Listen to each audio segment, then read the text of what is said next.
You wasn't sure I was going to be back after that extremely long stream during the day, did you? I am back. I'm ready to rock. I did exactly what I said I was going to do. I streamed from like, I don't know, 8 o'clock in the morning all the way till the afternoon, laid down, rested a little bit, woke up in what feels like about 10 seconds later, and here I am again. I'm back.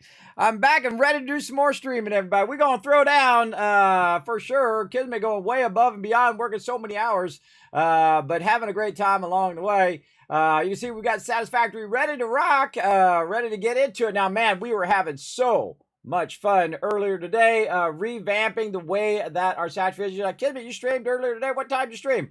Again, very early, and then we did a little bit of 76.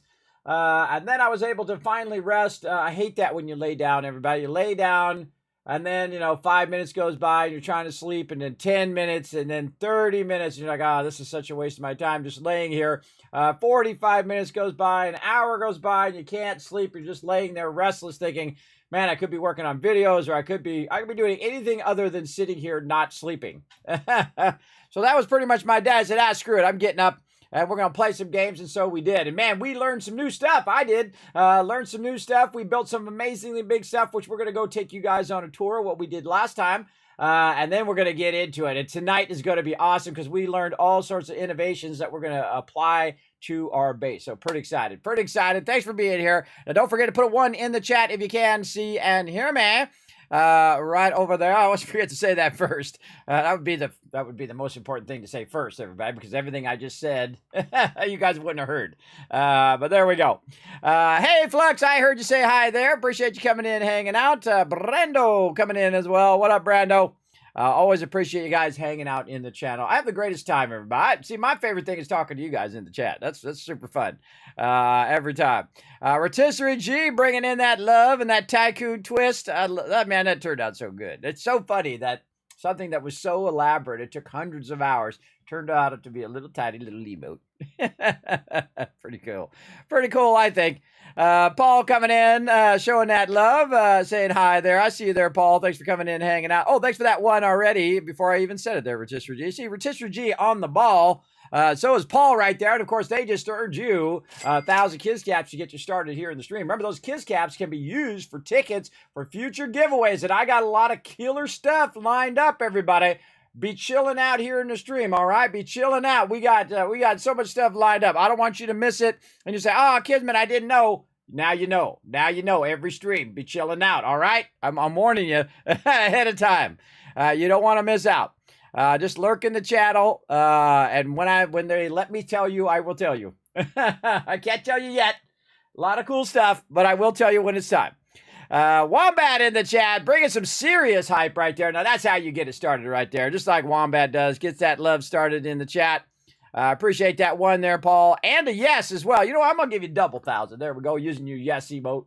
There you go. 2,000 ready to go. Now, you can't help the stream out tremendously, everybody, by following that link, popping over there on X Twitter, and hit the like button, hit the retweet button. It does help the stream out. Invites other awesome people to come by and helps you earn Kiz Caps at the same time here in the stream. So I say we hit the continue button and we go ahead and dive in to some more Satisfactory Update 8. Oh, I love this update. So good. But then again, I say that about every update. Let's go.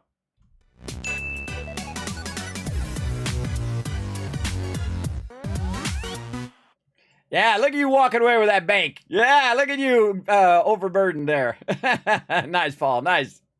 Like that. Very appropriate. Overburdened with Kiz Caps up in here. Man, we still running those videos. Can you believe it, everybody? Man, we've been streaming so much. Those videos have been running for like a week and a half nonstop. I haven't turned that computer off in a week and a half. It's just been running and running and running. I've been streaming so much. But hey, that's good. That's good. Try to build up that stamina. Try to get things rocking and rolling now. Already, you guys can kind of glance over here and say, there's something different over there on the side of your base, Kismet. What's that all about? Well, what this is all about is we revamped and learning all of the issues and problems we had with our previous bases and how could we integrate our factories way better and need less of them and integrate them into each other much easier. And this is what I came up with here, and it has a lot of new features versus my other factories, which you can see are just very simple factories, and then we kind of put multiple of those down. Well, tonight we're going to be tearing all them suckers out. That's right. We're going to be tearing all of this out. Hopefully we can clean up a little bit of this.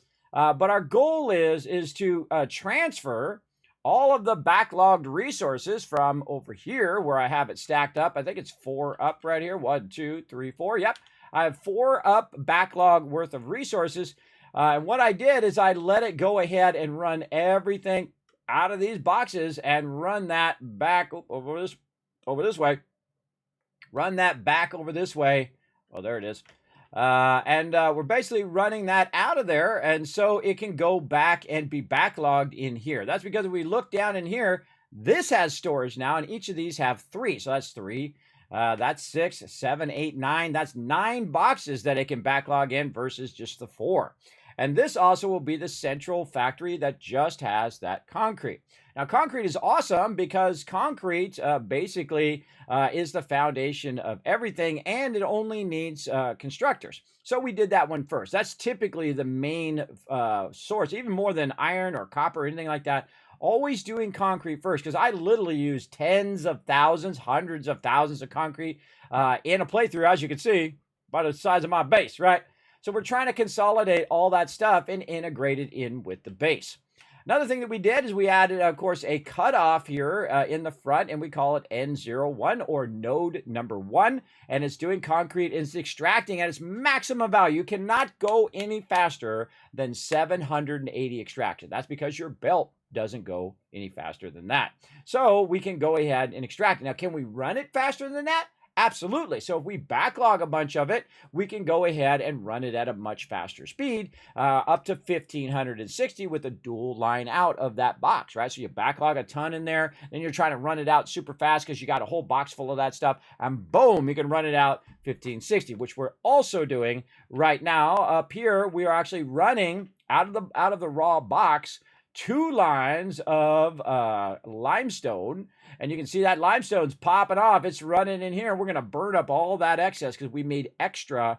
We figured out all of our ratios and numbers. We actually even created a brand new spreadsheet that's just for this particular playthrough called Sat Inputs. That's right. We got our very first node. Now, eventually, if we work really hard, we're going to have all of our nodes listed and what our inputs and outputs and how many constructors we need and smelters and all of that other fun stuff. We're going to go ahead and put in here. You're like, well, Kismet, how can I see this thing? Real easy. There we go. There's the link right over there. You can go ahead and pop over there. You can see a bunch of tabs at the bottom of the spreadsheet, in which you can go ahead and download it or copy it or look at it, whatever you feel like doing. If you can't quite see it here on stream, it'll be over there as well. Oh, and speaking of that, I need to bring it up over here so I can see it over on my other monitor so we don't have to switch back and forth so often. There we go. We'll put it over here for me to use when I need to. There we go. All right. And this is the advantage of having multiple monitors, that you guys don't have to watch me switch back and forth, back and forth, back and forth. I can just type it in over there, and then we can switch, and you guys can see it, and then we switch back. Much easier. Okay, so we've got dual lines. So this is actually not 1560 from the extractor. It's only 780 and will never be more than that. And we've overclocked it. We've upgraded it to Mark III, and we'll go back and we'll take a look. But because it does backlog, and we have created a giant backlog of the raw resources, we can let it build that up while we're busy, taking out the lines and redoing all of the stuff that we're doing. Now, our goal is to redo the entire factory again, but add a bunch of new features. Now, of course, the built-in storage to our factories is incredibly helpful. And of course, the more factories we put down, the more extra storage that we have along the way. We also have a kill switch for our concrete in general. So if we are having a problem, our concrete and our hypertube and everything will go off. Now, the interesting thing here is we have the N01 hypertube and then the N01 back hypertube. I should have put a dash in there. Now, we can tell it, hey, if something starts going wrong, you know what? Just turn that concrete off. That's fine. Go ahead, turn that off. I don't mind. Right over here. Same thing with the quick wire. They can turn that off. Now, we're going to redo all the quick wire and everything. We're going to give it all a node number. And the reason why you want to give it a node number is so that you can tell yourself how quick it's coming in. I wish I had thought of this way earlier in the game, everybody, because this allows you to access it from anywhere. So you don't have to run back to your node to know what it is if you're being diligent and say, okay, well, it's at 120 right now. Okay, now I've upgraded it to 240, and then, of course, 780. Now, all of our nodes should be at its max value. Whatever we can max it out as up to 780 That's what we want for every single node. So we're going to get into that tonight. Now, again, we have one called 780. We got one called Hypertube and then back Hypertube. Now, you might see that we have two Hypertube ones. And that's because we went over here and we made some modifications to this one. Honestly, don't remember if I saved it or not. Let's just go ahead and save it again before we clear it.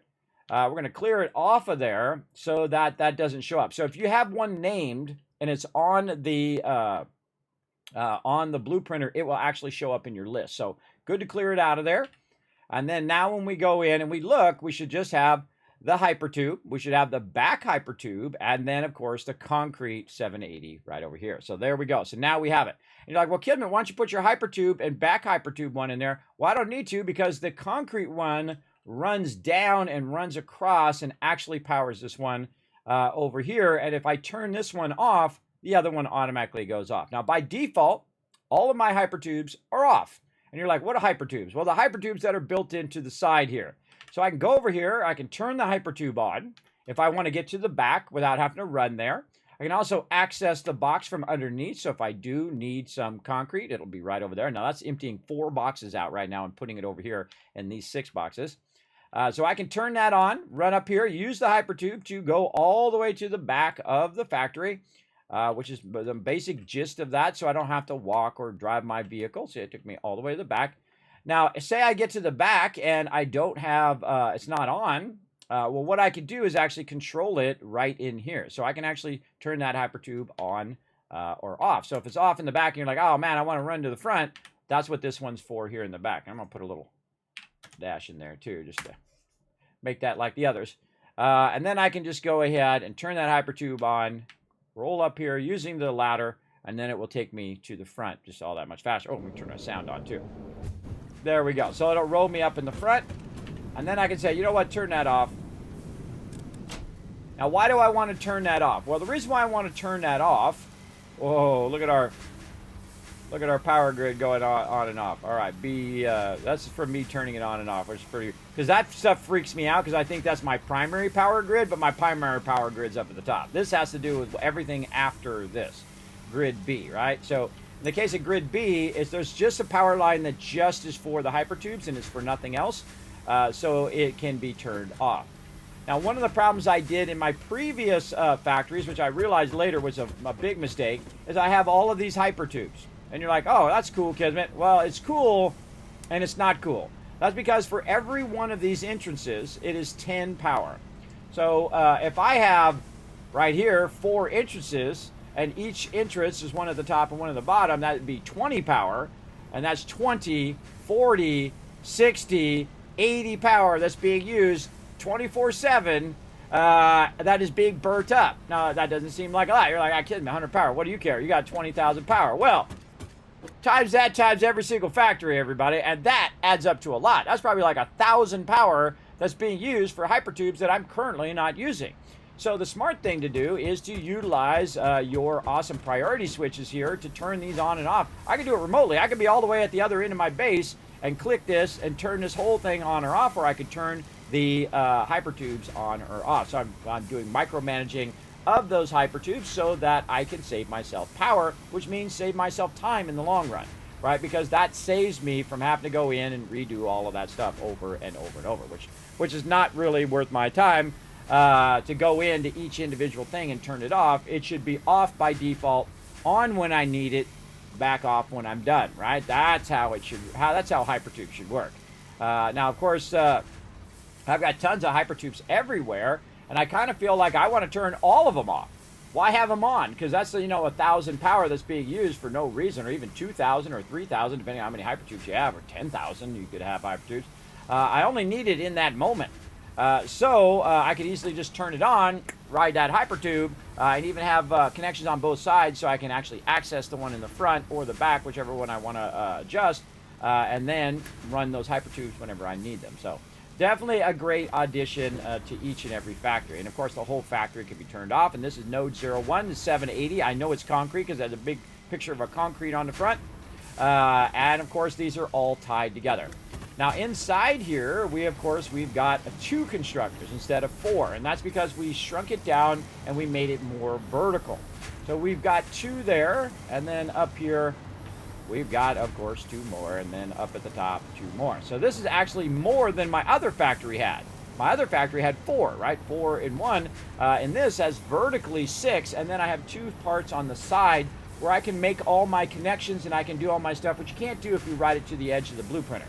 It won't let you put all of your lifters and all of that other stuff in here and have that all pre-done, so when you put it down, boom, you're off and running. So this is actually more than my other one, and it also has all of the connections, so I don't have to manually run all the connections. And you'll see when I start taking this stuff out, you'll see all those manual corrections or connections that I had to do, which is going to be a lot more in the previous one than the one I'm doing now. So very awesome. And again, we're going to replace these old factories with these new factories over here. Now, my next goal is, of course, we've got the concrete done. It's running at maximum speed. It's extracting its maximum speed. We've done everything that we need to do. So let's run back and let's look at the extractor, which I think you guys are going to like if you guys missed me building it earlier, which I think turned out amazing. So let's go up here and check it out. Of course, it's always dark whenever I'm running around giving a tour. I don't know why that is. Like luck of fate or something. I don't know. But down here, you'll see that there is a big, gigantic tower down there. Now, we learned something that was really awesome. Something new I learned is the way that you can perfectly align your foundations to your node. Now, look at that. That's only 1 foundation wide, but my actual extractor is in there. And I also upgraded it to a level 3 extractor. You can see that it's actually extracting both nodes. Both those nodes are going up there. This is on its own grid away from my primary grid. So I've actually bridged those 2 grids by using, of course, our connection lines here that are connecting up and then running here and then running all the way down to the factory that you saw.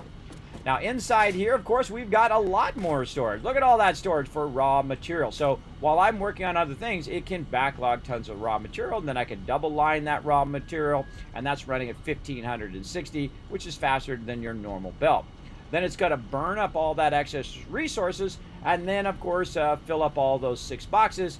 Then when it's done filling those 6 boxes, it's going to go ahead and start to backlog down the line and then do the exact same thing again, which is of course going to backlog all the raw resources. So if I need to have more, it's going to go ahead and run it at 1560 again. See how that worked? See? That's taking next level right there, so that you always have a backlog of the raw resources to run it twice as fast, and then you also have a ton of your actual resources that you need over there as well. So very, very awesome. I think incredibly great upgrade on that. I especially like the fact that we learned exactly how to run our foundation. I'm going to show you, because we're going to work on another node here in just a moment. Look at this. It's perfectly centered. Not only is the node perfectly centered on the foundation, but also it's perfectly centered with the box, which is a rare thing. That's a fairly hard thing to do, because normally the node is on its thing, and then you put your foundations down and your box will be misaligned. And I normally use a certain piece, but I learned a new piece that you could use. And I tried a bunch of different things, and I found the ultimate piece to use to line that up. And again, this is a level 3 extractor, and you can see it's extracting at 780. So you can see it's just pumping that out, and then it runs it up, up, up, up, and away, way up there. Now, this actually is 2 separate connections. It's the lower part and the top part that we stacked on top of it, which we're going to do here in just a bit. So there we go. So that is our concrete. That's what we did last time, and it turned out amazing. I think turned out awesome. Oh, we don't need our stuff over there anymore. Now, I could use that, by the way, to basically go through and run any of the excess into the awesome sink. Now, I don't think it's worth it because it is constantly using your power to do that. I'm a big fan of using minimal power for maximum return. I know it's crazy, right? Getting the maximum return for the minimal amount of time and effort, maximum return for the minimum amount of power in the game, because the more power I burn, the more time I have to spend adding more power. Now, I don't really have a power problem, everybody, at this point.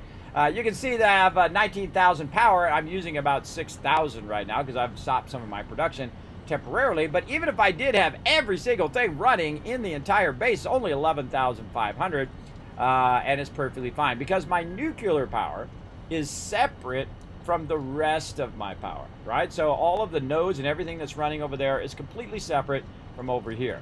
And we're going to use these bases, these new builds also to run that over there. So I say we get started here, and we've got some stuff backlogged over here. We're going to try out our thing again. We can see we've got this backlog there. And I'm just going to go ahead and start taking some stuff out, and I have a feeling it's going to fill up my inventory pretty quickly. Now, what I typically do in a playthrough is I utilize what I call the Rosetta Stone, or the central node, to get everything lined up to my primary base that I built. But what you really want to do is you want to have use the minimum amount of resources and have the biggest return on your extraction. And then have your extraction enclosed, so you never have to see any of that extraction. And then you can also label it so you know how much the extraction is coming out. The input, this is what I consider an input, not an output. This is an input for some future machine down the line. In this case, concrete is going to input into a constructor. You don't need smelters or anything like that. So you're going to take the 780 out of there, and you're going to run those into constructors, and you're going to convert those into concrete. That's it. That's all you're going to do, especially at the beginning of the game. But for right now, that's what we want to do. Make the maximum output, make the maximum amount of those things, and even have a little extra. So if we do have a backlog, which we do, it'll start giving us extra on top of the 780 because we have a backlog of those raw resources. And that's why I'm building such a huge backlog, because I'm in the upper part of the game now. And when I'm in the upper part of the game, you are going to need a massive amount. Now, I've gotten all the way to the end of the game. You can see I'm working on my finishing. Actually, we got 103 out of 4,000 up there so far. You can see that I'm at the end of the game, and I've only used one concrete node. One concrete node, 3 iron nodes, 1 copper node, and then, of course, 1 of each of the other nodes. And that's it. It was all I needed, because I used the power of time, and I used most efficiently my time, right? That's the important part. And that's because we have been mandated by Fixit Corporation. I got my cup. Fixit Corporation, efficiency first. So that's what we're trying to do, efficiency first. This is way more efficient than what I had before. Backlog the resources, ready to rock. I can put them down. And now I can replicate this over and over and over again at every single node. So figuring out the first node is always the hardest one. Now inside here, there is a ton of raw resources, but we're going to take it all out of there like this. We're going to actually turn this off over here so that stops running. And, you know, I'm going to be nice and I'll throw it over. Normally I just don't care and I just throw it away anyway. But we're going to just put it over here just for the sake of fun. We're going to take this copper out of there. We'll deal with that later. What we want to do is we want to eliminate what's currently on there. Oh, look, see, I dropped some on the ground right there. Look at that. Let's try to get rid of all these crates today, too. And we got to go ahead and kind of, you know, clear a little house here. I've got, oh, I don't have any stuff. Let's see if I have enough for just one. Yeah, there we go. I got one in there. And we get all that. Now, what we want to do is we want to replace this, which is a Mark II. It's producing 360, which is pretty good. That's a pretty good amount that is producing. But we need to go get our power shards so we can try to get this to its maximum. Now, at this point in the game, I've also unlocked the highest end of all the stuff. So I have the fastest belts, I have the fastest lifters, I have the fastest extractors. So, very easily, I can go ahead and scale up from the one I'm at now to this one over here if I had all of these resources. But I left them back at my camp over there, so we're going to go grab them. Let's do it. I should put another box over here, too, for my current resources. There we go. Let's drop, oh, let's get that out of there. Let's drop all those resources in there. This stuff we can just throw away. We'll just keep one box of it. There we go. Okay, now again, I'm kind of messing up my factory because I am stopping all of these lines from running. But that's okay because I have a massive backlog of resources and I actually wanted to burn up those resources. And the reason why I want to do that is because I'm going to start taking down my giant sorter, which I think now is better used and better used to integrate it into your actual factory as opposed to having a giant stacker of resource here. But it's great for when you're running your stuff out to other machines in the short run, but in the long run, it just becomes a hot mess like that. So we definitely want to make it nice and clean like these over here. Very nice. Okay, so let's look in here and see what we got. We got some stuff in here. Oh, there's our things right there we're looking for. Let's take this out. And let's see what we got over here. Oh, we got a bunch of goodies over here. Let's go ahead and get some of our extra stuff here. We'll get some of this. We're going to take that one out, so we're going to get the extra that we need for that one. Now, what else do we need? Well, we're going to go ahead and do some of our blueprints. And let's see, storage. What do we call that? I think it was this, A and B of our stackers. So let's go ahead and put these into storage. And we're going to put it over here. There we go. Apply those changes. Where is our B? B storage right there. Okay, and then we'll put that in our storage. Right there. All right, very nice. And those are our two that we're using for our extractors. And this one right here is the bottom. That sits at the bottom, and then we have, that's the kind of an A product, and then the B product is the one that sits on the top of there. Now, of course, these are a whole bunch of other storages for other things, but we're just going to be focused on those. So we're going to go ahead and say, I want this, and I want this, and then, okay, now I need a bunch more resources down here to make that happen, right? So good to kind of double check that before you run back and realize you're going to need tons and tons of that particular thing. So we got a little bit of this. We're going to need all of our plates that we could use here. Maybe max our silica stack here. There we go. Any other stacks that we can max out, or maybe just leave behind. I don't think I need that many of these. Leave those behind and get more of that. Kidoki. What about quick wire? How are we looking on our quick wire? Let's go ahead and max out our quick wire there. There we go. Then over here, you can see I've got a bunch more stuff just stacked over here. More plates would be a good idea. Any other plates we can do? Just those. Okay, well, actually, let's bring those a little bit. And let's see. Again, you see me just going through and making sure that it's worth my kind of stack to have that particular thing on me. Because I try to max each of those out, so I'm not just wasting my time with, you know, something that has 3 in the stack, because each one of those little slots is valuable, and I have it completely unlocked too. Each one of those slots is super valuable in carrying my stuff over there. Okay, I feel like we definitely need more steel beams here. Let's go ahead and get those in. I say we go ahead and go with 3 stacks. So we're looking good. All right, so now we've got everything we need except for that one portable miner. And we also have have all of our other stuff that we need to build this out. And you're like, well, Kismet, are you going to build that portable miner? Well, I'll either build it at the end, but I know when I pick up this level 2, it's going to give me 2 miners from that. Plus, I usually leave one laying around near the node anyway. So we're going to go ahead and work on that as well. You definitely want to leave yourself some room. Now, all of this over here, which looks like a big, gigantic mess to me now, after our beautiful run lines that we built over here, needs to go bye-bye.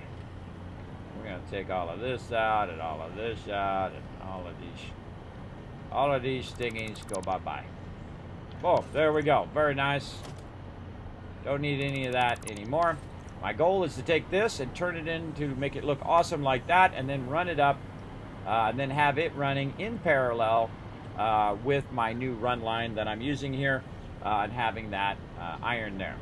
Now, I do want to combine multiple lines together, so it'd be great to combine all 3 of these lines together and then run them into a triple line right over here. So we've got basically a goal. Now, of course, we also want them to end up on the far side there.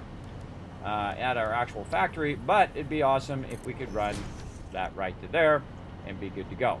Now, also, you can see I put my power on the top, which I think is really cool. It's just sitting on the top of our extractor there, which is pretty cool. I dig all of that. Now, I built all these hyper tubes and everything down here. This is also can be absolutely removed and taken out down there. We don't need any of this stuff anymore. We're going to really redo all of that stuff that we ran in the early game. There we go. And sometimes a little tricky because you can't see the little stuff there.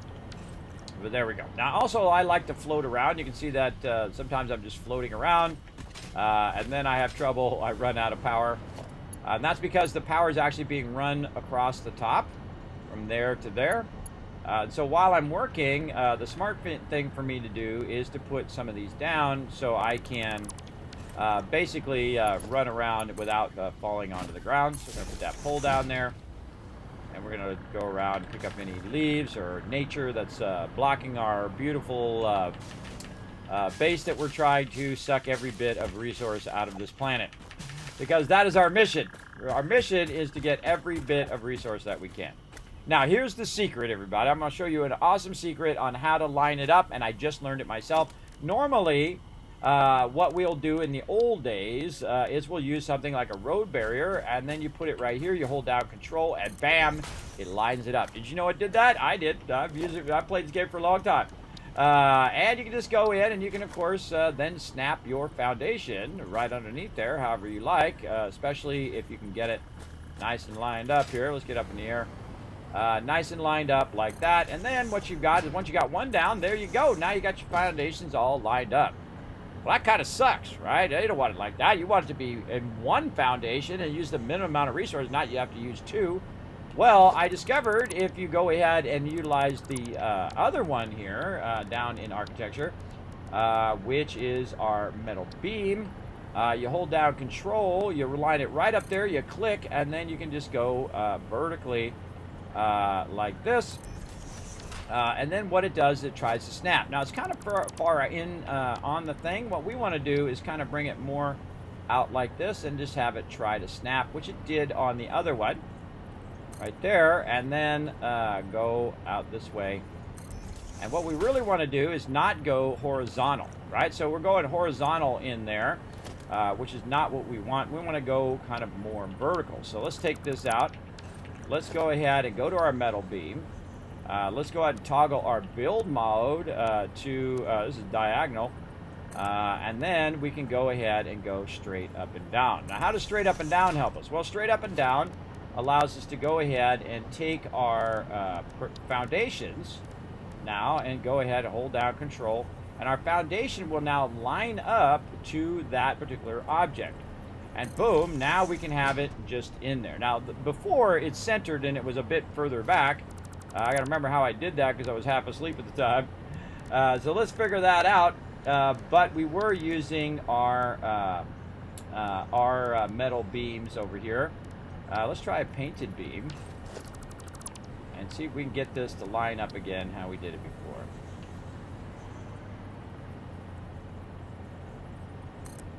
Yeah, there we go.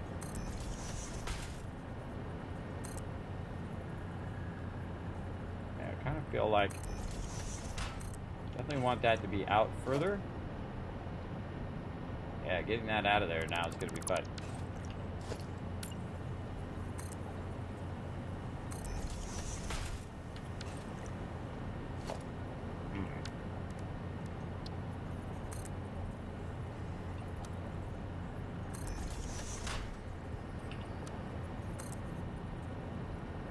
Something like that. Then we're going to go ahead and put in our foundation. Really feel like our other foundation was much more offset, so the edge of that foundation was right there. We got to get that figured out again. It looks like it doesn't do it on every single one. That's interesting. Interesting. All right, and let's go ahead and just try to do our foundations. We hold down control. It will try to put the foundations down and match what we have. I say we go ahead and take this one out like this and try to re-put down. Maybe it has to do with something with the level 3s. Or we take it out and it's how it's oriented.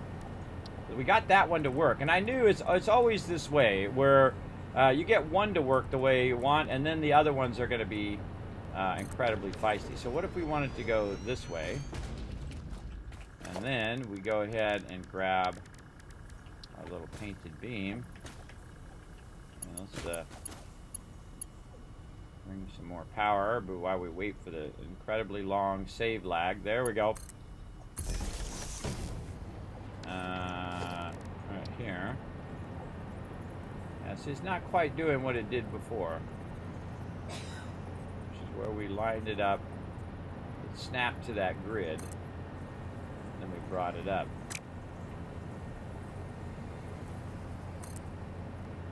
Like this.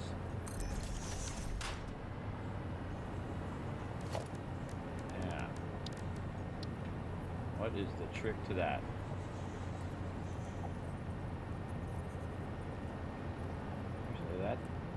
That wasn't too bad. Yeah, right there. And the cool thing about foundations is you can stack them on top of each other. Like this. But see how it's cutting under instead of aiming right at the front? That's what we wanted to do. We want to aim at the front of it. Maybe if we go in and... I should put this on a number. Let's go to 10.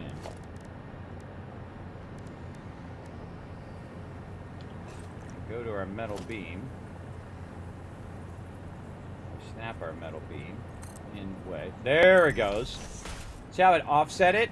That's what it should do. I got to aim at that edge, hold down Control, and then it offset it so that we can go ahead and put our foundation perfectly like that. There it is. There it is. That's what we wanted to do.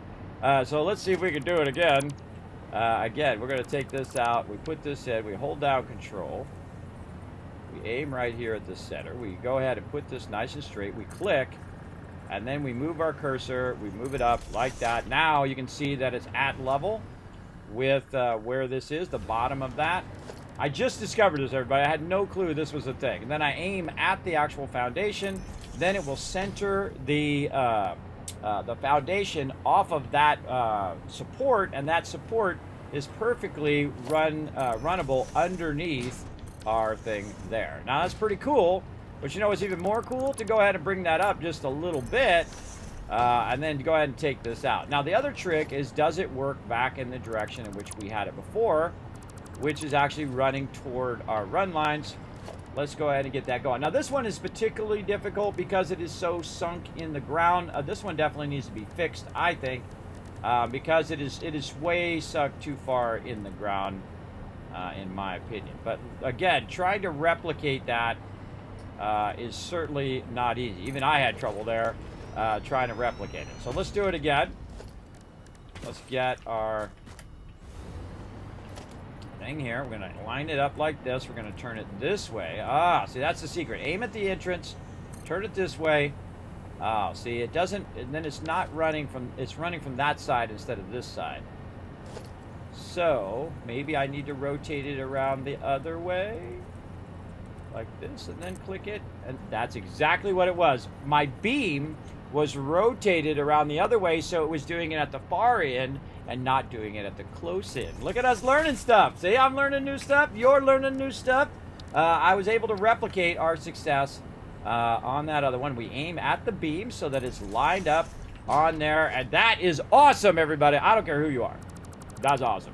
Because that is now going to affect every single one of our things. So I'm going to raise that up just a little bit so it's not really in the ground like that. And then we're going to go ahead and run it just so it can cover up some of this darn grass. One of the things I really dislike about Fallout 4 and other games is when that stuff comes through your foundations. Oh, Kismet gets triggered. Now, can we put this back down? That's the real trick part. And have this line up beautifully on our thing. Now, we might have to just leave it lower. That's okay if we do. Because sometimes when it's real set down in there... Oh, hold on. Oh, now if you see it for a second, that means it's a possibility. See how I saw it for a second? And I'm just aiming way off over there now, and not necessarily exactly at the node. But if you see it flash, just like in Fallout 4 and other games, if you see it go green for just a second, or go blue in this case, you know you got that. That's on a lock. Boom. Done. There we go. Perfectly aligned to its own grid underneath the node using only one foundation. That's a Kismet exclusive right there. You saw it here first, everybody. You saw it here first right there while I'm using a new piece. Again, normally we used to use the other one and we just use 2 wide to go, but we're going to use a single wide there as well. All right, I'm going to go ahead and take this out here for a second. And we're going to rerun these lines so they're not going to be running behind me. We're going to run a line there. And then this one's going to go back here. Just to kind of get these out of the way. Run that around the back. And then there'll be another one of these over here. All right. Now, we've got that done. Now, what we need to do is create the whole rest of the front part of this. Now, me, I'm the type of person that would not leave it floating like that. I know you guys wouldn't either. You'd say, Kismet, you should be using those big boy foundations like this. Boom. So it's not floating. It's sitting on the ground. You're absolutely right. let's do it. But the cool thing is our stuff is already set. It's already ready to rock, and we can just go ahead and put those big boys in there because it's on the ground level. When it's on the ground level, I use the big boys, and when it's not on the ground level, I use the skinnier ones. I used to use the medium ones because those seem more industrial strength that would hold these big machines up, right? But at some point I said, you know what, space metal. It has massive tensile strength. That's what it is. Okay, so we got to make this look like that, and it's going to be super easy. Barely an inconvenience. If you guys watch that awesome YouTube channel, by the way. Anybody watch that YouTube channel? I love that line, everybody. Just such a stroke of genius on that line. Okay, so now what we're going to do is we're going to go ahead and try to connect this into here. Now, if we did it correct, this one should be perfectly aligned, just like it was on the other one, to what we've already got. And we're going to go and rotate it around. We're going to try to get it to snap in there because it ain't an easy thing. It ain't an easy thing to get it to snap. There we go. That's pretty close. We'll hit H. We'll nudge that into place. Now, because it's perfectly centered off of this node, or off of these foundations, and we've taken this one and we perfectly centered off of there, in theory, we're going to do something that's pretty much unheard of in the game and all of the time that I've played it, and that is the ability to run out of your node, your extractor, and run it perfectly straight into your boxes. Boom, let's do it. Right now, I'm about to blow your mind, everybody. Let's do it. Again, this is one of these things I had a vision of in my head. I was like, wait a minute, if I do this, this might work awesome. And then it does. Look at that. Perfectly straight, running into its own node that's completely separate from the other grid, and then could be basically run up, up, up, and away, all the way up here to the tippy top, and then, of course, run along that line and having its own individual node run. All right, so there is stage 1. This would probably be stage 2. Or that's A, and now we're going to go ahead and do B, which is our storage up on top. Now, we did all the troubleshooting of this in the last stream. If you did miss it, remember you can watch the VODs here on YouTube, as well as you can go ahead, eventually watch it roll out on, watch it here on Twitch, and eventually watch it when it rolls out on YouTube. Okay, so there we go. So now we're going to put our second part. You're like, Kismet, where's the front of it? We're going to add that later. But this is as much as we could do in the blueprinter, where it kind of does a lot of the work for us in the terms of running all the lines for the lifters. Now, if you notice also that this is a double run. So that means it's running here, and it's also running here. So it runs from box to box at 1560 versus just 780, which I've come to love now in the game, running at that higher speed. Now, you might notice this little thing sticking out here. Well, that's so we can connect those two parts together like this. We're going to go ahead and connect this one into there. So now this is going to run that up into there. But also out here, I've got this little offset, so I can go ahead and run that right around there without actually clipping through there. And now we've also got our double runs going there. Pretty cool, right? Then over here, we've got the same thing, right? We've got these running up, double running up to here. Into this top part. Now, all I had to do is connect that back part, and now every single one of these boxes are connected together and ready to rock. And then we can go and look at our output over here, and even grab our output over there and use those walls over here. So let's go ahead and get that going. Just build up the rest of this here, and we'll turn on our zooping by hitting R, and that's going to bring us right up here. Now, why am I enclosing this? Well, I'm enclosing it so I don't have to have it affect my overall frames of my game. The more that you enclose these into factories, the less, of course, it's going to be dragging your frames per second down. Now, I'm going to actually run this all the way up, but we're going to make some adjustments to this over here. It's just so easy with zooping and using blueprints together. And I actually made blueprints to make blueprints, to make blueprints, to make blueprints, to make blueprints, if you know what I mean. I utilized that to do all of this to make it easier to do. Okay, there we go. Now we want to look at what we got here. We got just the walls on the side, nothing too sexy going on there. A little sexy on the top, but most of the other stuff, just basic walls that are really easy to add after the fact. Because remember, your blueprinter is only so big, you only got so much you can put in there to get that going. But you can see we've stylized it a little bit here at the top. So let's go ahead and stylize this one to match right over here. Now remember, we can change the color of all of this. We can get into all the weeds of having that kind of fun. as well. Now this also remembers, I noticed, it actually remembers what that exactly is. So not only is it a roof, but it remembers that it also is a glass roof that I used. Also want to go ahead and use a door here, so we're going to go ahead and put a door over on that side, and I think I'm just going to run that through and unify it. Are these forward or they're backwards? Backwards. Okay, want to keep them nice and consistent, so both of them in the same direction, so you could get inside there if you need to, run down in there, work anything you need to work. We're going to see if it works simply by getting this part right here to work. And if we see some stuff come out of the top, then we know we did it right. Right? That's how you know. Right here. So we want to watch and see if anything pops up there at the top. If it didn't, then something along the line of this is messed up. Now, while I'm sitting here talking to you guys, we could be doing some running of our power. So we want to go ahead and get down into here, and we want to get this running as quick as possible. Way up here as well. Now, if you notice, if you get to a certain height, you actually run out of the ability to float, and that's because of the ones that are down below are not up as high as you. Okay, let's look at how we got our power running here. I believe that we shortened this. Yes, and then you can see our power is running straight down, ends up down there from our power up on top. So we want to go ahead and do that in the back.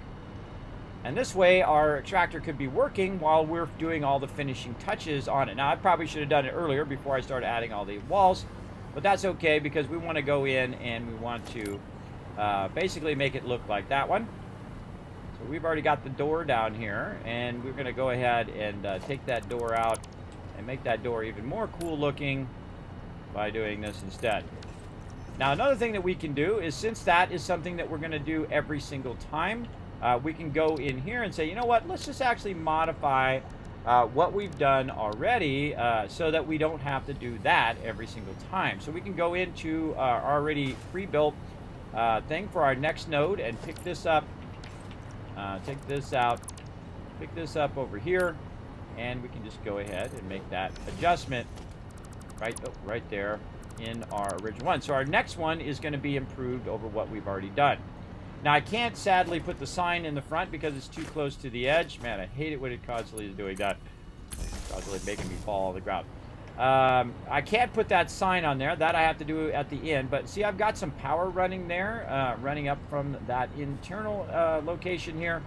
That power we can add. Again, little things like that you definitely want to kind of get figured out ahead of time in how you're running your nodes and how you're running all of your systems and whatnot.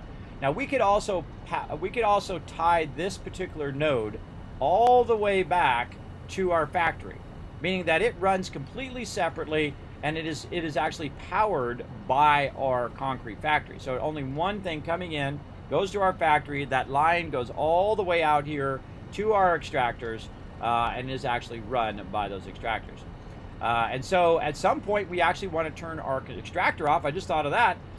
We want to turn this extractor off also and have the ability to cut that node off over here. So we definitely want to utilize one of our new power things that we've got. Our priority power switches, of course, are going to be out of these circuit boards. I got to make me a lot more circuit boards, but we're working towards circuit boards right now. So those are all running. What do I need? I need some plastic. All right, where did I put my plastic? Oh, we have. Oh, we actually got some circuit boards there. There's some circuit boards and some plastic. Let's get both of those. So I could integrate this into the build itself, but I would probably say you want to go ahead and put a priority power switch in there in such a way in which you can get to it and the power is being run to it, and then you have your A, B switches. A is your primary line, B is your cutoff line as well. Now I can see that this power is actually being run to this particular location. Wait for the thing to go. There we go. This power is running to this particular location from our very large powers, right? So our large power is running from down there up to here, and then it's being fed down in here. Now I feel like most of the time you don't even need these things. You need it to traverse the distance, but what you really need is you need the ability to turn this on and off. I feel like that would be the smarter object, so we're going to try to figure out a better way of running this power So our power switch, our actual connection line ends up down here, and then our actual power runs run from inside behind this thing. So let's go ahead and try to figure out a better way of doing this. And so let's say right here, or even behind here, let's put this node kind of like maybe just right next to it in the entryway. Kind of like that right there. And then I can go ahead and connect this to B, which is actually going to connect to the whole factory. Now our primary power needs to come in from this side. So what we want to do is route our primary power over here that's being run from over this over here. Now if I cut this power here and here, this goes off, right? The whole thing goes off, but not really, because down here is actually where it's connected, and we need to take this connection out right there. So the only connection that's coming from this is going to run down to that switch. And so that switch we're going to be able to access remotely and be able to turn on and off if our power grid gets overwhelmed. And it will eventually. The more we do all of this, this power grid is going to get overwhelmed. So we're going to go ahead and say N01 extractor, or node 1 extractor. And then we're going to go ahead and turn that on, so when we do have that running, it should be running there. So what we want to do now is go ahead and tie our power. And you can see that we have no power now because we have it turned off, but our power is actually way up there at the top. So we want to get this connection, run it here temporarily while we go ahead and figure out what we want to do, right? Because we got to get this connection from up here all the way down and then basically come out over here. So we got an input and an output that we need to manage from that power tower up there. Now all of these are not going to be the same. So I could very easily also, when I connect it here, I could also connect that power across to our new one over here and manage that power over there. Now I can't bring this up any higher, and that's because of where the node's at. So wherever the node is, that's the maximum low point that or height I can do. What's up, Kismet? My favorite time of the day. Let's get it. Thanks for the entertainment. You're welcome, Brunan. Thanks for coming in, hanging out. I appreciate being your favorite time of day. That's very kind of you to say. Okay, so let's get up here and let's figure a way of running this power.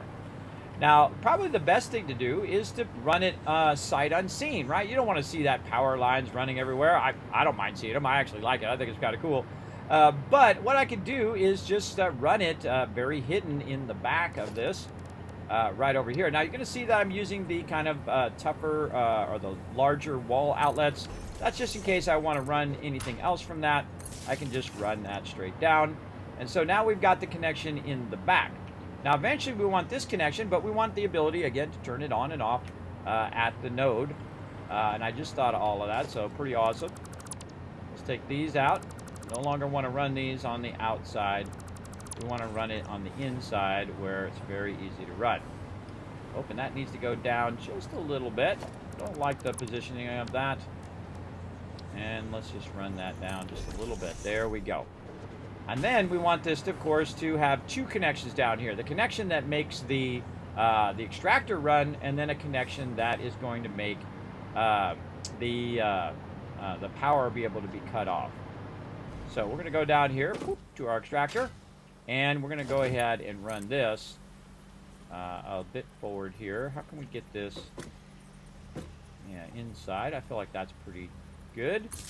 Now, the first thing you would assume is that I would run that up, but I would not do that. And that's because this needs to connect over on the other side here. So we're going to go there.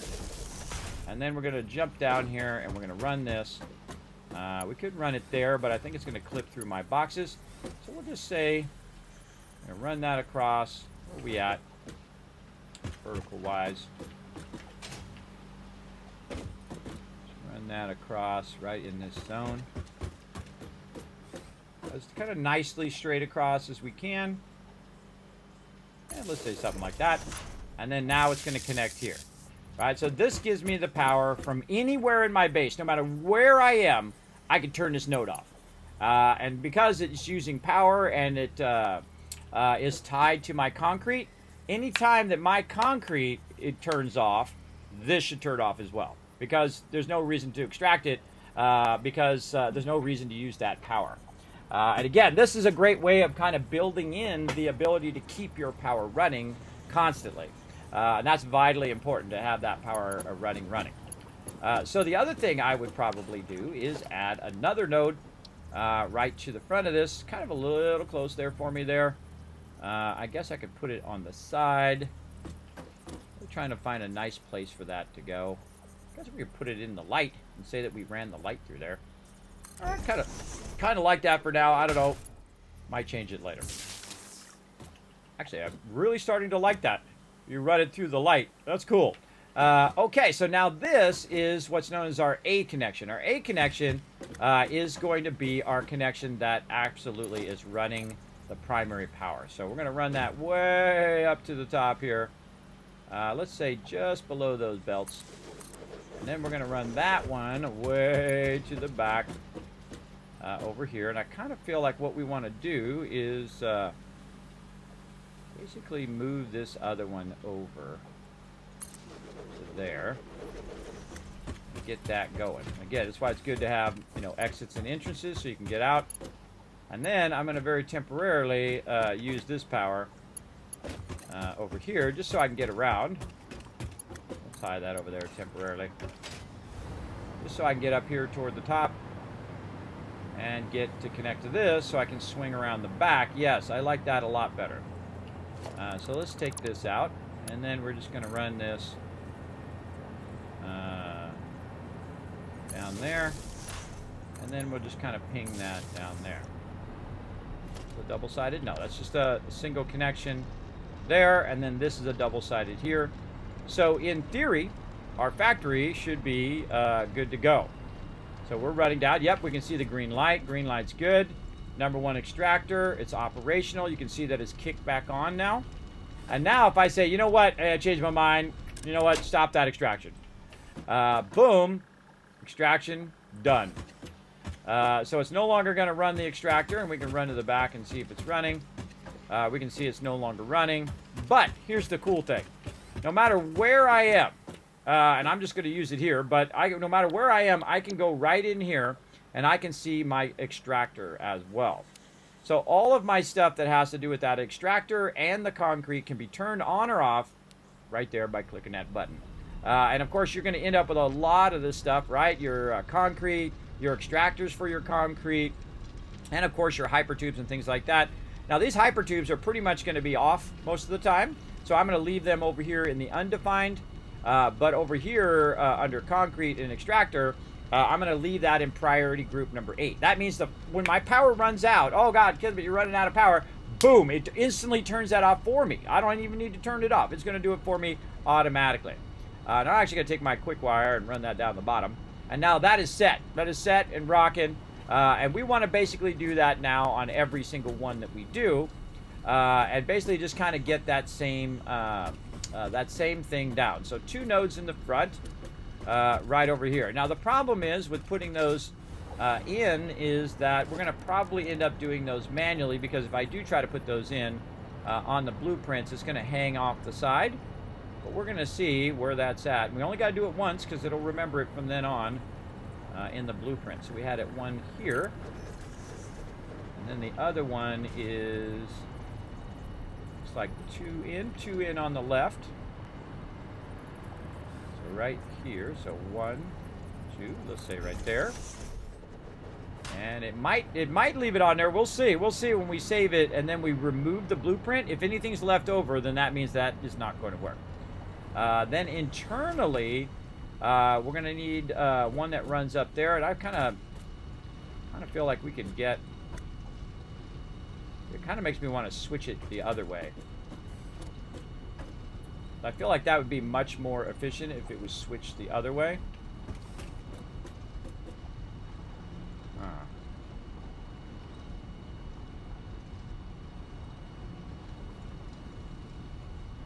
Yeah. I also wonder if we can customize this too. This is this would be our primary input on this side. Color that green. And then we could color this blue as an output. I've noticed also that to make this stuff show up, you got to build another one of those things, and then sometimes it changes colors. Not in this case. Doesn't want to change colors. Maybe it'll change color in the future. I don't know. But I kind of feel like I want to switch that power around. It's just not vibing with it, if you know what I mean. Not vibing with that color. So maybe I should run it over here. A bit to the side. Actually, we should probably do a double wall outlet on the edge here.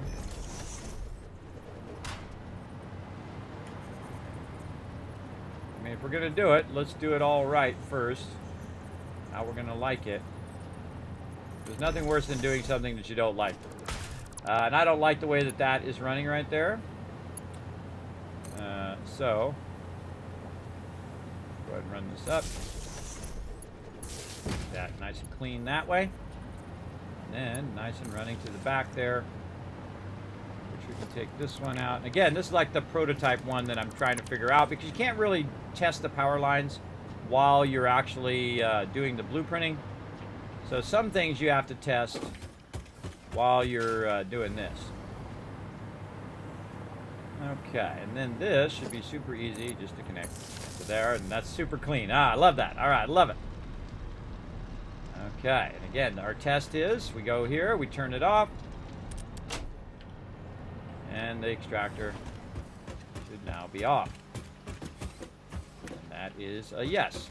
Okay, so 2 lines up. How can we make... Now, if you notice, I still have power. I can still float up. It's just that the actual extractor is off. How can we make our top power lines just that much better?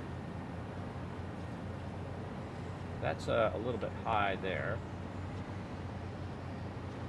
I feel like that doesn't need to be a double wall outlet. That can just be a single on the inside.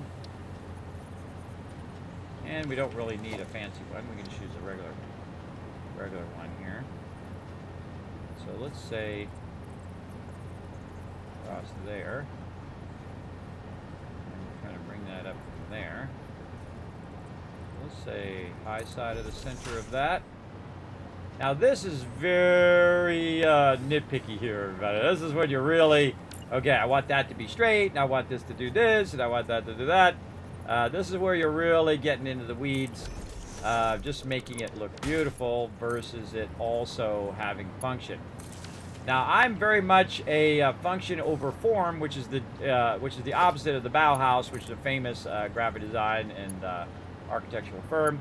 But I'm very much that guy. I very much prefer to have it very functional, and then come back and make it beautiful after you figure out the function of it first. Now that looks fairly straight.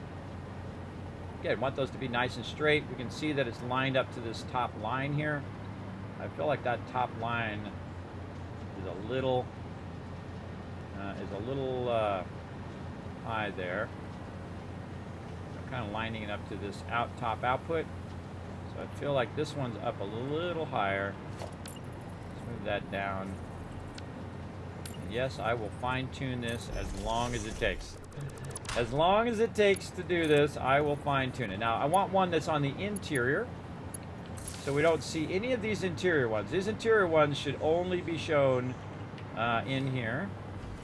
So let's see if we see any of those on the outside. See, we see those on the outside. We don't need those to be shown on the outside.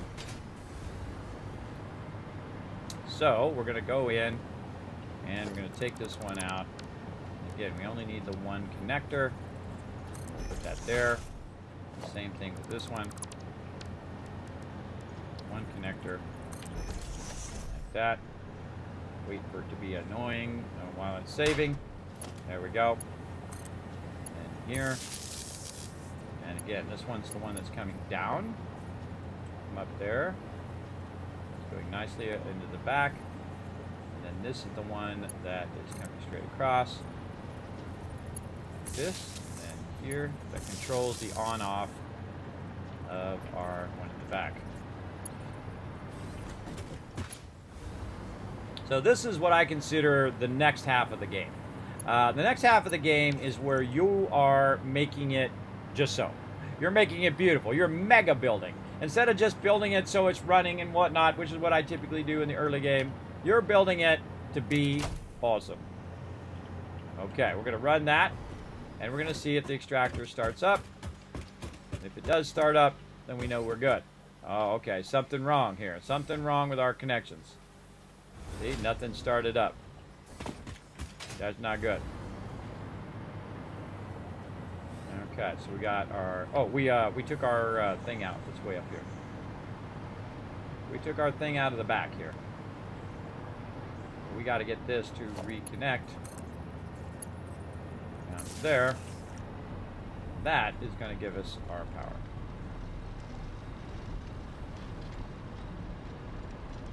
So we took that one out in the back, so it lined up to the other one. So, in theory, this is now running. Oh yeah, look at it go. And then we run in here. Tractor working. And then...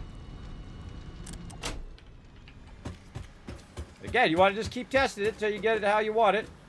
Now, all the stuff I did in the interior, I can go ahead and just do this one time, and I don't have to do this every single time. Now that I kind of got the idea of what I want, I just look and see where I'm at here, just a little bit above there. And then in all future ones, I can go ahead and make these adjustments right over here. I go in here. I go and look in the back. Uh-oh, there's nothing in the back. Right? So, a lot of the power runs, because you don't have enough room, I'll have to manually do all those power runs and whatnot, but I can at least put them here in the front, and then also I can set the precedent of where it is in the front here, based on where the one is here in this front. So, we go look and see how high up that is. Okay, that's really pretty far up. Now, if we go like this and hit R, we can see where this blueprint is, right? So, R allows you to take out your blueprint. And we can see that this actually is part of the one that's up above. And so if we put that in the one up above, it'll go ahead and have that automatically done when we put the top one on there. And then we'll just run our lines, and we should be pretty good. But we've got the ones that we need at the bottom right here. And then and the stuff in the back here, of course, I kind of custom build here in the back. So we'll have to do that each time. That's okay. So let's go ahead and save what we got over here for this, and then all the other ones we can do that, or I can take this one out and rebuild it right on there if I want to, and then rerun all the lines, but it's fine. It's fine for now. Now we need the one that's up above, so let's go ahead and load the one up above, right over here, storage, and this one's going to be B. Okay, so B here doesn't have a front on it. So we're going to have problems with running our lines and putting that there because there's nothing there, because I had to add that afterwards because, again, the blueprinter is too small. So any of that run line and stuff like that just can't build in, you'll just have to do all that manually. And that's why I just did it manually, because I know that I wasn't going to be able to put it on here, right? I know that that whole entire part that's up above, and if we run inside and we do that, we hit R, F, and then R, we can see that the other side ends right there. So this whole side over here, where I just happen to have all the power, is not anywhere where it's part of the actual blueprint. That's something I added. So we'll add that ourselves over on the other side. So there we go. Got that done. N01 extractor. Now, we've got to do all of that again.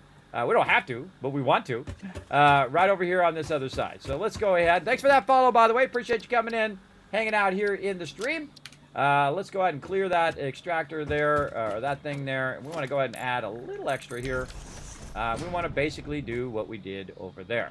Now, we've actually fixed this bottom part, so we can actually take out the bottom part if we want, like this, nice and easy. And then say, you know what, let's go ahead and put it in again, but this time let's have it automatically go in and hopefully go down, because it's awkward.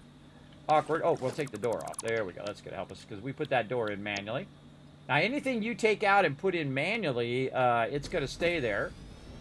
What we want is something like this. There we go. We hit H just to make sure it's nice and centered. I've got the arrow pointing forward away from the node. I'm going to click that, and guess what?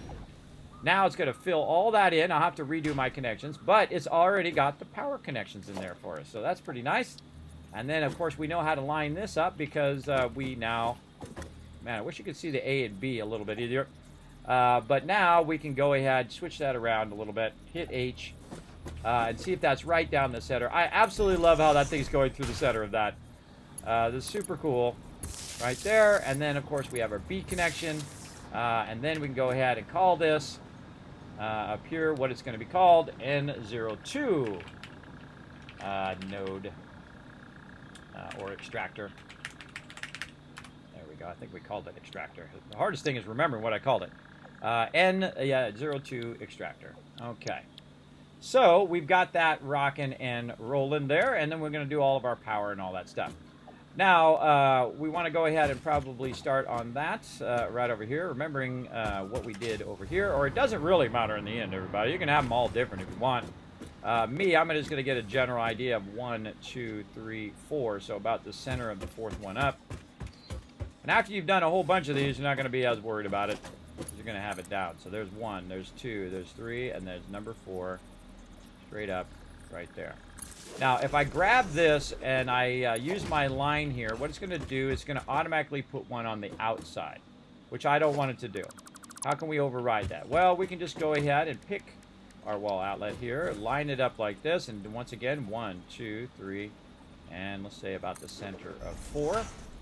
And then again, we'll go over here, look at what we're doing on this side. So we're about 4 up there, and then across the way in the center, roughly, is another one, and then way up at the top at our first outlet is going to be this other one up there. Again, using your own reference is very, very helpful over here. And again, it doesn't have to be exactly perfect, but it does need to look awesome at this stage. I think at this stage, your stuff should start looking amazing because you're at the end of the game. And this, I feel, is a whole part of the game that is not really part of the game. This is your fun. This is, if you're a builder, this is what you do at this point because you just love this style of gameplay where you are making your stuff look beautiful. We can also use our flight here to help us kind of line this up visually a little easier. So let's say right there, a little on the high side. Run this all the way back, and I can tell you it's going to end up right about, and let's go on the high side a little bit right there. Right there. So here, this one in the back, we need to think about, okay, is that one a double connector or a single connector that's in the back there? And they have actually a different look to them. You can see it's kind of hitting right there next to where this is, because this is going to connect into that. And then this is going to run down, hit this, go down, and hit the B connector. So we want to do the same thing over here. So here's our B connector, and it's running up. This is our basically our shut-off side. And we're going to run there, and it's going to run back. So what we need is we actually need our double connector back here to get this going. Now, also, if you notice that I built this one a little bit different, I just realized it, so we need to go in, and we need to take all this out. We want to leave this a bit open, like this for now. And again, the reason why we're leaving this open is so that we can use our foundations here to kind of be able to access that from outside. Oh, actually, this could go up a little bit more. You want to leave yourself the ability to control this from the outside. And what I do is I just RP in my own thing that I went in and I use a little saw and I cut it out just so it perfectly fits around my thing, like that. Okay, now you can see my connector's way back here, which is where it shouldn't be. It should actually be up here toward the front. And we know why we want that right over here, so we can actually use this as a reference. Use our double connector here. And again, we could probably just use the single one. It's going to use less resources and be just fine. And then we can go ahead and just connect that across there.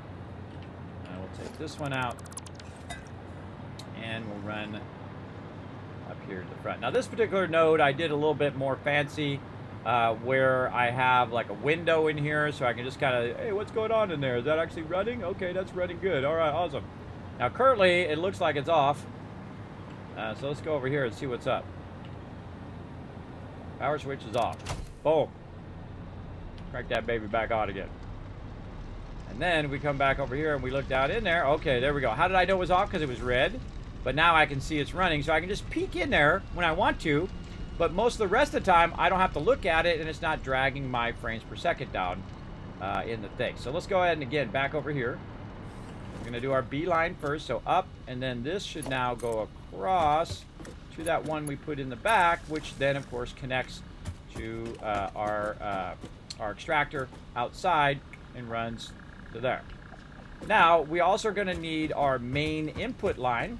Now, our main input line may change based on whether we're using one of our big power things or if we're changing the power from one of these to the other one. Now, in this particular case, the main power of this one is running to this node right here at A. Now, if I try to click that, it will not let me do another connection to there. But I can go in and create another connection between here and there and run all of that as I want. Or I could make it even more fun by finishing in the top here and putting another one of these power things up here on the top, because I totally feel like doing that. And so that's what we're going to do. Whee!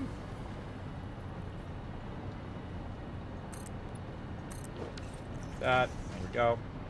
I'm using the power actually that's running up here so I can get up here on the top. And then, how do we do our roofs? I think we actually use foundations for our roof. There's actually roofs, but I use foundations, typically for roofs. That's just me. That's what I like doing. And then if we start to fall down, boom, we connected to this tower, and we're good over there, and so on. So let's just go ahead and kind of do the same thing. We're going to go ahead and take a tower from, let's just go ahead. Use our middle mouse button to grab that tower. I like the towers with the little platform because in theory you can zip line between them. And now we're going to connect this one. We're going to connect that one to this one using our high powerful lines up on top. And now that power is connected there. And we no longer need the one down there because we can just use this up here to run those power lines wherever we want it to go. So again, we're going to grab the small power line, we're going to run it to the back, we're going to run that down right there. Oh, that is actually not where I want to run that. We're going to run that down so it's a couple down right here. And we want to go ahead, say right there, run that there. There we go. And the whole point of all of this line running is so that you can turn this on and off remotely without having to actually be here. And there we go. And we're going to line run our primary power through here. And we're going to look at where this is. I actually want this to be up a bit more. I kind of feel like I like it up here by where my extractor is. Up at the top. Right there. Oh, actually, that is perfect. That's exactly where I had it. Right there, 2 down. All right. That worked out perfect. Then we want to go ahead and run this down to our primary A line, which is our input line. And then we go down here. In theory, we should have some power coming in. Yeah, look at it go. All right. And then if we flip this switch, power on, everybody. Power on. There we go. Pretty awesome. And again, remember, we can go in and we can go ahead and utilize that extractor to automatically turn this number to extraction off. And again, that's basically node number 2. Now, let's go ahead and see what our node number 2 is doing right now. Let's see if it's running out resources. Well, hey, it stopped running its resources. Why did it stop running its resources? Most likely because I took the bottom part out. And we need to reconnect it to the top part over here. One of these things is not like the other kind of thing. Oh, probably this line right here was already there, so we'll take that out. Rerun that. I bet you that's what it is right there. Yes, okay, so that's running in there. Let's see if it's coming out here. Nope, these 2 lines need to be redone. Your lifters are your most frustrating thing. Because your lifters, if I take it out then put it back in again, those lifters will not be functioning normally. So let's go in and do this, and that should, we should see the lifter start to work. Yeah, there we go. And then here we'll go ahead and click this one. And we'll bring that up and connect that, and then that should now restart again. There we go. Now we've got them running. Let's go ahead and check this side. Is it running there? Really what you want to see is that it's running to this top box right here, and you see those numbers going up, then you're doing it right. And then, of course, we have our double output, which is 1,560 output, because we're going to have a big backlog of this. By the time we get this all run to our factory and we get our factory up, this whole entire thing is going to be massively filled with resources. Now, you're like, well, Kismet, you got tier 3 on there. What do you got going on? Well, I've got 480 because this is a pure node. I am only using a couple nodes, everybody. The minimum amount of nodes, I have 3 iron nodes, 1 copper node, and 1 limestone node, and 1 of the other nodes as well. But that is all I need to basically get to the entire end of the game, because I work super efficiently in what I do. And the number one thing I always suggest everybody do, overclock the heck out of your extractors. Why? Because it uses a little bit more power, but man, you get a massive amount of resources in there. And I'm actually going to dial this into 780 right there. Now notice I didn't put the other one in there. If I put the other one in there and I run this at like the super massive speed that it can go at, 1200, it's going to burn up you know, a bunch of power, 100 megawatts of power, but it's unnecessary because it can never go faster than 780. That's the fastest you can get out. You can see it actually overfill the actual thing. So 780 is as fast as it's ever going to go right there. So that's all you really need on a pure node. Now, of course, other nodes that are not pure are different, but I just dial it in 780, and that's the fastest it's ever going to be. Set it and forget it. Never going to need to worry about it again. So that is awesome. So we got all that going. Now, again, same thing over here. We might want to have a little peeky peek in our base, so we'll go ahead and just go like this, and we'll go ahead and use our walls that are made out of glass right here, little single windows. Just kind of peek inside. This way, you know, all sorts of animals can't get in here, though Fred's pretty good at sneaking into my bases. That's the big walking guy. I call him Fred. So we can get in there. Now, another thing that we might want to do is, you know, get in here and actually do something with the node, walk in this side and do whatever we want to do. And so we can go in and also, very much like I did over on this side, you can see I've got these kind of metal doors. And then I've got a couple metal doors here in the back, which are centered.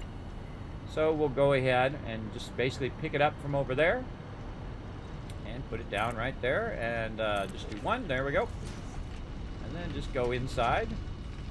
Take out the one on the other side. Oh, if I can. There we go. Come on. All right, get away from that ladder. And of course, this is very compact in here. Minimum amount of resources. Perfectly centered off the node, which is something I have not done in a really long time. I can't remember the last time I did that, everybody, where I was able to actually perfectly center that off the node and use only one foundation. That means it's using the minimum amount of resources to run that node. And I showed how to do that earlier, and I'm going to show it again here in just a moment when we go to the next node. And I feel like that node is good to go. Let's go ahead and fly up here and take a look. Everything looks like it's coming out. Let's see, that's filling up like nobody's business. And of course, we have a way out up here at the top. Now, also built into this node is all of that power that we did, all those power runs. So we know we've got power runs here. We've got power runs on the inside over there, and we can go ahead and just make our way all the way to the top. Now, I've also got this one out the front, which I don't really have on this one over here. And that could allow me to cross-connect that to the other one if I wanted to. But actually, I want to fix that so that one is single and we don't see that in the exterior. Now, again, this is what mega building is all about, is not just worrying about whether your stuff is running, it's worrying about whether your stuff looks good in the long run. And this is very, very time consuming. So if you are going to do this, you definitely want to be committed to maybe a hospital, but no, committed to mental hospital. Committed to really looking it through and iterating on it and just taking your time. There's no hurry. You're in no rush in this game, and it's just really fantastic. The only time you're in rush is if you run out of power, and even then, you're not that much in a rush. Okay, we run this out the back here, and that should run up there, and everything should be running just fine. Now you can see I can access from outside and see if it's running at its full amount without actually even looking in there, though we can kind of peek in the window and watch it run in there, which is always cool to do. Okay, so that's going to backlog all of those boxes while I'm busy doing other things. And that node is good to go. Now what I want to do is bridge from that particular node, its own separate node, and bridge that up here to run along this line. Now I suggest that you can do some underruns, kind of like I'm doing here. And we can actually back this up just a little bit, because we can run this a bit over here, no big deal. And just kind of run it up and do the same kind of thing we're doing here. And so I'm going to go ahead and move this way back over here, way back over there. This up, and I'm going to say this is going to output. And sometimes it'll snap in at that level, and sometimes you just eyeball it and see if that's the right level. Yep, that's perfectly straight. Again, watching your inputs and outputs, and then all we have to do is match it to the one that we already have, and then run the lines this way. There we go. Now we've got a kind of a mission of where we're sending our stuff. And so this one's going to connect this way, and this one's going to connect this way. Now we can go ahead and run, I would say probably the top one to there, and then the under one under here. Now they have the ability now to go ahead and automatically, this is actually really cool for like this moment right here, where you can kind of automatically kind of align these like this underneath there, and of course try to avoid clipping. See how I'm clipping there? That stuff drives me crazy. I don't like it to clip in there, but maybe the reverse is better. Let's go ahead and try the reverse here. Let's go ahead and run the smaller one, or the lower one there, and then we'll run the upper one and see if that's any better when it comes to our clipping. Now I don't know, this thing is like obsessed with going the wrong way. That's just me and my crazy ideas. And look at that, I feel like that's much worse right there, and that's going to be blocking that one. So that's typically why I do the top one into there like that. Okay, now we've got a bit of a problem. Even if we try to use our wall hangers here, this is kind of not perfectly going the way I want it to go, but if we finagle it enough, now we got it. Looks pretty good now. And now we can go ahead and just very easily run this into there, right? So using a combination of all our different stuff, our floors, our wall hangers, our adjustments, our offsets, all the stuff we do, and of course we turn them in two separate directions, so it's just easier to bridge the gap between the foundations of this and the foundations of my primary base, which are on a totally different grid. They're aligned to the world grid, all of my foundations are, and then this is aligned to the actual node. And this is probably the hardest part of the game. So if you learned this one thing, you've now mastered this game, or at least mastered the ability to build in the game. So pretty awesome. And then of course we're going to go ahead and run this forward. Now I have these lines running through here, and I absolutely hate the way that those lines are running. So we're going to go ahead and just kind of divert this here. We're going to cut that power there. It's going to drop me down. And then we're going to go ahead and just run this over there for now. And then of course this now is feeding forward over there, and then that's going to go back to working, and then this one over here is going to go back to working, and now we're basically cleaning up our power lines as well. So all of our power lines are not running along the forest floor. They're not just running down here like I have here just for the blueprinter right now, but this is now getting cleaned up. So every single node is being run much more efficiently, and then of course running from my nuclear power and my coal power, or not my coal power, I took my coal power out, my oil power from over there. By the way, eventually we'll get rid of our oil power too if we need to, and just run on nuclear power. I can actually have 10 nuclear things running right now, and I've only got 4 going, which I feel is more than enough right now because we got 10,000 extra power, and we got all this work to do to get this going. Okay, so now that gives you gist of what we need to do on every single node, and we need to go ahead and run our lines. Now you can see I've also run some power down the center here, which is going to make this way easier for me to do all the things that I want to do. And that power is actually backlogging from that side and coming back this way, not necessarily coming off of here, though I could just cross-connect it like this over here if I wanted to, or actually I'd probably connect it to the back like that. But this particular line run here, I would want this to be connected in to my primary power, because this allows me to transport, to float along the upper area and of course the lower area Even if I get away from there, you can see I'm away from where that power is.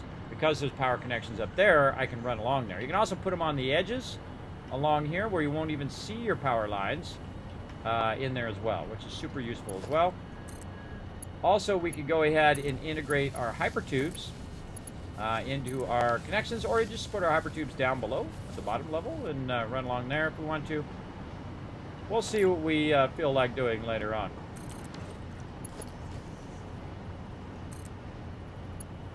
So we're going to run that over there. I just realized that I'm running a 3 and then a 3. Hold on, we're going to run a 2 and a 2. Like that. Take these out. Get that one, get this one, get that one. Let's redo all of this.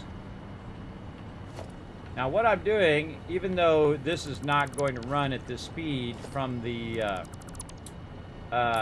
node, it will run that way from the box. And this is one of my great tricks in the game, is that the box speed is double the belt speed, because you can run 2 belts. And if you can run 2 belts, you can double that speed to get rid of all your excess resources that you're backlogging right now. Again, I'm going to have like 6 boxes full of that in there, or how many ever boxes I have in there, I forget. Of that raw resource in there, and I'm really scaling it up so I can utilize those extra resources in the long run. There we go. Again, we're doing our line runs here. Now we can do this all by train, by the way, so you don't have to actually build out all your line runs here. I enjoy it. That's why I typically do line runs. But we do have trains running. You can see up above, we have trains running. And I love to see all this stuff just kind of run along here. Whatnot. Now we can also use trains to distribute resources to different parts of the factory, or factories that are far away, so we can make those plates and then take those plates and run them way over here and put them in this factory. Or we can make that fuel and take that fuel and run it over there and put it in that factory, and this factory, that factory. You could really go wild in this game, everybody. You go really wild for sure. And again, our goal now is just to take this particular node, this one node, and run it at double lines down the way, so we're getting that much faster thing. Now, actually, trains can go faster than double belts because it can grab a lot more resources, and then you can end up basically running that at a much faster speed. Now, another thing that I like to do there, if you notice, I can go in between the things. That's why I like to double run them, and at some point stop doing triple runs so that I can get in between there and I can get my maximum speed. Now, another thing that I'm going to need is some resources down here. I think I have some stacked up. Do I have any more of my stuff stacked up here? Doesn't look like it. Don't look like it. Let's go get some more. No problem, because I got a whole bunch of it running back here and here. Now, of course, the more I disrupt my production, the more it's going to disrupt all of my extra resources that I am producing over here.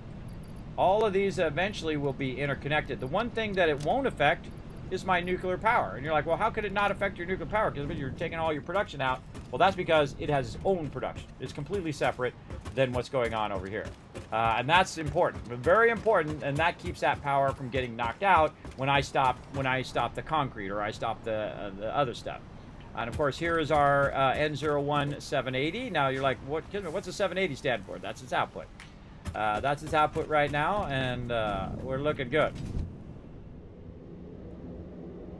And we'll do all that signage stuff back here in a minute once we get it all line run here. Now, all these line runs that you see now, those ones going to be all replaced with our new line runs right over here. And again, see how I have the power right in there in the center, so I can float in there and I can get in there and I can run my lines up on top by using my hover vehicle here, whatever the heck the name of this thing is. Hover pack is what it's called. I always forget what the name of that thing is. I don't know why. And there we go. Now we could run this underneath, but at this particular one, I'm going to change it from running it down under to up on top. And that allows me to control how it goes down below. And we'll just do those run lines a little bit up here. We can also see, once it's done saving, we can also see if it's running. See, that's one of the things that you want to see, is if you see one of these belts empty, Something's up. Something's up big time. Right? And my primary stuff I'm using, of course, my first one would be limestone, aka concrete, and then it would be iron for making plates and things of that nature. And you can see that I've run this, but I've actually offset these a little bit from each other, like this. And that's so that I can go and I can run up in here. You can see now I'm not blocking myself anymore like I am over on this side where I have it down at the bottom level. And I did that on purpose, so now look, I can't run under there. I've got to have this other thing. But if I leave that bottom part open, I've always got the ability to run under those lines. And if I run power, I always have the ability to kind of float up here and check out our line. So there we go. So that's 1,650 iron running from that one node that's extracting at 780. All right, let's go down here and get it going. Now, I'm going to speed up here in a moment, by the way, everybody. We're going to make these a lot faster. But since you're watching and I'm in the middle of building it, wanted to go ahead and run you through it as we go. Okay, so we got this going here. Now what we need to do is give this a nice big sign over here because that's cool. Not that we really need it, but it is cool, and that's what we want to do. Now, one of the problems is it doesn't remember the layout. You can actually change the layout by clicking that layout button. I'm going to say shenanigans, and then back over here, and then this, of course, is going to be N02, and this is going at 780. Now, actually, that particular image there, we want to change that one to our raw ignits, which is what this is going to be. Now, is it going to be plates or rods? Well, we don't really know. That's just down the line. But this particular one, its main goal is to become ignits, which is going to be different from one of the other ones because we're going to use that for steel. But this is coming out at 780, looking good right there. Now, we also need to go down here to our other stuff here. Do we put this on here, extractor? Let's go ahead and put that at 720 over there as well. So N01 extractor 720 or 720, 780 brain. And again, you just want to label all of it. And then you know exactly what your outputs and inputs are without having to run all the way back here every single time, which sucks. And this is 780 as well. There we go. Very nice. Okay, so now we got that going, and its primary focus is to make me the iron ignits, which I can then use for whatever else I want to make, right? I can basically set how much of the plates I want to make and how much how much rods I want to make, and then ultimately how much screws I want to make because those are connected. Okay, and I feel like we're good with our blueprinter here, so let's go ahead and clear our designer here. Hopefully we have enough room in our inventory. There we go. Let's clear any excess resources that we don't need. There we go. Just holding down control, and that allowed me to get all that other stuff on me. And then blueprinter, I think we're good. All good with the blueprinter. This out. Take out all these extra resources that are unnecessary right now. And then I actually like to float like this so you can very easily grab all this stuff. And we only need one there. That's just going to clean all that up. If you notice I'm still floating, the reason why I'm still floating is because I'm connected to this. And now all this power is run beautifully over here, so I don't even need any of that stuff anymore because it's being provided by my awesome node number 1 there. And then node 02 over there. Oh, this, oh yeah, I was going to change this. Naming to N01. There we go. And the same thing down here. We got this N01 now. We got all of our N01s unified, and now we got N02 extractor. And then I'm going to name N02 the factory. I'm going to call that whatever it is. It'll be plates or it'll be rods and so on. Because the final destination is what I put here, but the extractor is over here. Now I could go in and actually call this raw iron extractor or limestone extractor, but I pretty much know if you're going to have concrete, then you're definitely going to do this. And I'm going to pretty much know, based on naming the actual factory plates, that the extractor 2 is going to be, raw iron. I try to truncate things that are obvious. If you've played the game before, that's going to be obvious to you that, hey, this extractor, if it goes along with this, is going to be that raw iron.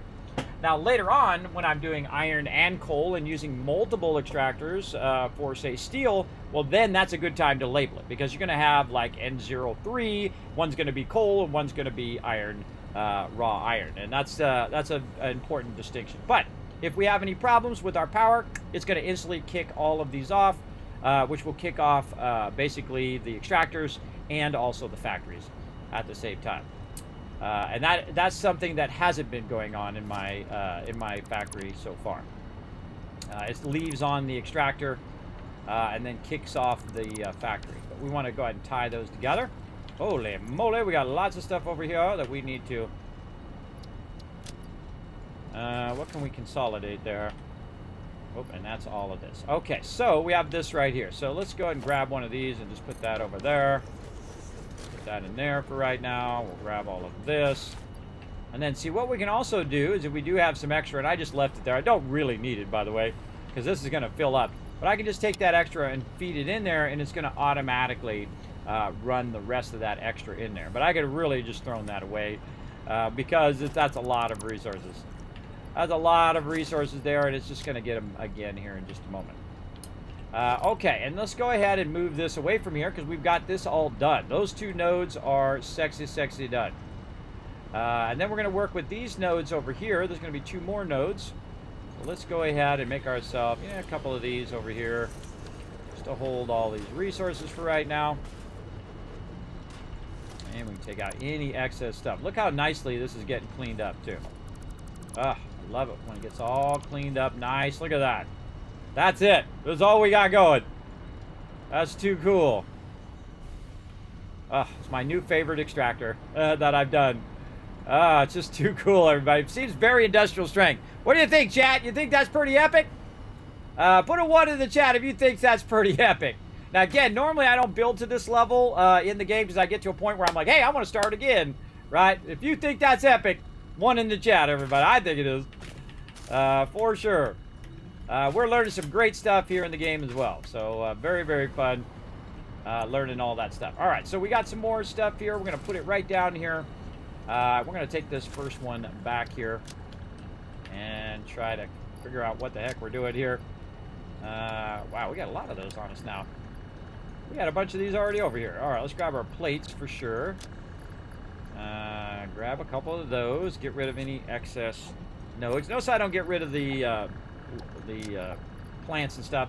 I usually hang on to that. Coal and stuff like that I get rid of. That's just gonna fill everything. Let's get this, a couple of these. All right, we got a little bit of that. We're gonna leave the rest of this over here just in case we need it later on. Maybe a little bit of this, a little bit of that. Oh man, way too much of all of that. Do this, too much wire. Okay, just kind of consolidate that over there again. So if we need it later, we'll have that in there. Okay, so now what I can do is I can go ahead and do these other nodes, but what I really want to do is get my factory going. Now see how I've got this hypertube over here? This whole hypertube thing should be redone, but no, I'm kind of working here for right now. Oh, and I need myself some rods. I need some rods. That was the other thing I needed. For now, it's just best just to kind of tie this in somewhere, and you're like, oh god, I got no power to tie this in. I can very easily just tie this in to my B selection here, so when this is on, the hypertube is on, and then I can just utilize that for now, and then come back and rework all my hypertubes. I feel like you want to get all this kind of squared away, get all your line runs squared away, and then what I would do is actually tie that hypertube up, and then tie it so you can just run down this way. So you don't have to keep just doing that small hop, and then you'd have another one you can just get in, which will take you to here, and then you can jump into this one, and so on. Okay, time to take down our factories. You're like, oh, good, but what? Yeah, time to take some stuff down. Okay, so this is our concrete, and it is working beautifully over there. Let's see how our concrete is doing over here. It should be still running this out. Oh, my goodness. Look at how much concrete we got in here. Holy mac. Oh, my gosh. It's drained all the other boxes. All right, so we have drained all of these boxes of the concrete, and we are running the concrete now, and it's built into our factories, which is really cool. Super cool. All right, now over here we have our bottom half and our top half. So what is the bottom half of this factory? Well, the bottom part of this factory right here is producing plates. So we want to replace the plates and do this. But actually, we're going to need to make iron ingots first. But we're going to go ahead and just basically pull this stuff out right over here. Now, anything that was part of the original design is going to go out. And anything that I changed is going to be there. Like you can see, we've got those connectors. We've got this lifter here that we're using. So let's take that lifter out. Let's go ahead and also remove the top part. Now, the top part up here, you can see we have some underruns there where we were talking about that, as well as up in here, we have all of our smelters. So our smelters are going on top. And we're going to rebuild the way we do our smelters so they fit perfectly in this little notch right up here on the top of the buildings, which is going to be super fun. All right, and again, let's do that. Take that out. And then we can just do this again and again, though you probably want to watch your inventory space. Very quickly, you're going to absolutely fill up your inventory. So let's go ahead and put a lot of that away so we're not just wiping out our, don't have a whole bunch of those little boxes, which I do. I have a whole bunch of those boxes. You can see them up there. And as we go through our factory, we're going to see if we can find them suckers and get rid of them. All right, and we'll go here. And we can use our complete factory removal back there.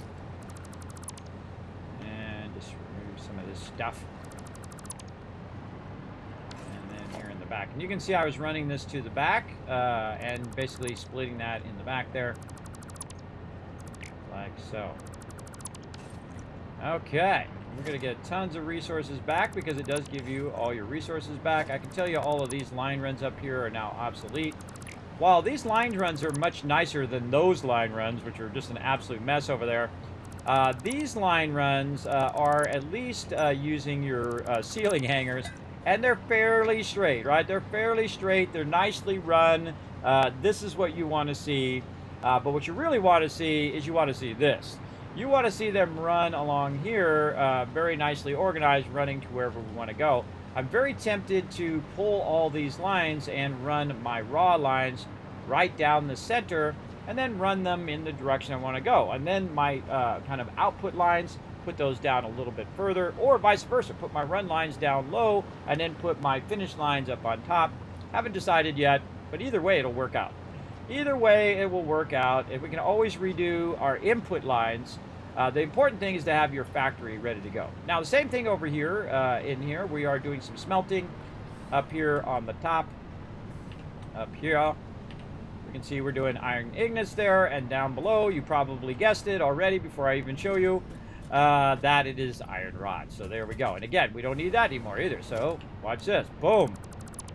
Again, I'm going to speed up a little bit. Hope you guys don't mind. Let's watch that inventory space. Looking good.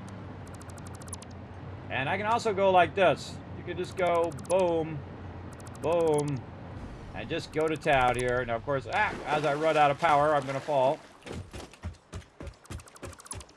This is why it's sometimes fun to run your power into the floors and just kind of run it on the edge.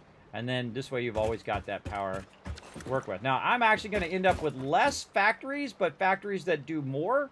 And you're like, well, Kismet, how is that possible? You're going to end up with less factories, and now you're going from 300 production to 780 extraction than you had before, and you're going to end up with smaller factories. And that's because I put more constructors in a single factory. Instead of just having 4, I now have 6.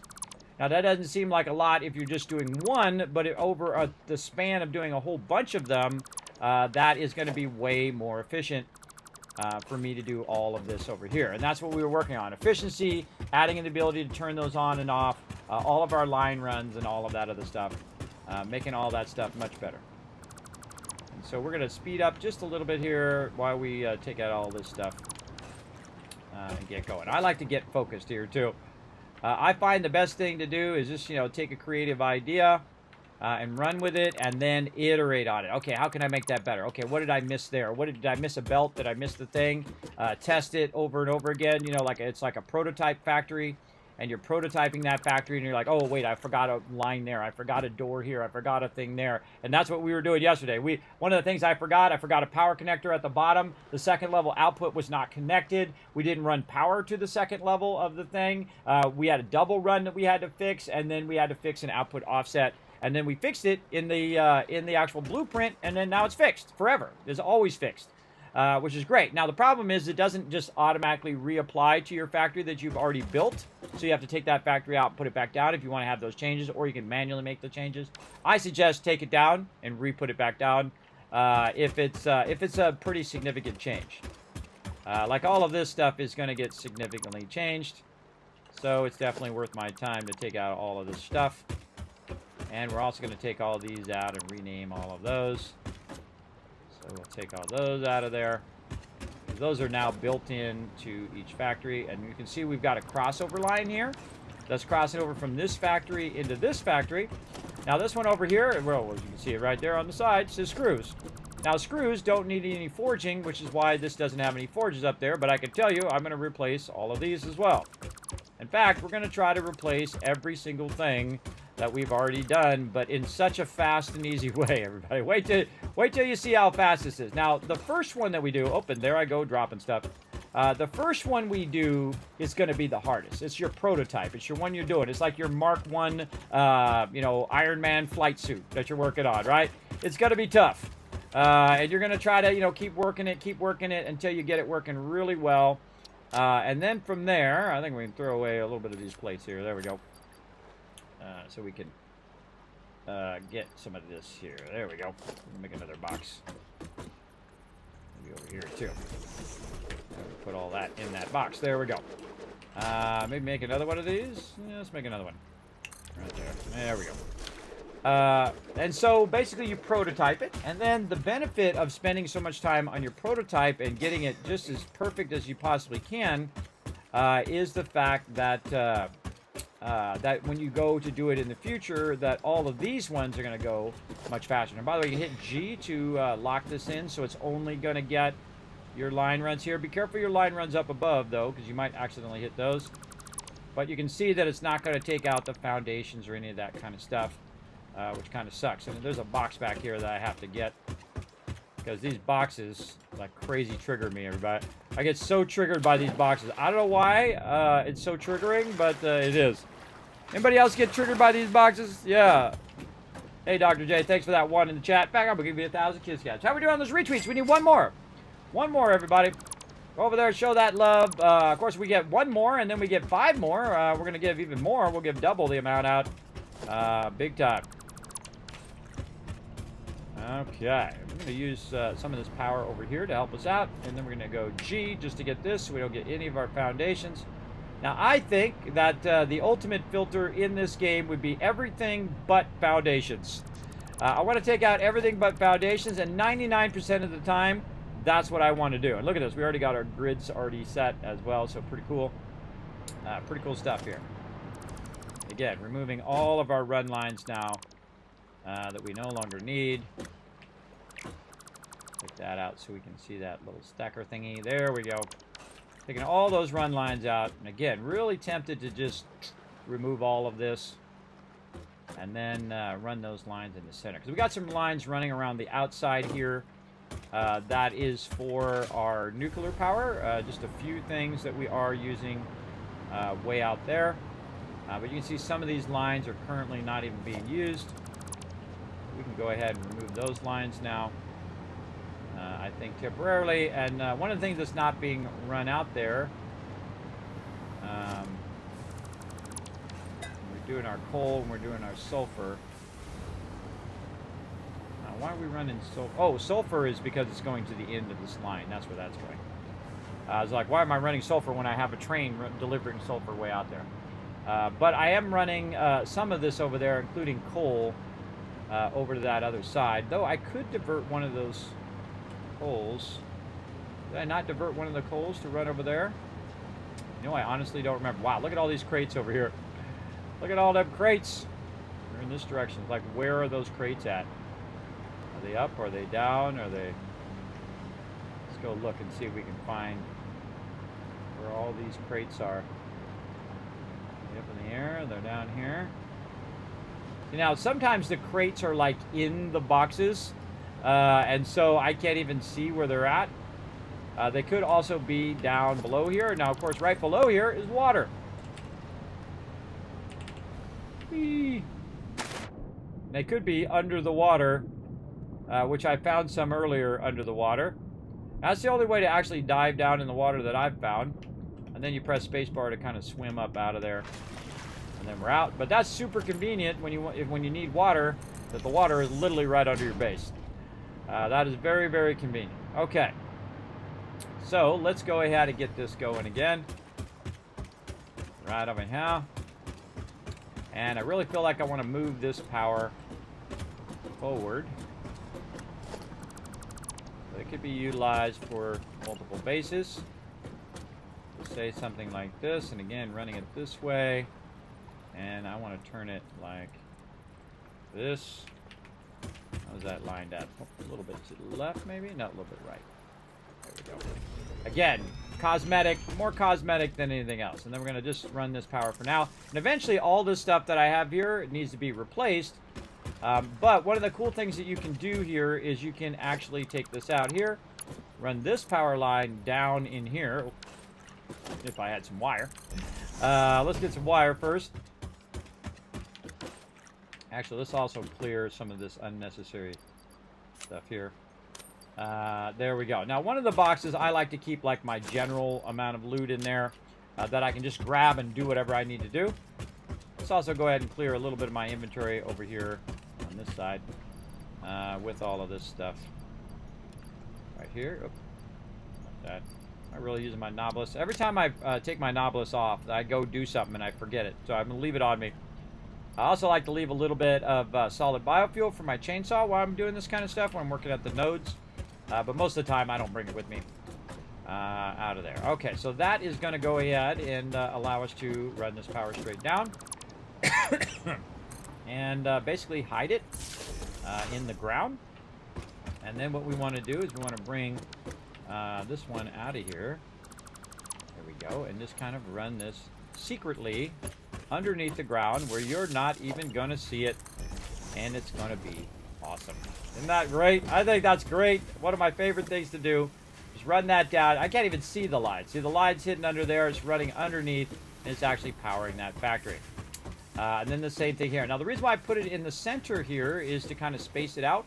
And then, of course, we're going to use it to run our long lines later on, of course, pulling our power from our nuclear power over there. Okay, and also we notice this one's actually set back a little bit. Notice how this factory is not as wide. And that's because I made it a lot smaller than those ones over there, so I can actually do all the side runs of all of it. Now, before we put down our factory, we want to go ahead and do some blueprinting.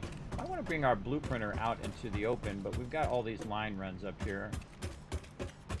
And we might want to just go do some line run repair here, where we just go ahead and remove. Some of these are not even upgraded. They're very slow line runs. And then see, we can just hit G. If we can get on this, hit G, and then we'll just take out these kind of ceiling mounts. You know, the ceiling mounts are okay. I feel like they're not as effective as using these other ones. Again, we'll hit G on that. Yeah, see, that's a Mark IV, and this one's a Mark V, so it's not going to get those. Take this all out. This all over here is temporary, and again, we want to just remove the massive amount of spaghetti that we've got going up here. This is a very inefficient way of running my lines, though it is cool looking. That it sure is. Now look at that. See, I'm accidentally hitting stuff in the background.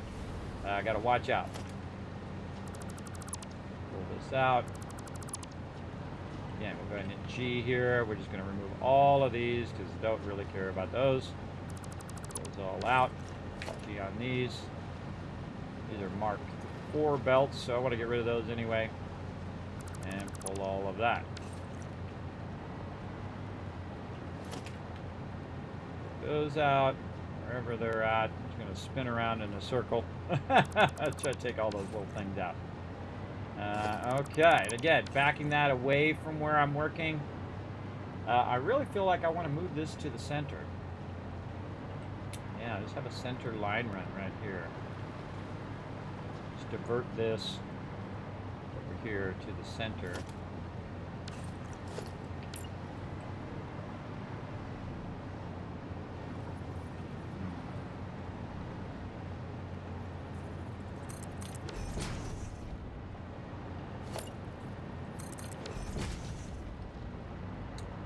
Nice. Okay. Something like that. And then we want to get our other line stuff here removed. Now we don't want to take our coal out and our sulfur out. Well, sulfur we could probably take out. But we don't want to take our coal out because our coal is actually being used on our steel and all that stuff down there. I don't think I'm actually using this anything other than steel. You know what? I feel like I'm taking it out. That's it. All of it out. If we lose power, well then we'll have to deal with it at that moment. All right, there we go. We just need to clean all this up. And I'd suggest whenever you redo your base that you just start from scratch here. But just start from scratch and make your life easier by adjusting that a bit better. Now what I want to do is go ahead and run these lines that I'm about to run down here in that lower side. So I'm going to go ahead and put one there. I'll put one there. And so we're going to go ahead and just run these up like this, a little bit higher than what we got. Now I like to see this going because if this is not going, then something is going horribly, horribly wrong. Now see how that doesn't run in there? And that's because I ran them up, and so I've set the precedent of which direction they're going. They have a really great feature they added. You hit R and it changes the direction. Which I absolutely love. That's like one of the greatest changes ever. And so we can very easily divert these over here now. And again, just kind of see that all that stuff is running just well. Just as good as we want it. Now, same thing down here. So we're going to go ahead and do this one. And I'm going to run this one under like this. And then this one. I kind of feel like that wants to go lower. Say something like that. Get me out of the way.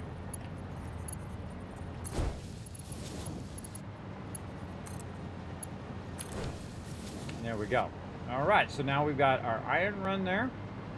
And then we're going to go ahead and remove all of this stuff. All of this is going bye-bye. Bye-bye. All of this going bye-bye. That.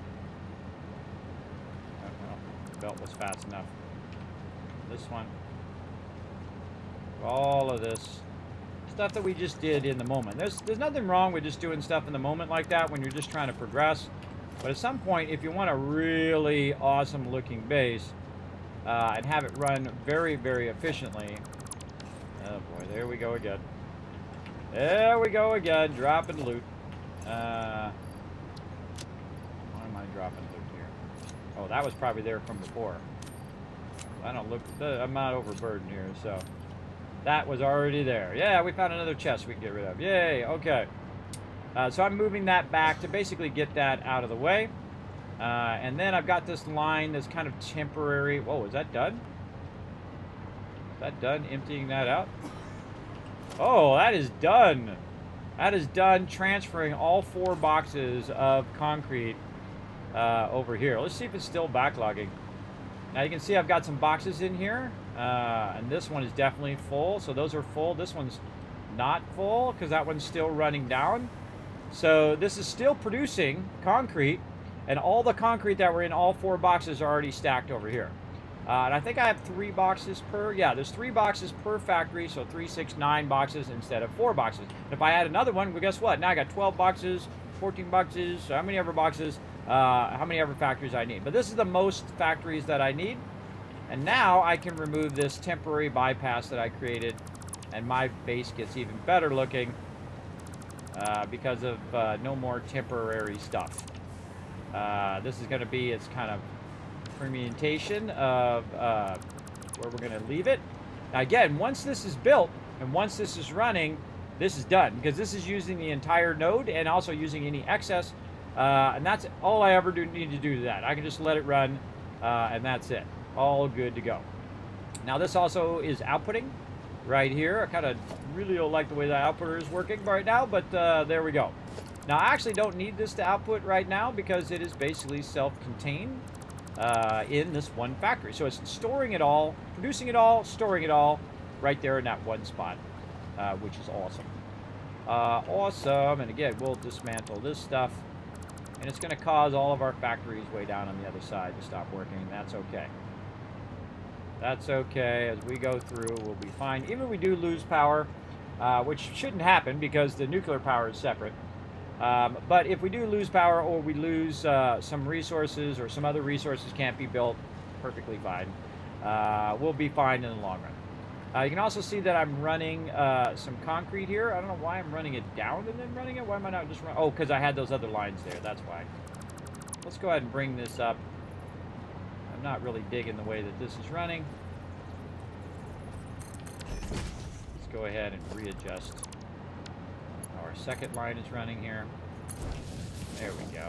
Again, we can kind of clean this up a little bit and run this nicely across here.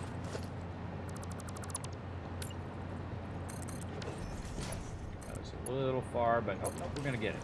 Okay.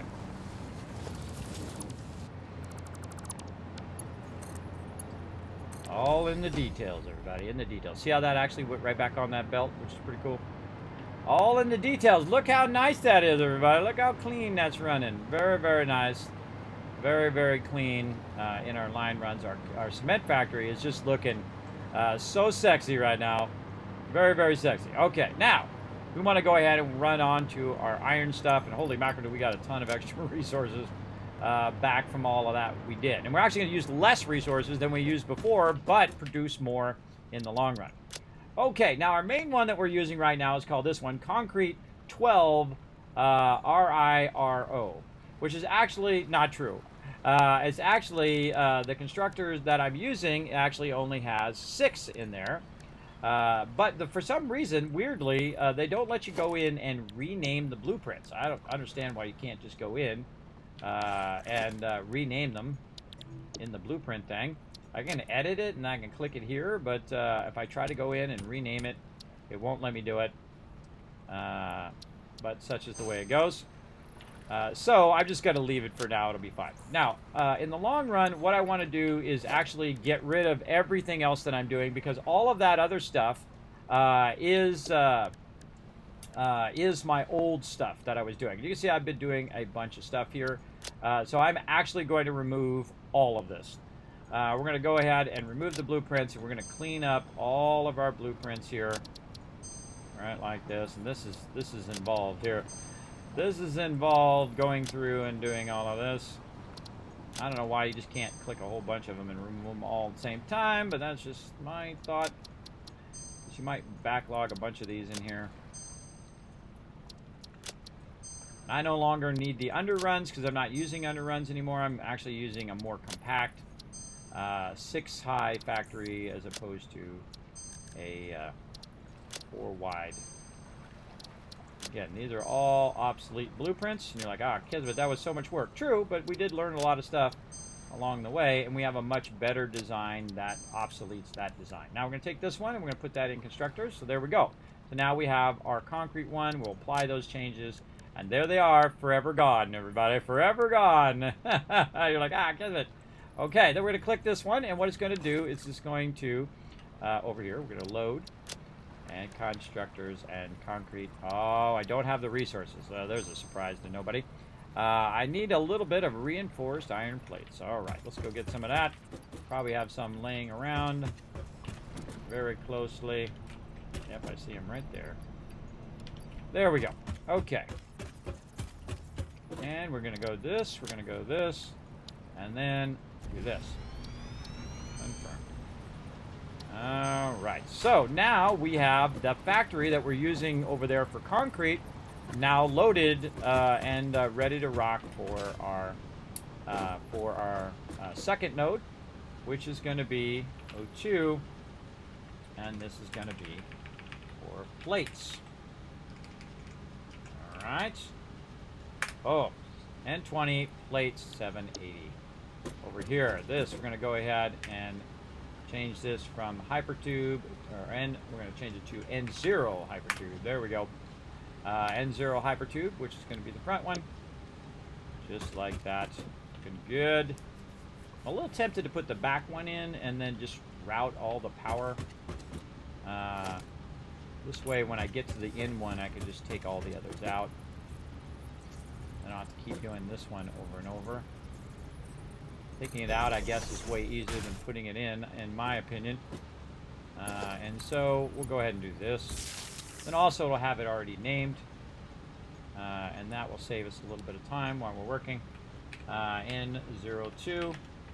Man, what did I call that? Back something. I called it back hypertube. Back hypertube. Try to be real consistent in what I do. So that'll end up and look very much like N01 back hypertube.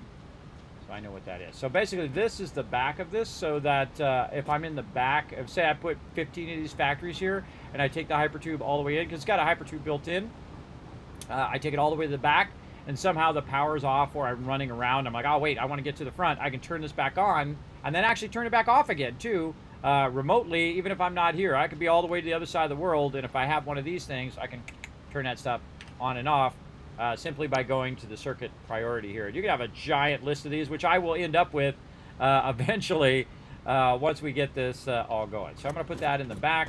We've got our crossovers, our cross connections here in the back that we got going. We've got our storage up above that we can access from down below.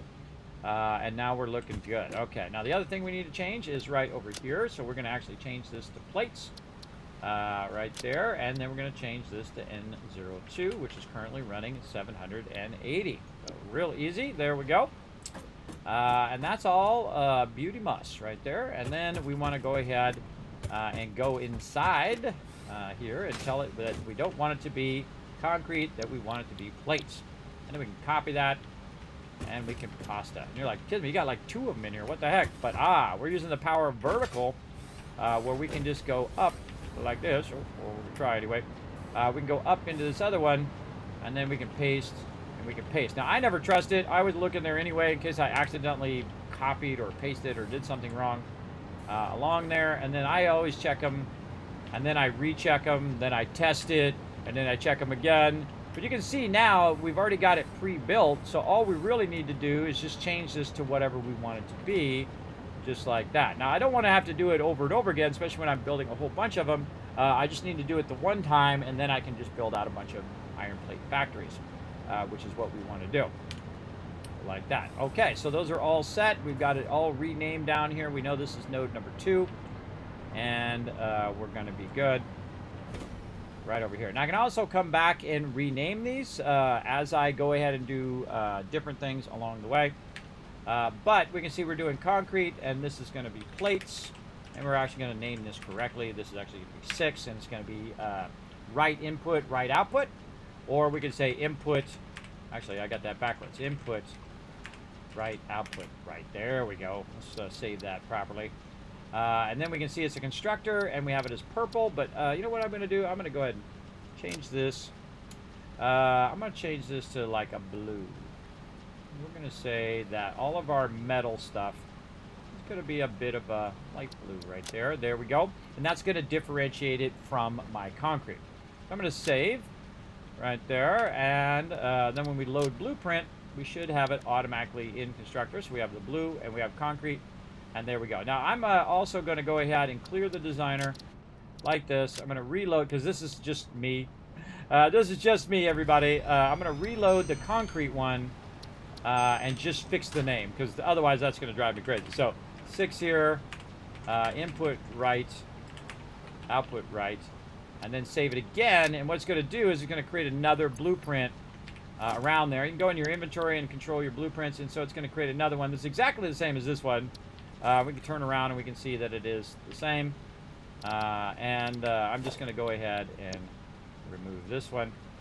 Though this one's actually currently being used, so it's going to say unknown when we remove the blueprint, but that's okay in the long run. And then I'm going to move this one. Nope. I'm going go ahead and fingers, work with me. There we go. Move this one. Can't move it. I gotta hit edit first. So irritating. There we go. Edit. Move this one after that one because that's my latest one. Is going to be plates. Now, let's go ahead and clear the designer again. Right over here. And just for safety's sake, we're going to clear it. We're going to bring up our concrete. So if we need to make adjustments to our concrete one, we can run over here and we can adjust it. We're also going to use it as a template for stacking cool stuff on the top of it, which is going to be real fun. Okay, so now we're going to go ahead and say that this one is going to be number 9. And we're going to try to put this in here. Now, I know that I can turn it this way and put that in there.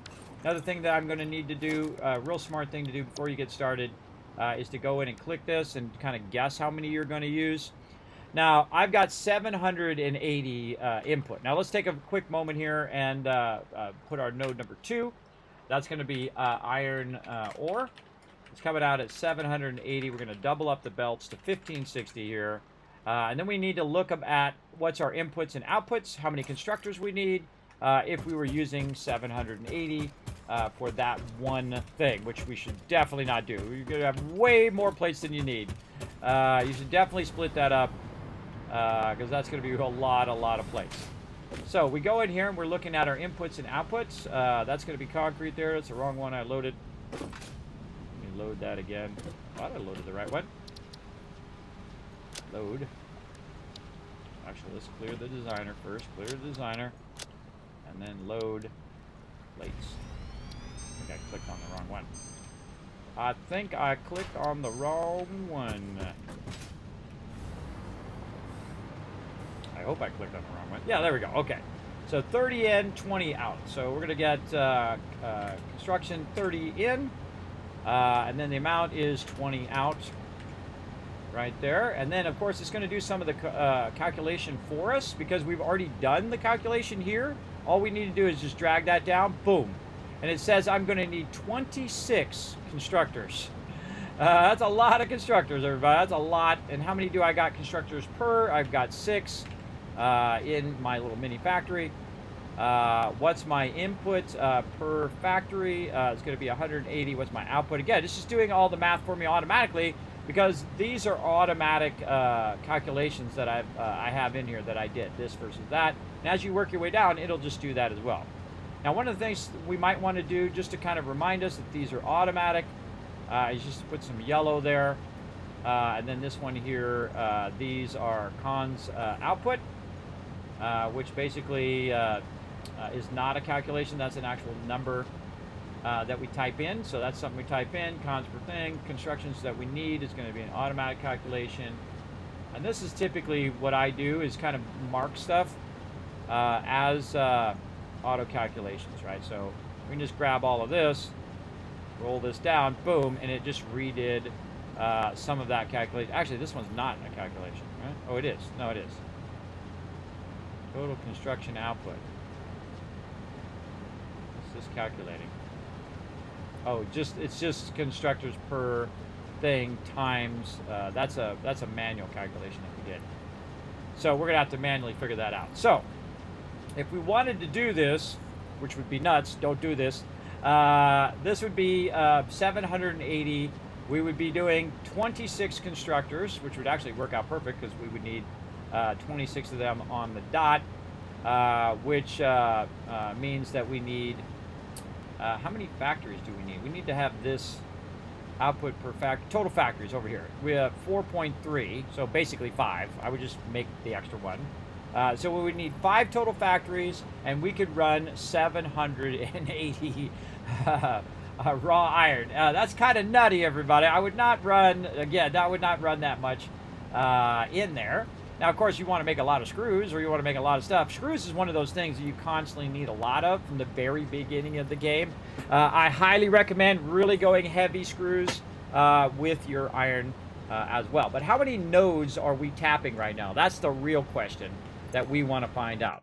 How many nodes are we going to run from over here, where we're basically at right here? And we have 3 nodes. This is a pure node, another pure node, and you guessed it, another pure node. So this is 780, 780, 780. Now, one of these nodes we're using for steel, so we want to run that to there. But what are we using the other node for?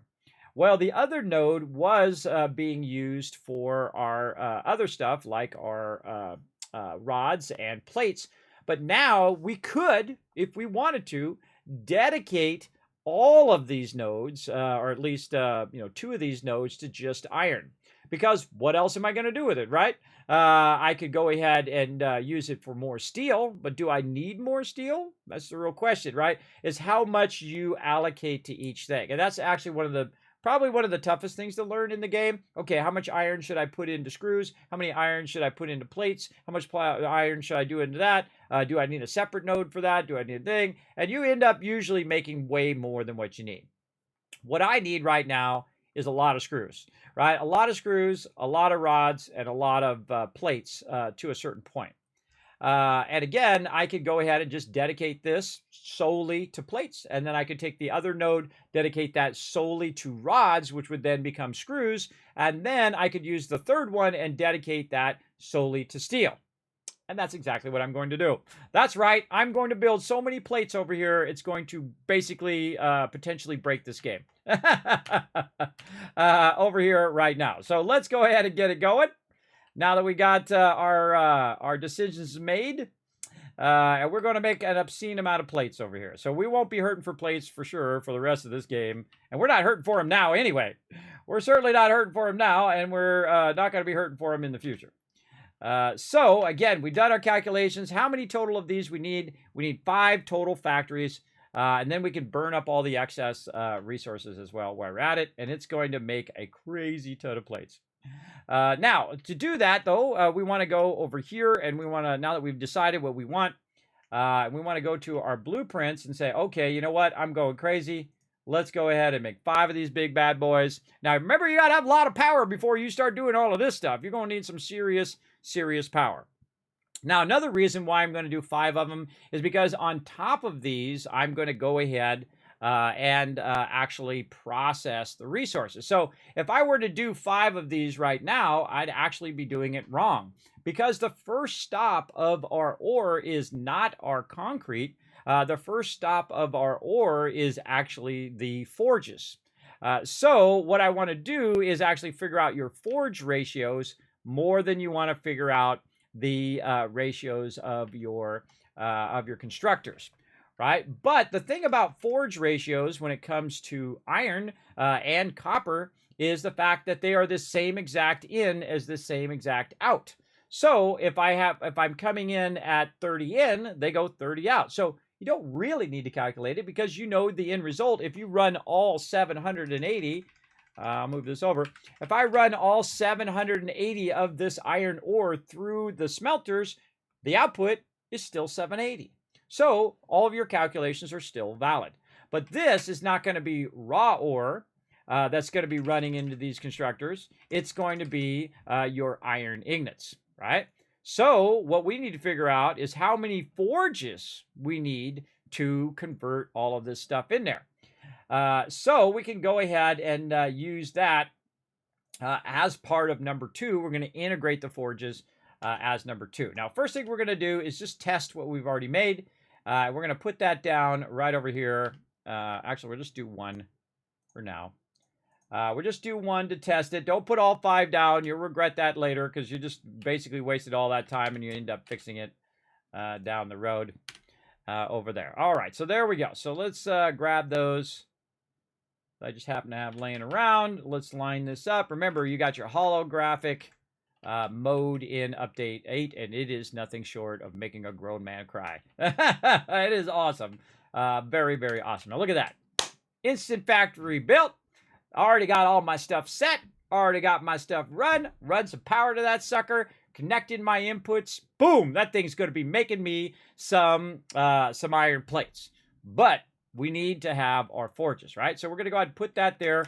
And we're going to look and see what problems we've got up here on top. We've got these line runs that we had from before. Now, again, watch out for your foundations here. Hit G.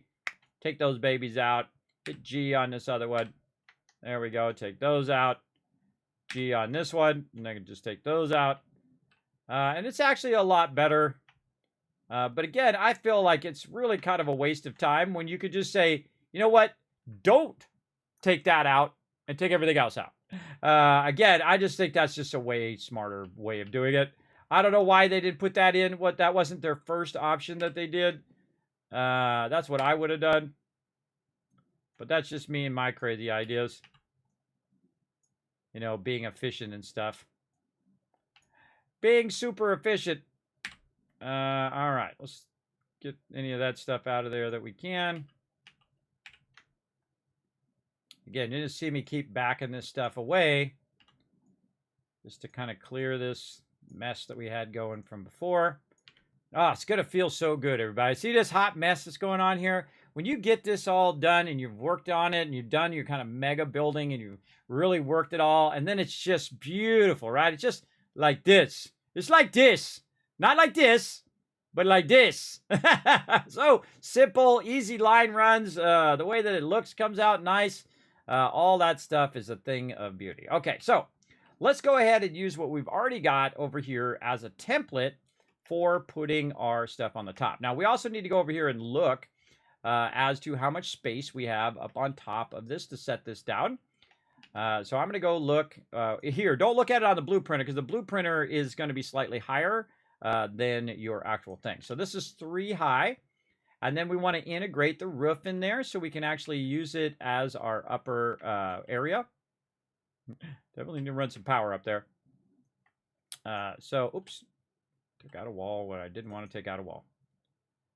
That's okay. We're going to take that anyway. Okay, so we want to integrate the roof in there. Into the top. We want to make it 3 by 3. 3 by 3, we can drop it in. We've got walls here in the front, so we don't need to put those walls in. So walls around the outside, 3 up, and then maybe integrate that. So 3 up maximum, and then how many ever things we can fit in there. Now, we could have the forges go ahead and breach this top part and actually be up here at the top as well. So our forges could just be up on this upper level, and then we can run those down below, which I'm a little tempted to do because then we could maximize the use of our blueprinter and have the most forges in a single thing that we want, and we just set the actual forge up on top of the thing instead of up on top of this, which would make it a lot easier. Plus, I could also run a bunch of lines under here. That would make it easy for me to run the lines up there and then run the lines down. But it would be cool to kind of just snap that in there. But I thought after the stream, you know, it would be way easier is just putting it right above it in the top thing. And why not make it easier on yourself instead of harder?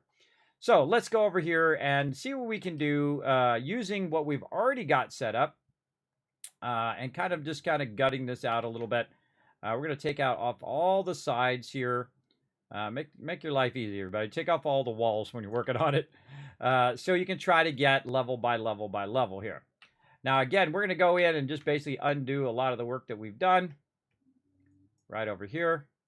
Now, another cool thing that I'm going to do is not only on the finished resources, but I'm going to go through and actually have it backlog the raw resources as well so that we can basically have a backlog of that in here as well. So if we need any of those raw resources for the MAM or anything like that, we could grab that as well. And that's why if you see that I've run my lines up higher than I did before, and the reason why I ran those lines up higher is because I'm putting my smelting up here. And you're like, well, Kismet, why are you putting your smelting up here? Why don't you put your smelting at the bottom and then your finished goods on the top? Normally I would, but I'm trying something different in this playthrough where a lot of my resources are being fed down below.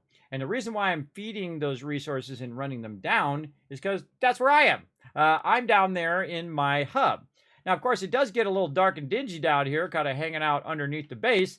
And eventually, I will bring that hub up to this upper level. And I could flip those right now. I could just say, you know what? I want my factories to be up here. And then I'm going to run all of our resources underneath, which is typically what I do. But the thing down here is this is where the water's at. And this is where the water's at. This is where I want to be at. Because this is where I'm going to be basically doing a lot of my factories that utilize water on this lower side. And again, it is kind of dark and dingy. Now I'm actually thinking about it. Well, maybe I should move it now while I'm thinking about it and put my smelters down below and put this up above. I could do it real easy. Pull those out, move it up, do it up above. Then we'd be out in the sun. It wouldn't be down here in this little dingy underrun. See? That's how things get changed, everybody. That's how things get changed. Yeah, and then I could just run across it on the outside here. Then all of this stuff down here would be pretty much hidden because you wouldn't see this anymore because I would be up here. And even if it was a mess, you can see that this doesn't look as much of a mess as what's going on down below. And I typically get to a point where I do a lot of these underruns anyway. And I typically build my base vertically and I start getting up higher and higher and higher up until I reach what I consider to be the train level, right? Like I've got right here, my train level that's running, which is typically above all of the other areas. You can see I've got another train running over there, running uranium. I've got trains running down below as well, running the waste material from the nuclear thing running. And we're just building little tracks for the trains, and those trains have a specific thing that they do, what I call a push-pull train. That's what this one's doing here. And eventually I'm going to speed this up where I'm going to have multiple trains on that line to get that uranium over there just that much faster. Okay, so now I'm thinking of switching. And if you're going to switch it, now's the time to do it. Now's the time to switch it now before you have that. And then I can actually run this down a little further. But I can still see my lines there and run it down kind of like I have it over there, where it's running down underneath and then comes up from below. All right, I made a choice. That's it. This all got to go. Now, if I take that out, everybody, it's going to basically drop like a massive amount of concrete. So if I pull that out, that's not a good idea. But also notice that I could actually move this closer to the shore as well.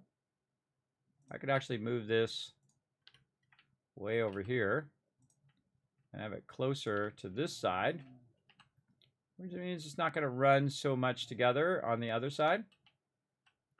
So let's see. Again, I make choices in the moment, and then also I think stuff out in the long term. As well. I really like the idea of moving this way over as well.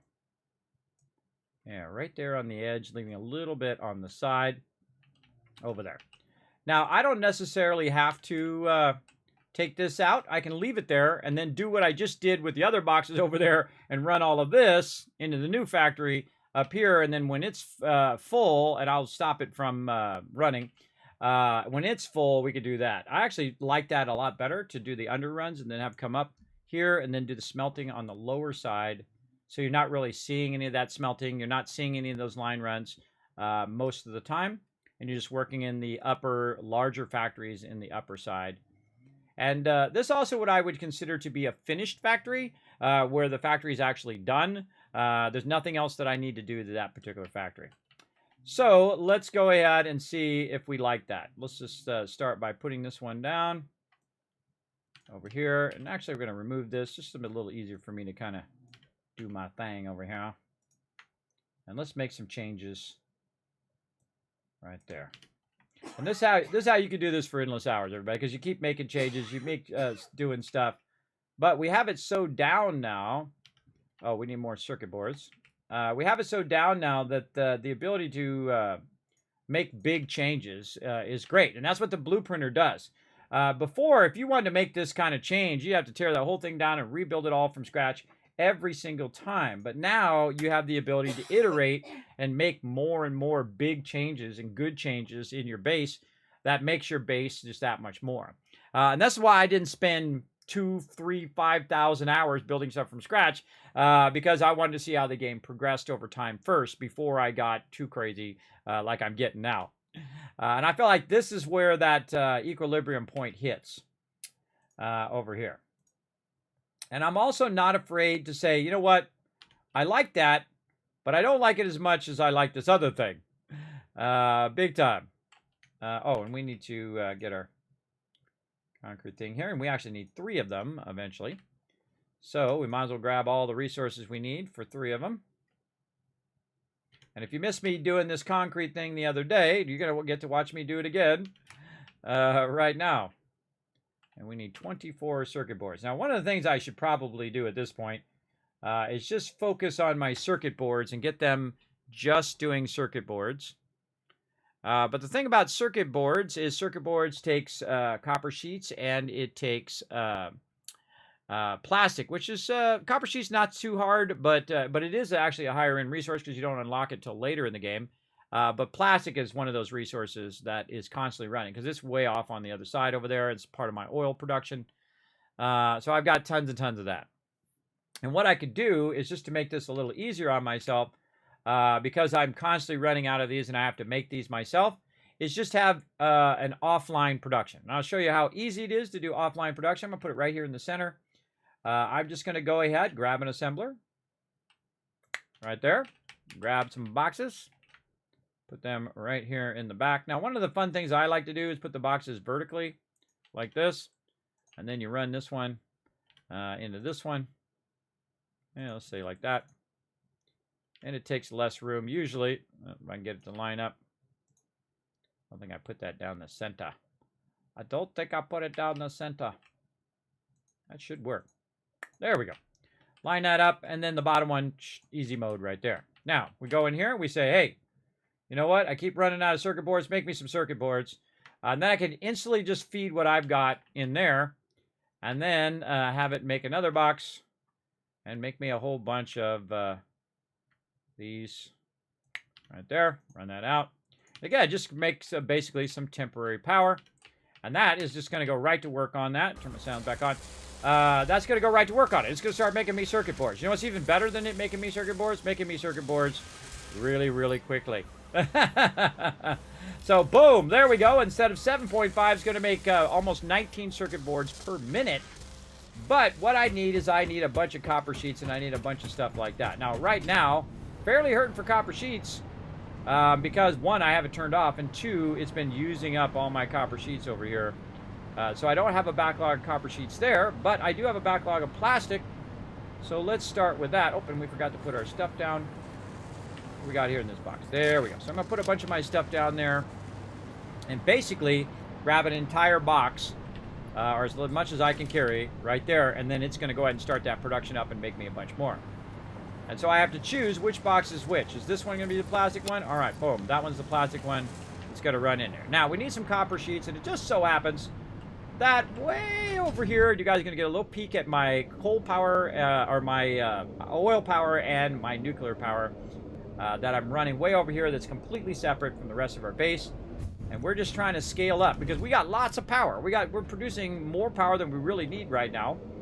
And we've got lots of power backlogged over here. Now look at this stackers, everybody. Look at those giant stackers. They're all double run as well, all the way down, so they go super fast.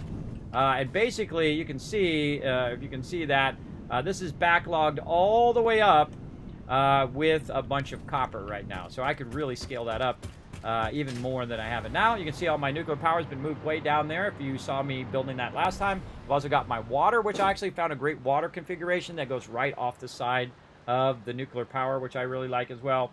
And basically, that can run, if I stop producing stuff right now, this can run for about 30 real-life hours if I'm not even around. Just let it run. Just even if I stop all production, it would still run for 30 hours because I have backlogged 30 hours worth of power over there. And that's producing an obscene amount of power. Also, it's producing its own resources over here, as you can see. All of this stuff is running along here. Now, one of the things that we need to do is to make sure that our power is running. We can see it's running here. But see, I'm kind of jumping here and nothing's happening. That's telling me that there's something going on with my power.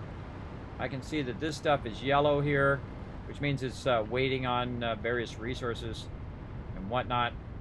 And this all looks like it has power, so this is all good. We got hypertube with power.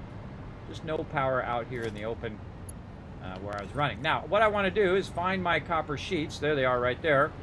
Over here, which is in a solely separate production, and just steal a bunch of those. Like that. Steal a bunch of those from the other factory, but it's my factory, so I'm really stealing for myself. But it'll go make more. And that's fine. And again, that's all separate. It has its own nodes up above here. This is where it's running all of those resources separately from its own set of nodes. But since I have a bunch over there, and we're also going to fix this problem with our copper sheets here in a bit, because we're going to go ahead and run over here.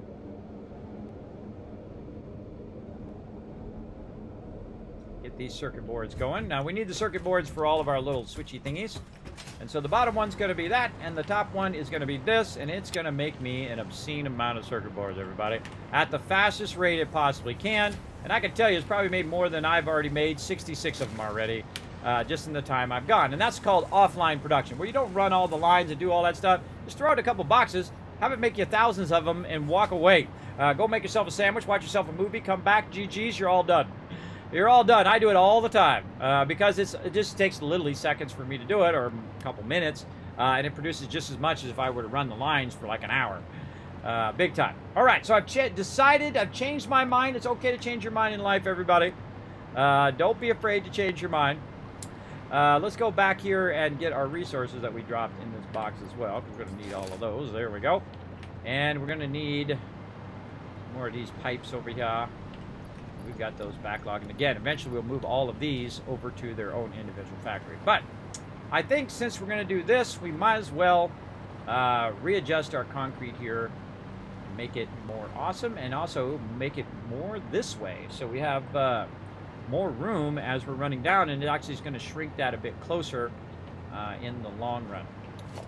All right, so let's go ahead and get our concrete here, which we're going to go ahead and put as number 9. And then actually eventually our plate's number 0. All right, so number 9, bringing up our thing. You can actually see what it says too, concrete our thing. Now we actually changed the name of this and got rid of the pattern that we're currently using. So this is actually probably a good thing in the long run, in the fact that it will be tied to a blueprint that we are going to save for the long term. Boom, there we go, down it goes. All right, and we're going to replace all of our production down there, easy peasy. In just a few moments, just simply by doing that. I'm going to run this run side out here so I can walk along there. And then number 9 here. Again, and it remembers the direction in which you put the last one down. Oh, a little too, not far enough. It remembers the direction that you ran the last one, so that arrow should be aiming in the same direction. And there we go.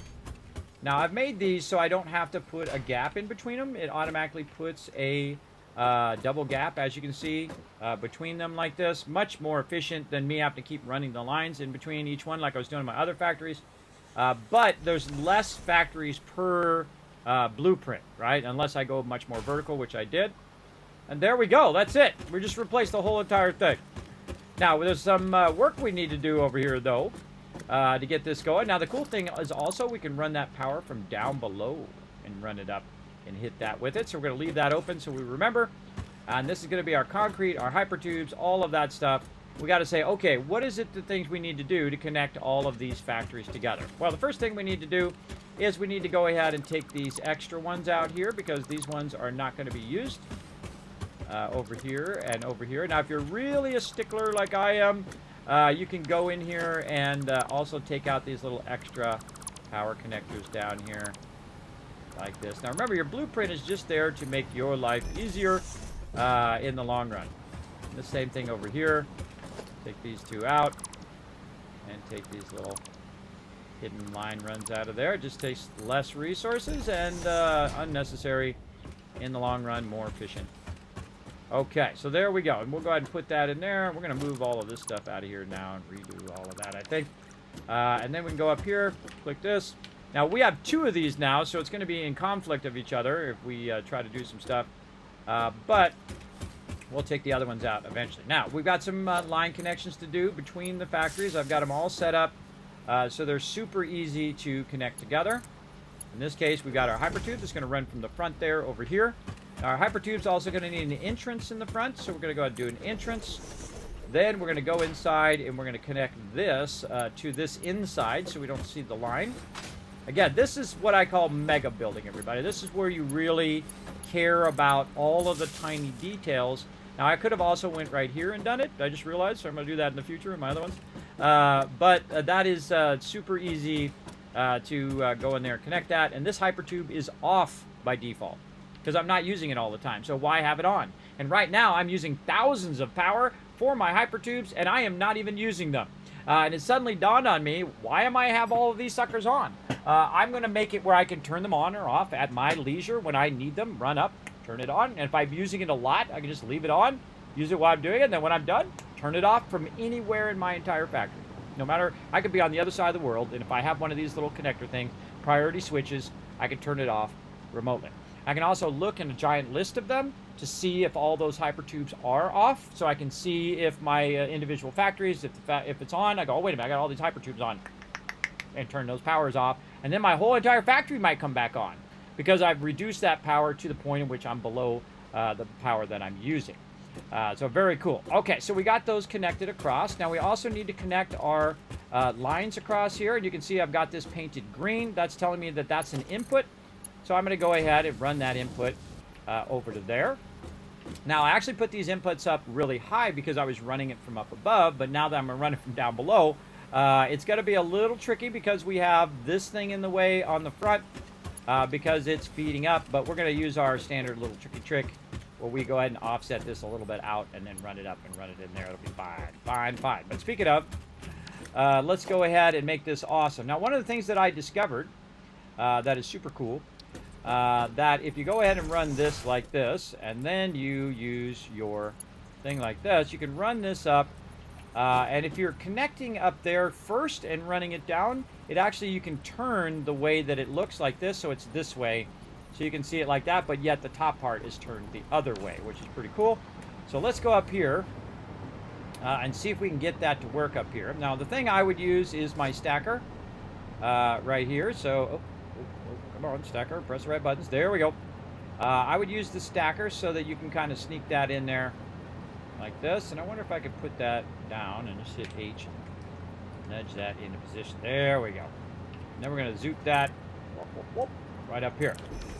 And that's going to allow us to run a little bit of a line here. Then we're going to hit G to just take out our stacker poles, back out again. Then we're going to go ahead and use our connector to run this down, and we missed it. Ah, bum, bum, bum, bum. So close. But that's okay. Now we know where we want that to be. We want it to be back just a little bit more. And again, we put that down, H, nudge that into position, back, and then back one more. Zoop that baby right up there. Take this line back out again. Run that line right there. There. F, G. Scroll down. Take all those little suckers out because you don't want those to be in your way later. And then down. And look at that. How we can turn that and back that up against the other one. Awesome. I love that. Now I can just glance at my factory and see if the input is actually going into the base, which is awesome. Or into the factory. So very, very cool there. Digging all of that. Love it, love it. And we could rerun all of these, and we can run those underneath. That's going to be much nicer. Okay, so another thing that we want to do is, of course, run our power. So let's go ahead and run down here. Do a little damage to fix it properly. And we're going to tie all of these together so that the one in the front controls all three factories. And we can turn that off. All three factories go off. Just that easy. Now we can also, if we had power over here, let's see, how do we want to run our power for right now? Really feel like we want to run that down and put our power back here in the corner.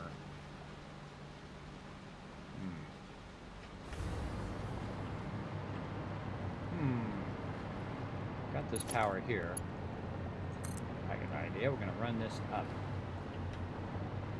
Run that perfectly up above that.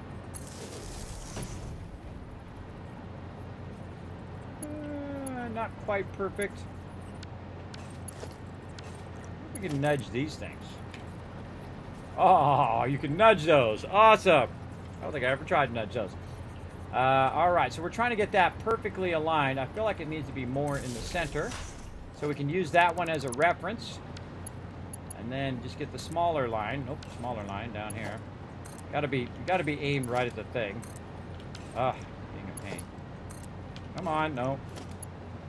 I don't want to do that. I want to do the smaller one down here. There we go.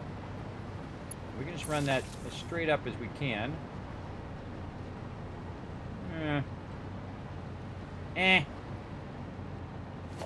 like we want to nudge that over just a little bit.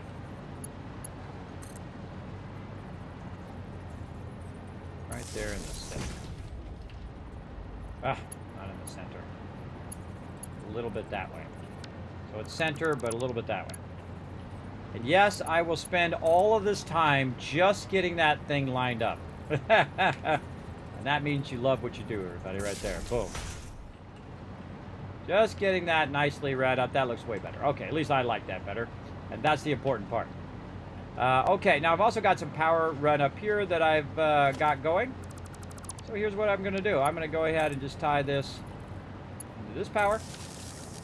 And then run way back over here. And eventually I'm going to wait for it to stop that lag. And I'm going to go ahead and cut these lines, because these lines no longer need to run here. And then I can actually remove a lot of this, which is going to help me take out all these belts. Gotta watch out I don't get overburdened. Oh, I'm fine. And I want to leave this here because it's got all my power run there. What I really want to do is move this way back, because guess what? Now my runs are over here, not over there anymore. And so I've moved this back by a huge amount, and it's not running up against the water or the edge here. It's up higher. A lot of benefits there. Big time. I can also go ahead and run this up here, which is basically going to start up my factory there. And then these runs here, I kind of feel like we are good to take this out, rerun all of that with something else later on to turn this one that way and have that as an input. Oh yeah. See, the second I see something, I can tell it's better. That's pretty cool, and that replaced what we already have, but this is way better because the final product is, or the line runs are going to be underneath, out of our way. Now the same thing I did on this one where I did this bypass and then it fed in there. Now we don't need to do that. We can just actually run it underneath here and have it run down the line here. So the first thing we're going to do is try to make this look good, simply by going and using our wall hanger thing to try to line that up. I'm going to see if I like that. Yeah, it's not bad, but you know what would be even better? So we took those out of there. We put one of these this way. And that would make that so much nicer. Like this. And then nicely run like that. And this one. And there. This could be run back there. That could run to there. Oh, come on. That's beautiful. That's a beauty must right there. Now again, we could go ahead and now connect the rest of our lines in and let those run again. I would, since I'm putting this on the top now, I would definitely back this up and run that down further so it runs up here, so I don't have to do this part now. So this part is now going to be where my beautiful area is, and this part down below should be in the more kind of line runny area down there. Oh, look, there's another box that was hidden in the ground. I bet you there's a bunch of them hidden in here. We're trying to eliminate these darn boxes that we apparently have like 8 bazillion of somewhere over there as well. Okay, and we got the power run. And I like how that power's runs pretty nicely. And you know what we might do too while we're at it is maybe just run this like this. Just go ahead and take this power. And just kind of run it down the center here so that we can go ahead and then chain it to the next one. It's going to be next to it. And there we go. Power good. All of that good. It is running it in there and actually producing concrete. And the way we can tell is we can just run underneath here. It's actually producing it. Now there's already 8,000 tons of concrete. So I don't really need to run this right now. So I'm actually going to turn this sucker off. because we don't need to run that. We need to run all the concrete that we already have. All right, let's go back to our cross lines here. We want to go ahead and take this line and run it over here. But notice, by the way, that I can still use power, even though I have the factory itself off. I can still use that power. I've also got little extra power connectors out here in case I need them. But we've got this cross connect, so when this produces concrete, it'll run it in here and basically backlog over there. And this is going to cross over there. Very nice. We've got our hyper tubes and all that stuff in. Kind of feel like we want to go down, make it look fancy. Like that. There we go. On to the next one. Okay. Damaging fix-it property again. Let's just go ahead and speed up a little bit. I think you guys got the gist of this. Some of you have already seen me do this a bunch of times all day long. So we're just going to go ahead and get that going. And then we should still have one here in the back. Oh, I don't have one in the back. Oh, I took the one out in the back. That's the one I wanted to keep. That's a bummer. Why did I... Oh, I think I didn't put it on this blueprint. I put it on the other blueprint. It doesn't matter. I can just add it in afterwards. But we're going to go ahead and try to get that in there. Let's see which way this is going. A, B like this. All we need to do is just add this in the back like this, and then give it a name. N01 back hypertube. I call it something like that. The dash. With a dashy dash. Now I'm calling it the same thing as other things, and it's kind of cool that it lets you do that so that you can, you know, fix stuff, and eventually I'll take those other ones out. Now this one right here is in there. I'm going to pull these out now because these, that extractor I can leave. The one thing that I can leave in there is the extractor, because the extractor didn't change. But what did change is actually all of my various things that are going. All this N01 stuff has changed. So I need to adjust for that. What this does, it allows me to turn this on from the back side right there. And I can go ahead and just put that entrance in there. And then we're going to go in the inside.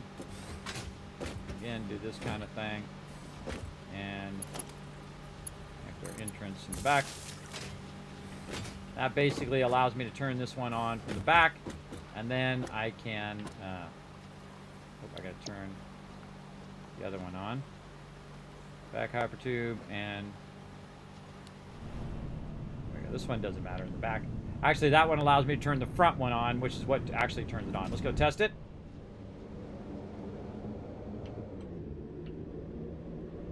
Great. So that allows me to get all the way to the front of my factory just that much faster, or to the back of the factory.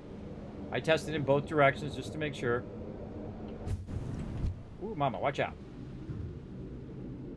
Almost flew off the side. Whee! Okay. Little dangerous there. I want to add a little bit there. And then my suggestion, whenever you come flying off up on a high edge like that, put yourself a nice little wall. In case I come flying out of there and die. Okay, so liking it. We got the crossover in there. Let's go ahead and make it fancy. With that, probably don't really need these. You know what? I'm an efficient kind of person. I don't need those in all of these back ones. Probably just in the front is enough. And that will be up here in the front there. I think that's enough. Let's just take it out on those.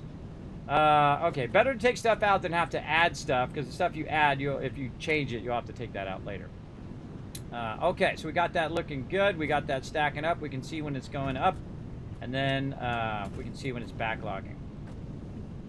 Okay, so we got that. Got the crossovers. We got all this stuff done. There's still work to do, right? It's not going to take care of everything, but you can reduce a lot of the effort down to where you're not doing just 10,000 factories over and over. Imagine if you did this over and over and over again by hand without having the ability to do the thing. Oh, wait, I don't want to do that. Those are going to be right next to each other. Without having the blueprinting, and I've done that. I've done it where I've torn it down, redid it, torn it down, redid it, torn it down, redid it. It's pretty involved. I put that little notch there too. I could have made that a high ceiling on the top one if I wanted to, but I thought the little notch looked cool with the little thing. I put a little notched area in the end. Like that. Okay, and again, this is a finished factory over here. This can do a lot of stuff. Now, one of the problems is we have a bunch of concrete already backlogged over here in this factory, and eventually we want to get rid of this factory now. But we don't want to get rid of it right this second because we want it to do some of the work for us, which is basically to run this out. Actually, I could double run this. Yeah, let's double run this. And again, we're going to make a little bit of stuff here to double run this out. And so we're going to go here. And we'll just run it across the top like this. There we go. And the same thing over here. We can go ahead and add something like this. And that bottom one over there. And then we have another lifter. Now we are double running it in this direction. Now what we wanted to do is to run all the way across over here. If it's going to let me. There we go. And I'm just going to use the top of it for right now. And then all of this stuff here in the bottom is going to be eliminated. And we want this to end up in the back box over here. Right back here. And then probably want to actually remove this temporarily. So again, we can double run these in there. Actually, probably a good idea to do this first and then take this out. And we'll have to add that back in later. And basically do this and say this. Again, we're building a whole bunch of stuff that's going to be temporary. Can't afford. Always something we need stuff for. Now this one down here, we just take that whole thing out and get all those resources back. Maybe we can use those to make this work. Okay, we're going to run this right to the edge, and again, we'll take all this out eventually. There we go. That was much better. Much better. So we can click this and basically connect these over there. Now what's going to do is run out all the concrete that's now been backlogged in all 6 of those boxes like we did earlier and run those into here. Now what we should see is that it goes down in the boxes, goes across here, down into those boxes, then comes up and goes across into this one over here.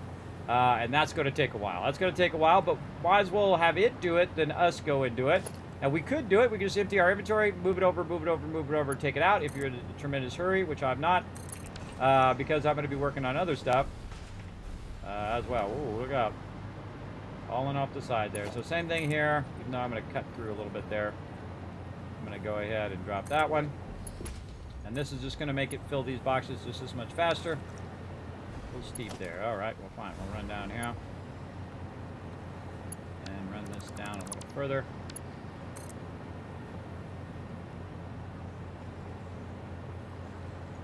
Something like that. There we go. And so at least the first 3 boxes are going to fill faster. And it's just going to drain this factory of all of those. And we'll let that run. It's running at 1560. And we'll come back and we'll make all that beauty muss later on. Okay, and we've decided that we are also going to run our other factory up here for sure. Actually, we want to take this out because we're going to put in our stuff down below here. Okay, we're going to back this off here. And now we're going to say, you know what? We want to also have our other factory here, which we need some more plates. Down we go. It's going to be cool in there. Where's our plates in there? No, over here. A little bit. Man, really, we use a lot of those plates up today. A lot, a lot. Yeah, I might as well get a little bit out of there. And we've got more over here. Again, iterate, iterate, iterate until you really get it down. And this is the same thing in real life, everybody. You just want to practice at whatever it is you're doing. Like in my case, I'm doing a lot of breakthroughs here, a lot of push forwards in what I'm doing, especially my extractors and the way that I'm doing my factories as well. So enjoying it greatly. I love these moments where you're making big strides toward what you want to get done. All right. And let's go ahead, again, put this one in. Make sure we got the arrow in the right direction. Now this one I'm going to actually nudge right up against the side here. And the reason why I'm going to do that is because there's nothing that's on the side here, and I did that on purpose to where there's nothing on the side. Now one of the problems, though, I just noticed with this is the fact that it shares an outer wall. So if I am going to put that right up against here, I should probably take that outer wall out so that it's not there. Oh, and we actually have a power connector over there too. I forgot about that. Yeah, so do I want them to be separated by one thing? Or do I want them to be right up on each other? Because that is kind of cool if they're right up next to each other. I do like that. So yeah, I definitely want to revise that.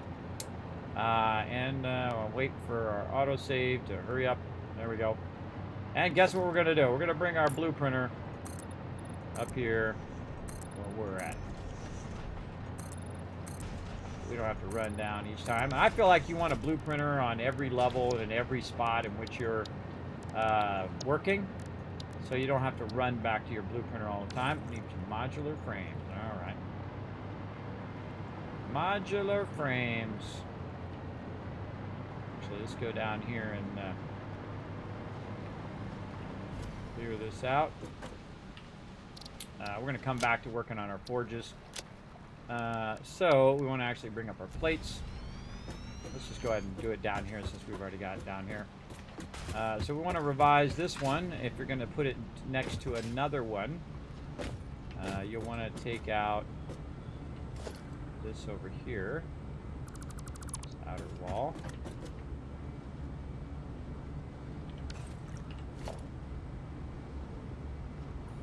This.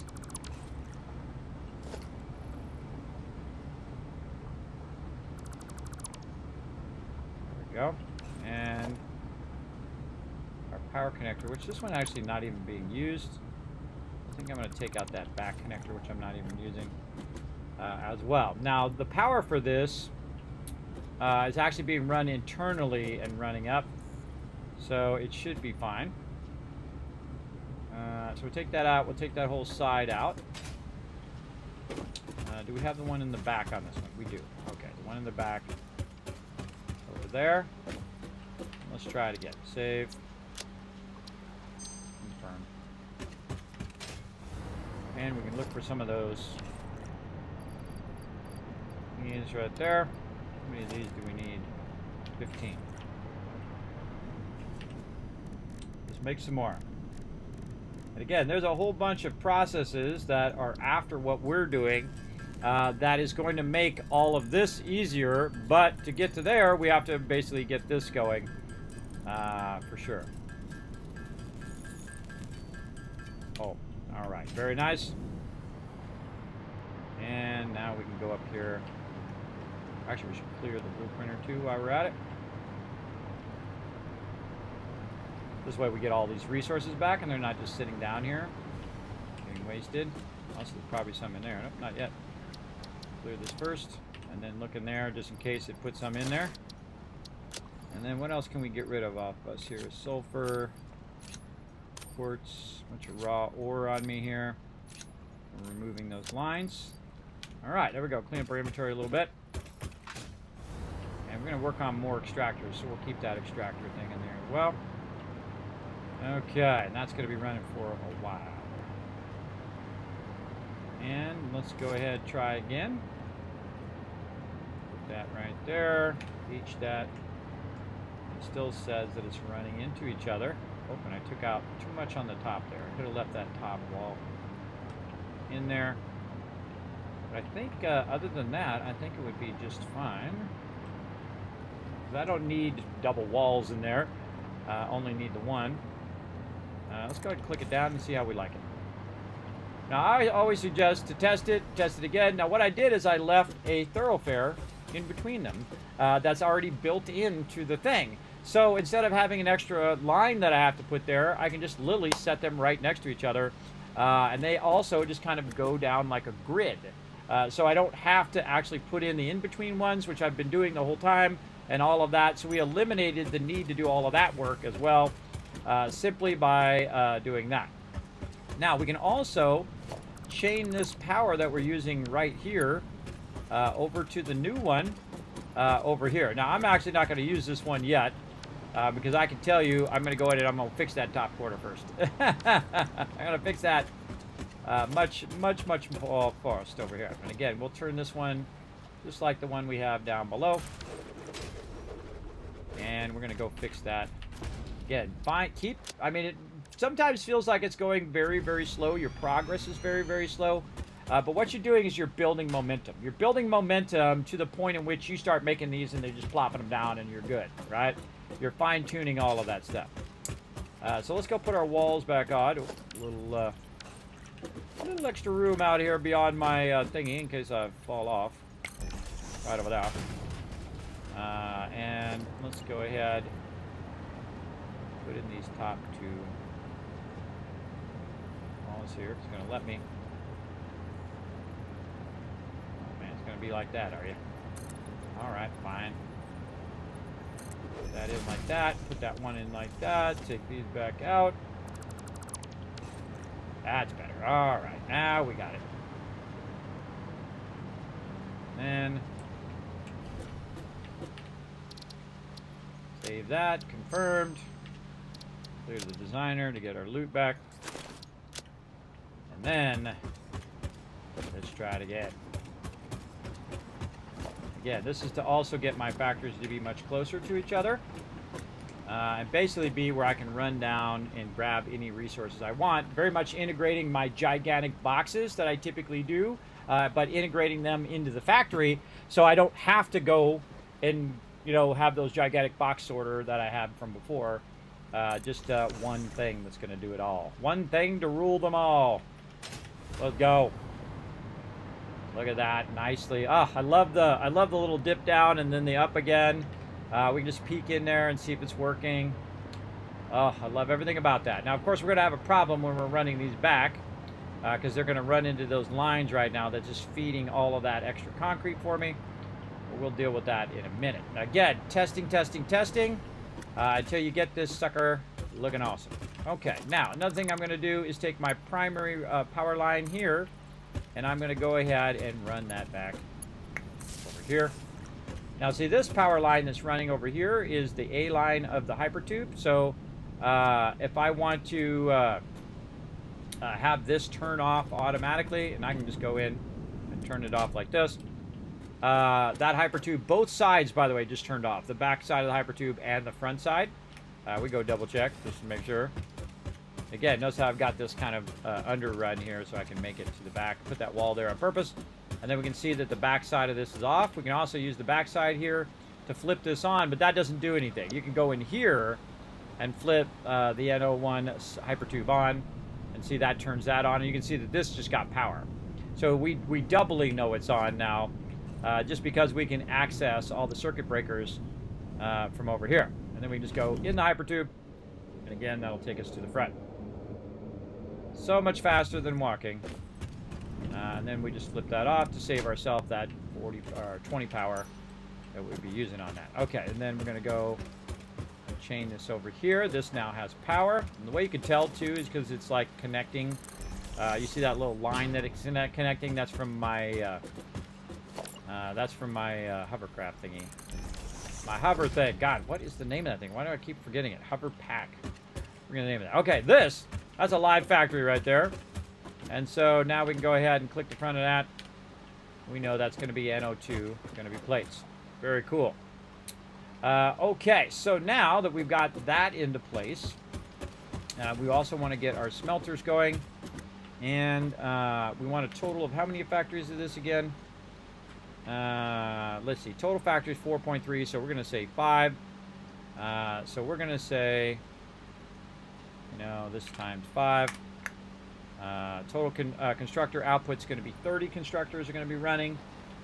And again, we'll need 26 constructors. 6 times 5 factories. is going to be 30 total constructors and have an obscene amount of output of 520 per minute. Yeah, that's a lot. It's a lot, but that's okay. We'll get that rocket and rolling. Over here. Now, we got that going. Oh, we need to do our smelting. That's the other thing we need to work on. So now it kind of frees me up so I don't have to put that on top of there, which means it doesn't limit my size and doesn't limit it as much to put that on top, because I can just put it down below now. And I think that's going to work out better in the long run. Now, since I've already got a lot of this already done, I'm going to go ahead and use my plates here. What am I missing? Wire. Wire. Now, some of the cool thing is I'm actually running some of this stuff up here on the top to be used in all of these various factories up here. I can run around and see if I happen to have any wire up here. Again, this is why this all needs to be organized, so you can find what's what with what and label all of this. Because who knows what's running in all of these right now. I kind of know what's running in there, but it's not labeled. Oh, there's some wire right there. Let's just follow that wire. Down, down, down. Or actually, it's called cable. Okay. Let's see. Did we use up all the cable? Oh, wow. We did use up all the cable. Look at us go. Look at us go with our bad selves. Okay. We can see there was some up here. That's your wire. This is the cable. The cable was running in there. We are putting it inside? No. But wow, we used up all of our cable. We ran it out. We can see that this line right here stopped using the cable. So if we follow that line, again, we want to clean up all of this. Look at this mayhem in here, buddy. My favorite thing is to make this kind of mess and then go through and mega build and clean it up. There we go. Stack of wire right there. Stack of wire in that thing, which we're not using right now. All right, how we doing on circuit boards over here? I bet we got an absolute ton of them in this box right now. Booyah! I got a ton of those in there. All right, our concrete's still running out. And we need some wire over here. Get this blueprint going. Oh, wait, we go up above. That's where we're working. Oh, wait, we want to work down here because this is where we're going to put it down here. We're going to put it on the bottom side now. We're going to switch it instead of having it on top, which I tried, which actually I don't mind. I think it's okay. But I think if we did the conversion down here, it'd be better. Okay, so we're going to do smelters, and you can see we've got a bunch going. We got coal-powered assemblers and all sorts of stuff. All this stuff's going to get replaced. And I actually just replaced my constructors, and now I only have the two. And we're going to use these, but I want to use my kind of upgraded thing. What am I missing now? It's probably I'm missing one of something.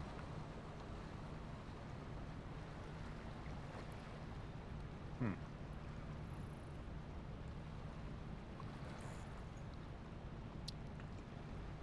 don't see what I'm missing.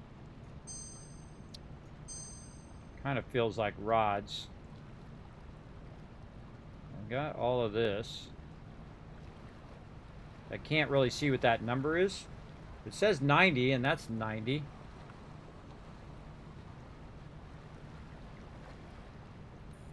$288. I have no idea. Huh. Got back there, concrete. It's all foggy down here, too. All foggy in this low side. Kind of feel like it's rods. I have a few more rods and see. Actually, we can do this. Let's go in here, constructors, click this. It says I got it now, yeah, so maybe rods.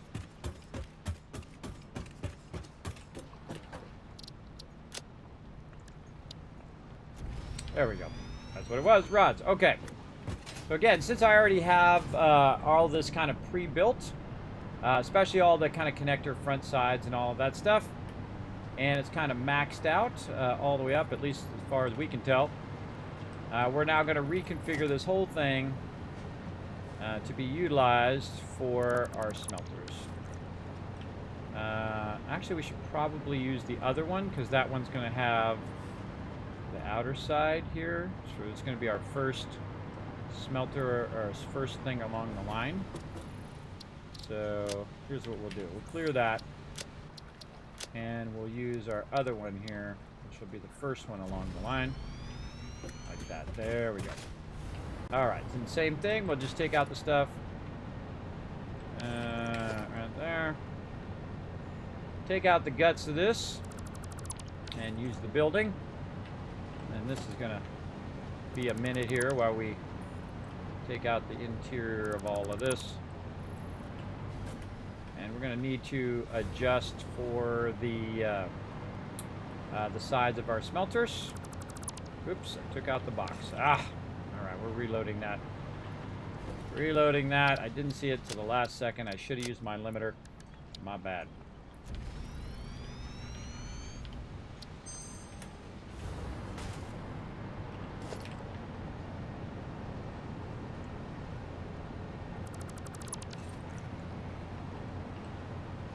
Ugh, save lag thing is getting me. Holy mackerel, 3.5 hours have already gone by, everybody. Feels like 5 seconds. Feels like 5 seconds have gone by. Take those out.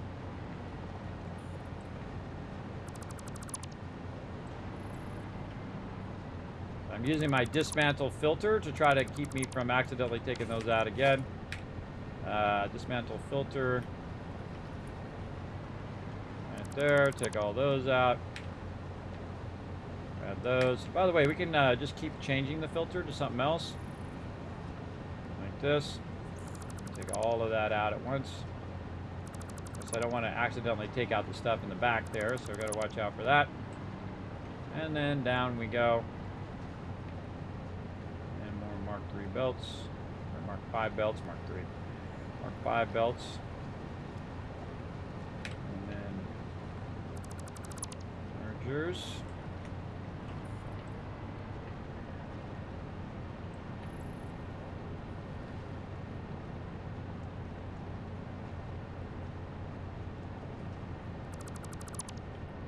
Okay, now we have to think about how we're going to do this.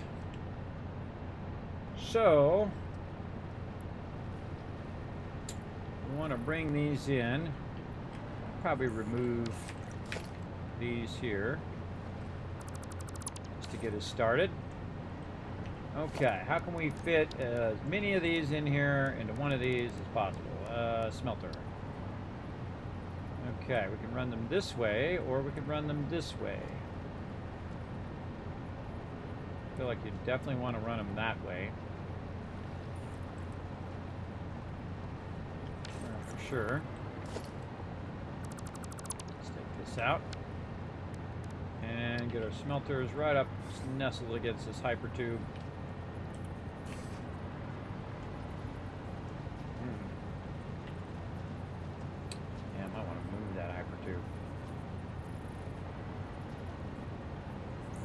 Might want to move it. Yeah, I can't put the output over here. I want to keep these very consistent with the inputs over here, and then run down. How can we double the inputs in here? So let's see. Let's put these this way. How many of these can we get in? 1, 2, 3. 3, I'd say. 3 that way. Or if we kind of turn them this other way.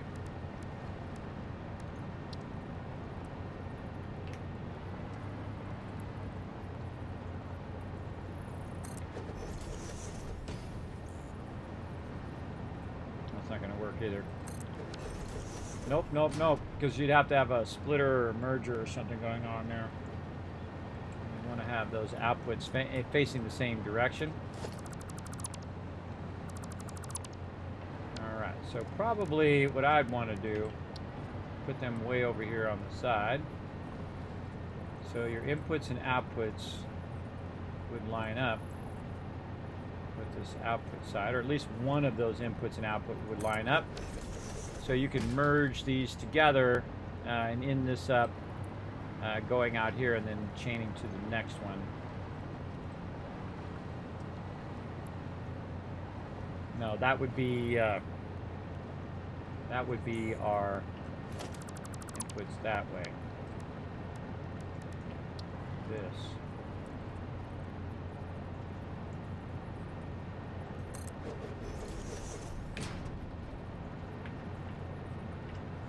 Okay, you can get 2 that way.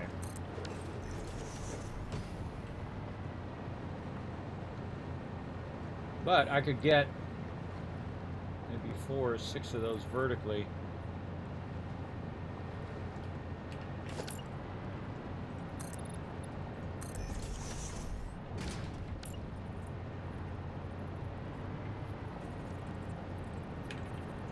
If you hit H, sometimes you can override where it says you can't put that down. This one's kind of impeding into that one too. Kind of blocking my ability to put that down. There's always a whole set of issues with each and everything that you do. And so trying to put that right above there is not like that. It's actually interfering with the one down below. So we could use our little rampy here. Bring that up ever so much. It's going to kind of make this level a little weird versus the inputs and outputs, but we could, in theory, get away with it. Put our inputs and outputs up higher.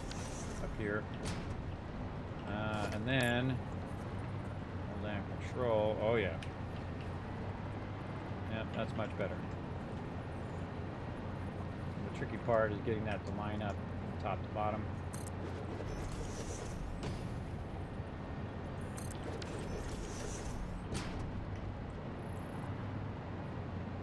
Yeah, it looks roughly the same.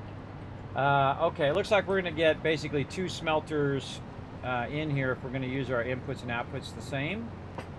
But we could basically make this bigger if we wanted to. I can't remember how many smelters I got in the other one.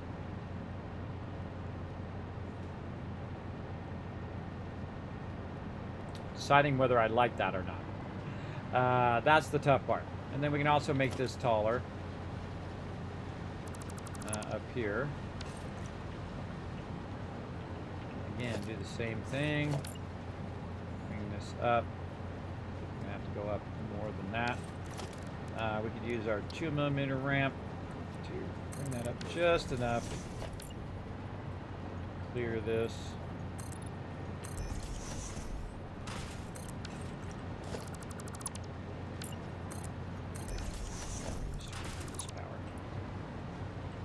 Take all this power out because it's going to be in my way the whole time.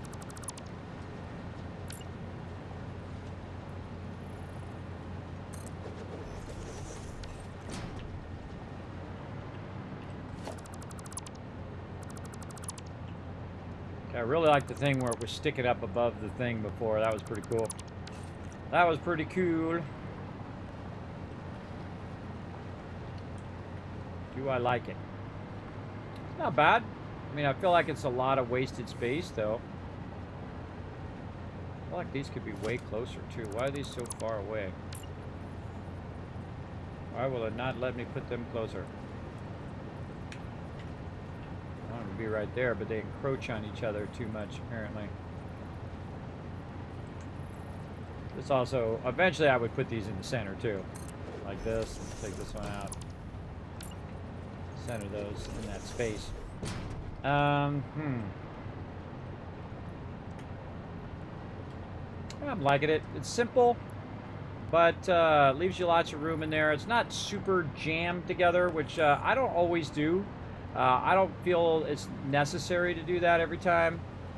But I think 6 of these in a stacking like that would be pretty good, and then we can chain it basically how we already have it, where it goes through and then comes back up and then goes back and then ends up going to the next one. Actually, I think I had chaining down. Yeah, it starts with the top, chains down, cuts across. We're definitely going to have to readjust the way our stuff inputs and outputs. All right. So let's start from the top. And we're going to take this one out, and we're going to readjust our input so it's up there. We're going to then color code it with our customizer. This one is the one. Take that one out. Just add a wall there. Now we got a weird problem, and that weird problem is what's known as an offset floor. That offset floor is going to make this real awkward when we get to the upper levels. Let's take these out for now, and then we're going to go in and we're going to take out all these cross beams for sure. Take these out. All of this is going to be super awkward in the way.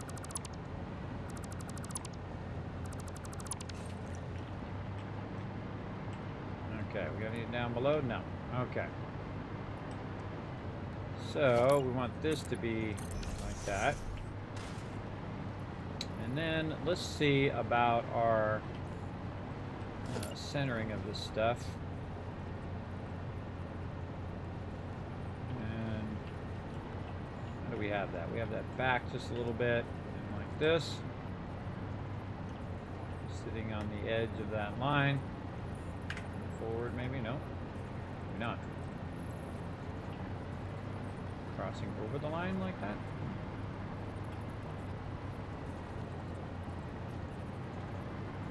Looks like it's way forward. Yeah, much better like that. And then hitting the edge, running down the edge. And something like that. Okay. So let's start with the bottom. Now the bottom is going to be the last one to get the resources, and it's going to come in this way and run this way. And so we're going to need a splitter. It's going to be lined up that way, and this is definitely too close. And we'll start with that. So this definitely needs to be moved forward. Now the cool thing is we already got one over here that we can use as a reference. We can put that down on the ground. Hit H. Try to actually turn it in the right direction. I don't know why it doesn't pick up the orientation, the one that you pick up over here. I think that would be a no-brainer. You would pick up that orientation. Alright, so let's go with that. Take this one out. Snap that with that.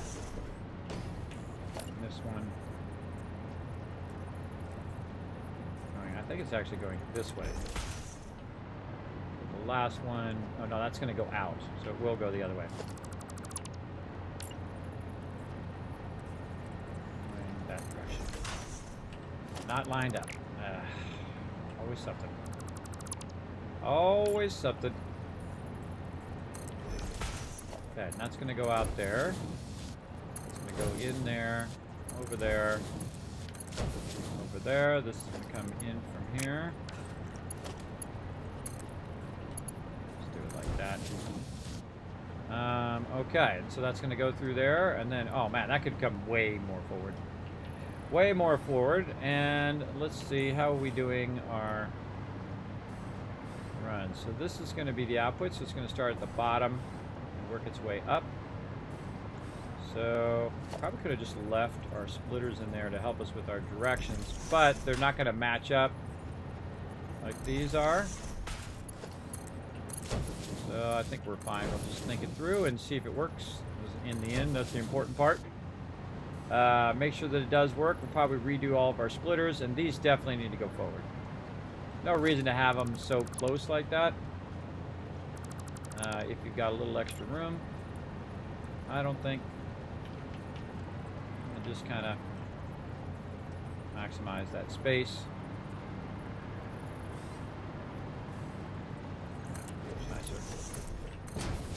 Then if you come in here, you can see your line runs running. Right there.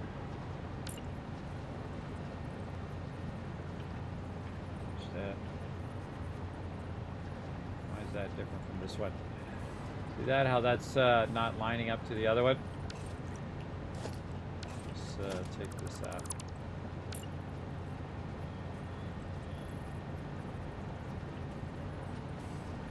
Clipping through.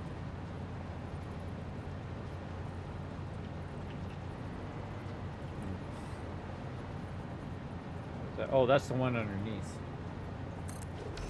That's the one underneath doing that. I think. I don't know. Weird.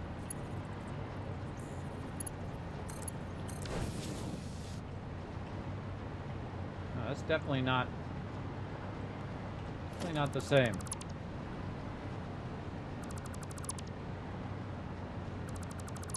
What's going on with this one? Looks like it's raising up. Why is that raising up? There's something funky about that one. That one's funky. Let's take the power pole out of there too. To redo all this power later.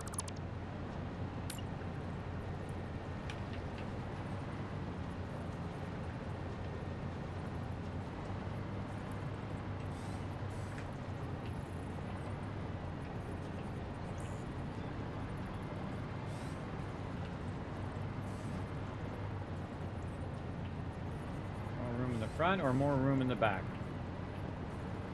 Good question. Yeah, let's go with that. Okay, this one is like elevated or something, and that's not good. Save. That's not good. Don't like it. Not doing it. There we go. Now we got our nice straight lines there.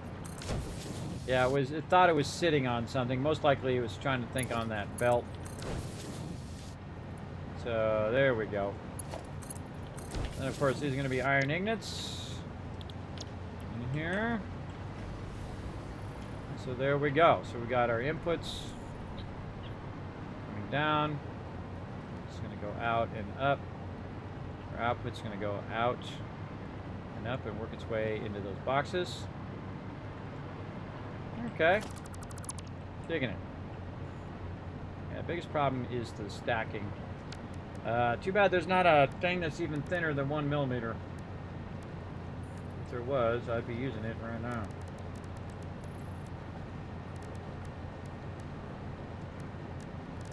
Think of anything else that would be use roof. I'll think of the roof. Roof is about a little bit less thick than this. We put a roof, flat roof underneath here. Something like that. Oh, hold on. Hold on now.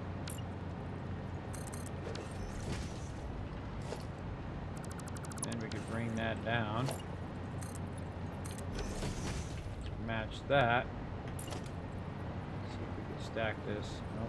Still says it's encroaching that clearance. Yeah, that's a good try. Good try.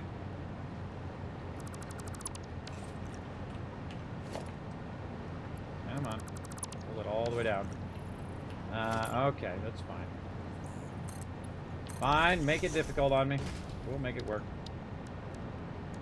What are we doing? Foundations. Up by another millimeter.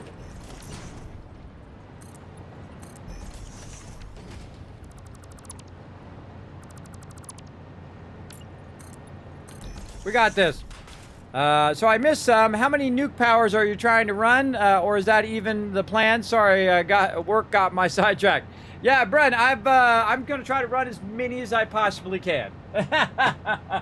Right now I can run 10, but I'm only running 4.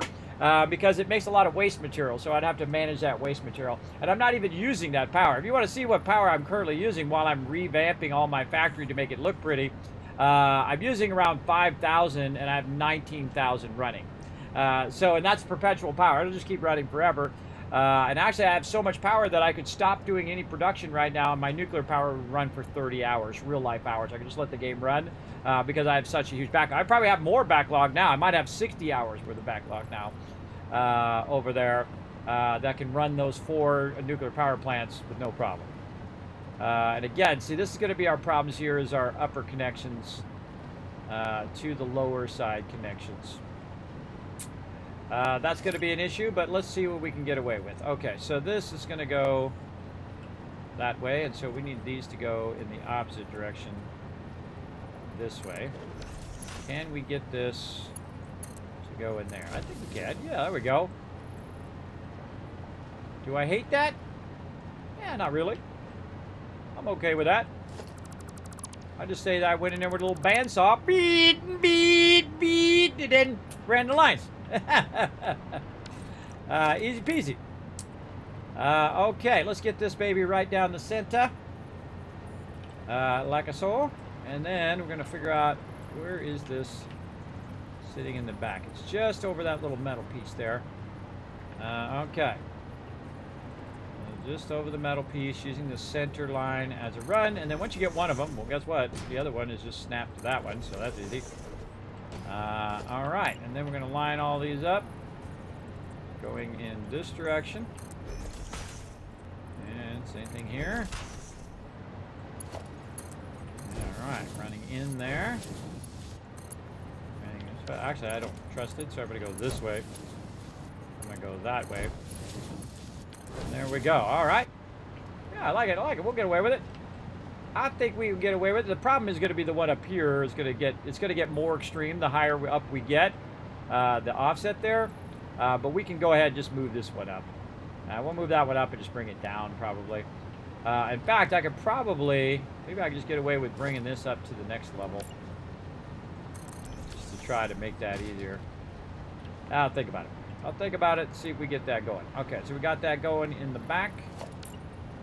Let's get this one going in the front. Okay, so we got to go look at what direction it's going down there. Come on, go down there. There we go. It is going this way, and then it's going to go up, and then it's going to go that way. So merger going in this direction, like a soda.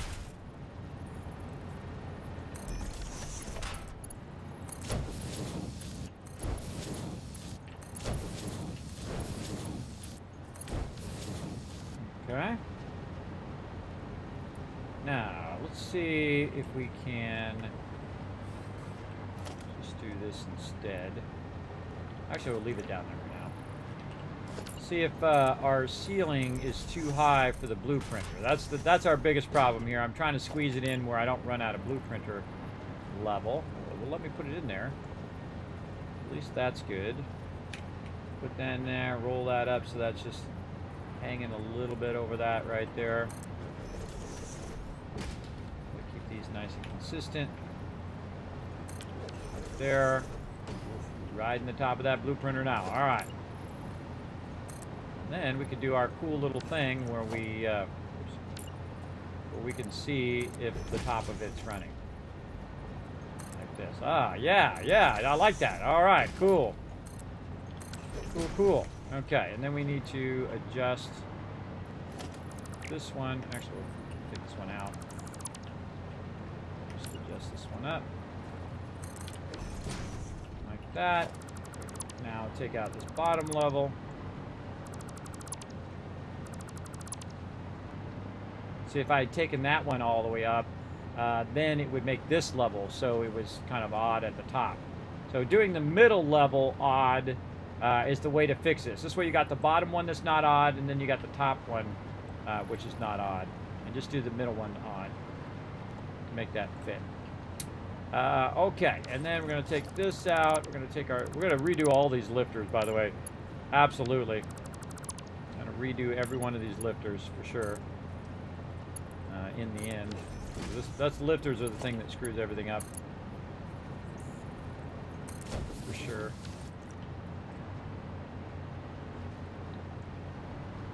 Okay.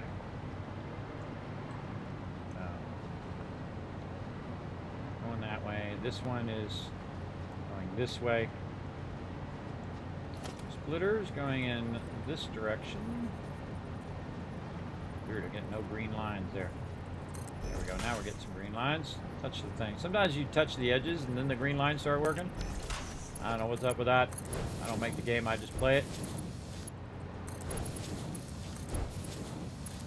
And this will be our actual input of our raw ore. Looking pretty good. here. Oh, that's going to be a bummer. That was perfectly lined up, but we can just use the top one and have the other one as an alternate input. So we're going to swap this stuff around. This is... oh. That'll still work, because I can just go like this instead of using the lifter. Yeah. That'll still work. All right. Go in here and wall. These doors are all funky too. We gotta fix all that. Take this out and fix this merger direction. There and there. That's gonna go out there. We're definitely gonna have to test the heck out of this sucker. Oh, that's not right. We are going to have to test this one for sure. Now again, once we get the smelters down, then these smelters are going to work for all the smelters that we're using. So we can just get the one right. Take your time. This is actually one of my favorite things they've added to the game, blueprinting. And that actually is pretty nice. Now I can just run that across. And then I have to fix this lifter over here so it knows it goes from the one down here. There, right? Make sure I got that right. Yep. Wait, let's go in the wrong direction. Let's not do that, or that's going to be messed up. Yeah, there we go. Fix that direction. Then we got to go into this level and reconnect this. Okie dokie, and that's going to go there. It's going to go up. Go in there and run that way. Okay, and again, we want to tell these what they all are, so we're going to copy pasta and double check. We'll run all of our power. We're getting there, everybody. We're getting there real close. Again, all you have to do is each kind of genre of item. Why am I flying back down there? Because I feel like my thing just stops working for some reason. I don't know what the heck. My little fly thing. Look, it just stops working. Alright, I think it's trying to tell me to save.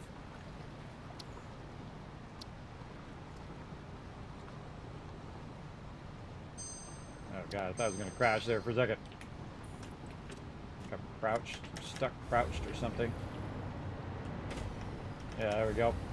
I get stuck crouched, I got to break out of that crouching. Okay. So, again, it's so distracting when that happens too.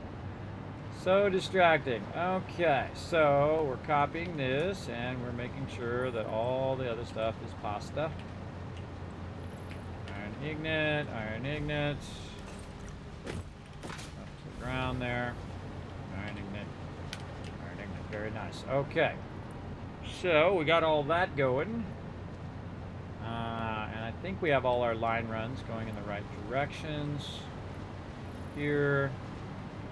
We're going to not trust any of these lifters at all. Take this out. It's going to be running down. There. Weird how that runs those lines right there and doesn't really run it to the wall. I wonder if I take this out and do these line runs first. That would end up nicer in the long run. Oh yeah. Oh yeah, that's much nicer. Okay. I like that a lot better. Question is, will it work? Will it work is the question. Alright, let's clean these up here. This is running that way. And again, I always feel like lifters are the last thing you want to put in. Or I know lifters are the... Let me rephrase that. I know lifters are the last thing you want to put in. Let me make that real clear. Okay, and then on the left side, that's just going to go in there. And then down, down, and down. And check all the directions. Going that way. That one's going left. This one's going right. The way I can tell whether it's going left or right is I'm looking for this little symbol right there that's telling me the direction. of how that's going. Okay, now other side, same thing. Let's go non-ugly this.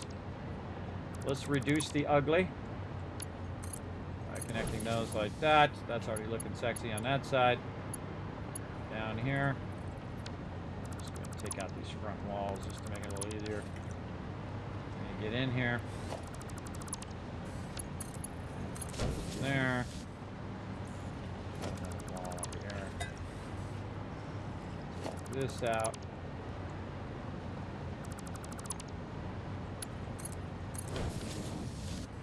That. Let's see. How's this going? This is going that way. We'll start with this one down here. Yes, it's going out of there and going up. I start removing walls because it's just easier than going in and out of those doors. Okay, let's fix that. We start at the bottom and work our way up. Okay, that's going into there. That goes across there to this side. And then that goes up to the top side. Up here. And that top side. Through here. Wait for my side lag. And then running this across here. Now, all we're really doing here is just making our factories more awesome. That's it. And we're scaling up all of our inputs. We're not really doing any nuclear power right now and whatnot, though we are kind of working on it a little bit. But what we're mainly doing right here is maxing our inputs of all of our resources. Meaning instead of it being 240 or 120 or even 480, it's going to be 780. And that's a lot. That's as much as we can possibly do per node. So that's what we're doing. And right now, we're just trying to rebuild what we've done before. So instead of using the kind of smelters that we were using before, which worked perfectly fine, we are trying to integrate a lot more things into it, like hypertubes, the ability to shut it off, its own storage built in, so I don't have to have separate storage. The storage will be built into the factory.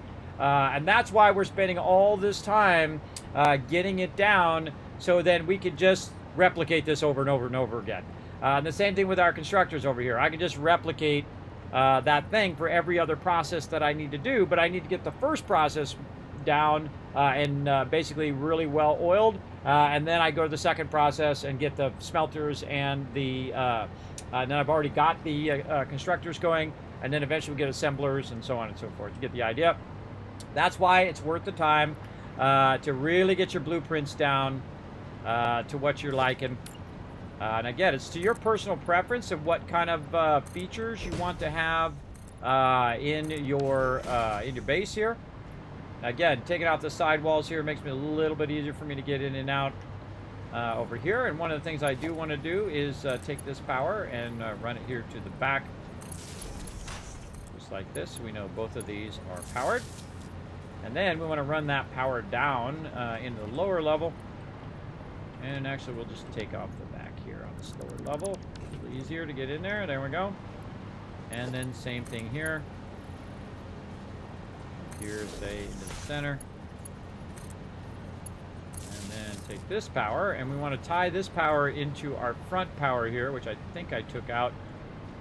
I was working on some stuff. Yeah, I took that front power out. It's a bummer. Okay.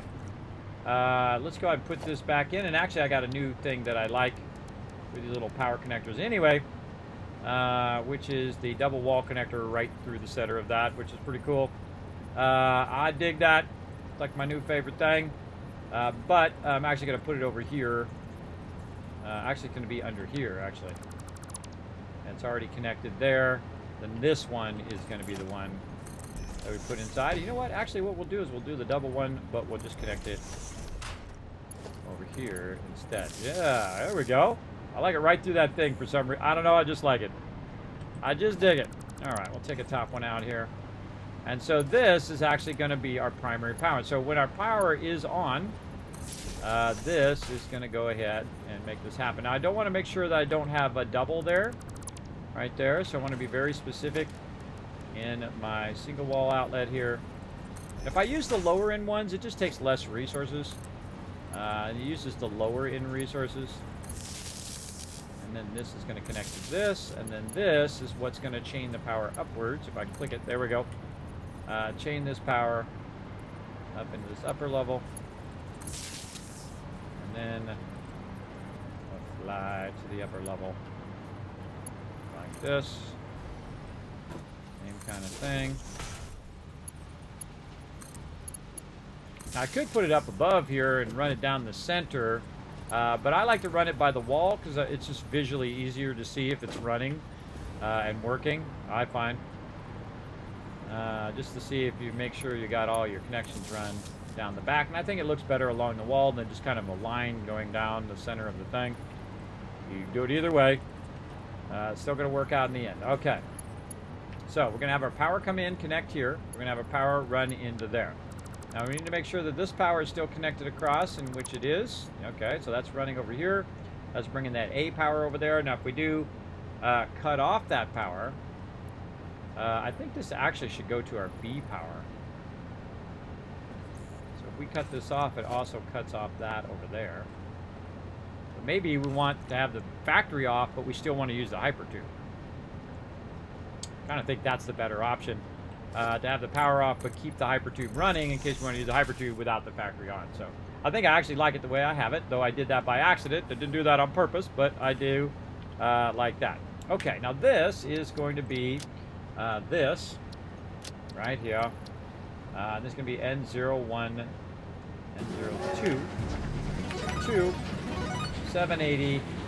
Right there. Oh, Kismet Love Train coming in. Look out. Someone just unlocked a sub badge. Who is it? Mr. Dave getting his 6-month sub badge. Show him lots of love in the chat, everybody. Thanks for coming in, hanging out. If you have a comment or question, feel free to say hello in the chat. This is a participation stream, so I do expect you guys to show some love to anybody who hits that follow button, anybody who hits that subscribe button or resubscribes to the channel. Just take a quick minute, throw some love in the chat for them. I appreciate everybody who does come in and show some love to the stream. We're having a great old time tonight, everybody. I've been so re-energized by Satisfactory, especially the blueprinting. It is just, giving me goosebumps right now. Giving me that kind of reinvigoration in this game. And it was already amazing. It was already a fantastic game. Even without the blueprinting, it was already fantastic. But now, yet again, just iterating to a whole nother level. That's making me love all of this kind of engineering that I'm doing right now. I'm engineering my plant so that it has a lot of features. It has the ability to smelt a bunch of stuff down. It has the ability to pass it to the next factory, so I can just put a whole bunch of factories in a row. I don't have to put the cross lines in there. It'll automatically sit next to the factory that's next to it. And then also have an access way underneath, so I don't have to put an extra thing there. It's already built in. The factory itself is a little smaller, because you can't use it right to the edge, but all of my line runs and all of that stuff is already connected. So the only thing I have to do is just connect it to a next factory, but it does most of the line runs and most of the connections. Now, I think we're in the final stage here. Now we need to make sure that we've got this all named correctly, and this is going to be iron plates. No, not iron plates. What do you say? This is iron ingots. There we go. Iron ingots from N02. Right there. And this is going to be N02 hypertube. Right there. And then here in the back. Oh, we don't have the thing in the back. We need a thing in the back. Again, this just saves us from doing this over and over and over again. Have it already pre-built in, and see, removal of stuff is way easier than having to make it each and every time. N02 back hypertube right there. Now the problem is this actually is this says from node 02, and then this one's going to be the name of the other one that I already have. So we're going to call this one, add the word or to this one. N02 or how about ignates? Yeah, ignates I like better. Because it's not really the ore. This is the ignates that's being produced over here. And that'll differentiate it between my actual factory and my smelting. Oh, I could have called it smelting, too. That's another good one. And this is iron ignites. Okay, so there we go. So all of those are now unified in that way. And then we just need to kind of button her up. All right, let's get all of our stuff in here. We're still going to be able to see these top two smoking away up here at the top, which is cool. And over here. Definitely want to sweep around the whole thing. I am notorious for forgetting to put walls back in. I've already done it a couple times.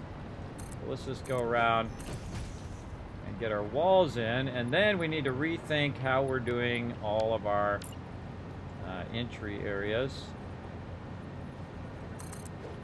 Our middle entry area is going to be our tricky one. Ah. Right when I clicked it. Okay, let's see how our entry areas are looking. So we go here. That's not too bad. Okay, I like that one. And then I can try to jump from here. That's how I have this set up, where I can actually jump to the other ladder. Well, if I did it right, I could. If I did it right, I could. Sometimes my little fly thing messes me up. Alright. And then jump. Oh. The little fly thing keeps kicking in. Take that sucker off.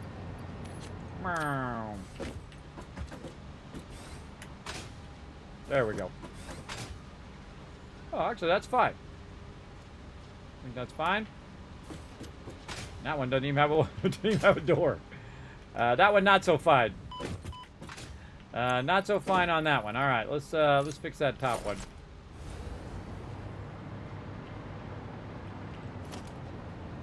Yeah, it's because it's got that thing right there. So we probably want to put it up higher. Flip it that way, and then I'm going to use our one down here to click just a little bit and then bring this up so it's going a little bit over the door, and then we can take the one out down here which is blocking the door here, and then just oops, nope, I didn't do that right. Let's try it again. This got to go up a little extra. I see right there, and then there. Then we take this out, and then we try to work this back down. Yeah, so, no, it's blocky. Blocky, blocky, don't like it. Something like this. We go up just a little more. Just a little bit like that, maybe.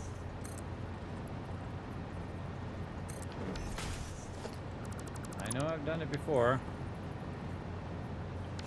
How do we do that? Yeah, I've got it just a little bit above there. Not letting me do that again.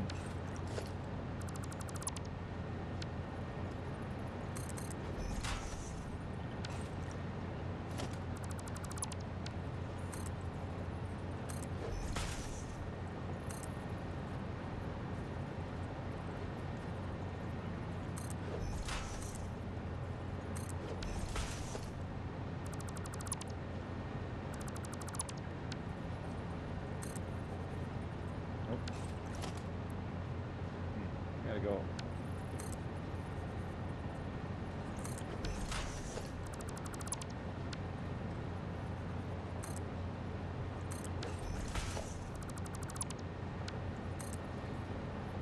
Nope, will not let us do it. All right, maybe we got to start there and run up. That's what it is.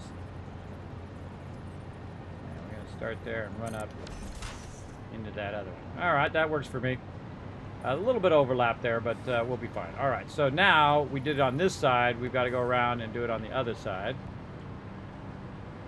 And this is if we lose power and we need to get up into our various factories here. Able to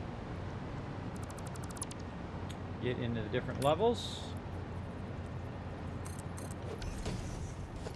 So this all the way to there.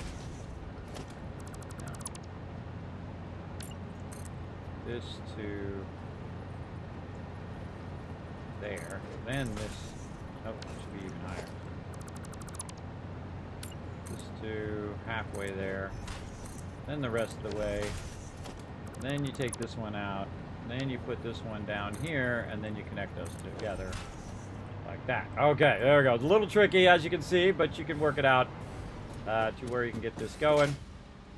And there we go. Okay, now we got to do some serious testing. For sure.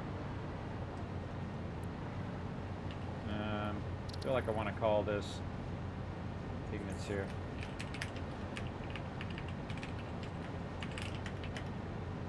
Again, just to differentiate it from my actual plates. No, I don't like that. I don't like it because it broke the line. I break the line manually? Oh, I can't.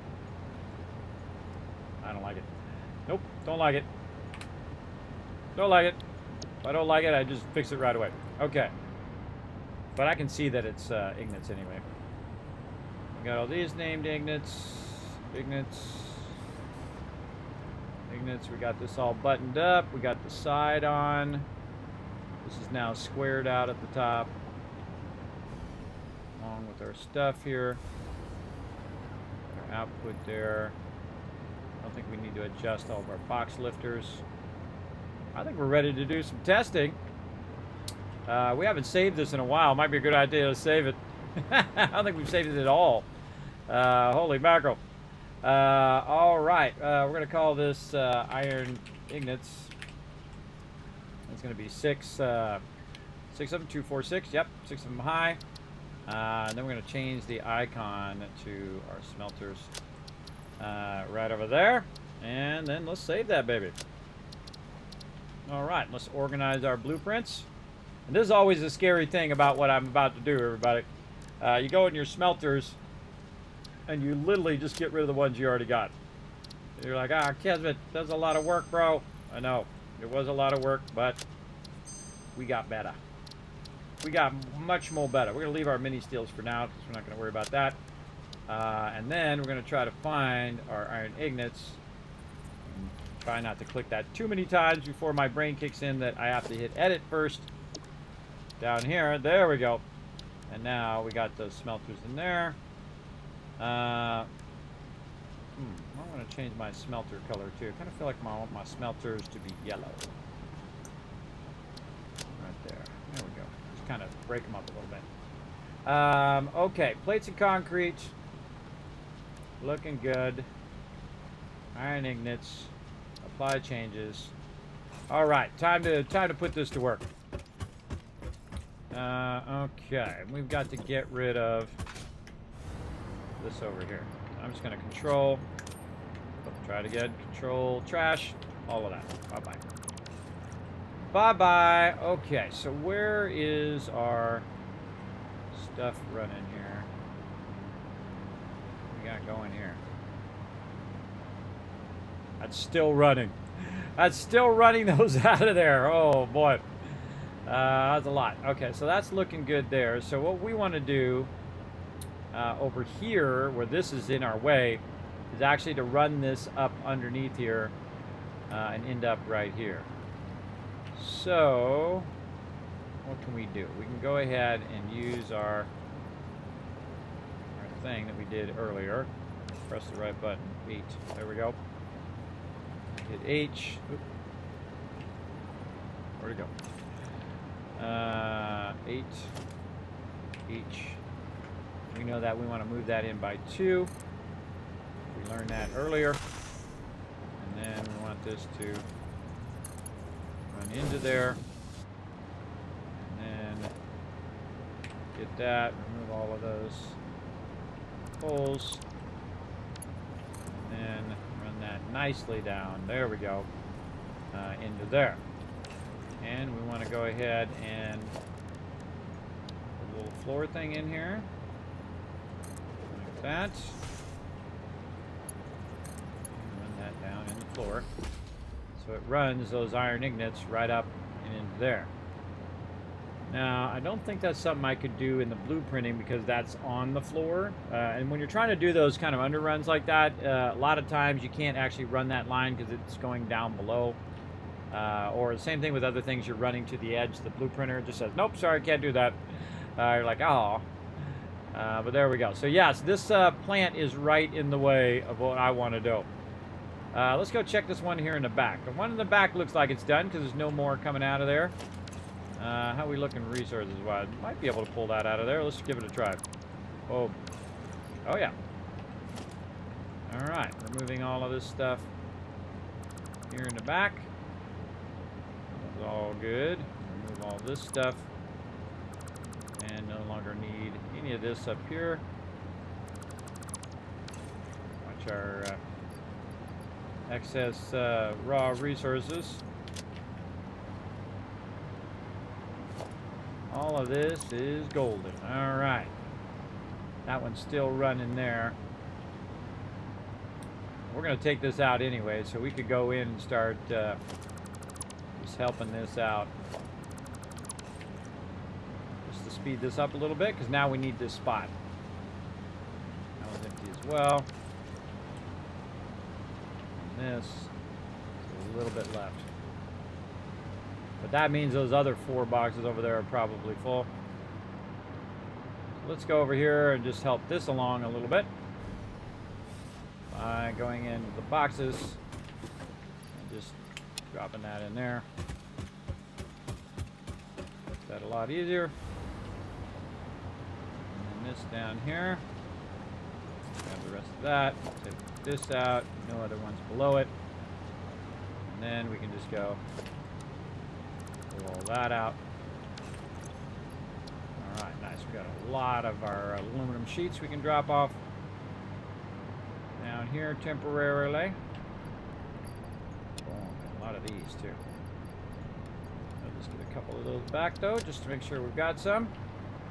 And we're making some progress. All right, so it did a lot of the work for us, but we want to speed it along here for sure. That one's done. Empty too. All right, just working on the last box then, it looks like. Yep. All right, awesome. Let's just help it out on our own.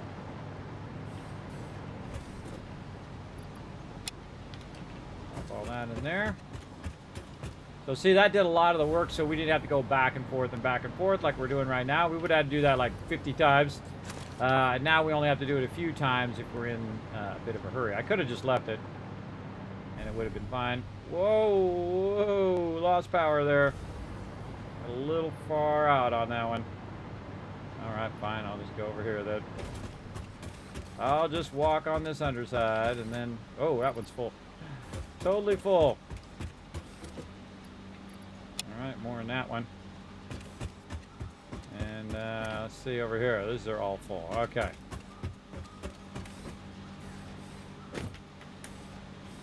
No power in here. There we go. There was no power. Right here at the top. Ah, there's a good spot up there on the top.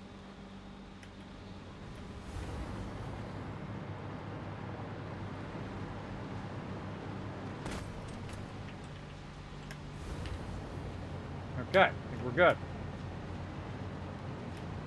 Lines running out? Nope. Okay, this whole thing out of here. Boom. Okay, now we got to take all this stuff back out again. We are building a bunch of stuff and then have to take it out and building it and taking it out. Again, this is all long-term success going on right here, everybody. We're doing, in the short term, it's a lot of work. In the long term, it's going to be a lot of awesome. And that's what we want to see in the thing. There we go. Take all this stuff out. These lifters. There we go. Make sure there's no boxes. So many boxes somewhere. So many boxes. Go up and over. And we'll run in the back here.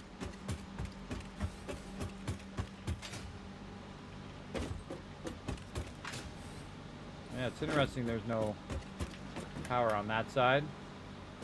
Like I'm not connected between the two things. I mean, it shows it's connected. Yeah, there's no power in here.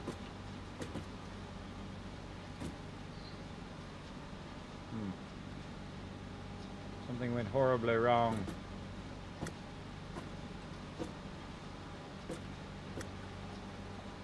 Where is this connector? The connector over here that I think I changed. And now it is not... oh god, I'm glad I saw that. It's connecting up there, but we're not getting any power to the one behind it. It should be connecting up there. I must have changed that on the blueprint. Alright. Let's use our little jump technique here.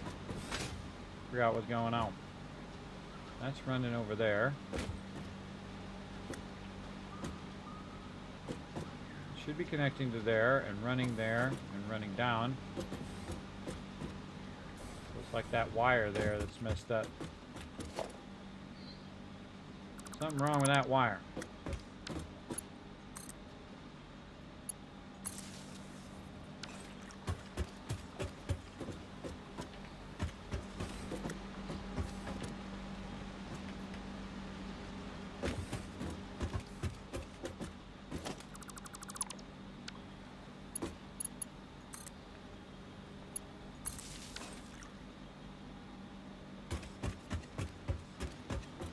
Oh, maybe because I got it turned off. That was me. That was me, everybody. I turned it off. I forgot I turned it off earlier while we were running that over. Okay. There we go. All right. When I see no power, everybody, I go into like, what the heck happened? All right. That's working. And then if we go into this one here, we can see those are green. Those are working. Okay. Yes. I turned the power off. That's why what I was trying to do is fly around and do a bunch of stuff, but I kept falling down. And that's because I turned the power off. And it turned the power off all the way to the back, where I can't fly around and do my little Superman thing here. And now we'll take this out. And we'll just run this. This. Run that around there. This out. We have no other ones over there. Oh, look at that. Whoa, fall down. Okay, so now it should just go back to making concrete until it's full and whatnot. And it's still backlogging that concrete. Again, that's going to be 6 boxes deep. Look at this, how cool that is. It's right next to it. That's so cool.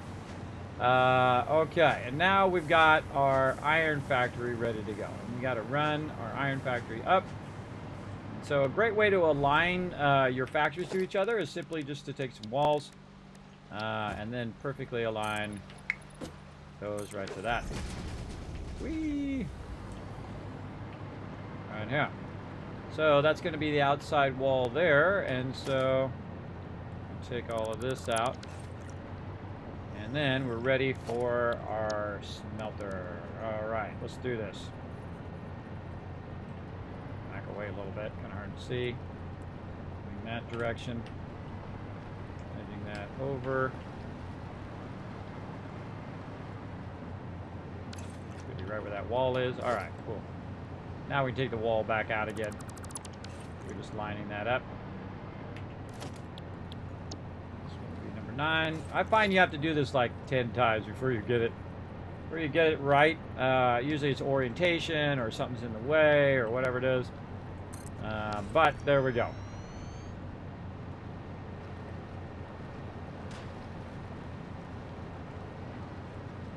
Okay, so this is going to be our inputs. And eventually the output's going to be here, which we can then feed into the one up above right here. We take that, run that over there, and it should be good. Okay, now we need some raw ore, which we happen to have some over here. I really feel like I want to change this. Really want to redo that, I think.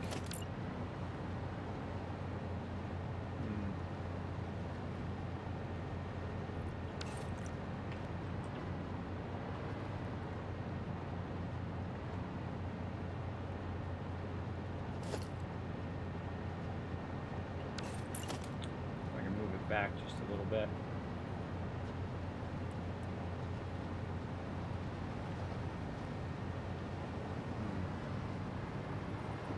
See, I brought this one forward a little bit more so I can run it on top, and then I decided to switch my factories, which look way cooler now.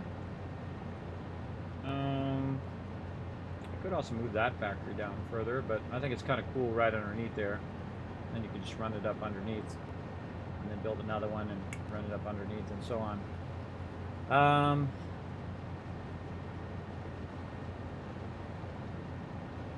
feel like this wants to go down by 2. By 2 levels. So let's do this.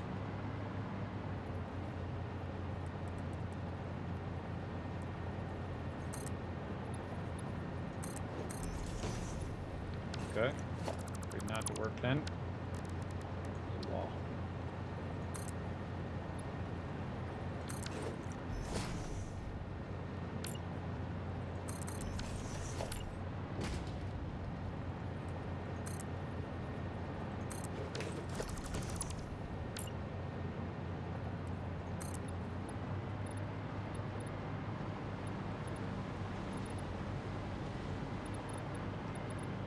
Out of concrete. Alright, fine. Wait for my save lag. Alright, let's put that down so we know where we're going.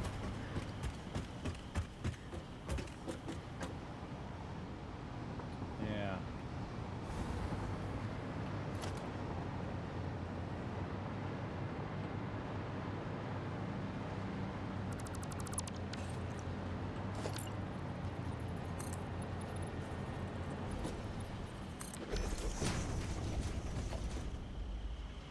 I don't mind doing and redoing until I get it just so.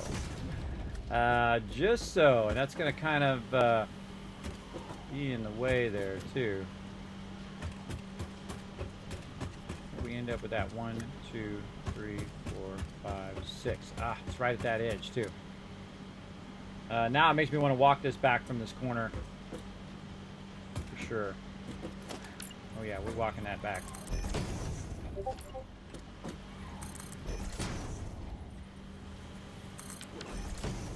Walking all of that back so we can get these lines. 2, 3, 4, 5, 6.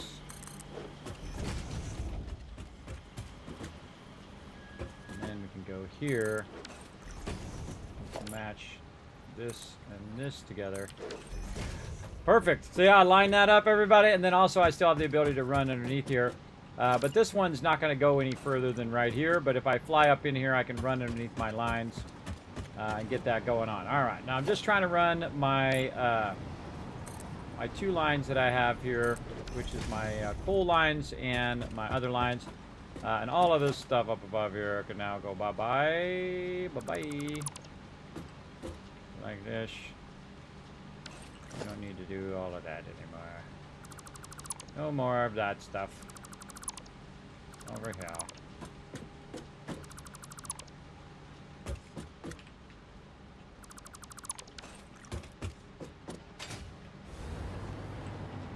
Let's make this beautiful.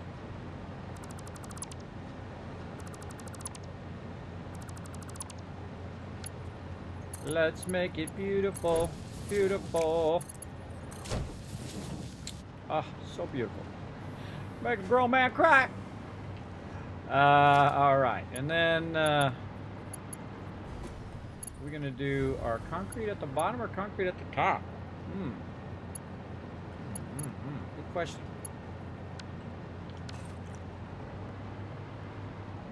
Maybe we want our concrete at the top, and then put our iron underneath so that could run down the line. Yeah, we might want to switch our whole entire line runs. All right, let's do that on the way back. So, concrete top, iron underneath.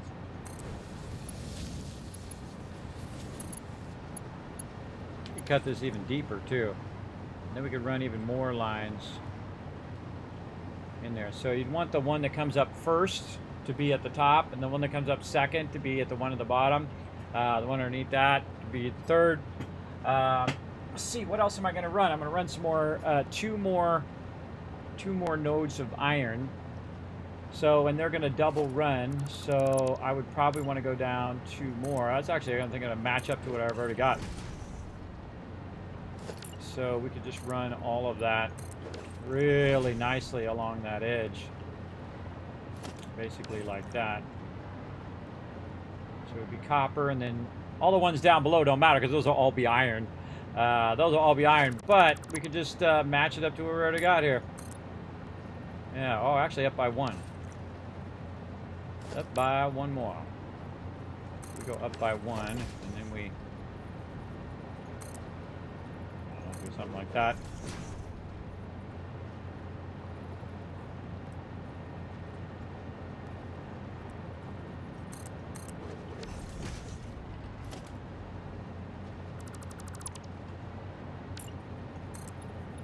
Oh, we need an underrun too. Yeah, we need to take all this. Yeah, this is going to match up what I already did. Awesome. Underrun, access run is what we want, so we can get underneath there. I guess I can just add that down. It's going to be a nice wide area. Now, also, all these other runs are going to be for running other resources as well. Really like that idea of stacking all of those together, where we have all the nodes that are in this area together. So that's going to be 5 nodes, and each of those nodes are going to run as a double. So that's 1, 2, 3, 4. Oh, actually, we need another one for copper. But we're going to run copper on that side. We're going to build the factories for copper on this side and have iron on this side. I think it'd be good to kind of separate them because we need those for different resources. We'll have them on the different sides over here too. So this will all be iron, copper over here. And so we really only need this many. We'll run the copper separate. Yeah, so that's what we need. Just happened to luck out that that is exactly what I need to run there. 1, 2, 3, 4. 1, 2, 3, 4. So this doesn't need to be there because this is going to be up in the air.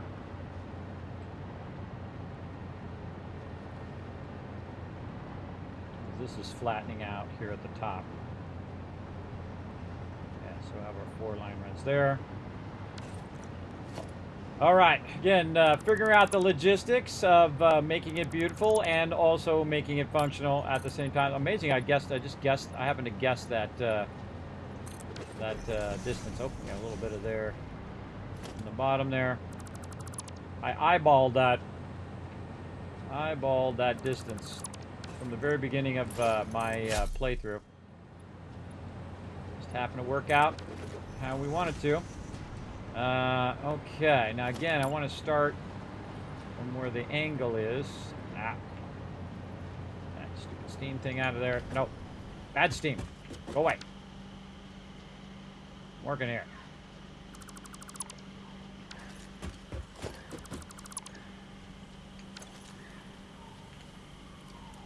A little sip of coffee. Sip, sip. There we go. Okay, so that thing's already there.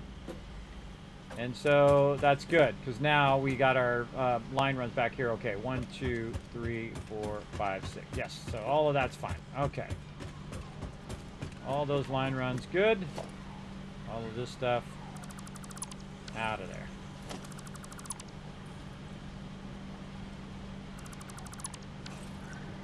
Okay. And this... 2, 3, 4, 5, 6. Oh, I hate the fact that these are not run at the max line run. It really bugs me. Really bugging me big time. All right, we got to take out all of our lines because we're going to switch the way these lines are stacked. We're going to stack these 5 high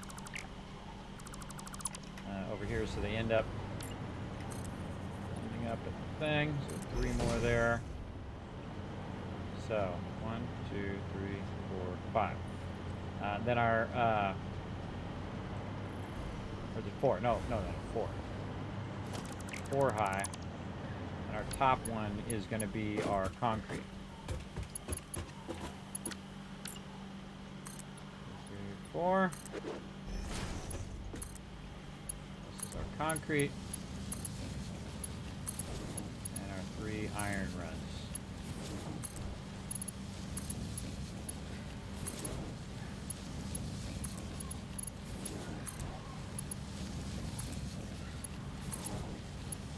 Oh, this is going to be awesome. This is going to be awesome. This is going to be a lot of line runs, though. 1, 2, 3, 4, 5, 6. Okay, that's not in the right spot.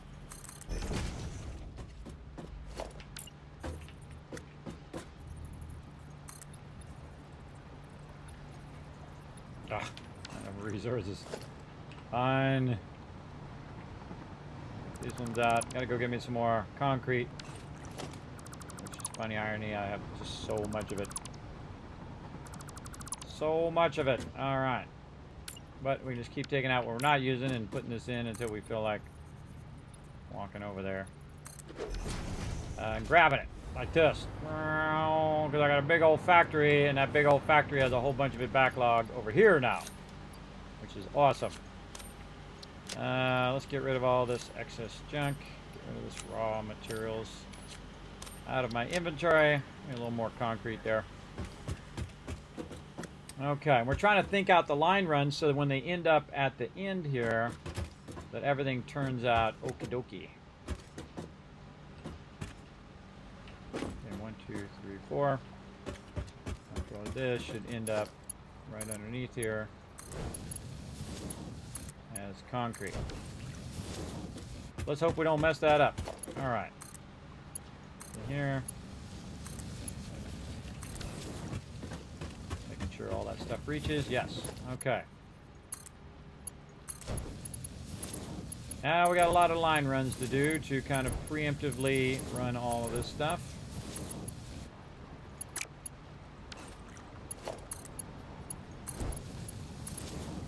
In the end, it should just automatically run down all of those. I always start with the top, because if you start with the bottom, then your actual lines get in your own way. Definitely would start with the top.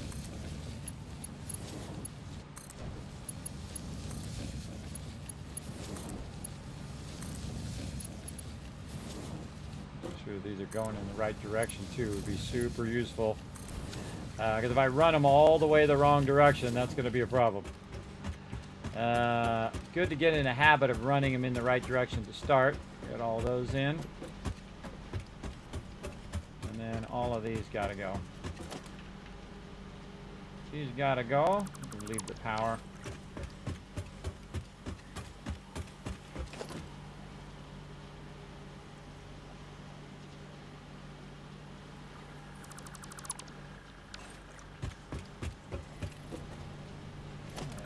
Go. All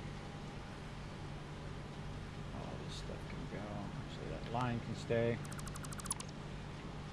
All of this mess that we had before, out of there. See, now when I'm building that stuff, I know that I'm going to go and fix it anyway. I'm going to change it later on. But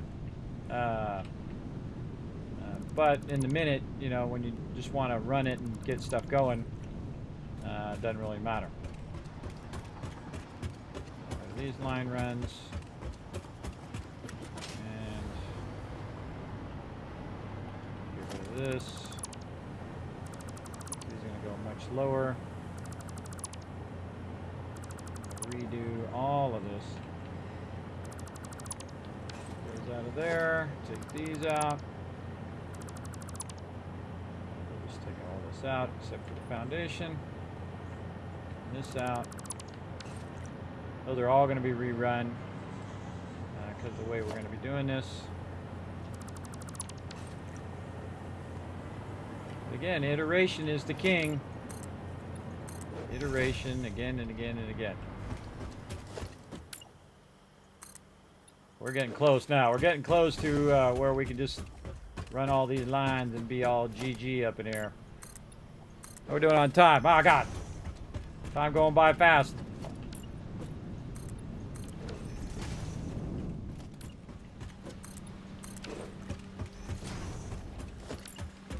fix all the things first before I run the lines.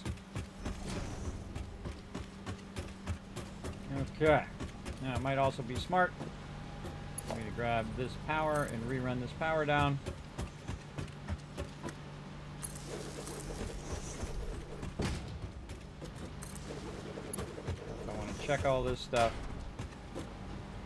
I can.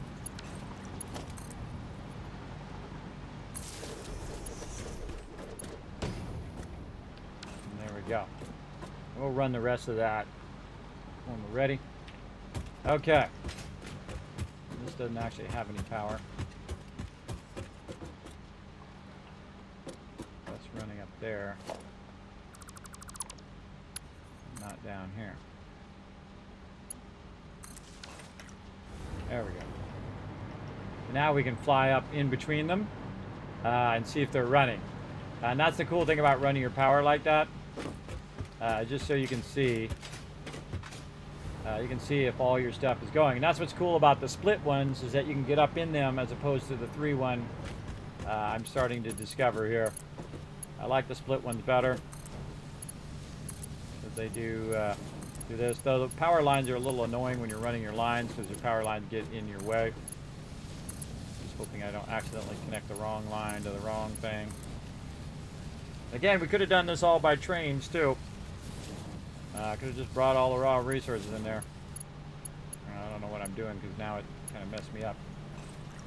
Messed me up with that save lag. There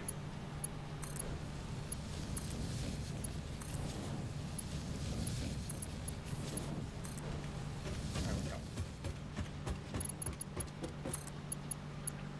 I have to run all this anyway. Might as well just get it done. Again, before you commit to a big project like this, definitely get down what you want to do first. Especially the run order and the concrete from the top, since that's the first one in factory in line. And then these are all iron nodes, so the rest of the iron nodes are interchangeable, really. But the concrete one is the one that's the most vital run to run first at the top.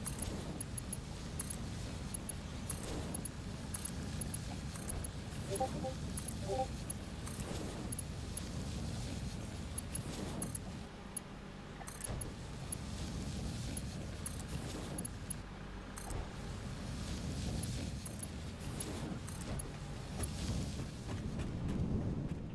is going to be a fun little corner one here.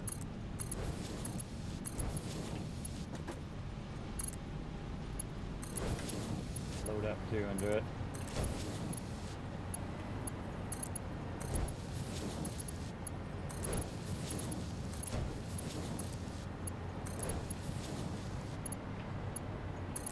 With our line runs, we could just be up here where we can see.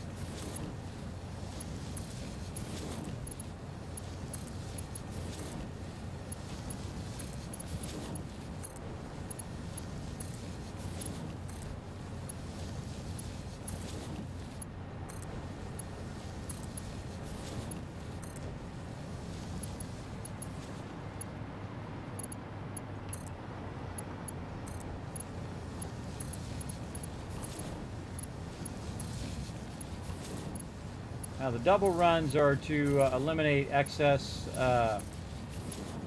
resources.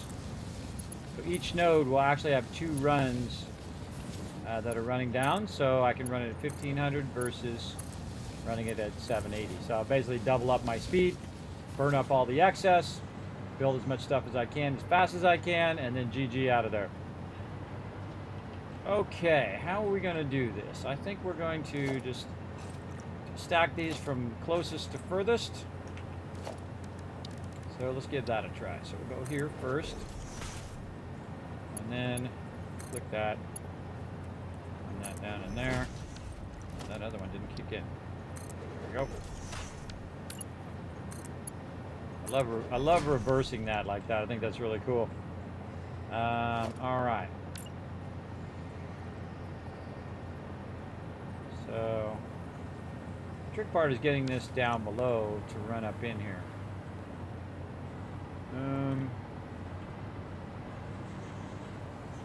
So we can go ahead and do this. this one right here, this first one. So I'm gonna start running that iron ore. Oh, sheets, of course. Oh, where I left some stuff over here. Is it the stuff that I need, though? Yeah, right there. Now, we're going to come back to doing all of this, too. We're just trying to get some of our factories running here. Trying to figure all this out. Oh, that's perfect.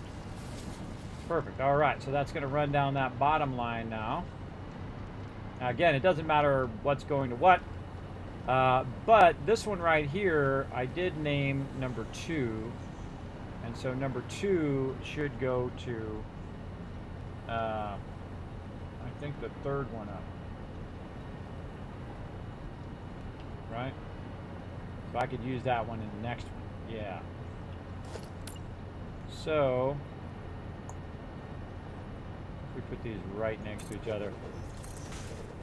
I don't know if that's going to really work out, but you know what? Let's just get crazy. See what happens. So that'll be second one.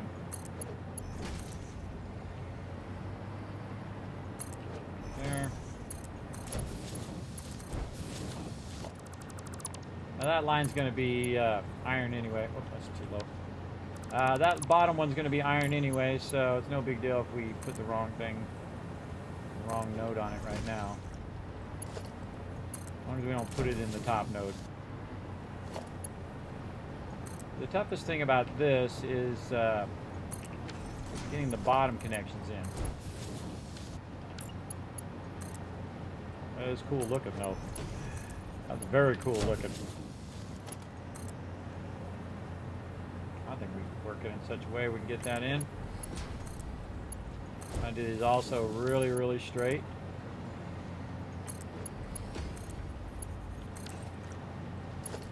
Okay. We know what the top one, that one's all about. And that one, yeah, just run from the sides on these other ones. Sideways, sideways, and these two backways, backways.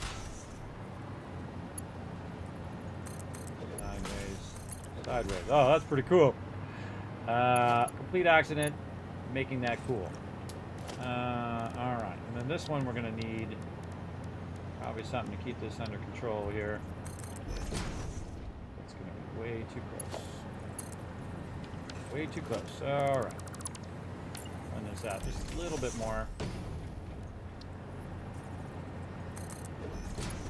That one will go back to that one. I want to go to that one, but I'm not going to like that, so no. No. No. Don't like it. Not going to do it. We're making it sexy. Bringing sexy back to Satisfactory right here. Let's do it. That's how you make it sexy right there. I've got these going in the complete wrong direction. Awesome. Thought I had him going the right way. But let's double check anyway. Go. Goes into there. And say top one here. Bottom one there. No clipping. Sweet. Okay, there it goes. Concrete back up in business, up on the toppest one, and then eventually we'll tie it down at the end. So this one, we want this one here to run to both things. So how can we do that? We can say this one on this side, but how do we get it to go to the other side without blocking these ones here, which are going to come down on one of these other nodes? So we'll say this one there.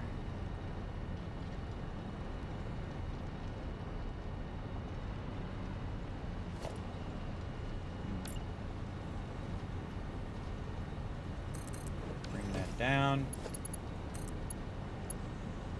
Something tricky like this. Circle it back. Do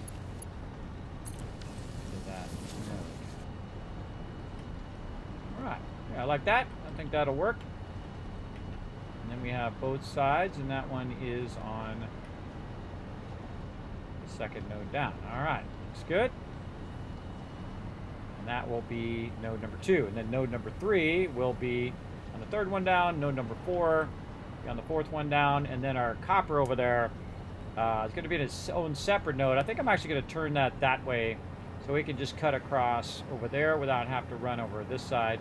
It's kind of a, I'm running it this way, then running it that way, then running it back that way. All of these actually could be turned the other way too, so it could be closer over there as well. But I kind of like it over here by itself, so it's not so close to what I'm doing over there. It's not close to all of this kind of other stuff that's in the way. Yeah. This building here is going to be blocking our large building that we're going to build up there too. We're running long ways or away from it. Redo it. All right, well, that's all great and everything, but we need to get our booty over here and get it going on and take a look at our cool line runs. Oh, so cool. So awesome. Very much in tandem with what I already did before, but only better. Right down in here. Oh, nope. No touchy. Touchy my stuff. And then this is already running there. All right, so that's already connected into our base here, which is cool. So that's already. This really got all of these backlogged. I think this has all of the stuff backlogged, or did I turn it off again? Or did we lose power? Whoa. Is this off or on? Currently on.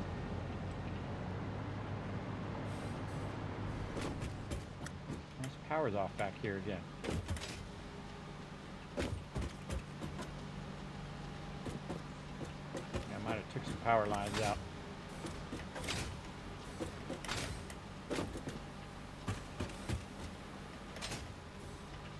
Oh, I missed.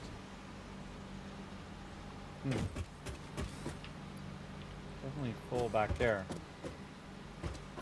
Why would the power be off? So I disconnected the power line from here. Yeah, I disconnected this power line. This power line was running. Oh, wait. Oh. We cross connect that up here. And when that smelter's off, it turns this off too. We could totally do that, but I kind of feel like, nah. What I really want is to tie into this power over here. So, we're kind of running this down this way anyway. Where is our power for our next one over? Right here. Yeah, right there. I can run that across there, which is going to run back to our current power over there. And that's going to start both of this going. Yep. Now both of that has power because I'm running it along here instead of running it from down below. I'm chaining it down the line. Alright, so there it goes. We know it's working because it started back up again. Okay, now we should be able to fly along here without losing power. Yep. That's a dead giveaway when you start to drip like that. That something's up. Oh yeah, that's not full yet. Not full yet, so we have, say, 2 more boxes to fill. Very nice. Oh man, I love how this just like snaps to the side of the other one. Love that. All right, we got to get that working. Okay, so we've got our ore running down, and now we have our iron ore that we need for the lower side here, the lower 40. We need to get that going. So we're going to go ahead and actually bring it up, because this is going to stop here and not go any further, and then this one's going to go here, up here, so it just gives us more room up here, and all of this needs to be reworked. But what we want to do is basically run our iron ore over there, here, and then we want to run our output of our ignits here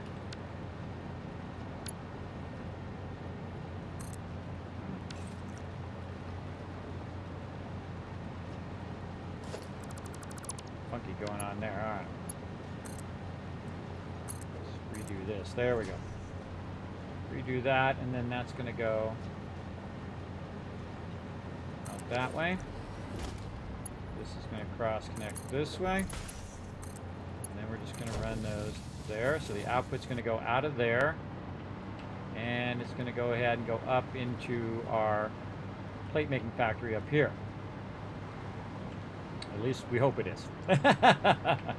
Big hope there. Big hope that that's going to do that. Okay. Now we're going to go ahead and... actually, those aren't too bad. We can just go ahead and use what we got. That's perfect. Right over here. Right in there. And the second one is so we can double infuse our stuff. Now, we did this right. In theory. Just going to do its thing over here. And we got to run some power. I feel like I want to run some power down the line here. And we're going to go ahead and just connect it over here somewhere. Where's that going to end up? It's going to enter 2 back. So 4 across. This one back. So 3. So 1, 2, 3. It's going to end up right there.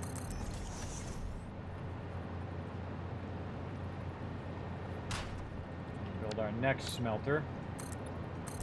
So it's going to end up right there. We've got this one running down to a connector. We can run it here. In the center, or is it offset? It's offset. So here. And then we can run that across. That's on the left side.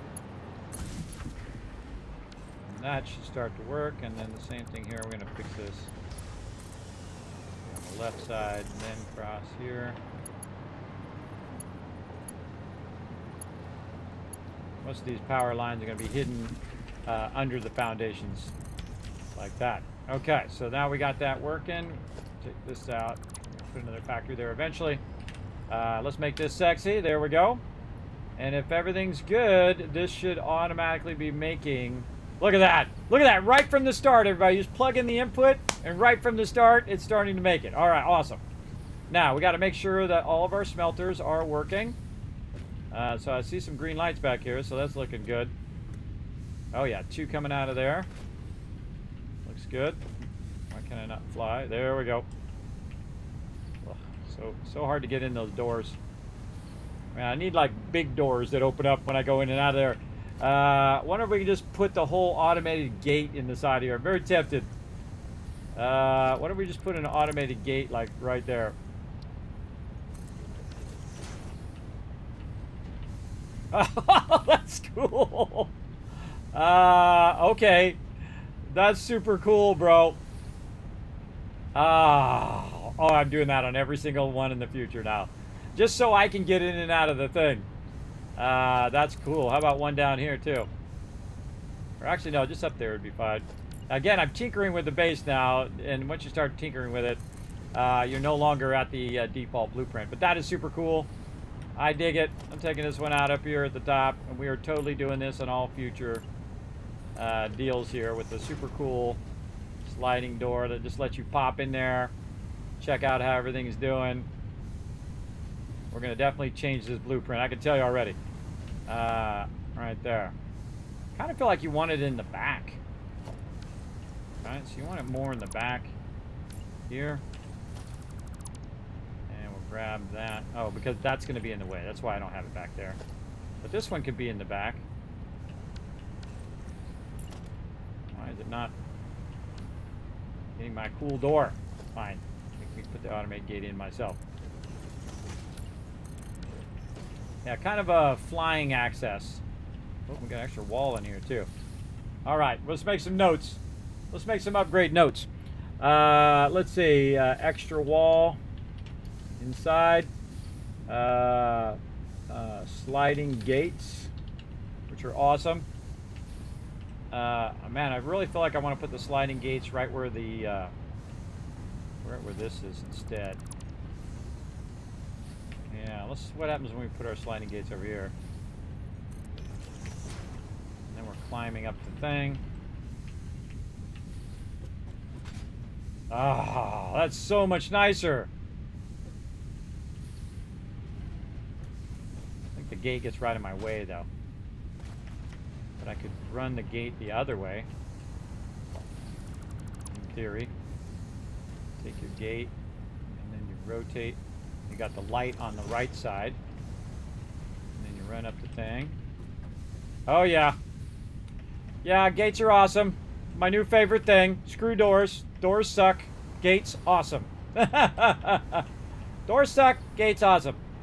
Okay. Yeah, I think the same thing with this one.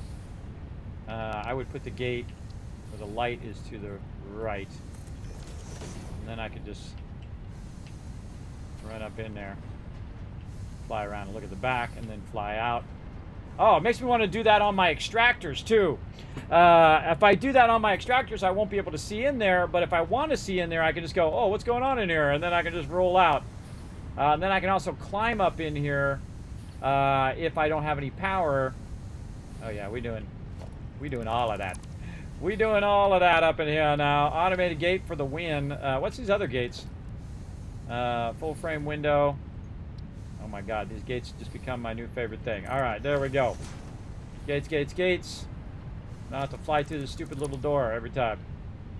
And we can take this.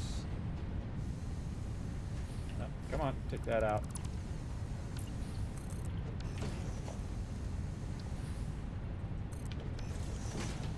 So even if I'm flying up there, it should auto open and auto close.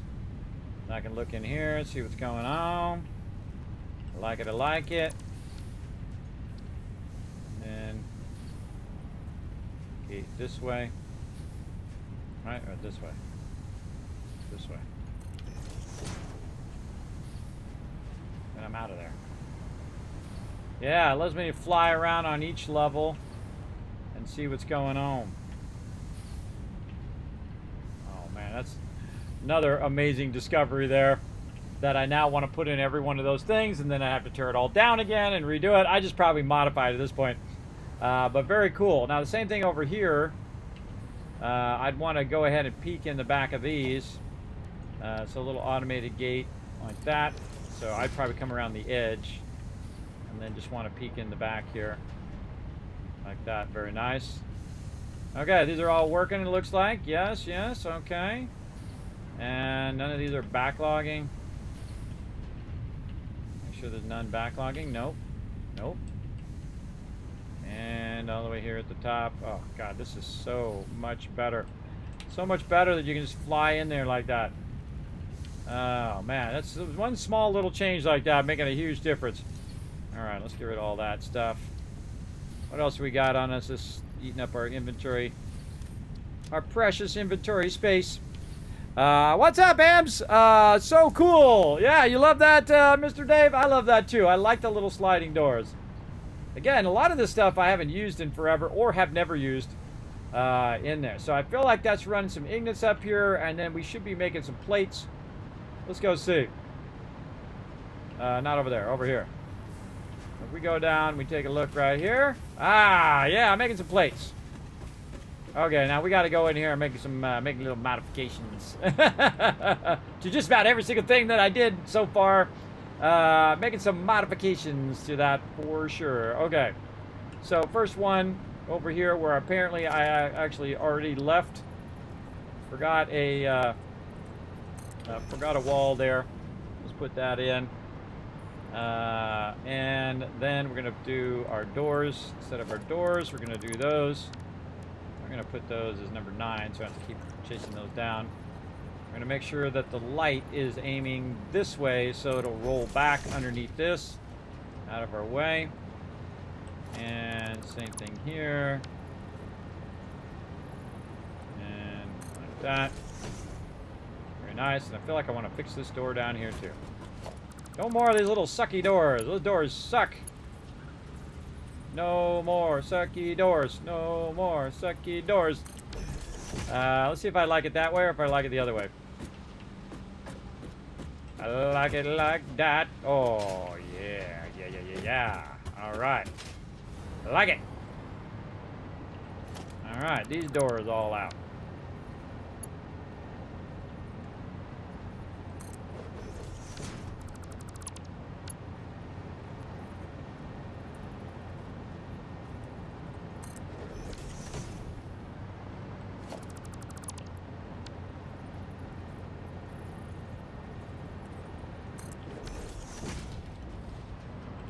feel like these are what these doors are all about anyways. Just roll up here and see what's going on. But these are actually in the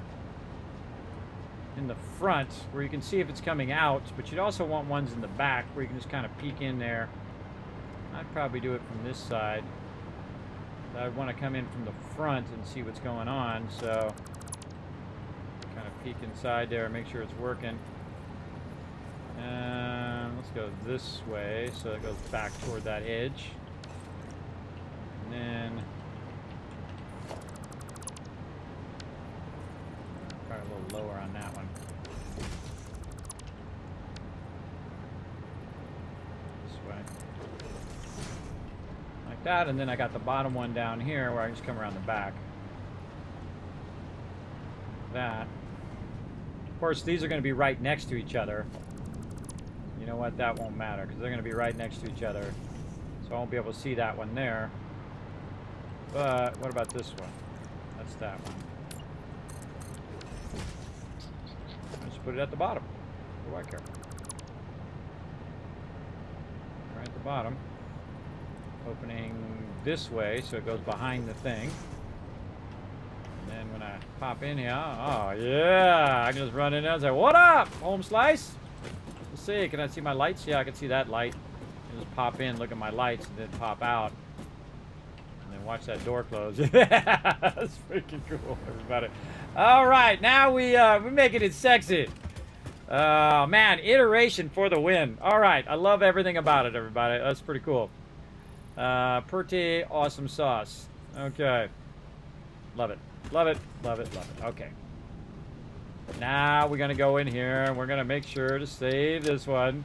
Now we're not going to pull out all of my concrete factory again. Or maybe we are. We'll see. We might. But let's go ahead and look at our concrete factory now and see how we can integrate the same thing that we just learned there.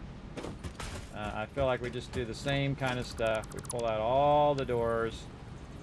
We replace it with this much nicer door here. These doors suck.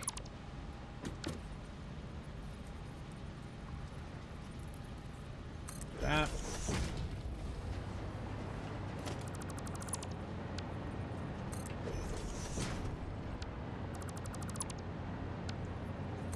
Man, I wish I had discovered that when I was working on the other blueprints. That would have been super useful.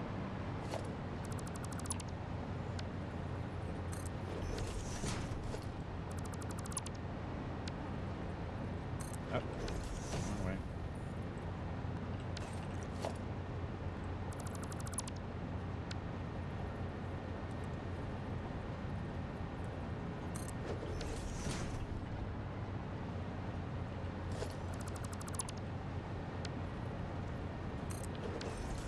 Okay, replaced all of that. And then we need our little areas where we can just peek inside. Say right here, where we can just kind of look inside here and see what's going on.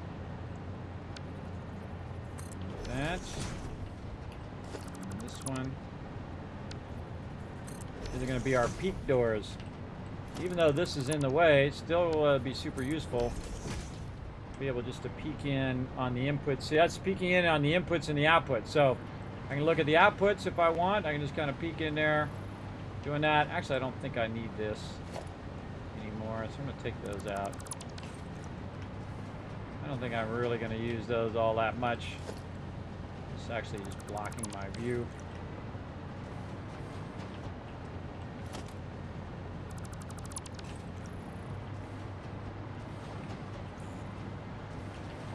They're cool, but they're blocking what I'm looking at.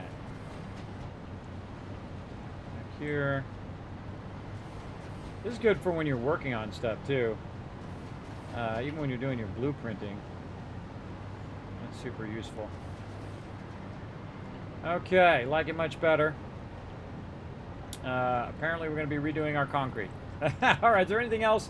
Oh, we had to fix our extra wall and we're putting in our sliding gates. Let's save this. We're redoing that concrete again. We're going to be just, I feel like every time I innovate here, we're going to be redoing the whole base over and over again.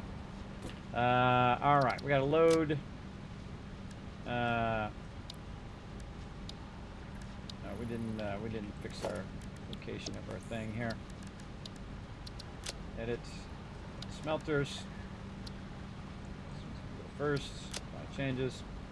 Let's get our Ignis back up again. Let's clear it. And get our Ignits. And then we had some problems with extra walls and stuff. Yeah, I think I could still just take this one out.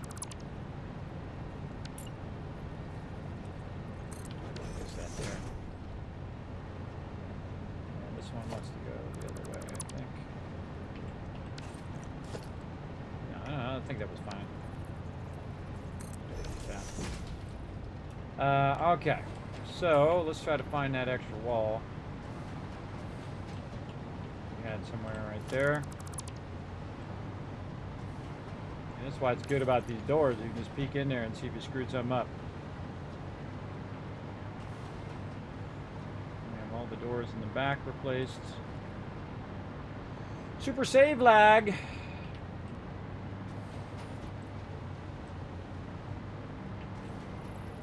I think that's a brilliant idea, just to have that where you can peek in and see how your production's doing. Now again, I could put glass in there and just look in on the sides, but this actually covers it up.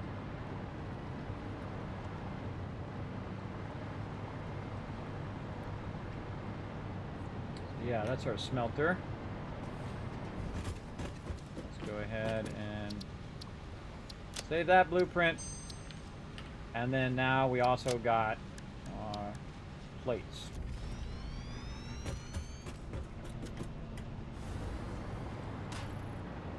We're innovating on our designs here. Let's just take all these out. Take those out. And we're going to take this one out. And this one and this one.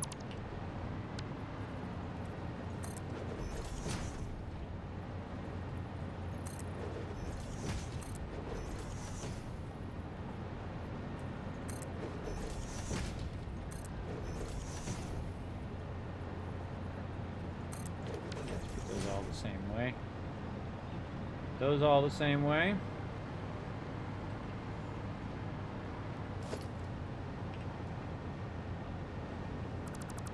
Here's my filter on that one.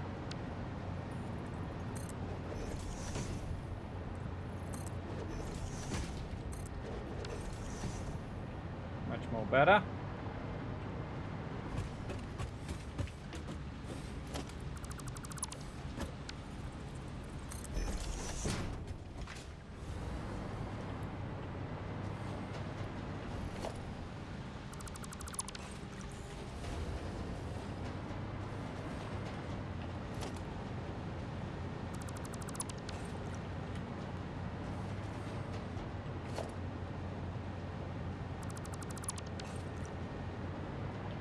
Okay. I think that's way better.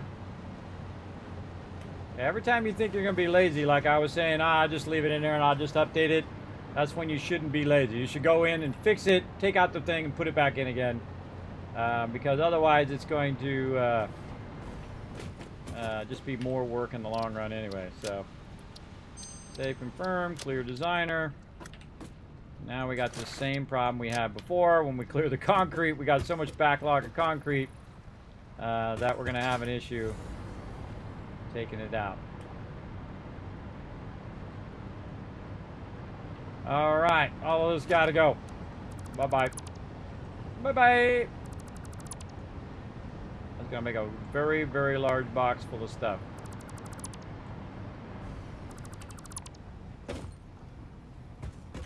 Alright, and we're going to take all this stuff out.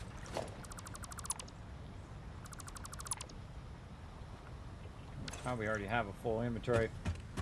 Let's drop this stuff down here.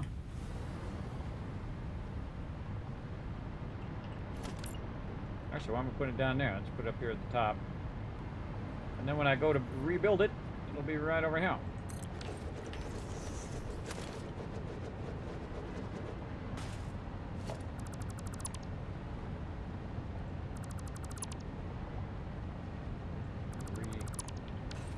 Redo all of that.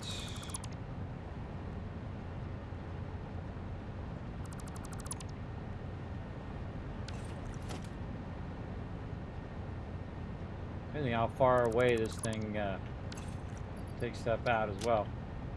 Okay, now this is a little tricky.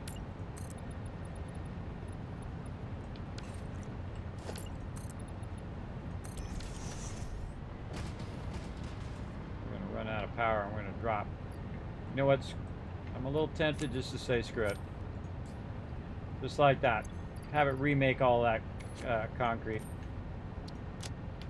That's what we're gonna have it do. Remake all that concrete, because guess what? It'll make it like lickety split. No big deal. Reuse all of that. Take all. Again, we were transferring it multiple times, but I felt like at some point it's just a waste of time. I'm gonna just make more. Make more. Boom. Okay.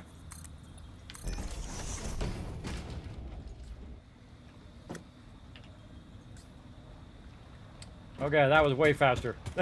Way faster than waiting for it to remake all of that. Okay, we'll take out all of this.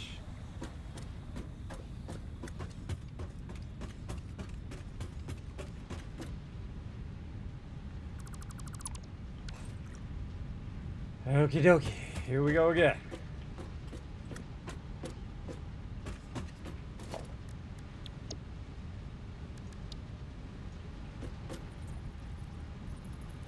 Oh, missing some stuff.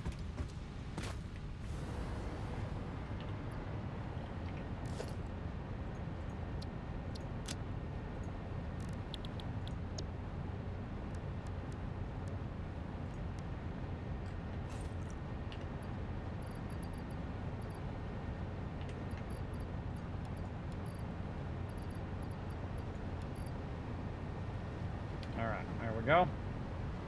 Actually, we need 3 of those.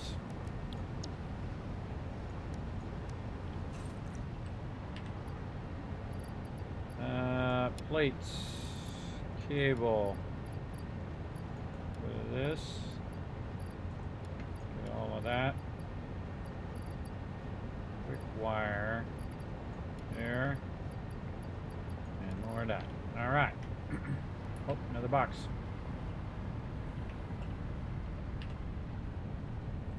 Lots of plates.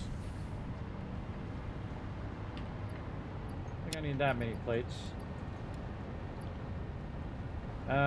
Okay.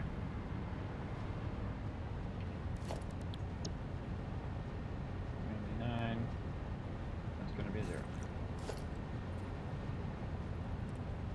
Kismet, just keep rebuilding the same thing. I know, but I think it's worth it for sure. That is definitely not the right orientation. I know, it'll be worth it in the long run. Fine-tuning and making it better and better and better. We have the technology to make it better. And we've also got the wherewithal.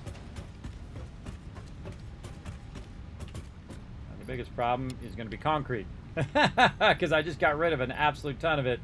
So if I run out of concrete right now, totally screwed. That would be funny, though. That would be funny. The irony.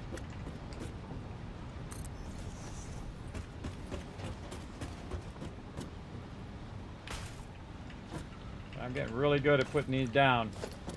Practice makes perfect. Especially with as much practice as I've gotten today. Oh, I still didn't put the things on the back of that. That's okay. Okay, here we go. So... do our thing over here that we did before. One of these buttons makes it work. Like that. Soup that.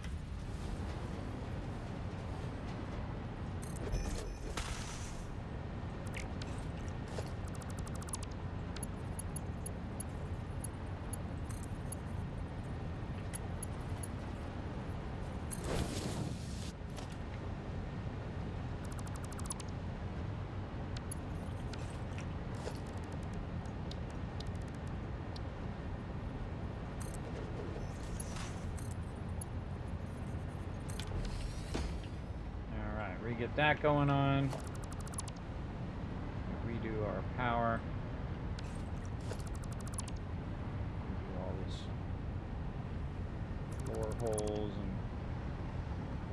connections again. Redo all of that. You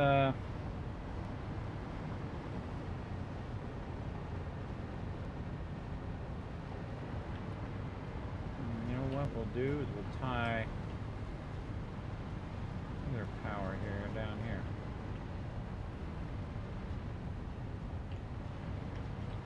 Tie this line run up there. Oh, see, I like that better. All right, nice. I like that a lot better. Okay, that's good. What do we got going down here? We've got our concrete going into there. What? No.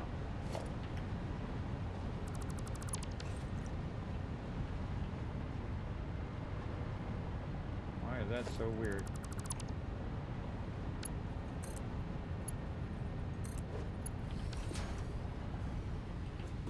Something weird going on there. I was running down way too far. This goes to this. Runs in there, and that should run up. Yep, into the factory. It's already got power. Let's start to produce our stuff, and we should see it at the bottom. There we go. Okay. Hopefully that's the last iteration of that, but you know it's not going to be. You know it's not going to be. You know I'm going to find something else and feel like fixing it again. We'll see. Again, we got to do all of this again. I feel like I need to make another set. That's for this and for hypertube. Number 2. And then number 3 is going to be this. And we can just switch between those as we're going. Number 3 up there and over there. Number 4 should be power. Tie the power back.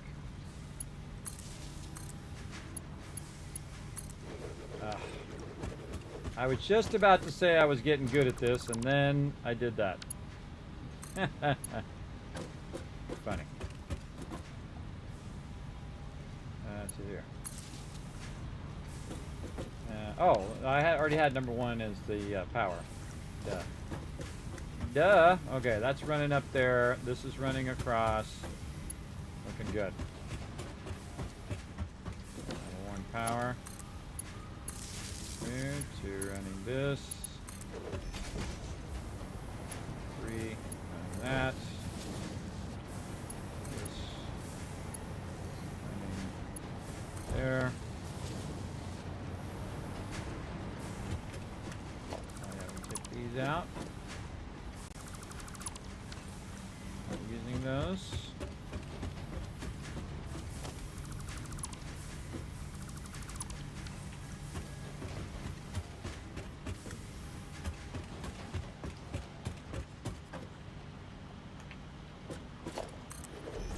Okay, entrance, power switch.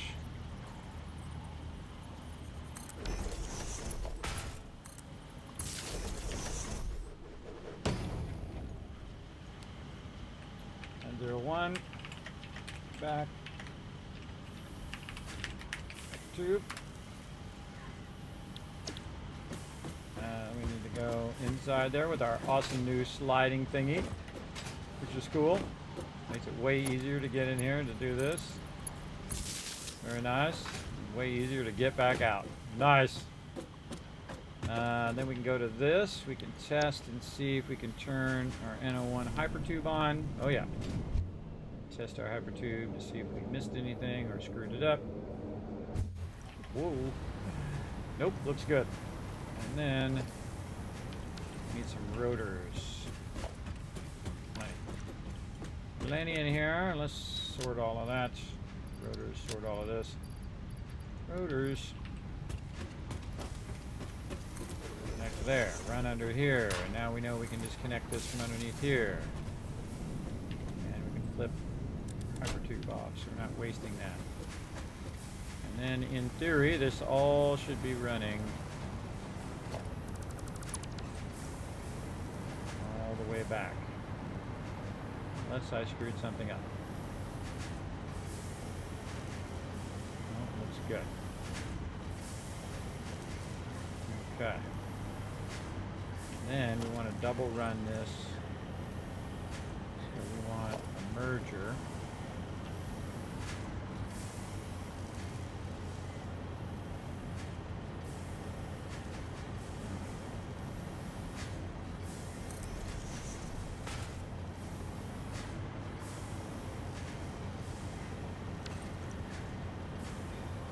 Trying to figure out how I want that to run. Probably on the inside, so it's not being affected by any other things I put on that side. So we'll run our thing down.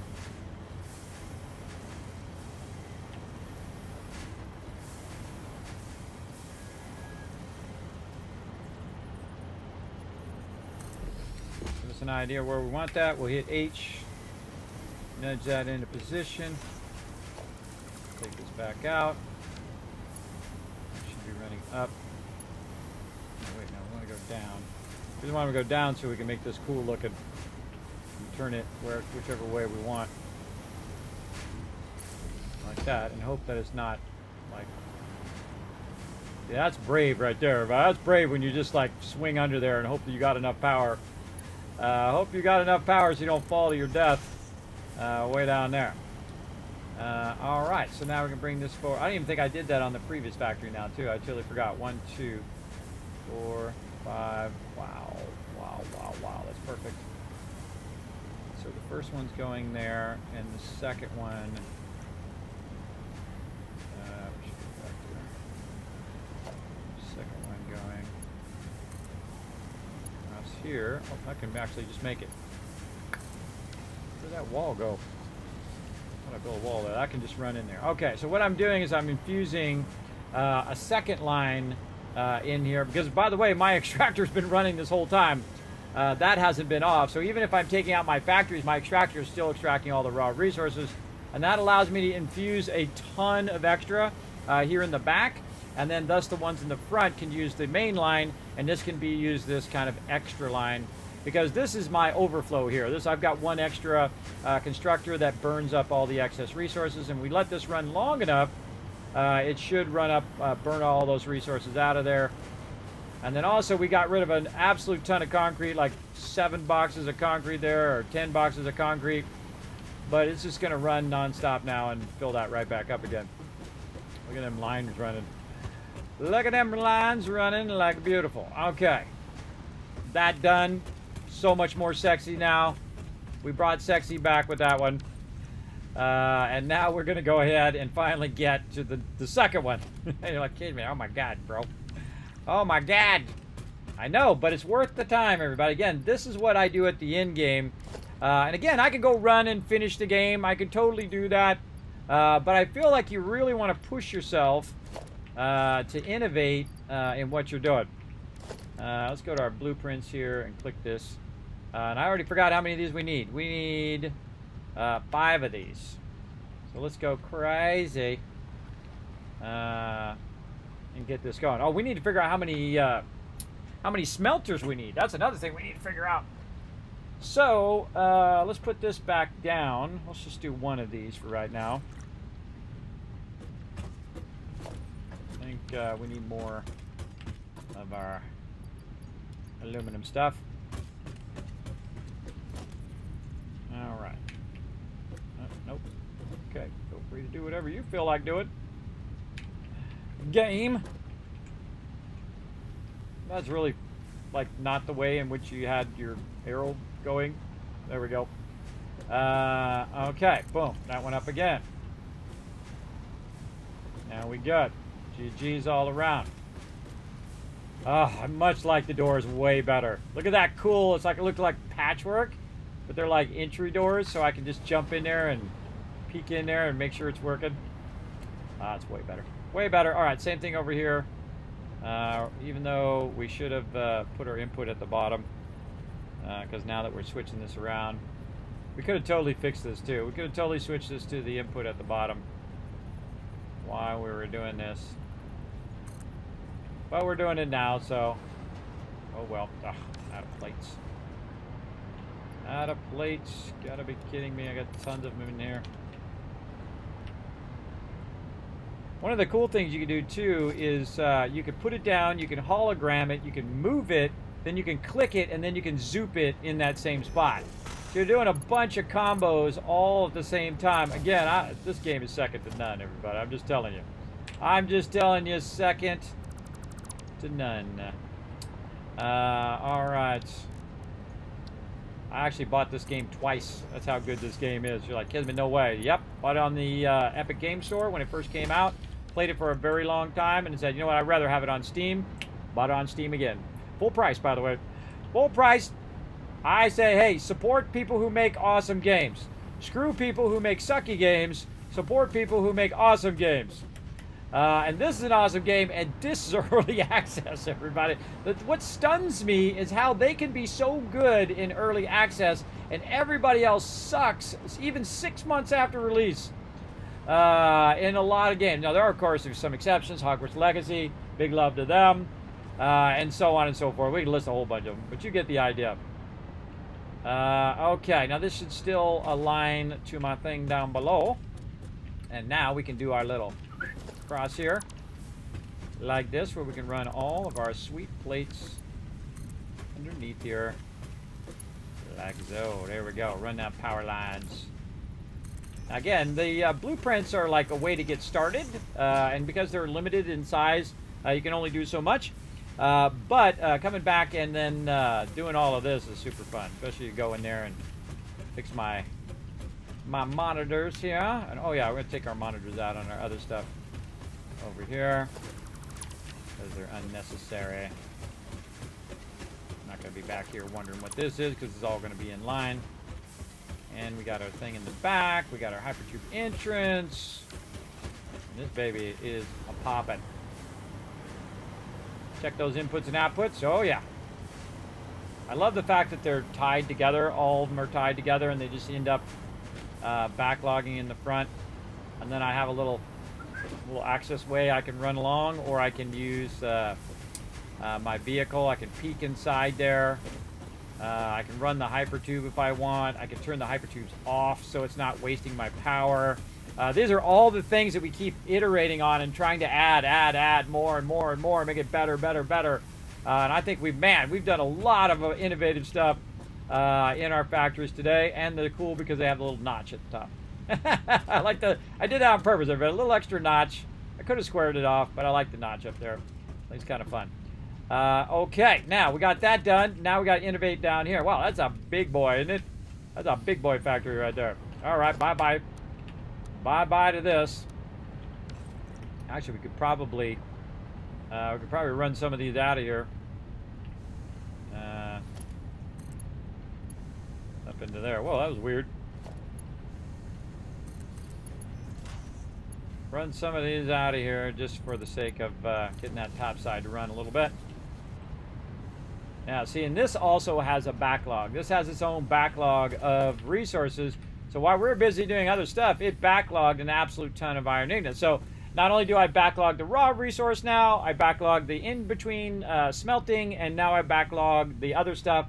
It's just a brilliant way. I feel like this is how I should have started the game. It's just nothing but backlogs at every single step of the way so that you can overclock or you can just add extra of each and every line so that if you do have extra, it burns it up. If you don't have extra, you can always go turn it off or it'll automatically turn itself off because it won't have enough resources. I think that's the best way that I like to play through the game. But this has got to go. Bye-bye. Boop. You're like, Kismet. I know, we got some innovations we got to do. See, now look, this is what happens when you change stuff. When you change stuff after you have done your blueprints. Weird, I can't get that to highlight. There we go. Get all this walls out of here that we changed. And we've got to go and redo all of these lifters and connections. Oh god, we're dropping stuff. Boxes! Too many of those. No, not the boxes. Oh god, boxes in the water.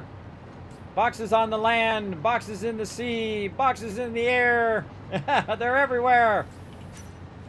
Kismet getting triggered. Let's go for a swim. Whee! Double C allows you to just drop. Come here, you. If you have a bunch of stuff underwater, you definitely want to get up high and then drop into it because it won't let you swim down. I haven't figured out how to swim down. Is it like C? Is it shift? How do you swim down? I don't think I've ever tried. Not Z. C, you'd think for crouch. What about... I don't know. Anybody know how to swim down in the water? Just tell me in the chat. I don't think I've ever tried to do that. Until just now. Alright. All that out of there. Now we got to realign this again. Right there. So this there. Okay, so we revamped our factory because you know what, that sucked. We want it better. We want it more better. We want it sexy. The sexiness. Like so, with the awesome sliding doors, and it's all one thing now too, so if we take it out, it'll all come out together for sure. Right there. Okay, and then we need some power. Where are we running this power from? I think over here, right? And then that was running to here, and then this one, oops, that one was running to here. Let's start that up. Okay, so the other thing that we want to do, which we never even got to yet, is actually put a thing above the iron ore here, which we're going to do, row above, and we're still going to call this node number 2 because it is iron ore, and we're going to go iron ore here. Actually, this should be iron plates now. Plates, there we go. And this, I'm going to do 2 belts run, 1560. This is, we already know this is 30 in and 30 out, so that's easy. And then we're going to have it automatically do some math for us. Right over here by simply just pulling that down. And that's going to try to do some... Oh, no, I screwed that up. Nope, this is not 30 and 30. This should be 30 over here. There we go. How many constructors per... thing, or actually this is going to be smelters.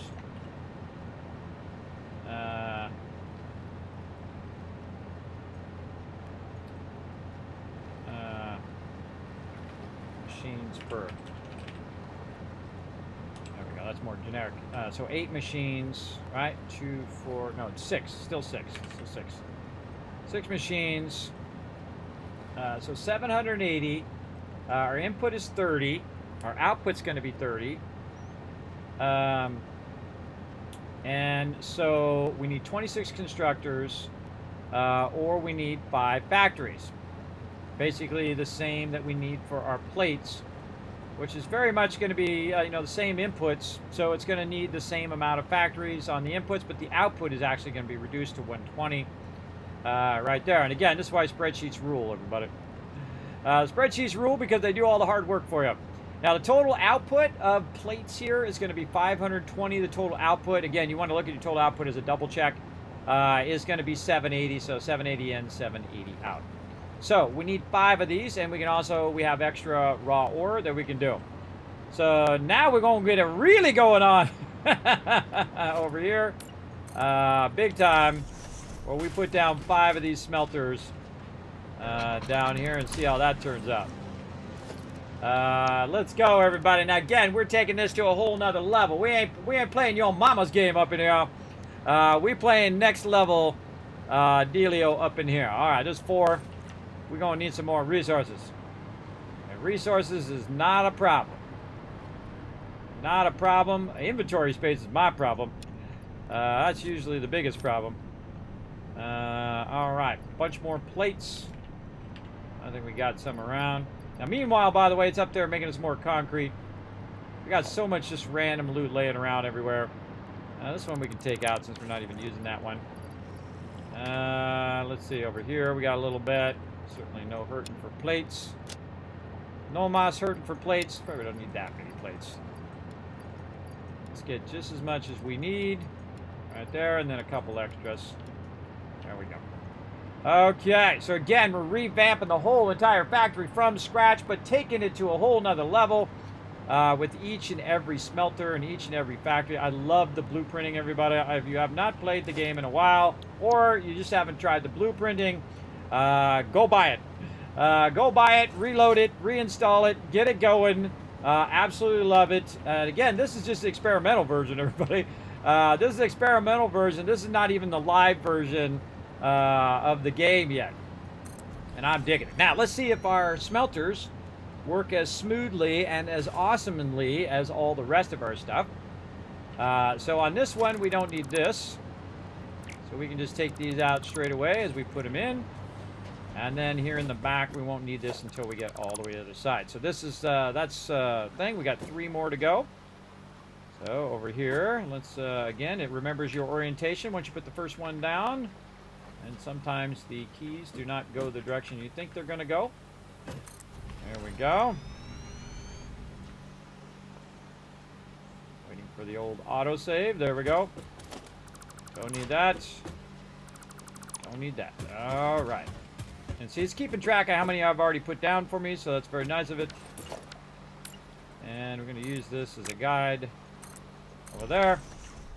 And number 9. Now you're like, well, kid me, you're going to run out of power. I got so much power. That's why I'm doing all of this, because I got lots of power, so I can do this all day long, by the way. I can really expand, because I could have 10 nuclear power running right now. I only got 4.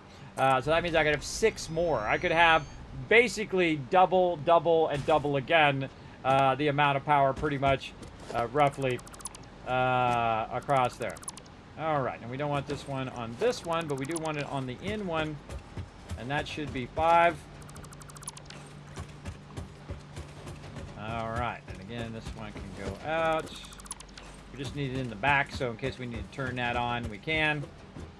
Okay, and then we need some power, which we already ran there, and then we're going to connect our power on this side since this is the first one in a row, but later on we're going to need another. Let's go for a little swim. How about that instead? Later on we're going to need another option as we stack these down the row, but they're going to work good on the outside there, all of those firing up. Now, we need to go ahead and start doing our crosses here. Which one did I do that on? I think it was number 8. Yep, number 8. Alright, then we do all of our cross stuff. And this crossing over into there. Fly now. That crossing into there. Looking good. Okay, now we want to get our raw ore in there so we can test it before we get too far into it. And we got all these ores set up in such a way that makes... hey! No crates! Don't do it! Don't do it! Okay, and then we got our input over here. Whoa, what the heck? Oh, that's not... No, that's not that. This has got to go here.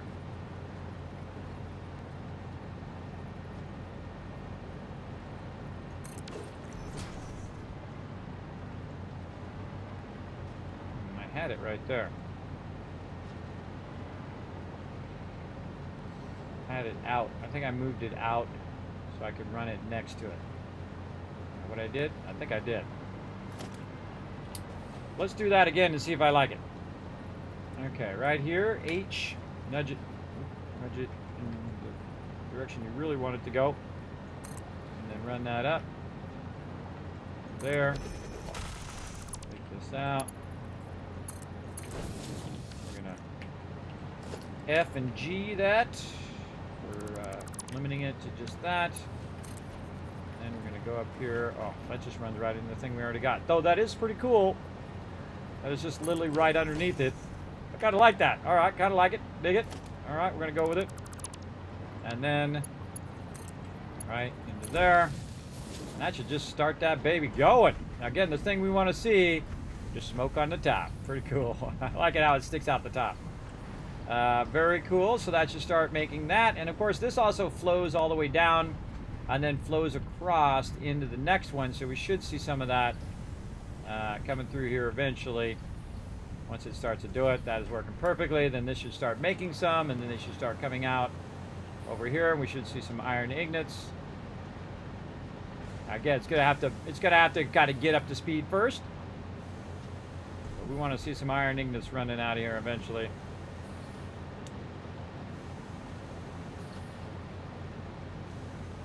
If we don't see it, then we know something up. No? Let's go check it out. No power. Do I have the power plant off? Do I have it off? No, it's on. Got my connections across. Oh, I feel like there's a problem with those connections. What's the problem with these connections?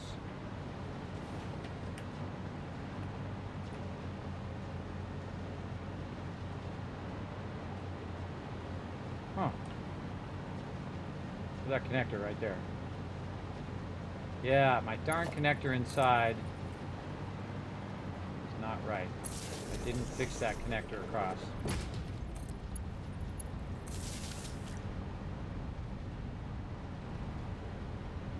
not lining up. Oh wait, there's my connector up there. This one I just ran.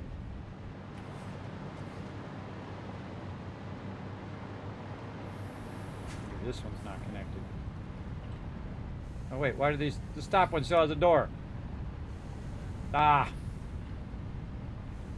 Fix all of that. Okay, top door we gotta fix. Just gonna take it out. You know, this one's all working. Why the next one's not working is weird. This one's working because it's getting power from the front, not from the side.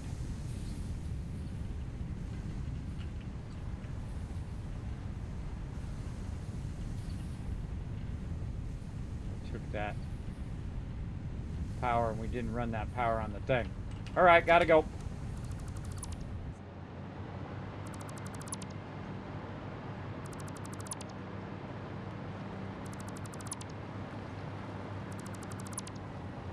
Now what we're doing is we're iterating on our blueprints. When I see a problem that's going to affect every single one of them, I could go in and fix every single one of them. Oh, dropping boxes again. But that's just going to take me longer, where I could just go and fix it on the original for sure. All right, I like the way that's going. That thing there, I don't know. We should just take it out and redo it. We know how to do it. Again, you're gonna end up redoing a ton of stuff. Ah, more boxes way at the end there. Let's go get them.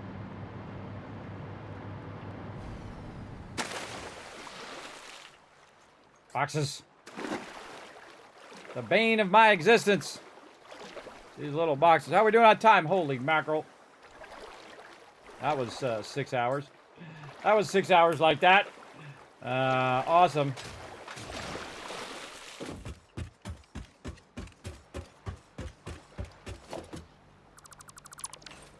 This is why we're testing. This is why we're running it and then stopping it and running it again and stopping it and so on.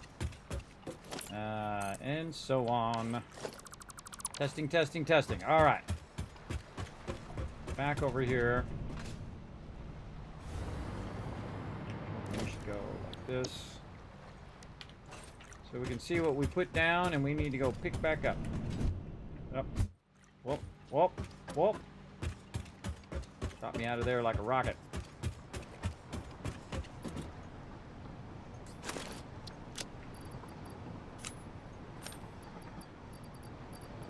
So much loot that I don't need on my character there. Okay, here we go again. We got some tweaks we gotta make. Load blueprint. Smelter. Right here. First thing, we forgot the door. We got to fix this door up here at the top. At least I forgot the door. I just blame myself. Okay, we want to fix that, because every other one of these we build is going to be wrong. Check that back doors. Back door's good. Oh, we didn't do our little peak thing. That's okay. We'll just have front peak things. There we go. The other thing was our power issue. So when we run power from the side, when we remove these ones here in the front, our power from the side is not working. So I want to go up here. We want to fix our side power. So it's running across there and then connecting into everything else. This is the one that's connected to the side, I believe. Yes. So when we chain them across,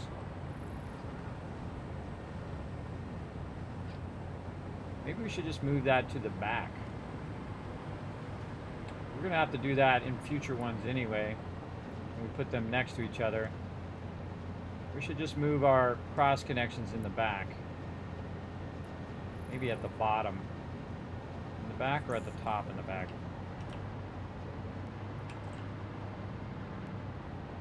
Maybe like second row, like the same thing here. Yeah, I think I'm going to do that. Alright, so let's take these side ones out. No longer using those. See, now it makes me want to fix it on all the other stuff, but that's okay. We'll see what we can do here.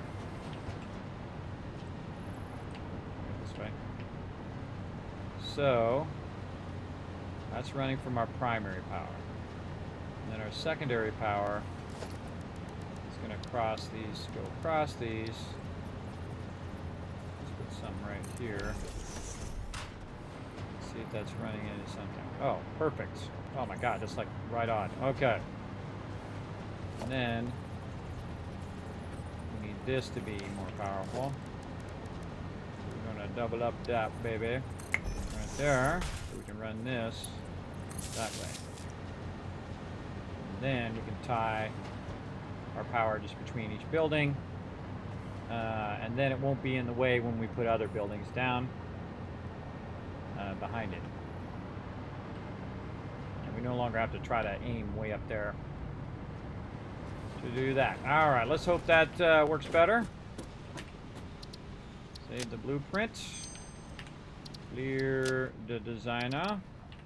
Grab any extra resources and try it again.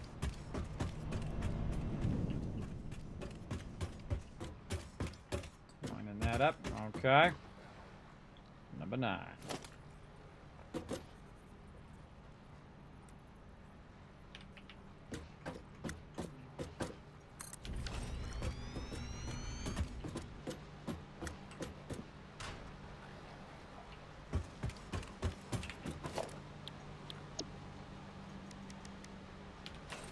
Wow, we have all the resources on us that we need to do this. Cool. Just gonna build them all out and tweak them all at the same time.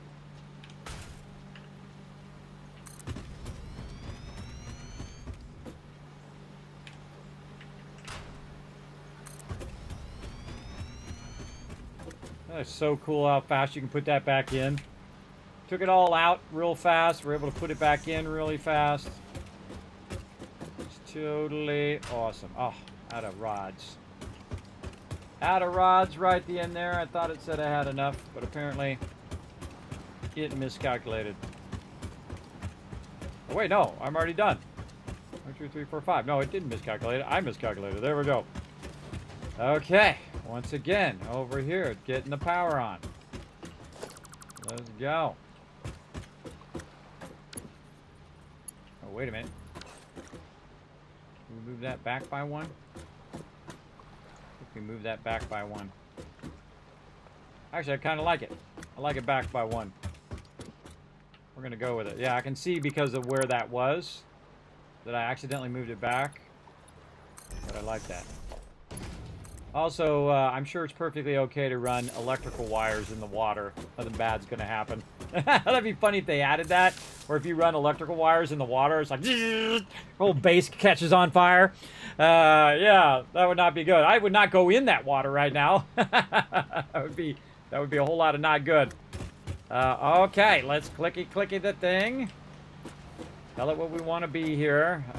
We are going to start with set number 8. Actually, we need number 3 first, so we can do this.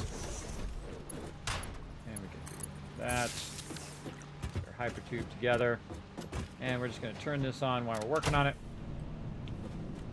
We'll cover this back up. Okay, we got our first one working. And then again, we're going to go ahead and do our thing again. The thing about this is it's very repetitious. You're like doing the same thing over and over and over, and you're doing it for hours on end. And this is why I normally don't do this, because again, it's a lot of repetition, and some people, like you guys, are hardcore. You're hanging in there. You're like, Kismet, come on, I believe in you, bro. Keep making that more awesome. And I know the long-term effects of what this is going to be, everybody, is that every other factory that I build is going to be just that much better for all the stuff I'm doing now. By the way, you can just leave that line there and see how it just starts to feed it. That door opening up, let me look in there and do a thing. Okay, now, our biggest problem was our power line over here. So let's go ahead and tie that in there. Why is that down so low? Down too low. Down too low.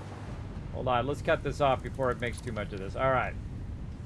Down too low. Nope. Gotta go. All right. Too low. Our run line in the back is down too low. All of it out.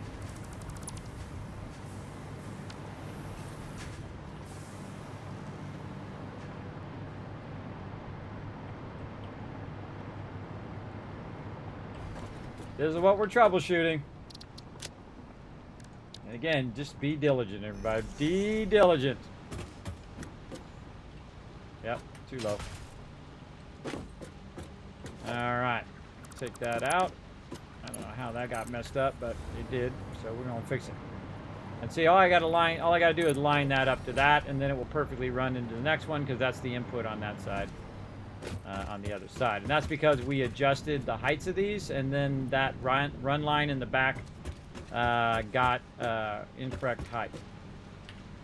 No problem. Save, and we do it again. Clear the blueprinter. Get those resources back, and we go make some more. Ah, the thing like fires me out of there like a rocket when I get stuck in that thing. Hypertube. Upper connections. Anything else good? Good. Alright, I do like the offset a little bit more to where it's 2.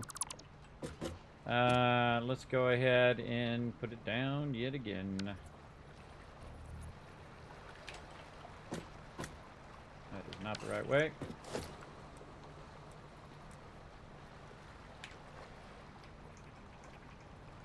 Still not the right way.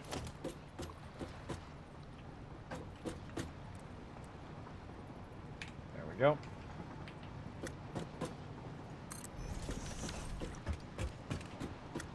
Okay, there we go again. Okay. Keep at it. Again, they made it so easy, though, to correct your mistakes, though, or things that you might want to tweak. So, definitely worth your time to try it. Come on, mouse. And then this will be better aligned like that. And that's the whole reason I just redid all of that. So that is nice aligned. Now, again, it's not going to be just on this one factory or this one grouping of factories. It's going to be on every other factory that I base this factory on. So when I go to do a bunch of copper ignits, well, this is already done. I can just go in, change the smelting to copper ignits, and then boom, that one's done. And then I go to do, quick wire, whatever else I'm doing. It will be perfect for that one as well. Okay. Now, next thing we want to test, and now we're just kind of prototyping this over and over and over. The next thing we want to test is our power run. Oh, there's a big oversight. How am I going to run it in the X1 when there's nothing to run it to, but I could just do this. Go for a swim, apparently. Why is that not getting me power out here? There it goes. Grab this line, move forward.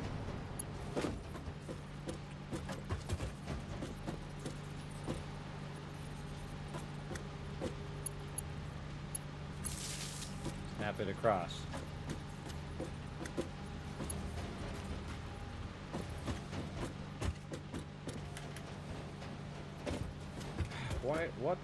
What the? Go work on our front power first. I think that's what our problem is. I haven't run the power up here yet. Gotta run the power in the front. Get it to run to the back. Okay.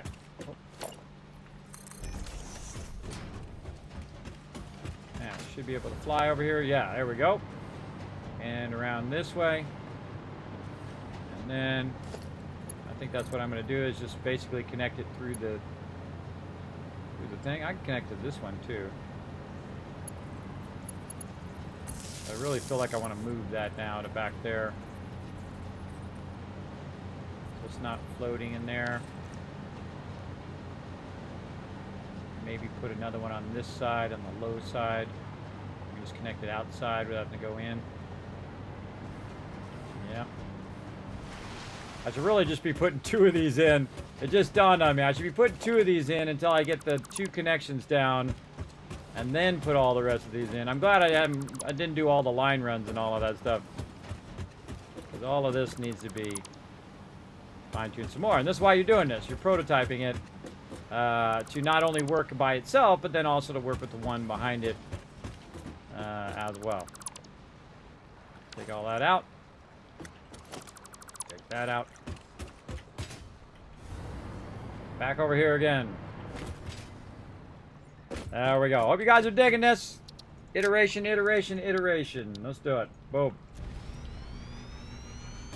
I had a bit of oversight that I was running out here, but didn't think to run it, have another connection on the other side. That is a big oversight. Okay, and I don't like the way that that is. So we're going to fix that now. And this. Under this wall. Wait a minute. Better idea. We could double up on the same connector. Uh-oh. Uh-oh, fun detected.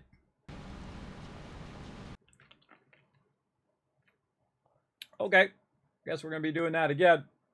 Let's hope it saved recently after all those changes. I guess we'll find out. I think it's also trying to tell me to take a break. I've been at it for 6 hours. If you're digging this, everybody, put a 1 in the chat. I'm having a fantastic time. I don't know about you guys. This is my thing. And this is why I like to restart games, is just to get this down, just again and again and again and again, and work at it, work at it, work at it, work at it. I'm the same way as a graphic designer. What you see now, where I could just do this for hours and hours and hours, I do the same thing with a layout. I just keep working at it and trying to make it better and better and better. And that's why I was known as the person, the go-to person to get this going on. Okay, now, oh boy, here we go. Let's take this out. We were running this up, so we know whatever we were running there was not it. Now, what changes did we make? We fixed the door at the top. That door is fixed. Okay. How many of these do we run? We run them all. Okay. We know we got to fix the power. So that power's there. We do have the connector in the back, so we had already done the connector in the back. All right, so we weren't too far back. And we know we got to take all this out and redo this.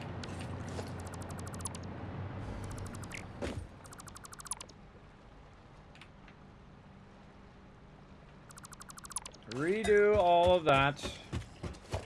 How's our inventory looking? I like how we've done this so many times that it just perfectly drops all of the resources in our inventory to make 5 more. Now this time we're just going to make 2 of them. And we're going to get those 2 to work. And then once we get those two to work with each other, we'll go ahead and get all the rest of them. And that's what I did previously. I don't know why I've been doing that the whole time, thinking that it was going to have a different result. Get that going. Make me a little cross there. But again, this carries over to every other smelter that we're going to use, including the ones we have way down at the end. Oh, what has switched position there? That's making me a little nervous. Making me a little nervous, but let's edit that over there. Okay. Let's load the smelter. Should also go look and see what's going on with our concrete and everything up here.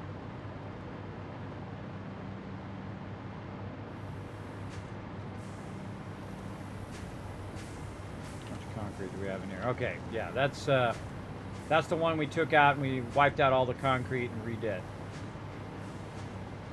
And that one still matches up in the back there. Replaced all of the doors. Just making sure that it didn't roll me back too far. It's fine. Looks good, and it's doing its thing. We still have all of our line runs 4 high. Yes, we do. Okay, good, good. Okay, now one of the things was the door at the top, which is something that we fixed, yes, and then really it's the connection between one and the other power here. I'm going to take that out, and we're going to run a double line down here. We can use this for both things. We're going to run that from over there to there, this up to here, and then we can just run the line that's in the back down to this line, and then that will automatically connect in and take less connectors. And we want to take out the connector on the side. Did we do that? Yes, we did. Okay. Any other connectors left inside? Let's go look. Connectors in here. There's just one in the back that we can take out.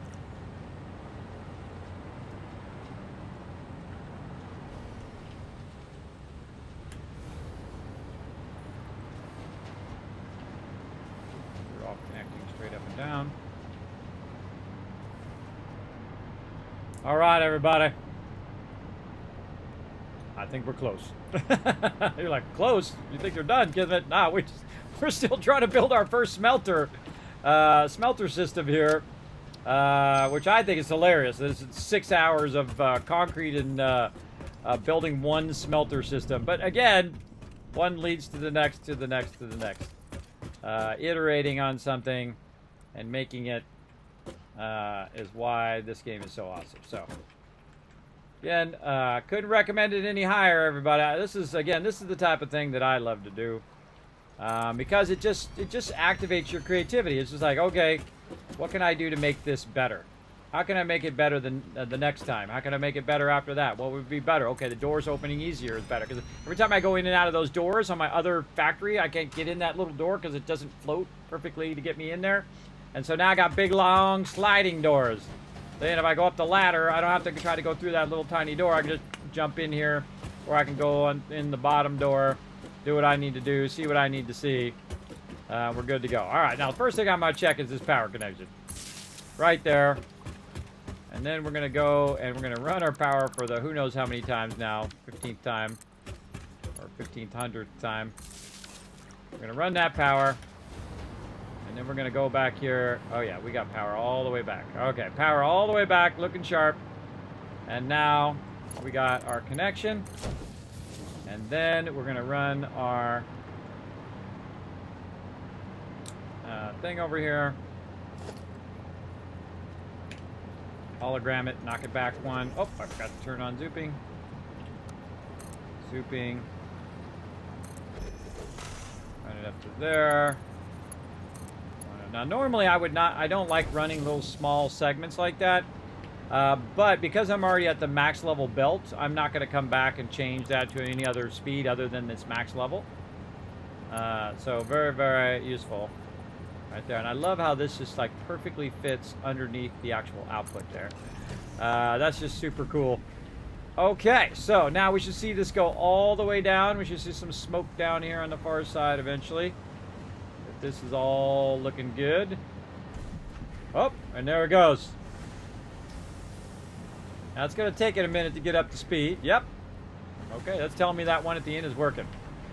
Okay, now let's do our cross lines just to test all of those too. Let's test all of this for sure. Over there. Man, we've been streaming a lot lately, everybody. We've been streaming a lot. All right. We've got to get up and play some 76, though. I don't know if I'm going to be able to sleep anyway, so we might run a little long and then try to get some rest. Okay. Connected that. We got to connect this up here so the output goes from here. Oh, it's already producing some. I can see it right there. It runs into there. And I think we finally got it working. Okay. I think we got it squared away where we're looking good. Okay. And then this, we'll take out. Oh, that's because they're doing this thing again. Yeah. Okay. So we'll get this to go like this. This is how I did this in the first place, by the way, so I can turn this in that way. Oh man, that lines up really nice now, right there. It's a really sweet line up there. And then I can just take this out and then run it from the top part of the box instead of running it from the bottom part. And then I can have the top part so I can just look there. Or if I need some of these, I can just run up there and pick them up if I want to. I can pick them up if I want to. Look at it go. All right, now, if we're doing it right, up above, up here, it should be running a crazy ton of plates up here finally. All right, let's look. Boom, plates are being produced right out here. Yes, okay, and then they're going to backlog a ton of plates in there. And we can move our plates over here. I kind of feel like the thing I should do is just throw all those other resources away and let it just make the resources over here so I don't have to move all those resources. I think that's what I'm going to do. I'm going to take that entire thing out. I'm going to go to those boxes and start throwing that stuff away and let it backlog it over here. Okay, so 5 of these smelters down below. Let's do it. 5 smelters. Sexy time. Right down here. Okay, we got 2 working. Now remember, we're going to pull this out and we're going to pull this out. And it should still continue to work. That was our problem before, that we kept losing power because we would pull that out of there. In fact, we don't even need this connection anymore. Pull that connection out as well. Now we've got that connection in the back. Kind of don't like it because it's low, but I could have ran it up higher, I guess. Is it really going to bother me? Nah, it'll be fine. Not going to bother me that much. Okay, let's go with it over here. Again, those are going to lift.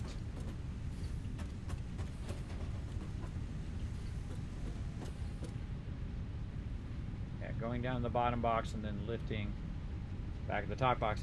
These other ones, I could have made it where the box was going up instead of going down, and then you'd have like the A factory and the B factory, but I kind of feel like it's better just to have one version of it that does everything than to have multiple versions of that same one that you're trying to make work.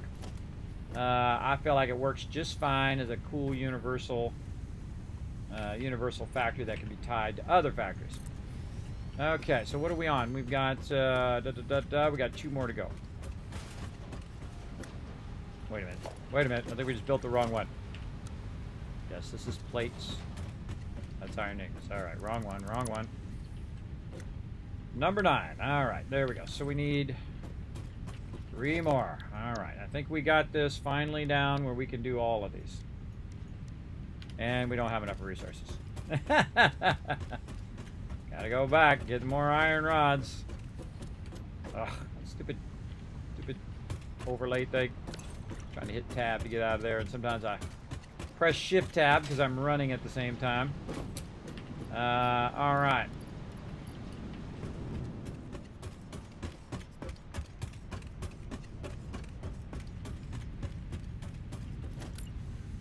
Put that back up. Take this out. And this one out. Okay, let's get this done.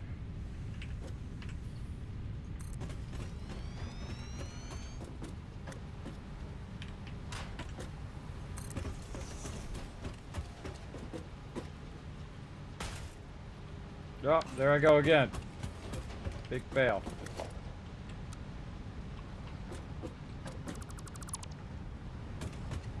Press the wrong button. 9. How did I know? Because the number in the upper right corner was not going down. That tells me how many of these iron ingot things I'm building. But see, all the buildings are going to look very similar, so it's very important to double check yourself in this case.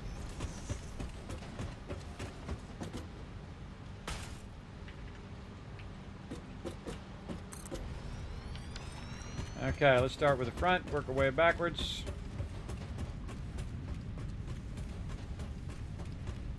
Now, let's see, hypertube entrance.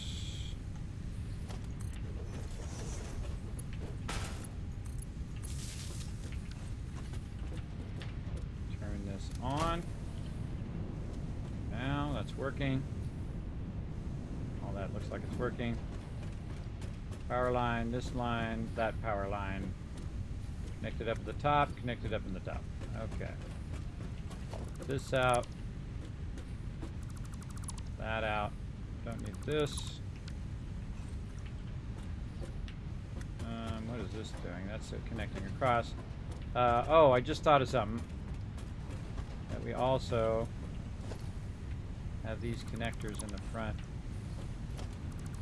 Take out because they're not doing us any good. That much nicer. Okay, now we're getting somewhere. Fine-tuning everything. Don't need this. And again, it's easier to take out than it is to put in, I find. Because when you go to take out the thing later, it will... those things will be floating up there and you have to take them out separately. Having extra stuff that you can take out, that's fine. Take this out. And then we'll go to number 8. Just have our connections. So hypertube's on its own power, basically. That's what's going on there. And then this out.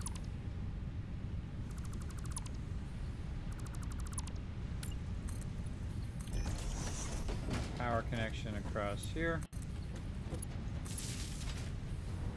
Check for power, which we definitely have power because we can fly. That into there. That into there. See that smoke start up? Yep, that smoke starting up. And we should see some iron ingots running in there. Okay, now we're looking sexy. Sexy, sexy. Anything else we need to do here? No, just these. Man, we got this down to a science now, how to do connections. Good morning. How you doing, Rickard? Hopefully spinning is good. Is this all new in version 8? Yes, Sonal. This is the experimental version of version 8, and it is awesome. It is incredibly good. The blueprinting is incredibly, it's like a massive game changer in the game. It absolutely has reinvigorated me in playing it. I've been playing it since it came out. I mean, way back, I even bought it on Epic Game Store, everybody. And I don't buy squat on Epic Game Store. That's how much I like this game. Big time. So, and again, now we've got our cross connections down to a science here. We've got our hypertubes rocking and rolling. We got our connections going there. We got some power. We can check our power there. We can run this over here and run this over there to backlog. And again, we're putting our storage in with our stuff now. So that makes it a lot easier. Don't need the monitor on this one. And everything looks like it's running. Let's go to the next one. This out. Oh, do we get our stuff underneath the thing? Let's go back and look. Do we get our little connections under here? Right there. Oh, and there's one on the door, too, that we can get. Now, again, your blueprint should be like your starting point. And then from there, you can go in and, you know, fine-tune it a little bit. I suggest, again, putting too much in as opposed to not enough. I think I got this one already. Yeah, I did. I think too much is, removing too much is better than having to add stuff. Right, I'm just adding connections between the factories. But in the long run, that's like the easiest thing to do, right? Just do a few connections like this so that everything is tying from one factory into another factory. And then also your raw resources are tying from one factory into the other factory. And then your output from this factory is tying back into here. So it's going to fill up this storage and then run through here. Now, it's going to have a problem in the back of the factories in the fact that it's not going to have as much resources. And plus, this whole front part up here needs to get going before the back of the factory goes. And the back of the factory is more of your your overrun or your extra resources that you're really not using. Now, what I did is I have backlogged a ton of this iron ore. It's been over there producing an absolute ton of it. And what we did is we double runned our iron ore just from one box. And that means instead of just running at 780, which is the maximum speed you can do it, we can run this and actually run this around the corner and down the way here at a much higher speed. In fact, I really don't need to have it as a double. I could just have it as a single now. Oh, I can just do the thing. Oh God, I gotta get in the habit of just doing this. Going in here and then hitting E for quick switch. Gotta get that habit down. So I'm gonna run this around and run it as its own separate line down the way here. We're gonna need some more foundations up above, but those foundations are gonna be part of whatever I put next to that, which is most likely gonna be my rods next to that. But for right now, we'll go ahead and just use that. 1, 2, 3, 4, 5, 6. Right there. And see, that might be a problem also. You know what? We shouldn't do that. No, we shouldn't go into the space of another factory. No, we should let it have its own under space. Because then that's going to start making it further and further down that way. What we should do is we should back this up the way this is running. Back this up like this. And run the outside one here.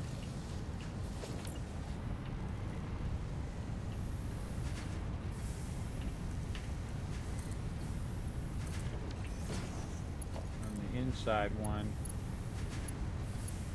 down the way. Yeah, that's better. That's better. This way it's not encroaching on the next factory down.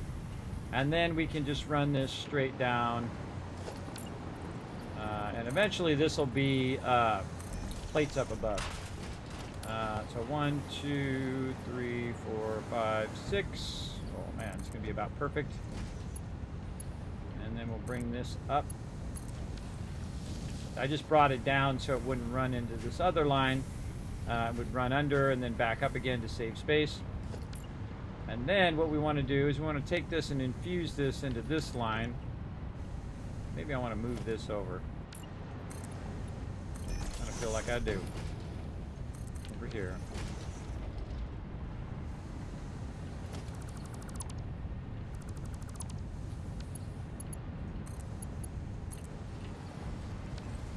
And we're also making it look cool at the same time.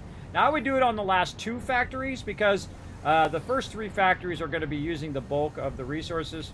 And the last few are the ones. Now this is specifically set up to use the maximum amount of resources in here. But you can also start this up just a little bit faster by simply infusing this with this. Now, I feel like actually it'd be smarter to do it on the inside. So again, it's not encroaching on the next factory. And then I can just go like that. Run that right in there. And then now it's going to take the second line. And all of the boxes that we have backed up over there, it's actually going to run at 780 and 780, so 1560, which is the fastest you could possibly run it in the game other than when you're using trains in a line. So we're basically taking the excess and burning up the excess right now. And eventually these lines will thin out back to 780, but if you got boxes and boxes and boxes backlogged, you might as well use it. Also, when all of these boxes fill up, right? So I've got 3 boxes each. So this is going to be a backlog of 3, 6, 9, 10, 11, 12, 13, 14, 15 boxes of iron ingots. And so say I do a bunch of plates and the plates get done, right? So it fills up all the plates. Well, then it's going to backlog and it's going to do a bunch of iron ingots. Then it's going to backlog and do a bunch of raw ore. So when I start this up again, it's basically, if I need some stuff right now, it's going to be basically going at double speed when it comes to running the resources in. And that's what I'm integrating now into each and every one of my factories, including my concrete, same thing. So my concrete is running in super fast, and we're actually bringing it in from down below, and we're infusing that stuff from down below right here in this line, running that up and infusing that here in the last one, which is the one that is our overflow one. And I always leave a few extra things in there just to burn up that extra overflow. Now I can figure out the math of how much it has coming in double 780, and it would actually, my plants would actually be twice as big as what I've got. But I know eventually, if I let it run long enough, it will burn up all those extra resources, and it'll go back down to 780. So building out a double-size factory where I do 10 of these in a row, would, if I was in a hurry, awesome. But I know in the long run that the ultimate I should be aiming for is 780, just what your input is, because then you're not wasting resources and time and all of that stuff, because your time is your most valuable asset. That is for sure. All right, we're going to take this out because this is going to be a bunch of plate factories up here like that. All right, looks good. Okay, so up here is our actual plate factory, and it should be absolutely inundated with these thingies at this point. Okay, now is there anything else we want to do to this factory? This factory needed to have the power lines fixed. Yes, so we need a power line fix. Oh, we need to save is what we need to do.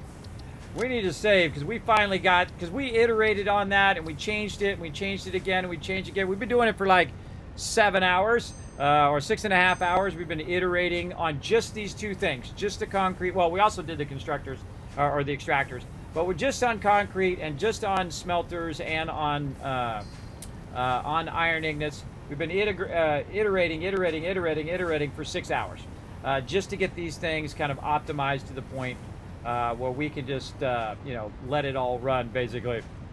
Okay, so that's looking good. We can see some plates in there. How many plates have we created in here? Oh, good amount, good amount.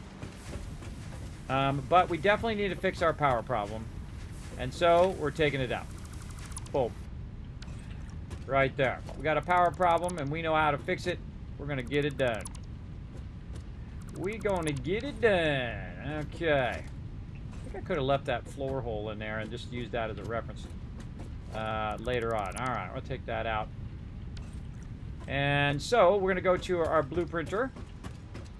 And we're going to fix that power chaining problem that we had on our other ones. I mean, it's not too bad. We could run it up on the top, but we want to go ahead and fix it so that we can sit it right next to our concrete.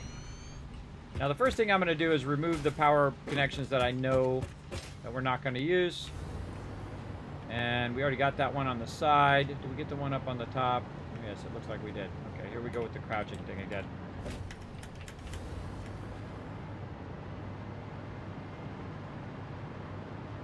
Oh, we don't have enough power over there. That's what it is. Power line over there. Okay, so We had a power chaining problem with our other things, and this one here too. That we're trying to chain the power across there, and it was not working out. So we probably want to make that same fix here at the bottom that we did. There's no bottom entrance in here.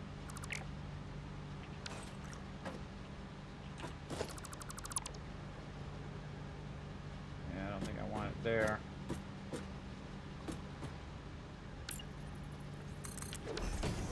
I don't want it on the side because I'm eventually going to put another one on the side.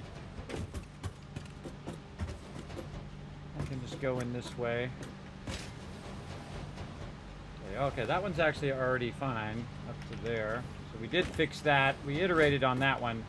But what we really need to do is put this connection over here. And run that to there. Taking this one out. Running that up to there. And then running this out the back. Say like so. We need to upgrade this line to a level 2 so you can have more connections. Let me highlight it. Come on. There we go.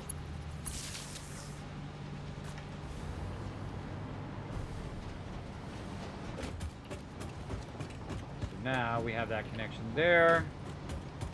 And then we can chain that one down to the next one. Vitally important to have that power chain in there that we could do. Oh, did we do the back of that hypertube? I don't think we did. Let's go do that real quick while I'm thinking about it.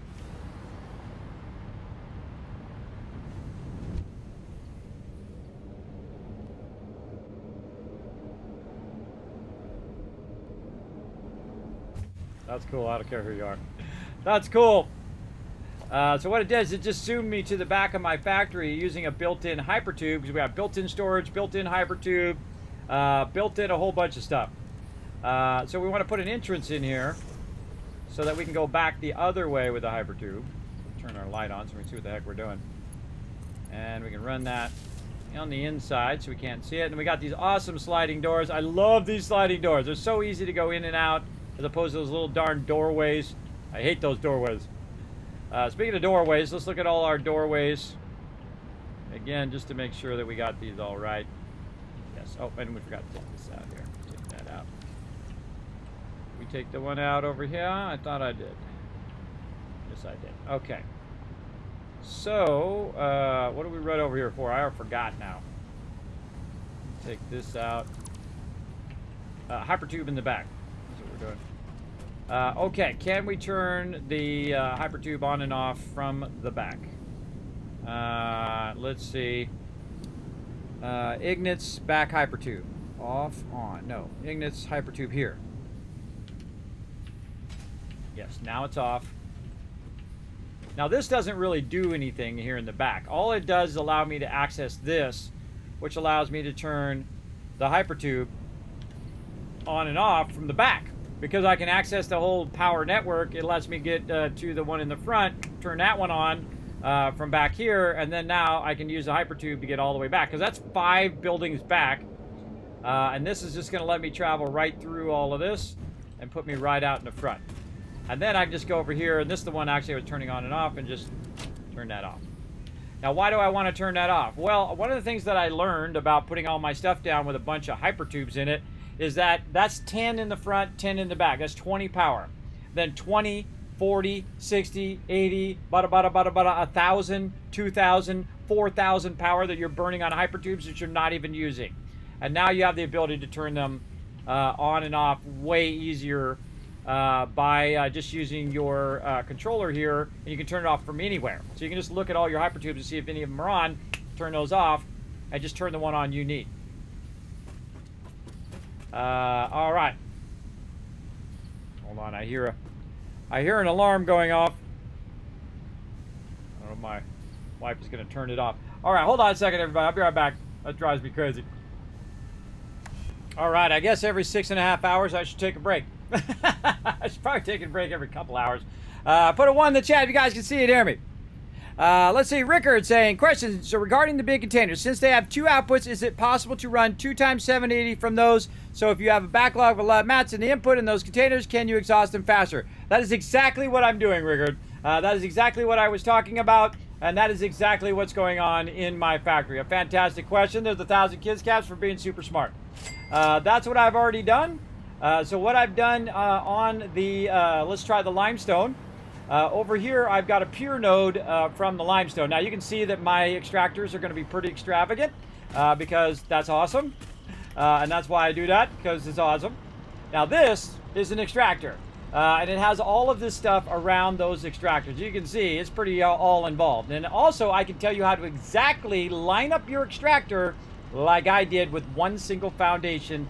So it just looks beautiful in there. Check it out how perfectly aligned. It's even perfectly aligned to that box and every other box that it's stacking up right there. And it's backlogging tons and tons of resources. That's what it's doing. When I'm over there screwing around in my factory and trying to get that just right, it's over here producing 780 and then backlogging it all the way up.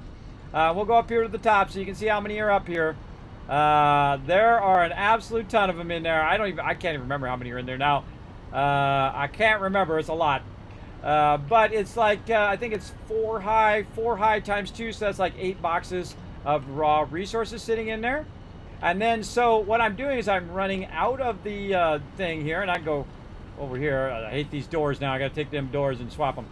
I'm running out of this box, and you can see it's massively backlogged. I'm running out of this box, 780 there, 780 here. That gives me 1560 down the line that I'm running these. Up, round, up, down the line here. Again, this is just from one single box. Both these lines is one single box. Now, I could be using my my trains as well to collect massive sums of resources, which I'm doing up above. You can see the line run way up there. Oh, apparently I'm going to be looking at the wall. So I'm doing that way up above with trains, and then down here I'm doing it with line runs, just to have fun with both of them. This is also the old school way of doing this, by the way, everybody. Before they had hypertubes, you would just slide along your things. That's why I'm fairly good at it. Fairly good at sliding along. And so both those lines are actually running underneath here, and they're being run to the front of the factory right here, which is then going into the first one and the second one. And of course, we figured out all the numbers, so we know exactly how many of the conveyor constructors we need, and basically I have 6 per factory, and so 6, 12, 18. And then, of course, back here in the back, I'm infusing the second line in the back right here. So this is 780 here, 780 up in the front. They both merge in the back, and thus the ones in the back, I have extra constructors that are in there, and you can see them kind of reveal themselves there. I love those. I love that kind of reveal that it does. So cool.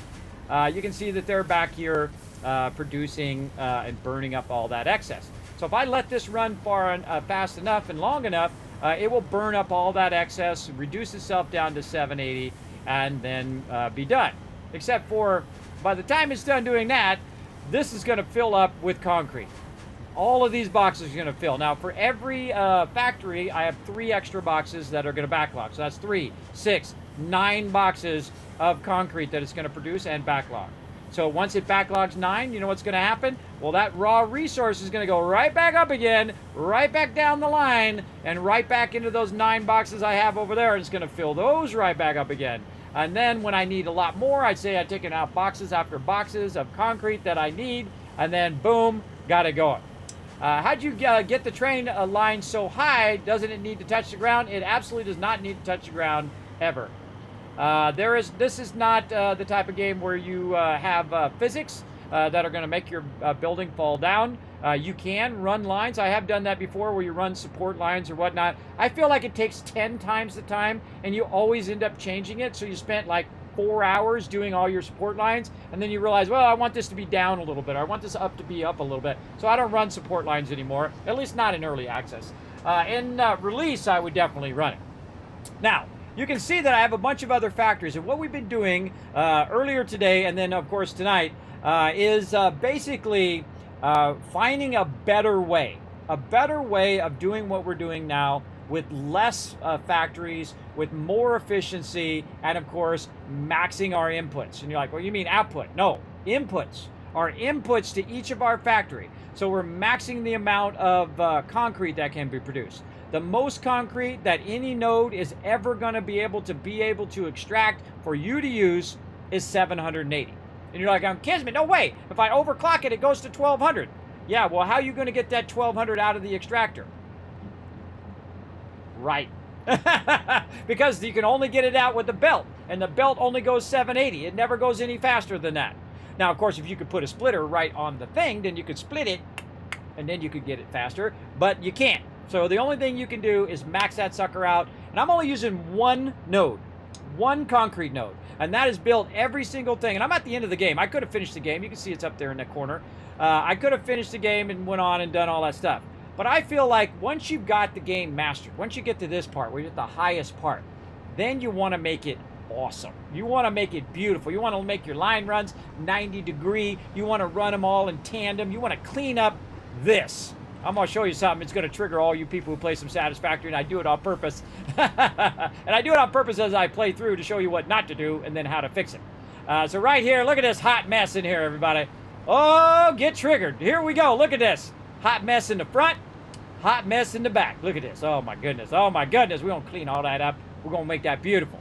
Now, we're also going to eliminate the need for these boxes. Now, I have a bunch of boxes backlogging every single resource, like concrete and all this other stuff along here. We've also got a bunch of resources down here. You can see I've got a backlog 4 boxes up, including plastic and stuff here, higher-end stuff like aluminum and silica, and so on and so forth, all the way down, supercomputers and turbo fuel and whatnot.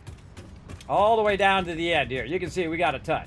Now, this actually also acts as a sorter. So if I have a bunch of resources and I want to go ahead and have it put it back in a box for me, I put it in a box way on that end, and then it runs down these smart sorters here, and then it says, oh, well, this is plates? Oh, hold on. Let me go ahead and put this in the plate box. And it's like, oh, well, the plate box is full? Well, hold on. Let me go ahead and run that to the overflow, which is what this outside is. You can see it doing it with quick wire right now. And running that overflow out here, and guess where it's going? Awesome sync. And I just got 96 tickets out of here earlier. I've already got several hundred tickets already in this playthrough. I basically bought out everything that I want out of the awesome shop. Quickwire, I think, is the #1 thing that you always want to be running into the thing. And we haven't even overclocked our quickwire. We haven't even scaled up our quickwire yet. And so this is basically, I call the middle game. And I'm at the end game now, so we're revamping all of our stuff because now we have the power to do so. Now, I'll just go ahead and, flex a little bit here on this side. Right here, you can see a bunch of fuel and oil being produced out here. Over on this side, and we got just a smidge of oil power, just a little tiny bit running over here, right over here, all in sequence. So, we got a little something going on. Now, of course, I could really impress you if I just slid over here on the other side and I had the whole entire same thing again over here. That'd be pretty impressive, wouldn't it? What about if I had blueprints stacked on blueprints to create a bunch of towers that are doing a bunch of plastic and rubber and a whole bunch of other stuff right over here, which they're actually running. You can see they're running because I've got it where this stuff pokes out the side, and I just say that I went in and caused a little saw and cut it open and, RP in your own thing, right? That's how I roll, everybody.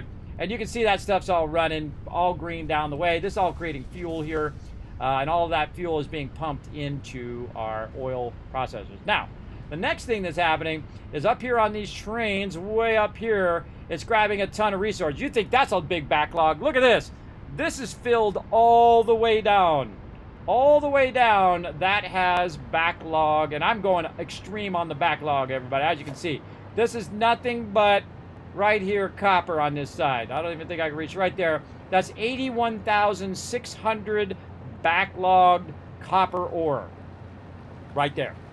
Because that's been running the whole time. Now over here you can see I've got a little mini factory, and it's kind of away from my other stuff over there. This is just for nuclear fuel, just separate. Now these are separate nodes from my other ones. Now to get to the point I'm at now, I have only used these nodes right here. These nodes right here, which are 3 iron pure nodes, 1 iron copper pure node, 1 limestone node, that's a pure node, and that's it. That's all I use to get to the place. Now, of course, I also have a deuterium node over here. I've also got some nitrogen, And then way over here, I've used some coal. Now, this coal over here is one of the greatest powers in the universe because that is perpetual power. So you get the coal, you use the coal in the coal plant. You get some water, you run that in a coal plant. Of course, you use your biofuel to get all that started. And then once the coal plant is running, guess what? You don't need the biofuel anymore. In fact, you can just let your game run like I've been doing. I'm not even here. I'm off doing something else or sleeping or doing something else. And this game is actually run for 342 hours. Now, my time in the game, 30 hours, 40, 50 maybe hours in the game, maybe more at this point, 60 hours. But most of that time is just letting it run, producing the resources for you, and that's what a factory should do, right? That's the most efficient, because efficiency first, everybody, your thing, from the people that fix it. That's right, I got the same cup right here. Efficiency first, and that's what I'm always about, efficiency first. But now we're kind of doing a little bit of sexy efficiency first going on. And you can see I've got my nuclear power going right down here. Now, when you get close to nuclear power, you're going to get radiated. So before you start that up, you want to get all this other stuff running first, and then go to that after. So let's go ahead and run over here and see what's up with this. And this all needs to be redone because this is a mess over here. But you can see that we've got a backlog of each of these. And then we got some stuff running in there. We're out of something there. We're out of whatever that is. Let's figure out what it is. It is electromagnetic control rods. So we've got one of our lines here. And let's see, this is how I eyeball what I'm missing right here. One of our lines is not producing. And that's because I probably screwed it up. I blame myself, everybody. I probably took out a line when I didn't mean to or something. Oh, okay. Yeah. Well, it's just our pipes over here. That's because we took away our coal. That's right. We cut our coal line that was running down here. I don't think we have a coal line over here. We should... Oh, I said that earlier. Yeah, let's put our coal line on our train. Yeah, and then we would be completely separate from what we're doing over there, and we could just take one of those coal lines out when we go to rerun all of that. Yeah. That's what we're going to do. Look at that. That's a lot. That's an obscene amount right there. But it's awesome. We can go up here too to the train because I have this kind of power run here. It acts like an elevator. Or, of course, you could go even easier where you can go over here to the hypertube. After it's done save lagging me. Ugh, gotta fix that. It's so annoying. So annoying when it pauses every time it saves. It's usually when you're trying to run a line. I can't run my line. Okay, now it screwed me up and now my line's all messed up. All right, look at this. Trains. Trains are awesome. Now, this is a push-pull train.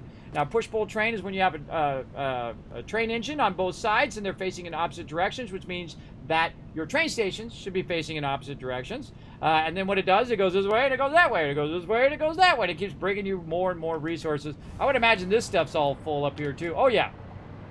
Oh, yeah. Oh, I see it coming back. But yes, you can see my train's way up here. So what I did is I used a angled one to bring me up. And then, or I used a wall in this case. I just kind of did a wall and then power all the way up. And what I did actually is I did it from that side first. I went from that side and I ran it this way. This way I know the end result is going to match up. And then I can put it whatever height here is okay.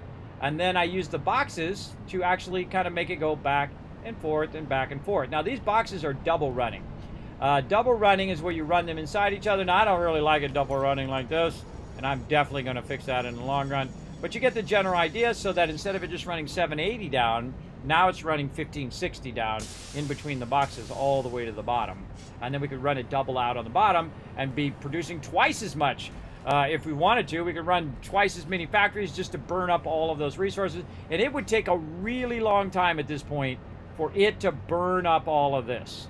Or I would need equally as large of storage to hold all of the output of all of that. I don't know if I necessarily need that much, but it is pretty cool to have a big thing like that. Also, by the way, you can just hit C twice and fall. And when you're just about to splat, then you hit spacebar. And so over there on my nuclear power, which we'll go check out, we are producing a massive amount of power. In fact, I find each power level basically obsoletes the level before if you did it right. If you did it right, that's what it's doing. So we have 4 nuclear plants going over here. And you can see I've got this really cool thing that I blueprinted, so I can go ahead and run all my lines right here. Oh, there we go. Getting oh, I don't have any of my thingies, too. I'm getting damaged. I don't have my radiation thingies. But you can see that over here, we've got our water running. I love this in tandem water. I kind of wish I moved it over just a little bit when I started it. But this kind of, these 4 go to those 2, these 4 go to those 2. And you can see I've got my water running there. We got it backlogging. Over here, we have a bunch of uranium cells being done, and sulfuric acid, which is being used way over there, is being run down the way. Now, of course, I could have made all of those factories over here, but I don't want to make the factories over here. Look at what it's doing over here, everybody. It's taking all of the waste material and running it way out to the bunch of stackers that we have out there to get it away from us. So, because the more you stack in one place, the bigger and bigger the radiation zone gets. So you need a lot of space between where you're storing that radiation. And of course, I can keep running it down that way all the way. I don't care if it radiates the bobs. I don't have any base down that way. And again, I'm producing so much right now. And actually, we go look. Let's see how many I got back. Oh my God, it's backlogged all the way to the top box. Let's see. I have, it looks like about 3,000. So 3,000. Oh, big storm. 3,000 of the things that go into the nuclear power. So if the nuclear power takes 1 per 0.2 of a minute. So let's say every 5 minutes it uses 5, right? So we can go and say, hey Siri, what's 3,000 divided by 5? 3,000 divided by 5 is 600. Is 600. So basically that's like, hey Siri, what's 600 divided by 60? That's pretty easy. 600 divided by 60 is 10. Is 10 hours. I think that's 10 hours. I don't know. My math might be off because I've been streaming a long time. But basically, that's going to run a really, really long time. And I could have 10 nuclear powers going right now. And the reason why I don't do 10 nuclear powers is because it would produce a massive amount of waste material. And if you're producing a massive amount of waste material for no reason, you're just making it harder on yourself. Right now, also, when I'm running my power, I'm running about 5,000. And if I ran everything, it would be 11,000, but I have 19,000 power. So at this point, because I have so much power, there's no real reason for me to add more power and just add more waste material when it's not necessary. Now, also, I'm running these lines really long. And one of the things that I would probably do to fix that long line runs is I would run the raw materials over there. Now, I don't want to move it now because I have the giant stacker thing. But I could have ran the train to end up on that side over there and then put this all over on that side. But it's okay to have this over here because when I'm over here, I'm not getting radiated. And that's the trick.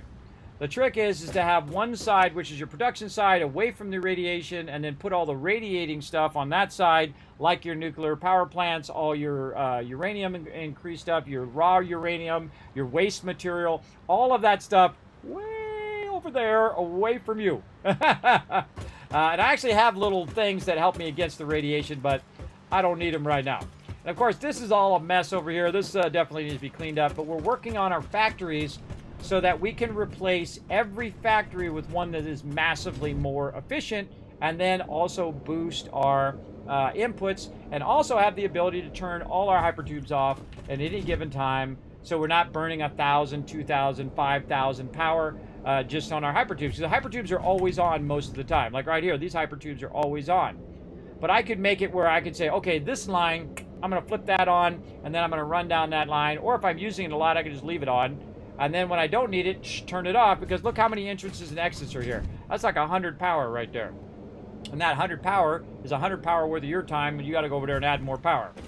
I feel like these are one of the most brilliant things that they added to the game. It's called a priority power switch, where I can go turn anything off right now. If I want to go turn my concrete off, which is way up above, up there, I can go right here, I can go right over here, and I can flip this switch right down here. Here we go. NO1 concrete. I can also put it in a priority group, right? So I can tell it, okay, when I get close to losing power, what I want you to do is turn off my concrete first and my concrete extractor over here. Concrete extractor first, right? That's what I want you to turn off. Then I want you to turn off my iron ingots, which we can throw in here now. And that's automatically going to turn off when this turns off. So turn off my extractor, or my concrete, my extractor, and iron ingots. I kind of feel like you would want to do... What do I want to do first? Extractor first? I would probably do extractor first. Because I would have such a backlog of the extractor that I still want the object. I still want the plates, right? Because I may need some plates or I may need some concrete. So I would probably turn the extractor off first because that probably has a backlog of it as well. No fishing in that sea? Yeah, no, especially not over there where I got my nuclear power plants. I would certainly not fish over there, everybody. Not absolutely at all. There's a giant storm outside. I'm going to save. I would not do that at all. For sure. All right, so there you go. So you guys got a little bit of a tour of my epic rebuild of my factory here, and we're just getting started, everybody. We're just getting it going. Look at these 5 smelting factories over here, burning 780 right now. So very nice. And again, I have them all named by the node, and I'm naming all my nodes so they're easier to organize. And that's another thing we need to do in here. We need to go make sure our iron ignis in here. NO1 hypertube right there, which is off right now. What about our other hypertube here? What's our one here? NO2 Ignit's hypertube. NO2 hypertube right there. Okay. And we got their iron ignis going. I'm gonna put my hypertubes at the bottom. I kind of feel like those are like the thing. Or I wonder if I... Whoa. Whoa, some serious stuff. And you can see I have a whole bunch of other stuff here, back and all this other stuff. This stuff is for other stuff that I'm working on, as well as some of this stuff in here is actually from the whatever that thing's called, blueprinter. So if I go in the blueprinter here and I clear the designer, you'll see that some of those disappear. So watch out you don't get mixed up as to which one's in the blueprinter and which one is actually live at that moment. And you can see that a bunch of those disappeared in there. This is back. This is Ignit's back. NO2 plate 780, which is our plates that are up above as well. And right now our iron ingots. Okay, so speaking of plates, let's go ahead and work on our plates. And again, if I lose power and you suddenly don't see me anymore, everybody, you can blame the weather for that one. Okay, so let's get back over here. We were fine-tuning our power runs. We were taking out any excess stuff over here for our plants. And what I do is I iterate over and over and over until I feel like it's pretty rock solid. And then I go with that. And so this looks pretty good. I say we save this as well. And we're going to try it out. Then we're going to clear the designer here so we don't get confused. And then we are going to just save the game overall because, again, I feel like I'm about to lose power. If I lose power, I appreciate all of you. Especially if I lose power and it electrifies me and I die, I especially appreciate all of you. Remember me, everybody. Remember me if I'm killed by a crazy storm here playing some games today. Because I think it's like fun detected. Kismet's having fun? Oh, hold on. Let's send a big old storm over there to, you know, throw down. All right. Let's go ahead and... what the heck? What the heck happened there? All right. That is not what I wanted to do. I'll throw down some plates. Do not have the resource to load this blueprint. We need a little bit more wire. Okay. Now we're going to start with 2 of these. We need 5 of them total. So let's go ahead and get... Oh my gosh, that is like the scariest storm I've heard in a long time. What is today? Thursday. Oh my god, my kids... My kids got to get up and go out in that.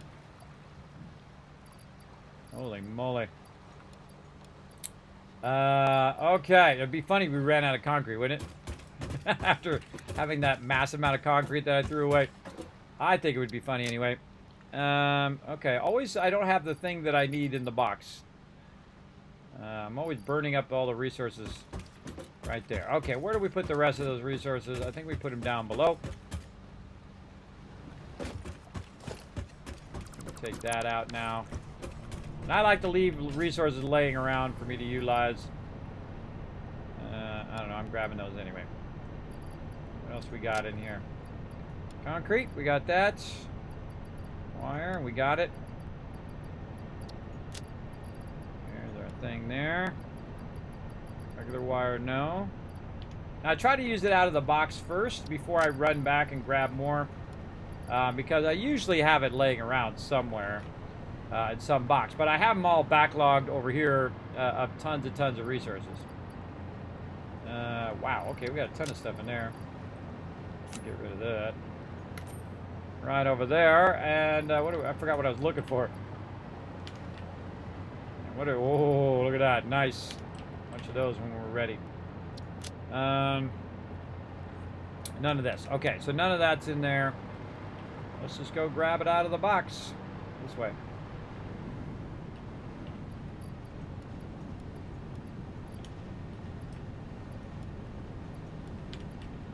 All right, we're ready. Now, I suggest to try a couple of these and try to connect them together. That's what I've been doing earlier. And I keep forgetting that I should just do 2 of them first and then come back later and do the rest of them. Now, let's see. What do we got under here? This is underneath our plates thing we're trying to do here. Okay. So, let's go in this, which I think is already 0, but let's just press it again. And we're going to re-put this down again. And this is going to just basically nudge up to there. And I've actually taken the wall out in between so that the wall that's already there from the previous building will act as the wall of this building. That's next level thinking right there, everybody. See that? We still got the wall in between buildings, but, and we could take the wall out, have no wall between the buildings if we wanted to. But it basically leaves that in there. And I also have an access way through here so I can get past there. Including storage, hyper tubes, the ability to turn those factories on and off individually, all sorts of killer stuff going on this playthrough, that's for sure. And then the same thing back here. Okay. There we go. Okay. Save lag there, and then we're going to take this out, and we're going to cross this power over to this power. We're going to take it from here and put that over there. Now that actually has power over here. Now we need to get it some resources. I feel like I should go in and just fix that little thing in the front. Don't have to keep doing that over and over again each time.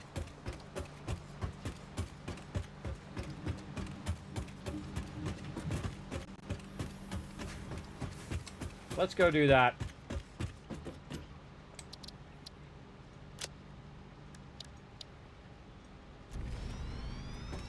There's a thing I keep doing manually each and every time that I could probably just go in and do one time here.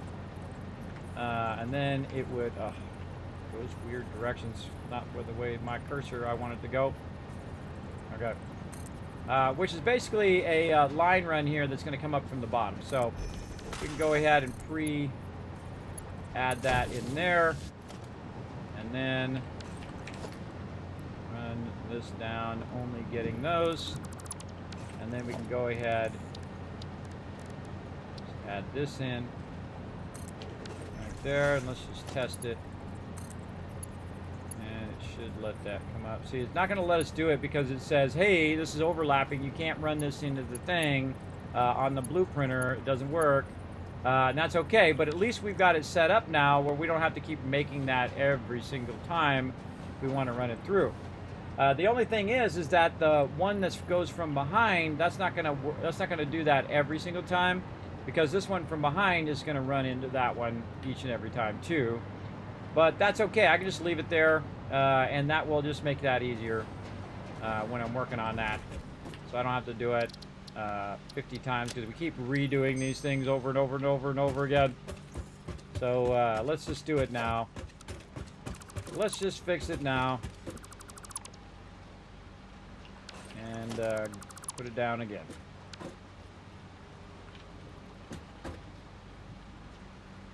Make sure we got it rotated the right way. I don't even know if I'm gonna have power later. Hopefully I have power later to stream. I guess we'll find out.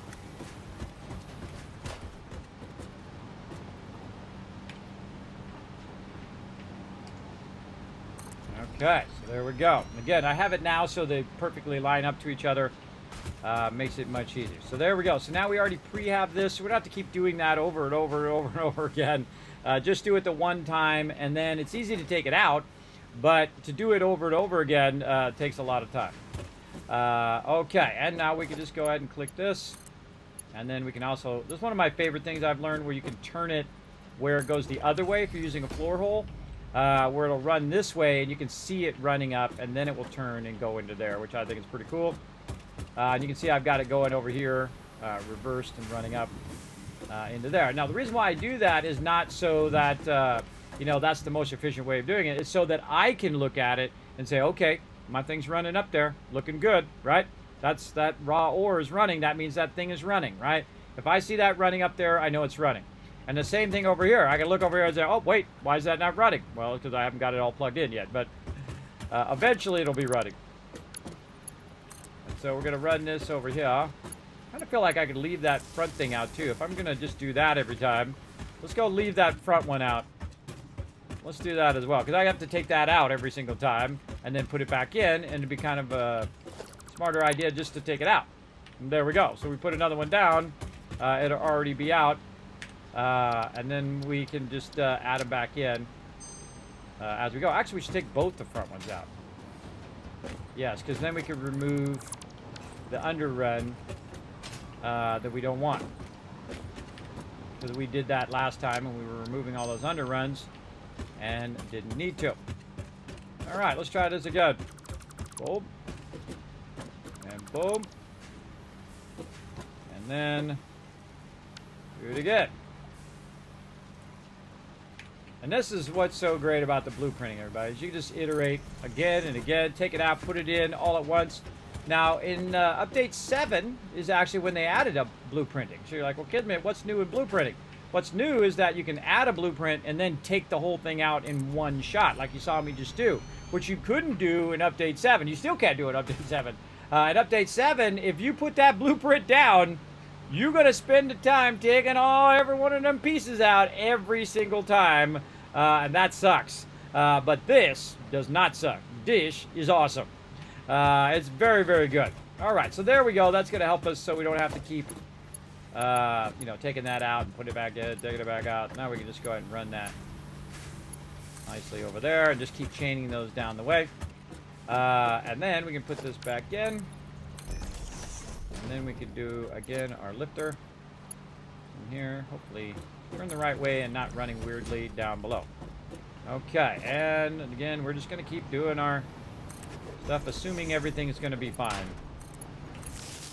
Right there, and then cross-connect our hypertubes, so our hypertubes are on their own separate line. So I can just keep the hypertubes off and use it only when I need it. Now down here, I'm going to take this out, this, and this, and that, because I only need that in the front of the base. And so we take that out, and we take this out. So again, much easier. Now I could make another version, a second version that basically has all that stuff out of there, and just keep putting that down. That's definitely a viable option. Feel free to do that if you want. For me, I'm just going to go ahead and try to create one universal thing that I can just modify to what I want it to end up as. And then this right here, we can do this, and then we don't need this floor hole. Take that floor height out. So basically design it in such a way that it has everything I need and I can just take out what I don't want. Basically, that's how I'm designing my stuff here. Okay, so in theory, this should work when we go ahead and run our ore, and everything should just start working. I shouldn't have to do anything else. All the interior of it and everything should start working. I have to go look at my little thing here. When you put this down, there's a little bug where you have to click on it to make it show up. And then over here, you can see we've got our concrete. Over here, we're doing our plates. And I love those big signs. It's so cool. So cool. So all we should have to do is run our raw ore in here. Let's get our, not a raw ore, our iron ingots in there as well. And we got this perfectly lined up. So it just sits right above. I just think that's super cool how that's perfectly lined up. Right over the top of our input, right? So this is our input. This goes and produces a bunch of iron ingots, and then those iron ingots come out of there, and they run in here, and then they run up into our plates, which are up above. And then it's going to run those iron ingots in there, and we're going to see them run from there eventually, and they should end up running to the back one there. There we go. And then what we've got here is we can see when it's working, because we can see that there is little lights here at the top. We can see those ones have already gone green, and eventually these will go green too once those first ones, those first 6 are filled. Then the ones back here should be filled eventually. What we really want to do is also connect our output of this factory into this factory. And you can see now that we've got 2 factories in tandem. We've got our concrete factory, and now, oh, there it goes. And now our plate factory. So it already produced a plate in the second factory. So we know it's working. We know it's going. Now, eventually, it will get to the point where it overwhelms this because we have a lot of backlog of iron ingots that have been working away while we've been putting this factory down. So there we go. And we've already figured out that it's going to come in. Eventually, it's going to be producing 780 iron ingots. And that 780 iron ingots basically is going to fill up 5 various factories. Now there we go. So now remember, this is 6 of these in here. So when it does do it, it means it's doing it all the way down, and the same thing over there, it's doing it all the way down. That's 12 total running right there, and that's going to be a lot of plates. Now again, built in to each and every factory, 3 there, 3 here, 3 more, 3 more. You get the idea. Tons of storage as well to store all those plates for me as well. So basically, it's like 4 or 5 different things that I normally do separately, all put into one. It's kind of like a digital phone, right? Where you got your camera, you got your flashlight, you got your alarm clock, you got all of that stuff. Basically, it's like a Swiss Army knife of factories, and that's what I'm building. And we're maxing the input for each of these. So we've maxed the input of the iron, which is 780. We dual ran it from the box so that when we do have a backlog, right now it's running at 1560 in there, and you can see it's just pumping. And then our concrete, pumping. And then we got another thing of iron. That thing's going to be pumping. And then we got more iron down there at the bottom that I think I might use, that I might actually run that on a train. Yeah, I think I might run that on a train. Or I could move that. I could move that up closer. That's what I'll do. I'll move that other production up closer, because we're going to, all this stuff over here, that's all going bye-bye. Including all of these stacked boxes here. All bye-bye. After we get all of our replacement factories in to replace all this stuff. Now, each factory that's up above is going to have its own forge factories down below that correspond with what's going on up above. And what it does is it produces the resources, runs it to that way, runs it all the way back, and then runs it in here, produces all the resources, runs it back to the front, which I really like. I really like it to go in at the green and come out at the blue, in at the green, out at the blue. And then I could go ahead and adjust it and run it wherever I want. I can also tap into the boxes up higher so that I can divert some of it, but keep some of it for me to use in the thing. But I'm producing so much now that we're going to have plates for days. Okay, speaking of, now I think it's working. I feel like we're pretty rock solid. We iterated on that pretty well. Hey, Bama, what's up?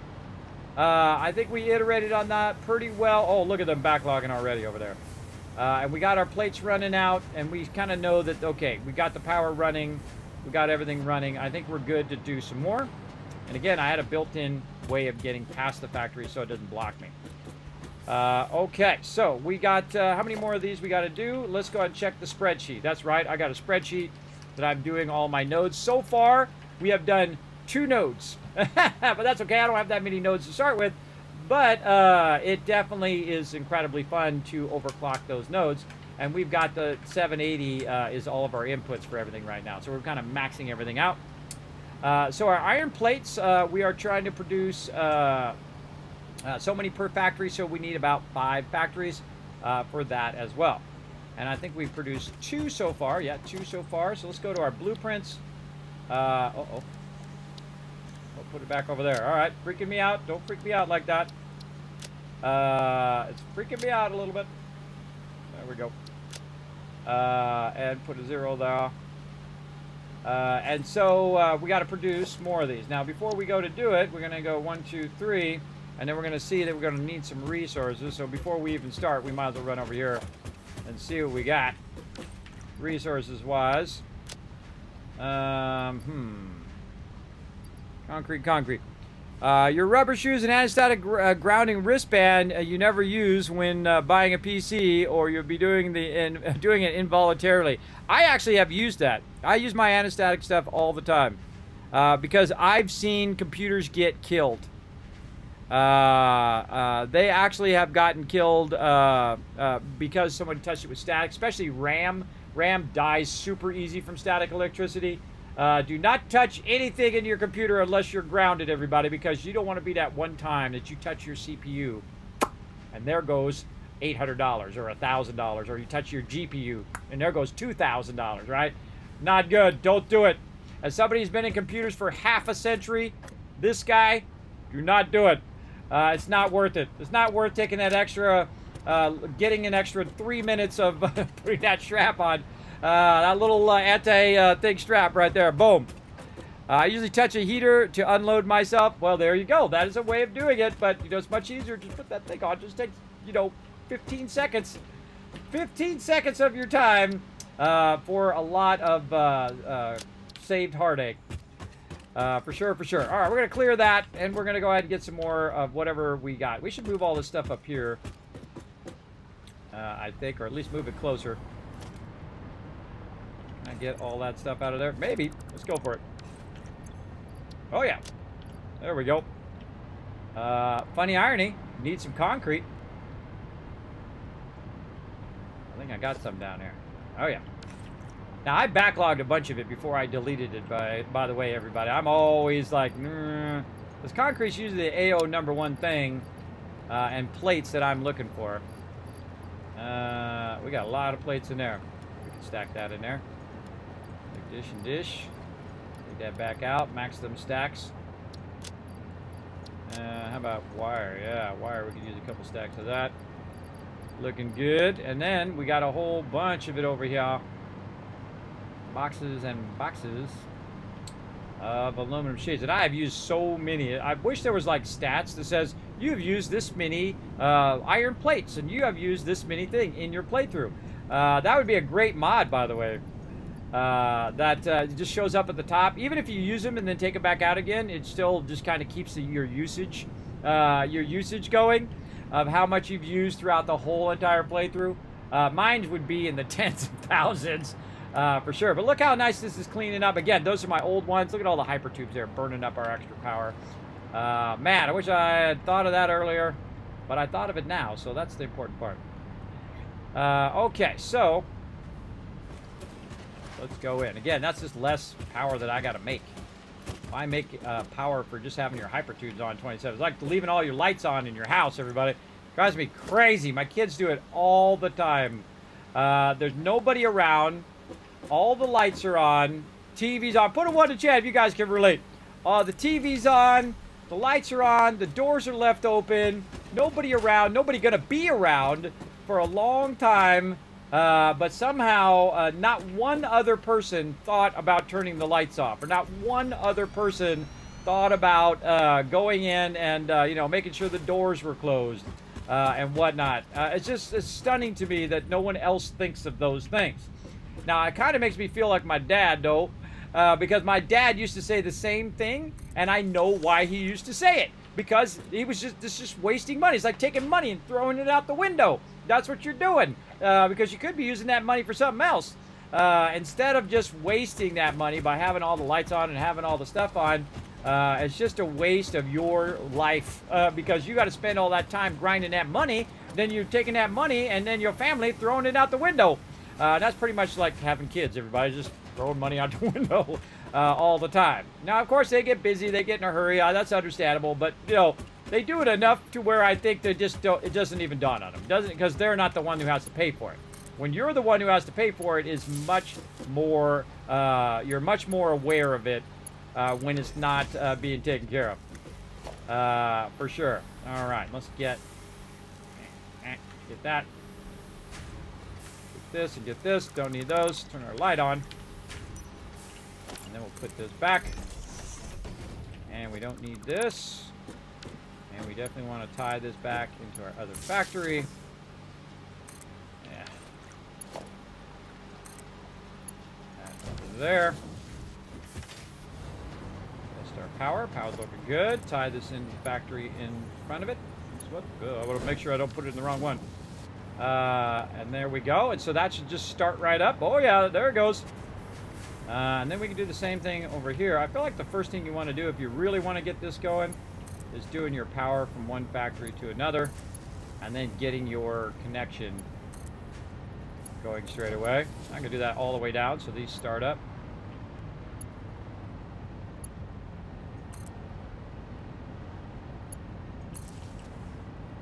This game is really, really precise in what you can do, even down to the smallest detail. Just absolutely love that about the game. Incredibly good. All right, we don't want to forget to do all of our stuff, though, along the way. Well, I usually do one factory at a time. But we'll come down here like that. And we'll go ahead and double check that we did everything. We did our lines, we did our hypertubes. We take out our extra little bits here.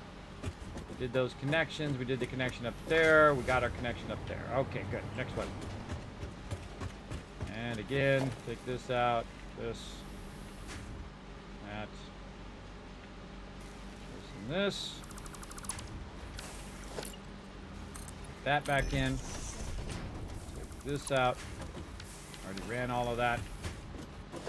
And this for our hypertubes. We can take these out the back. Again, I feel like it's easier to take stuff out than it is to add stuff in. Don't need that there. I guess I could leave those in there if I wanted to, and then no matter where I'm at, if I want to turn the hypertube on, I can. But I feel like it's a big waste of resources to have those sitting in the back, other than being at the very, very back over there. For sure. Okay, and again, let's double check. Line that, this, that up there. Aha! Let's get this running over there. There we go. Backlog me some serious plates here, party people. Now, normally I would split this node, and I would run it mostly into... I forgot to take this out, too. I would run it mostly into rods and screws. But, you know what? I feel like just going all ham on this playthrough and just making an obscene amount of plates. Let's just do it. Let's just see how we can max this node out. If we need more, guess what we can do? Go get more. Also, we want to go ahead and do a hypertube entrance right over here. We want to run up this ladder. We want it to slide open that door like awesomeness. Make it real easy for us to get in and do that, and then get right back out the back. And then we can go ahead and test our hypertube by going in here. And then we say back hypertube of NO2. Let's see. Why did I not call that plates? I should have called that plates. Yeah, back plates. Hypertube, because now I don't know which one is the front one. I don't know which one is the right hypertube one. So we're going to put plates in there next time. And we get back to the front. NO2 hypertube. Is that this one? No. The naming is important. So we got multiple of them called NO2 hypertube. Back. Plate 780. NO2 hypertube there. Nope. We're gonna go find out what the heck that's called. Oh, this one over here we're taking out. Oh, we didn't do the cross line. Yeah, we forgot to do cross lines there anyway. And then we have the cross lines there. Okay, we forgot to do those cross lines, which is why that's not working. Okay. Okay. Oh yeah, it's working now. NO2 black plates. And we're going to call this plates hypertube in the front. Now look at that. Look how nice that is. It just takes me all the way to the other side of my factory. And you can see it goes way down there. We can look around the side here too. I mean, it's way back there for sure. Is that 5? 1, 2, 3, 4, 5. Yep. Looking good. What was the other thing we were going to do? Make sure we got all the monitors. Got that one. Get this one out. It doesn't take that long for me just to run in the front. But we want to make sure that we got all the stuff out that we don't need. Use the hypertube again to get back fast. And rename this hypertube plates, because that's a much better name for it.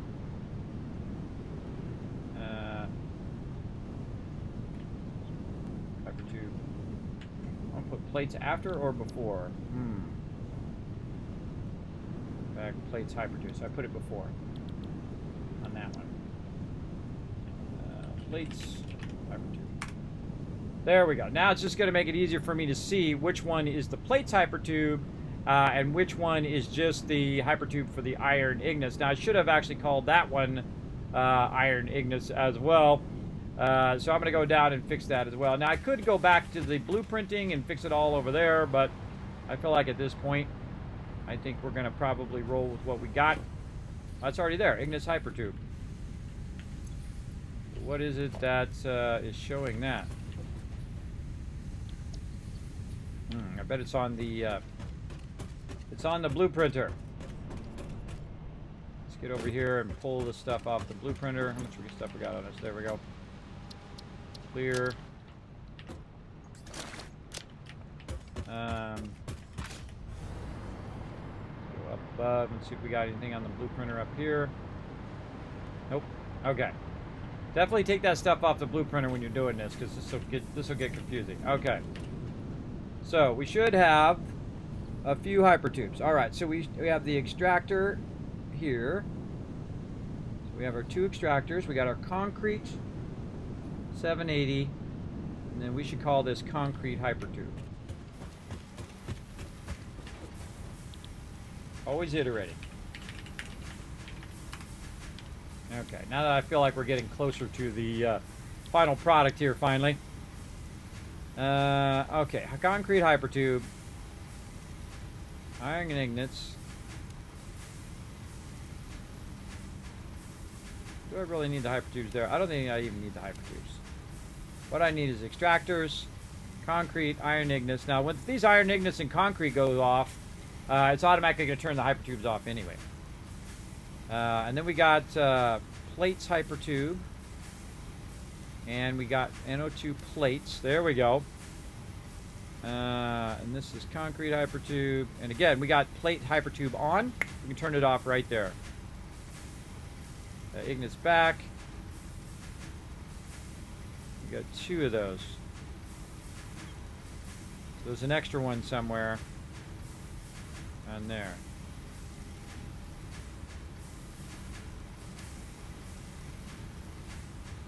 Concrete, Ignit's plates.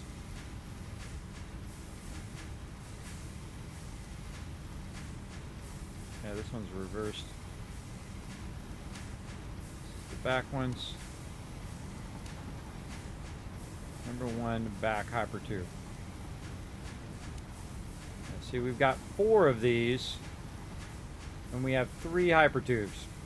And that tells me that one of these is extra. This is plates. This is probably concrete back.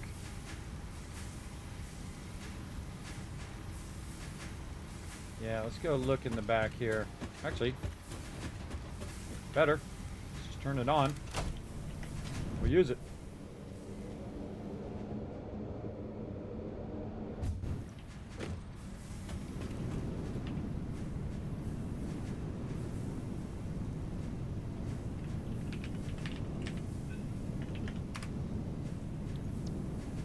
This way we just look in there. Yeah, there we go. That was concrete back. I thought so. So concrete plates. We got 2 plates and 2 Ignis backs that we got to deal with. Plates and Ignis back. Okay. That means there's got some extra ones in there. We got the one in the front.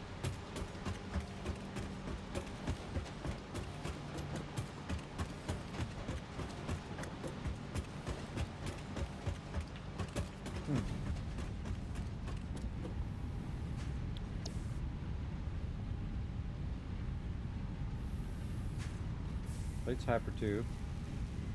Plates back. Oh, it's Ignits. Concrete hypertube. I like how you can slide them around too. And organize them. Yeah, concrete hypertube, concrete black.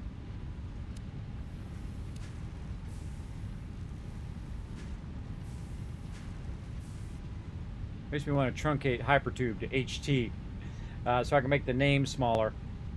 Yeah, that's what we're going to do. Let's rename this. So, 2 plates. HT back. Much nicer. Okay. Now the thing is I can just run to the back of this one over here. Fix that one. This is going to be concrete to back.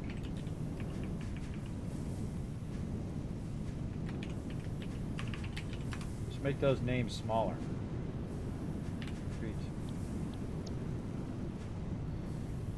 Okay, how did I name the other one?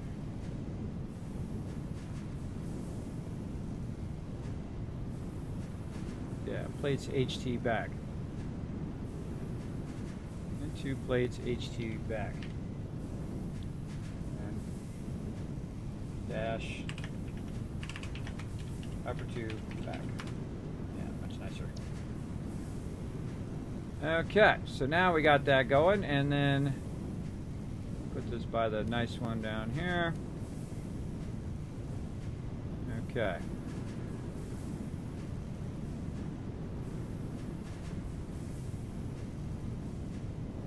And then we can change the one's name in the front.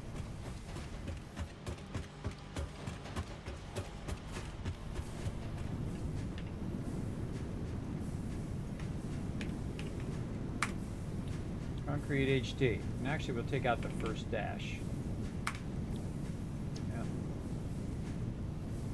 Yeah. And one concrete hypertube. And one concrete back. Alright, that's much easier to understand. And we'll run over here. Put this back in now. And we'll rename this one plates HT. Plates HT, place HT back. Okay, concrete, concrete back. Now we gotta go fix the ignits. I feel like it's got extra ignit thing down here. Go figure this out and make this whole hypertube thing much easier to understand. Ignits. These are iron ignits too. Iron ignits HT. And then in the back of this, turn it on for right now. Run to the back.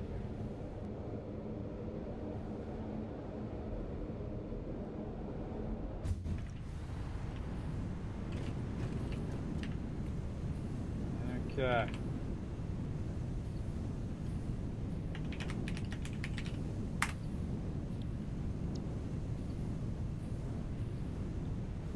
Okay.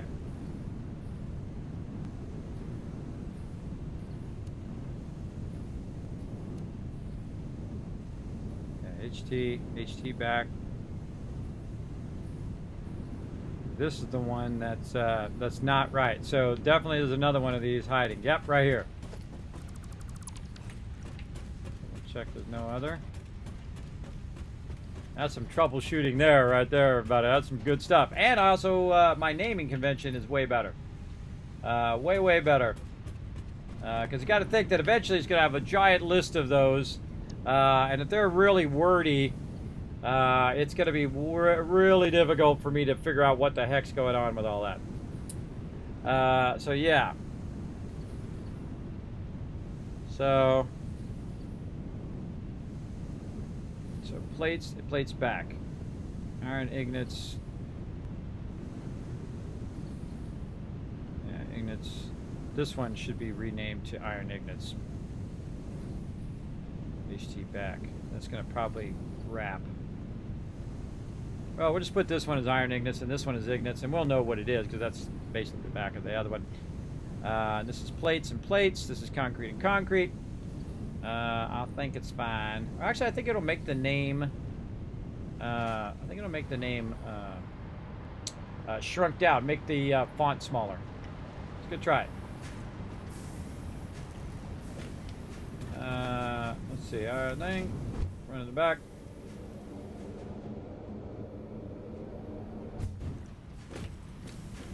Oh wait, that's concrete. That's the wrong thing. All right. Which one were we doing? I already forgot. Iron ingots. Iron ingots down below. Gotta have faith that you're not gonna splat right there. All right, let's see if it makes it smaller or does it wrap it. Oh, it did make it smaller. Oh, awesome. Oh no, it wrapped it. It wrapped it down the bottom one, but that's okay. Now they're very similar. They look the same and they're in sequence. Okay, I like that. Now, though, it makes me want to change all the name of my factories. Because, oh wait, I could have used the hypertube. Let's just use the hypertube.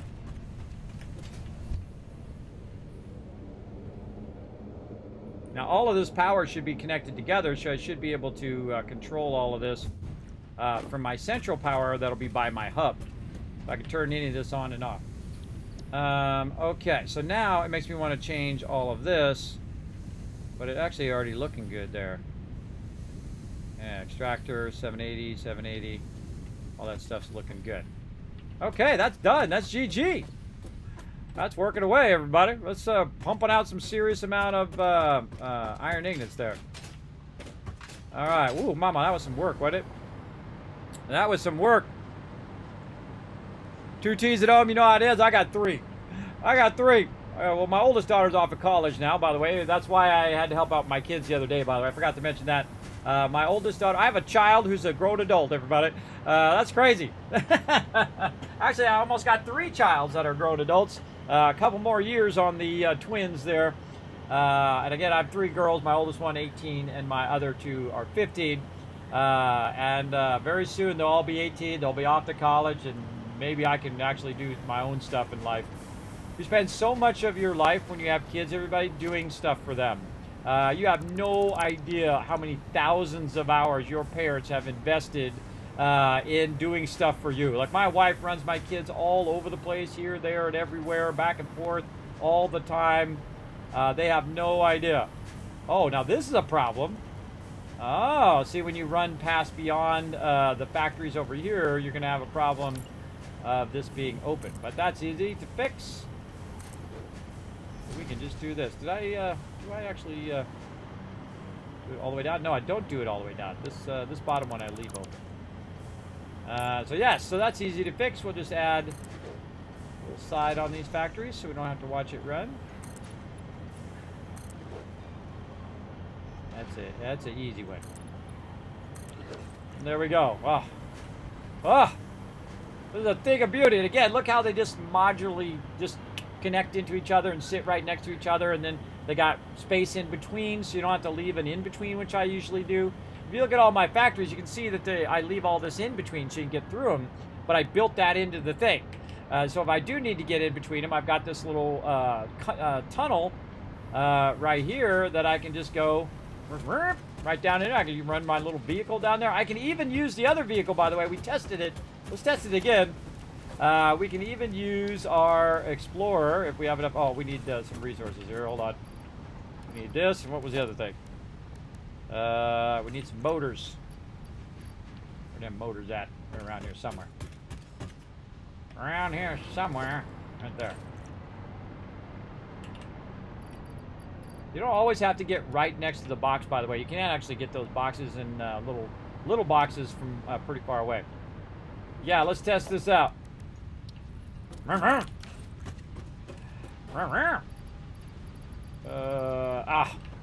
be? Where'd my fuel go? Right here. Wow. Why don't you put some turbo fuel in here? That's not what I wanted to do. Come on. Let's go. Alright, some serious fail going on here. Ow! The second I click it, it rotates my mouse just a little bit. And then it gets in it instead. Alright, now we're talking. Now we are talking. Let's go.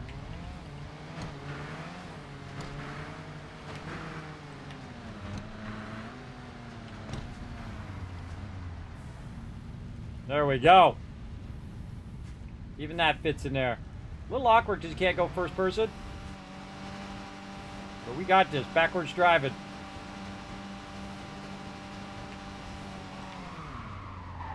Oh, oh, oh my God. All right, get out quick before it makes me fall off the side. That was real close. The tire was right on the edge. Awesome. Time to save. Let's do some more saving, everybody. Saving is awesome. You played 17 hours straight yesterday. We might do that again today. I don't know. I played like 7-8 hours yesterday as well. I've been playing this a lot. One day I played for, I don't know, 15, 16 hours. Pretty nutty, I think, but it is so incredibly good. So incredibly good, for sure. Yeah, I am 53 years old. I'm partially disabled. I have sleep apnea and constant vertigo and also insomnia. And I can tell you that I'd love to be able to do that every day, but I'm not 20 years old anymore, or even 30 years old anymore. I do that, and I know it's going to have a bad effect on my health in the long run. And sometimes I do it anyway, but it definitely would have a bad effect. Oh, flash flood warning. That's scary. That's some scary stuff. Okay, now what do we need to do next? You're like, Kismet, another 50 hours of streaming. Maybe.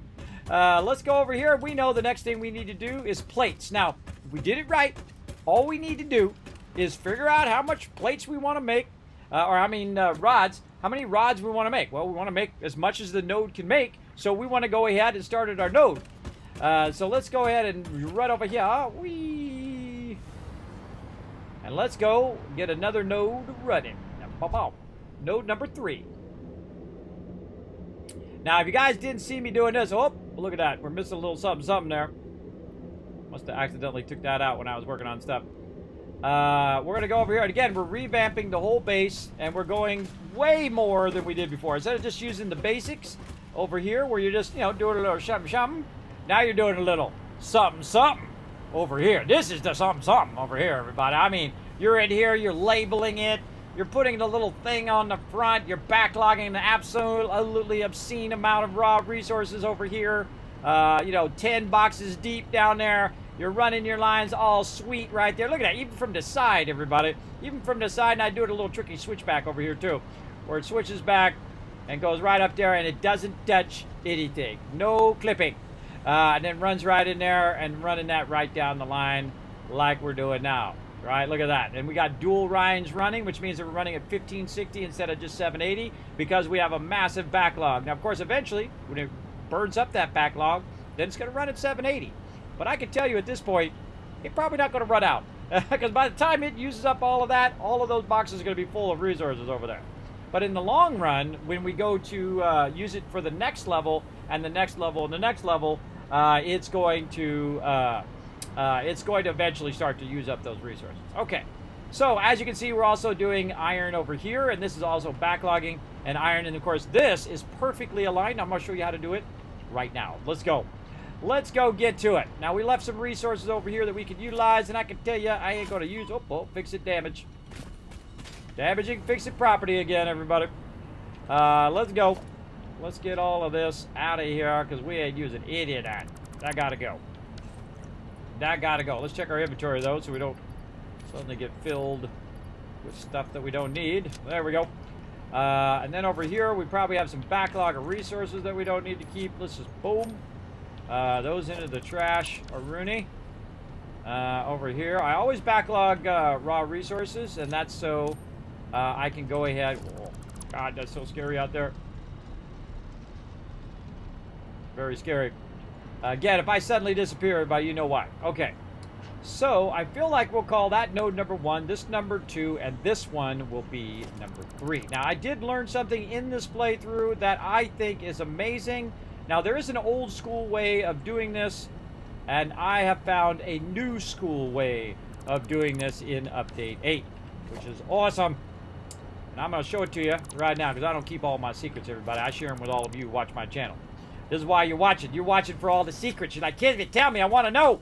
I want to make my things perfectly aligned like yours. I want to make all the beautiful 90-degree turns. I want to make some mega factories. I want to be so addicted to this game that you can't think of anything else. That sometimes happens. Sometimes happen. All right, we can get out this hyper tube out of here as well. Move all this out of the way. Okay, now the first thing we want to think about is where we're running this to. Now, I could have just ran it to the side here and run it up there and tap it in up there, which I may still do. And the same thing over here, I could run this under and then tap it in up there. I don't know, I'm still thinking about it. But I could also run it back where it ends up over here. And I kind of feel like I could just go ahead and eliminate this side here.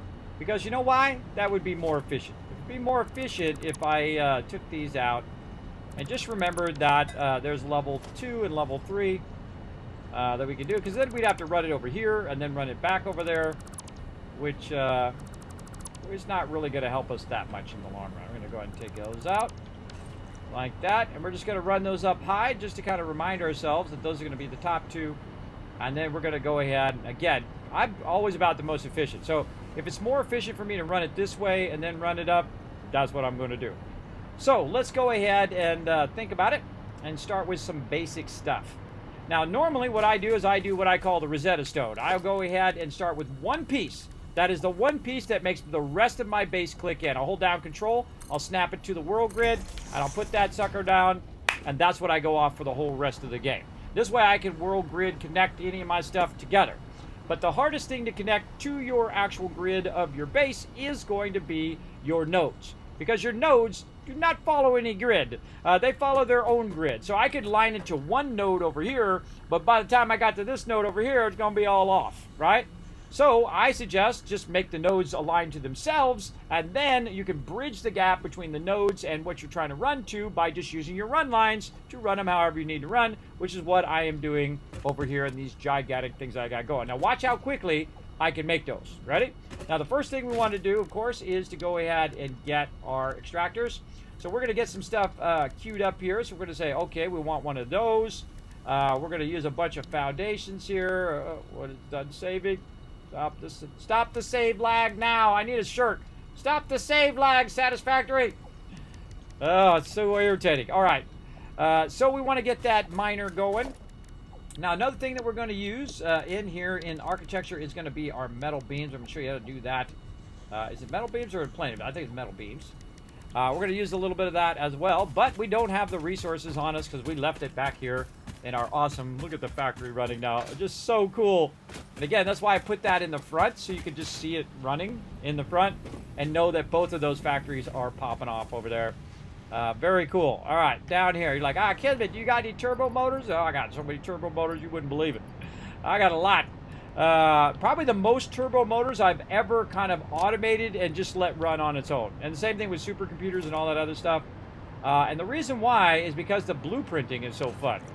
I'm having so much fun doing the blueprinting and iterating on my base over and over again and trying to, find a way of making it better and faster and all of those things. That it has really inspired me to do more stuff. I thought I had some up here, and we want our overclockers too. Let's get those on. Maybe a little something there to blow up some peeps. And we got what we need. All right, that's at least going to get us started. All right, let's go. Now, if you notice that my base is pretty much even with this location as well.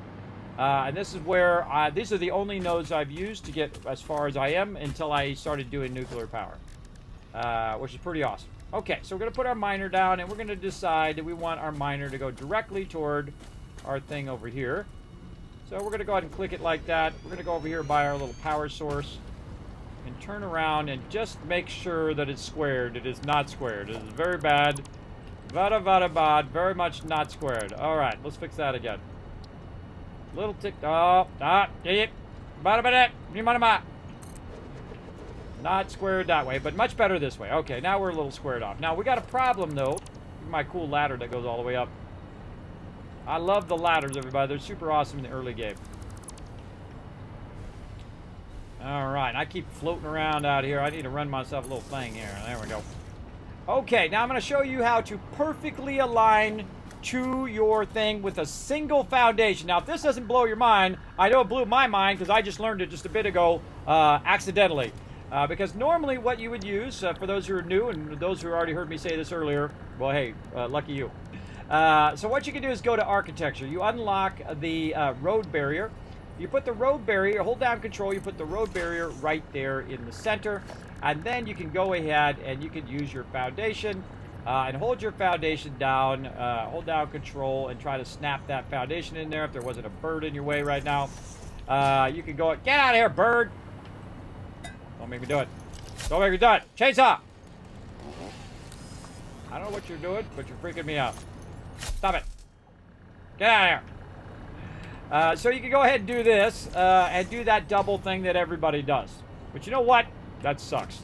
That sucks. I don't like it. Don't want to do it anymore. You know what I want? I want that plate to be perfectly aligned, both underneath, aligned down the center, right down the center of my extractor. Here we go. We're going to go in and we're going to use our metal beam. So we're going to put our metal beam down and we're going to hold down control and we're going to snap it. Then we're going to rotate it like this so it's facing toward us. Now if we click it and it does this, wrong way. You want to rotate it around the other way. So we'll stop. We'll go back. We'll do it again. Hold down that control. Rotating it forward. No, let's rotate it backwards this time. Click that. Oh, wrong way again. Just keep doing it until it does it the right way. Okay, let's do it forward this time. Click it. There we go. Okay, so now what it's done is it's centered itself back from where that is, right? And I just let the default distance go because the default distance is halfway the distance of a foundation. And I just discovered that in this playthrough. I know, it's amazing. So you're like, well, what? Why is that amazing? Because, well, if I hold down control and I aim at this thing, my foundation is perfectly aligned now to the extractor and is also perfectly offset so that when I put a box down, everybody, and I can tell you that I have done this and have played this game since it came out. I have literally thousands of hours in this game. I have played every single update, and I can tell you every single playthrough, my stupid boxes are never aligned to the extractors, and it drives me crazy. But now, look at this. Beautiful. This, oh my God, gonna cry. It's gonna make me cry over here, everybody. Look at this thing. Oh, well, the box going the right direction would be helpful. Right direction is helpful. Let's go, like this. I'm gonna make you cry right here. Look at that. Pretty much straight in there. Now, you can see it's dropping down a little bit, and that's okay, because we're gonna fix that too. But it is perfectly aligned to this over here, and you only need one foundation. You can build around it like I did in all the other stuff. So we're going to go ahead and go a little bit faster. I'm going to speed up. If you have any questions, feel free to let me know, because I think I'm just going to go right to town here. I'm going to run that right under there. I'm going to take my extractor out. I'm going to take my extractor again. This is the tricky part. And try to put it down. Boom, it sits right on there beautifully. I'm going to take all these out over here. And I'm going to leave this one up here in the front, I think. Or no, I think I have to take that out. We'll see. I take this extra one out, and now it's sitting perfectly in the center of the foundations to itself, all the way around, and we can put walls all the way around that. We never have to look at it again, just like right over there, right over there. Now, you know what would be awesome? Is if it did a lot of the work for me. And guess what it does? Blueprinting does that for you. We're going to go in. We're going to go into our stuff here, into our stackers, wherever the heck they went off to. Where to go? Storage. Storage? Yes, large storage. We got A and B over here. Where's our A? A storage, right there. We're going to take that and we're going to snap it, snap, snap that right in here. We can get close enough and aim it at the right direction, and it feels like doing it. We're going to try to snap that right down into this thing if it doesn't want to be crazy. Why you got to be so crazy? Now, one of the things that it doesn't let you do is go vertical and horizontal. I don't know why it doesn't allow you to nudge vertically and horizontally. But what you want to do is get that to go in there, and it doesn't feel like doing it, so I'm going to do it like this. I'm going to go this way.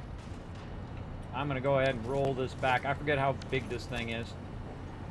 Let's go ahead and make this 8 and 9. This is going to be, or actually I've already got it over here. There we go, 9 and 10. This one's going to be 9, and this one's going to be 10. That's down in my action bar down there at the bottom. 9. How many is this? This should be 4. Yep, 4. Okay, so we'll take these out, and we'll do it from the other side when it's getting feisty. Now it should sit down there in the ground. Let's go ahead and try one of the bigger ones. Doesn't always work. 60% of the time, it works 100% of the time.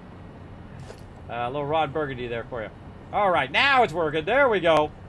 So we had to use the same type of foundation, and that seemed to got it doing what we wanted to do. Now look at it go.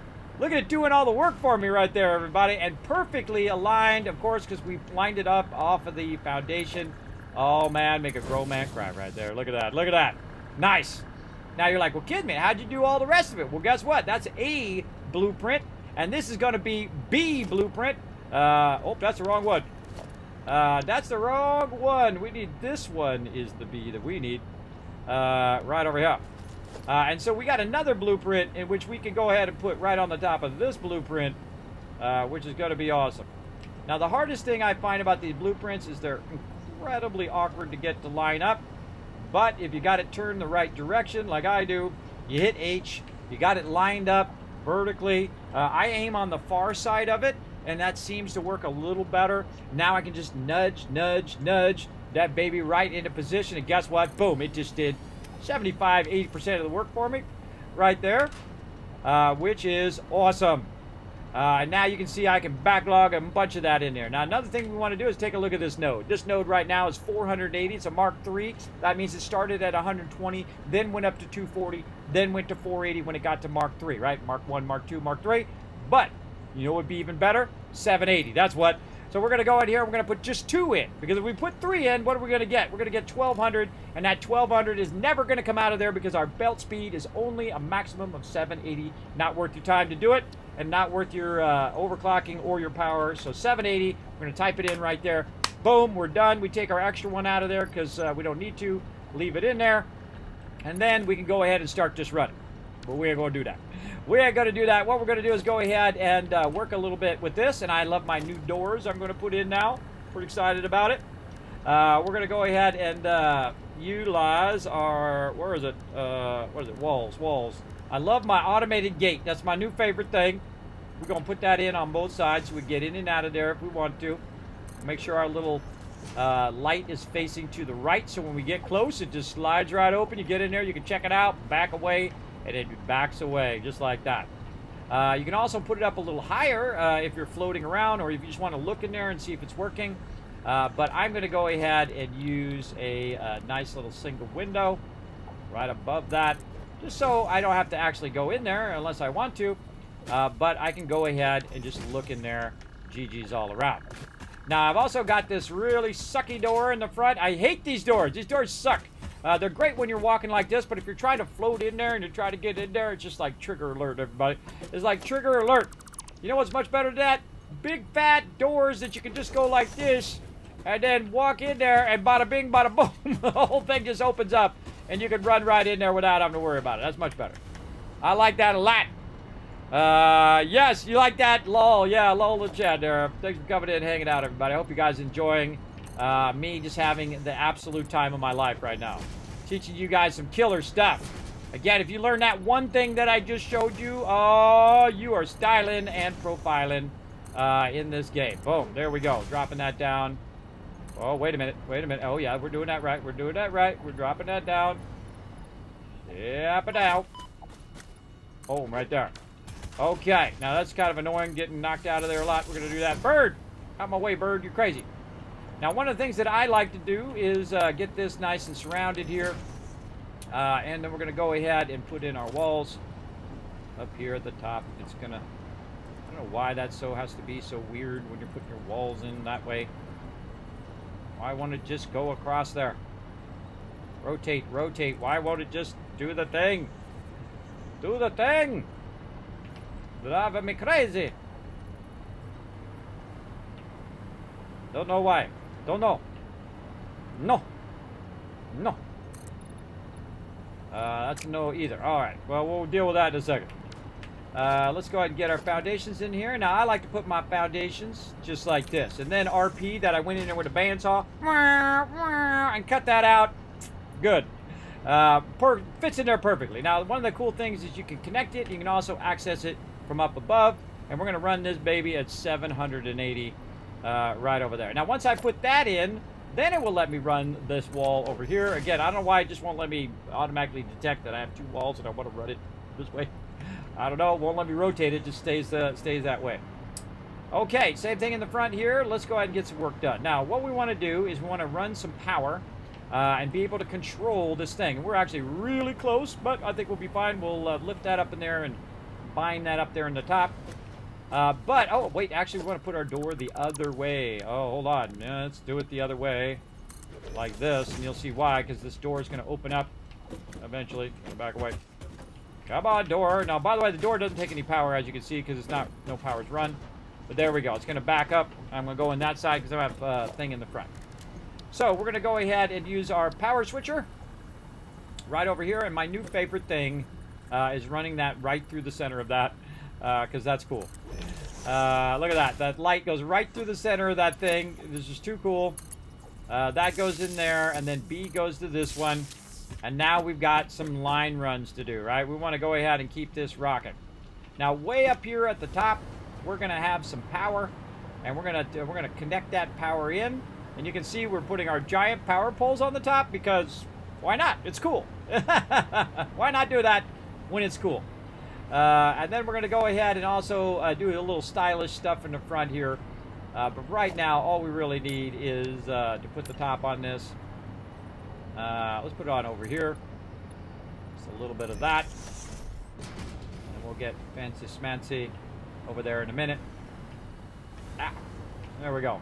And so what we want to do is we want to bring this power and run that power down around the back so that it runs to this power. So we're just going to go ahead and take this one and run it straight up. Now, of course, this doesn't go perfectly straight because of the way it sits on the thing. But we're just going to go straight up to the top. And I just learned that I could do that over there. Not have to do that or this or this. Why don't I just do... Oh! Ooh. Hold on. That's why I did that. Yes, I actually don't want to do that because this needs to be turned off. That's right. This is the power that goes to our primary thing that's up there at the top, right here. Yeah. Yeah. See, I got ahead of myself. This one is right here, and we want to double. No, we want this so it's not going in the thing. That's why I did that. Okay. And then we want a double wall here. Stay there. Oh man, I forgot where it was now. Let's go check it out over here. Take this wall out. Put our cool new doors in. Put that as number 8.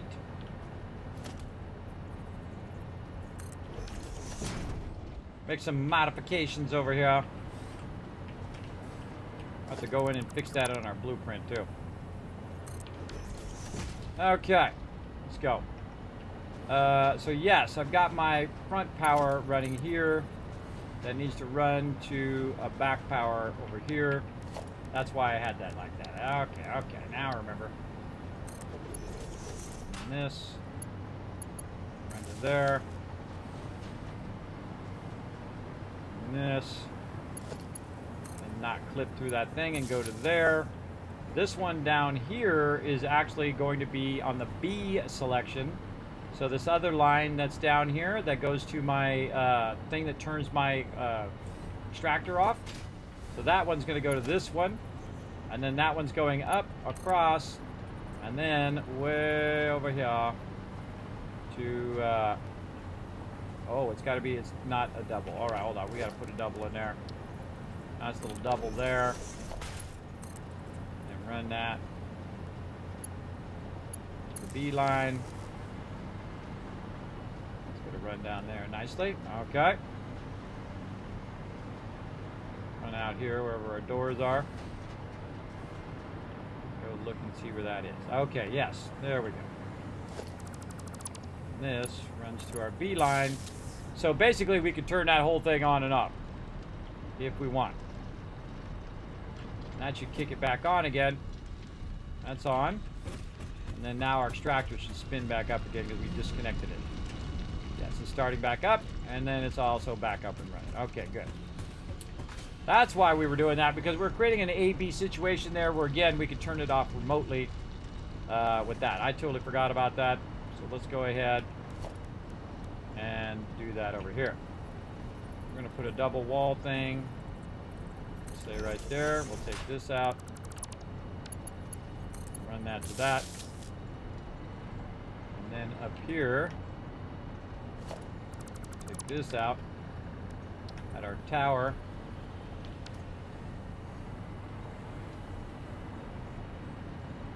Yeah. At our fun little tower here. How are we doing these towers? We're doing it with ladders that way.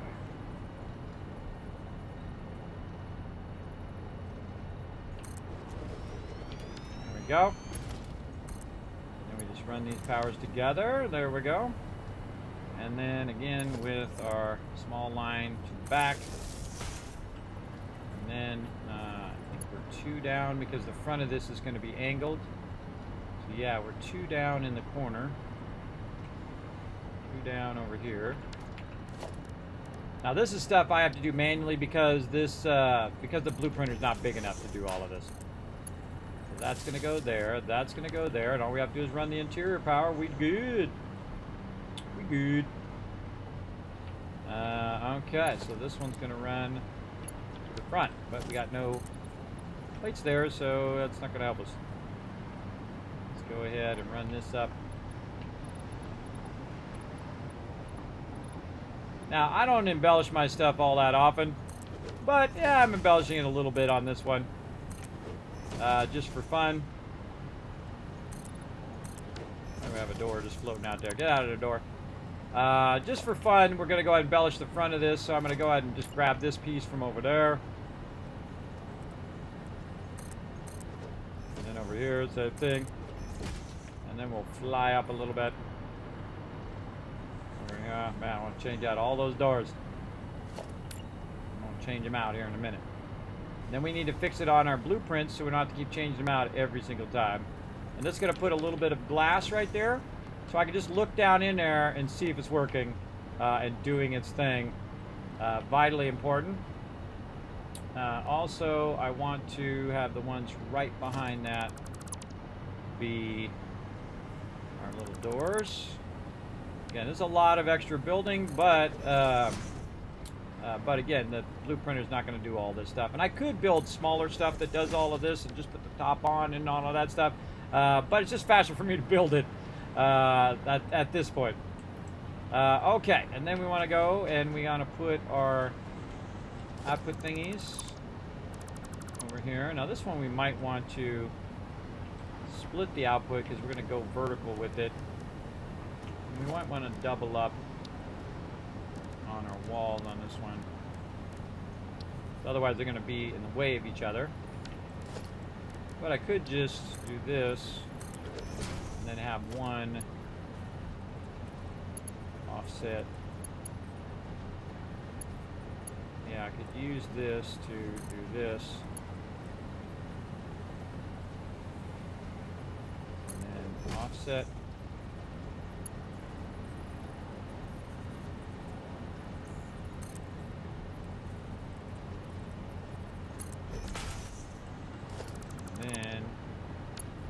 this one and run it down. Offset that like that. Run it up that way. Then you can go ahead and run this that way, not that way. See? Great little trick there. Great little trick to get that going on. But we'll worry about that here in a minute. What we want to do is get these lines run out over here.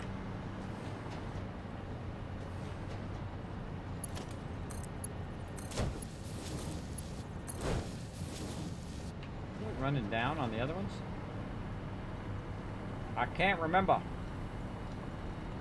think I did. I think I have to run those nice and straight. Yeah, those are running straight. This is actually down too far. And I don't think I have it coming through the top. Nope. Alright, we're down by one. Alright, we're going to have to fix all of this.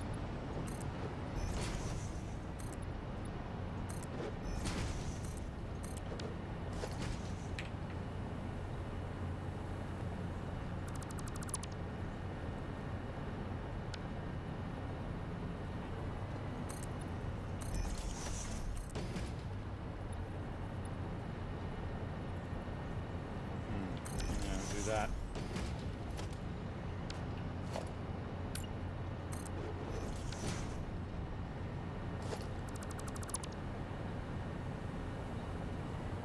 I feel like I want those forward.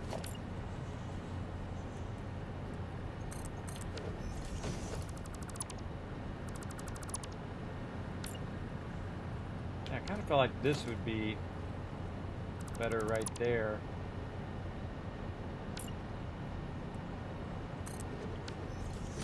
Yeah, those would be better there than right there. Fix that later too. And then we've got our angle. This actually should be up one as well. So that should go there. And then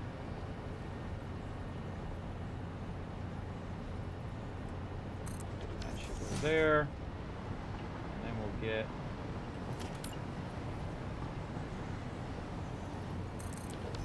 there.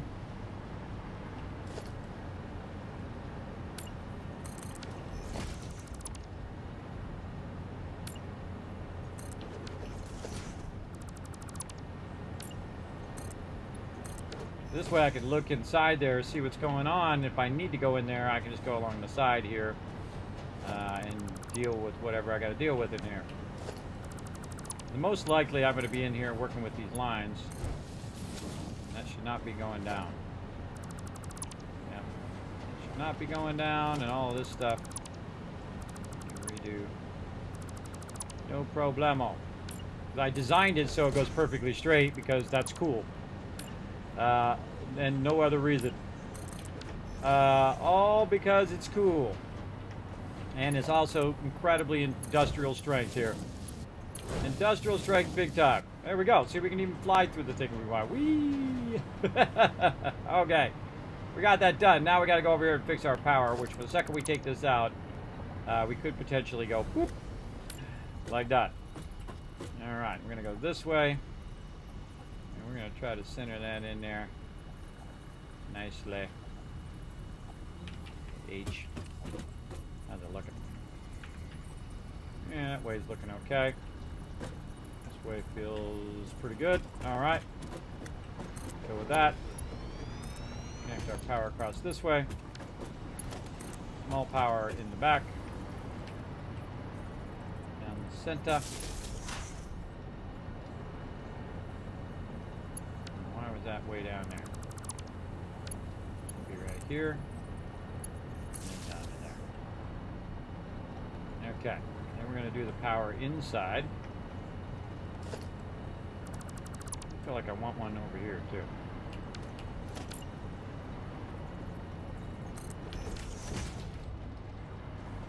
Always iterating.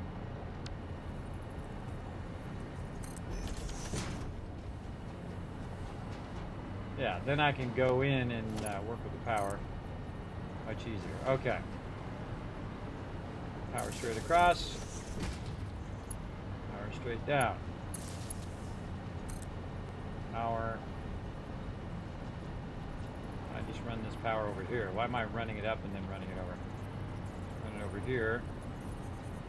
And then run that back to our extractor. Extractor's still overclocked. Yeah, that's way better. All right, I like all those upgrades a lot. Okay. Very nice. That tells me that I want to take this one out. And this one. This one out in the front. Take this out of there. Put this here. Again, I could go fix the blueprint, but a lot of this stuff that I'm doing here is extra building that I'm doing anyway. Oops.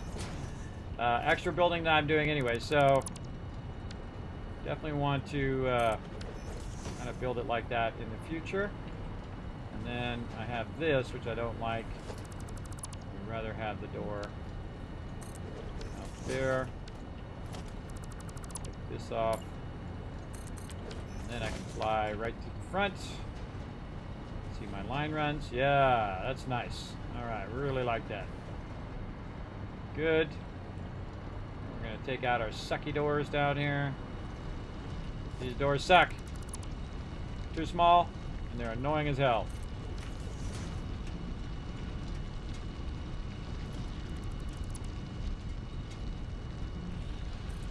Yeah, I feel like I need to save because, you know, fun detected, everybody. Fun detected! We better save! Alright. There we go. Taking out those sucky doors. Adjusting all of that. Alright, she's looking good. Now, one more sucky door to take out.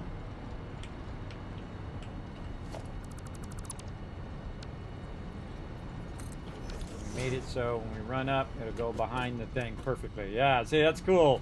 Because you can turn the door whichever way you want it to go. It's wherever the light is the side that's going to open from. So see the little light on the side of the door? That tells me that it's going to open from that side toward this side. When I get close, you can see it does. Very cool. Again, let's get in here and put that way.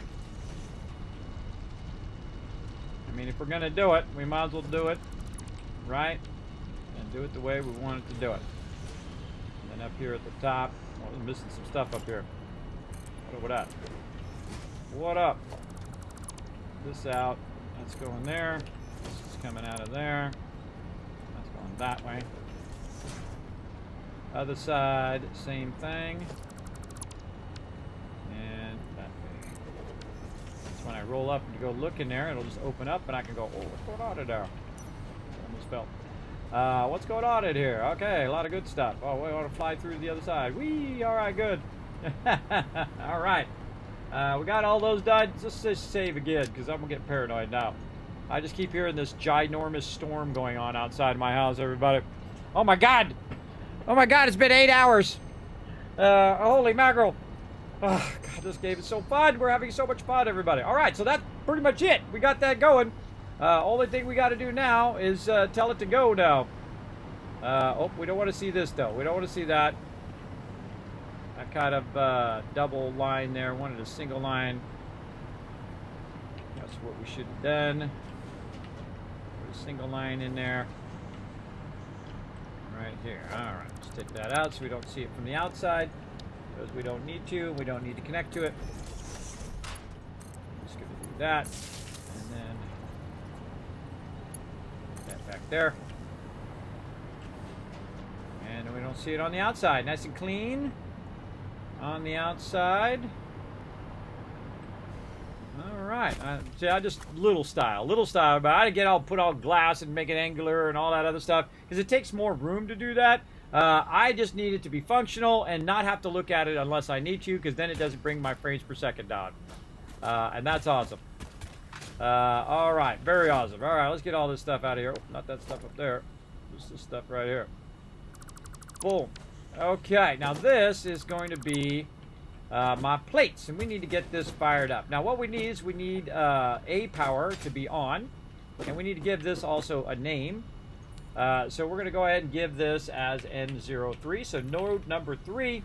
Oh God, what was the name of it?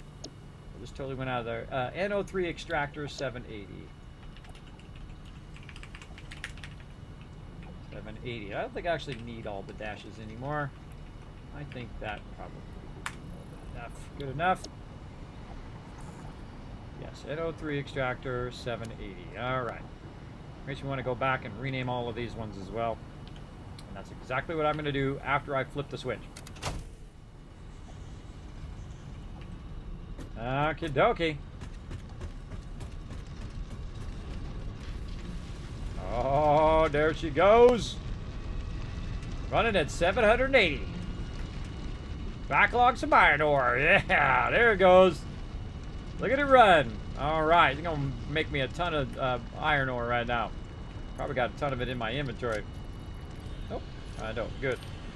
Okay, so that's all going to run. Now, again, if we ever wanted to check on this, we could just go right here and say, okay, it's running fine. And we can bail, just like that. All right, now where is this connecting? This one's connecting down to there. And I kind of feel like we can just bypass that one and connect it to this one. Because we're going to have a little problem with this big thing in the way we go to do this one. And I kind of feel like maybe we might want to run it, yeah, this way. Because see how tall that is versus where we're at here? We're going to want to run it that way and then eventually run it up there. So we don't need this power anymore. That's going to take us down out of there. But we should have power over here. There we go. And we should be able to utilize this up here. All right, so the third one down is the one that we want to do right here. And so we've got our concrete up on top, our iron there, and we want to get it to right here. We get all these resources back because we're not running that all the way over there anymore. That's just burning up our line run time. We could just as easily and more efficiently. Come on. Run it over this way. We're going to take all of these out as well. Just to remind us that we're going to use that in the other one. All right, again, get rid of those extra resources there. Okay, this should be super, super easy. In fact, actually, we could go ahead and do it over here. Even more better. Like this. Now we can go ahead and just run this up. Okay, so go ahead and do this. Actually, no, we'll go the top one, run it down, turn it sideways, and then we'll run this one up. We'll turn it like that.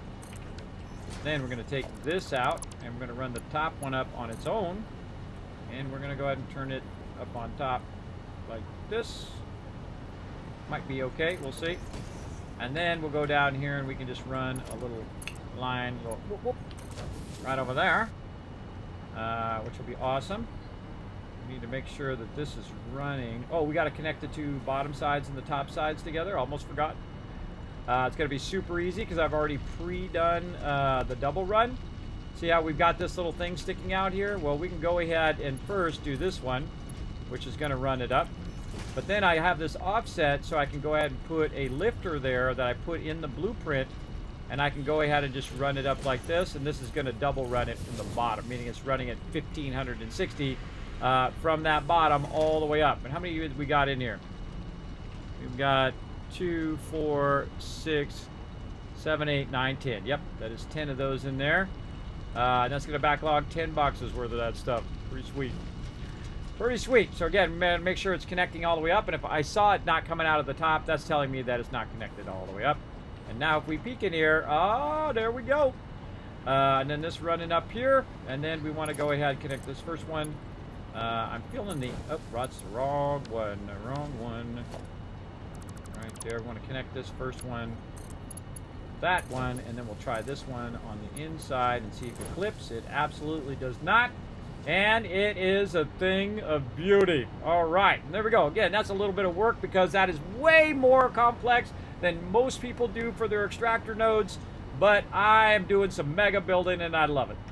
Absolutely love it. Now, we've got a bunch of power lines running down here that we don't need anymore. We can just get rid of all of this stuff over here. We don't need any of that stuff.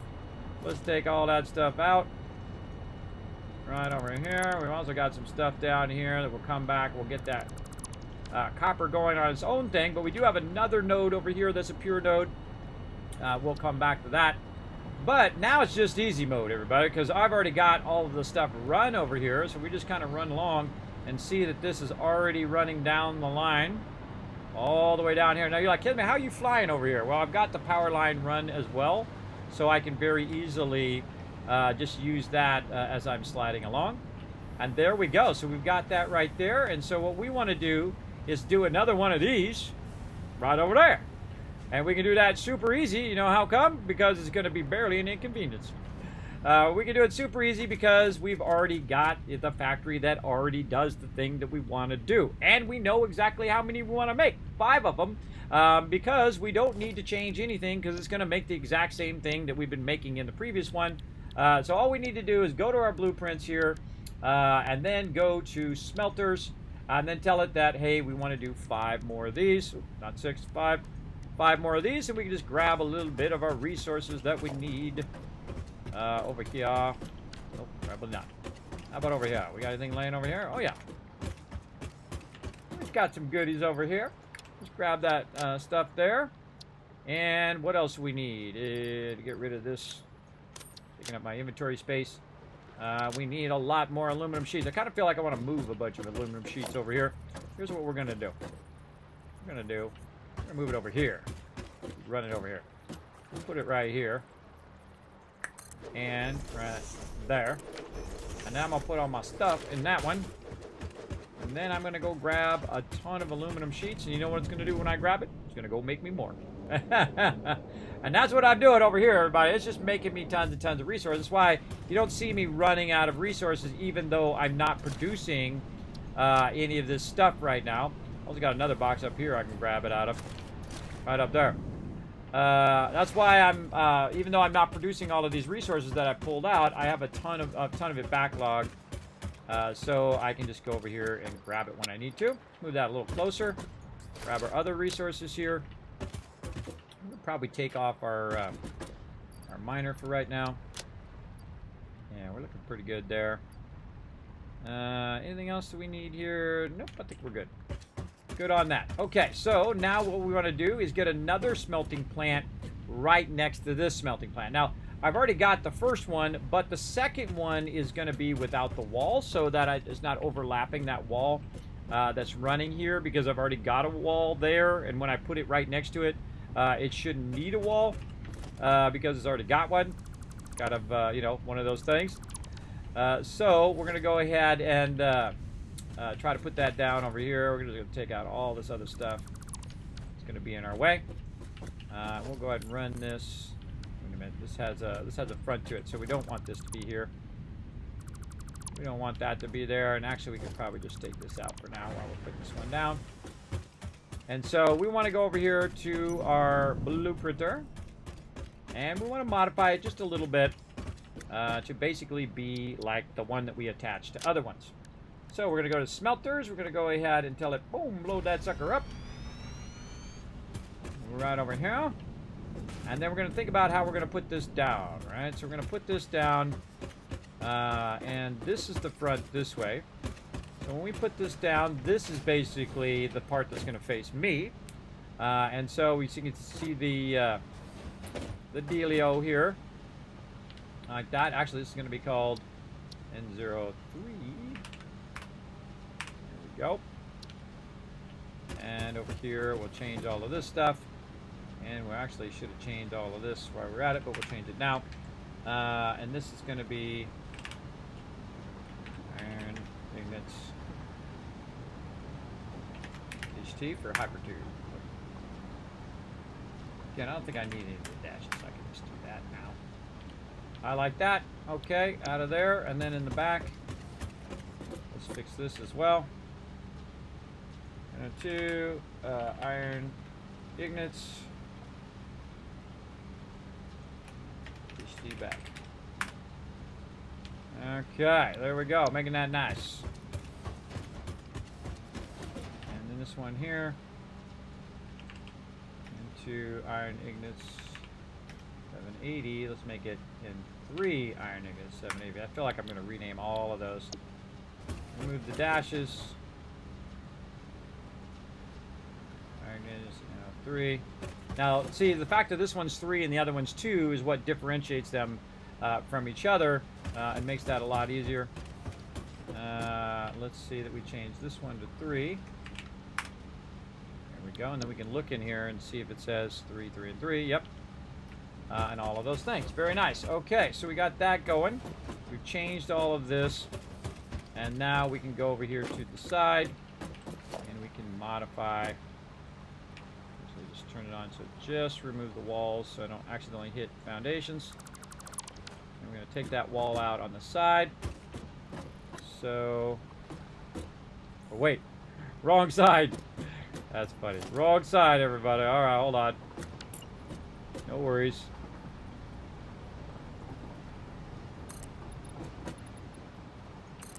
Thank goodness for zooping. But when we put it down, this one's going to be on the right, and then on the left is where we're removing the wall. Over here. When we remove that wall, it's going to be square at the top. Yeah, it's going to be square with this wall here. Oh, we got a thing sticking out of there. Yeah. Why is that there, and why is it sticking out of there?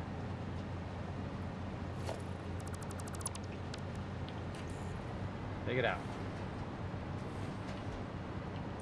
We have this one, which is chained. Yeah, this one's chained. That means there's some of those on my other bases that I'm going to need to go hunt down and take out. Unnecessary. Okay. So we got all those, so we can chain it. We got our main thing here. 0, 3. Taking off the left wall.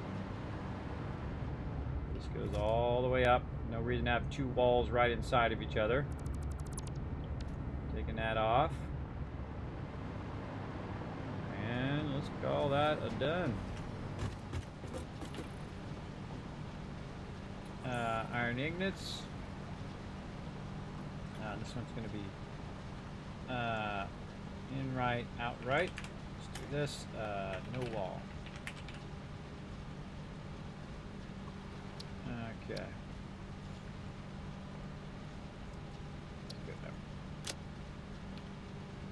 Okay, just make sure you can differentiate which one's which. This one's no wall, so we're going to take this out. And now we're going to tell it we want 5 of these. Okay, and then we're going to take all of this off the designer. Grab any resources in there that we need. And then we're going to see if this works. Now, I would suggest doing 2 of them first. Make sure they're working before you get too crazy down the line here. And let's go ahead and make this number 8 on the bar.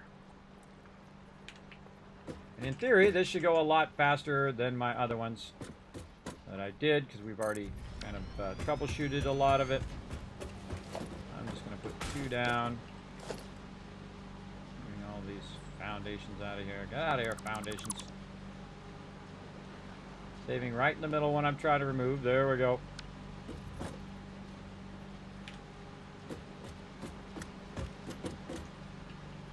Gaps. And the reason why it turns yellow is because it's invading the space of the one right next to it, and that's okay. And we can see that the wall is acting as the wall for this building right over there.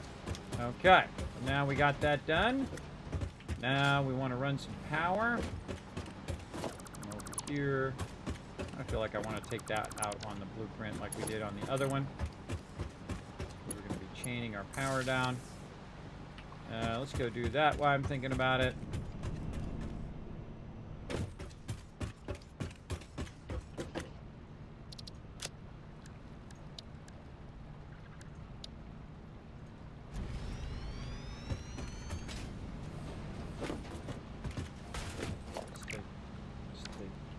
Out so we can just connect the power, and we don't have to do that every single time. And then, oh, well, we should take them both out so that we can take it off one we're doing. The other one's taking the other ones out, further out. This has power. Oh, we forgot to do our thing here, too. Let's fix this lifter. Thing that we want to do here. Oh, no, that's going to come in from the top. So that won't matter. That won't matter on that one. Okay. Save that again. And redo the one we got.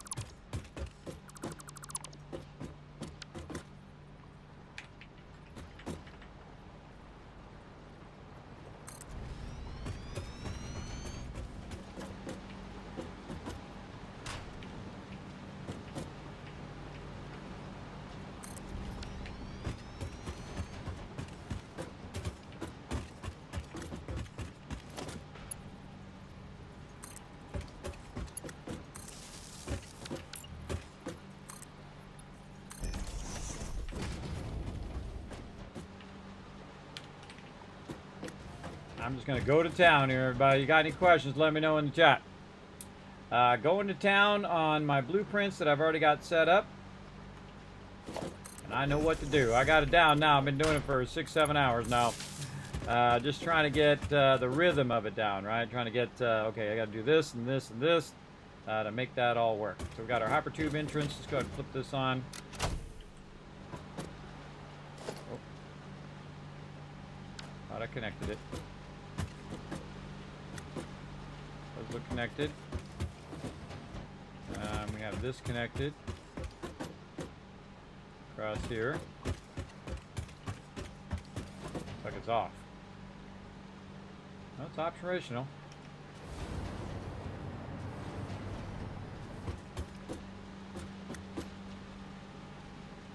No power. Something funky with the power.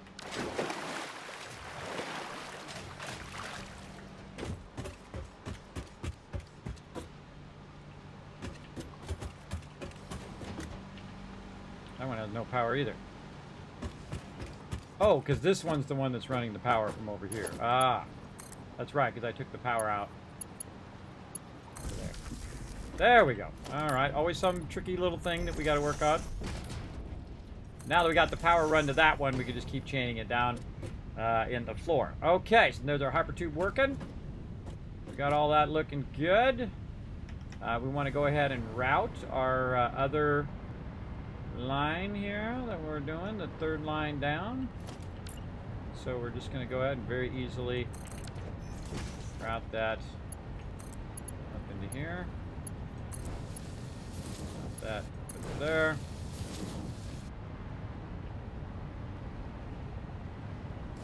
I'd probably route this a little lower.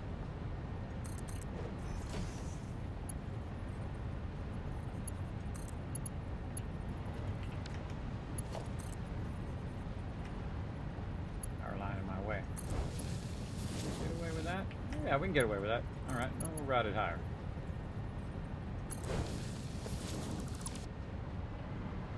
Darn power lines, always in my face. Making it awkward. Ah, I get under it. Okay, it's super easy over here. We just take these resources and run them in here.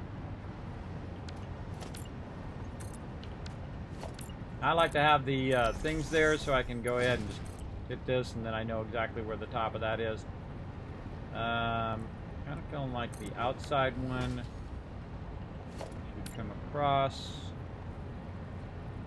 here. And then the inside one we can run to the back. This should actually go this way. Side one in there. And we'll pick this up. And we'll say 1, 2, 3, 4, 5, 6. Hit E to switch that. And run the alternate one down the way to be fed in the ones in the back. Okay, and again, that's coming out at 1560 right now. Pretty sweet. Let's go down here to the bottom and then see if we can tie these together.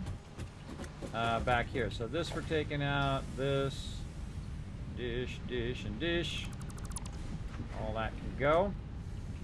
And then we want to cross connect our power first here. This one to there. That's going to start that up. And then take this out. Make our hyper tubes across.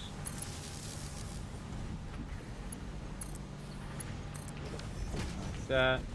Move this back in. Now we're looking good there, and then cross over here where our plate should be going into there. Now what you want to do is see, whoa, there it goes. You want to see both of those up and running, just like that. All right. See how quick that was? All right, now we're getting the rhythm down, everybody. That's the way it is when you scale this up, everybody. Without blueprints, imagine I'd be making this again and again and again and again. It's pretty awesome, these blueprints, I tell you. All right, number 8. And I can tell you again, I'm going to need 5 of these for sure, because it's the exact same amount that we did in the other one. So how many we got so far? We got 1, 2, and then we're going to go up here at the blueprints. Let's take this out. And so we're going to need 3 more. We got everything? Oh, we need some more of our thingies. We get all the way to the end there and realize we need more. And we'll just take that out, get some that way. Actually, none in those. Not that way, this way.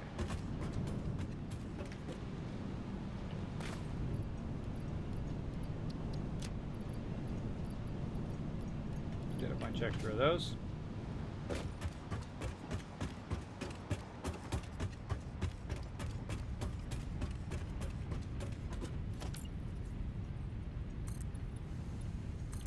Shaping up.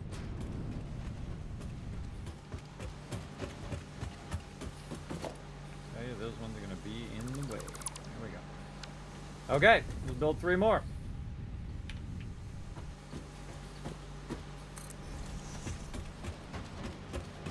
Just to aim toward the middle like this, then aim toward the edge to try to get that to do what you want. It's usually pretty awkward, but sometimes it actually gets pretty close. That.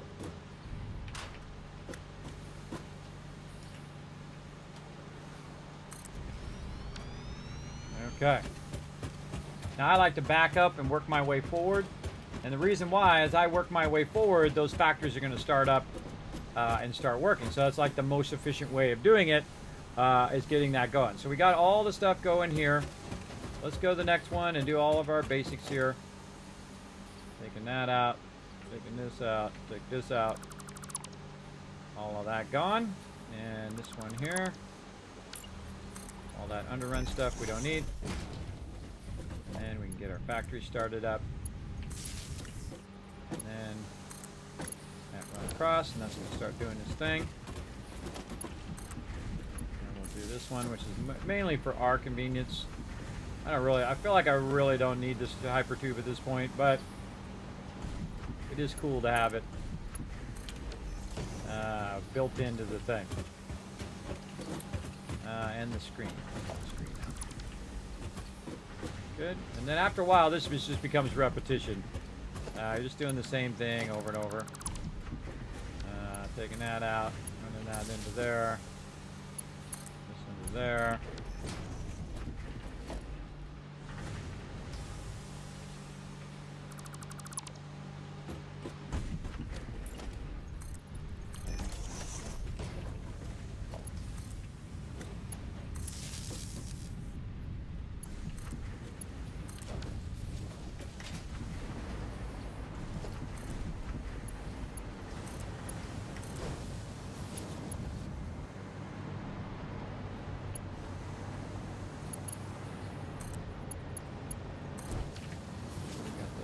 Connected. All right, very nice. On to the next one.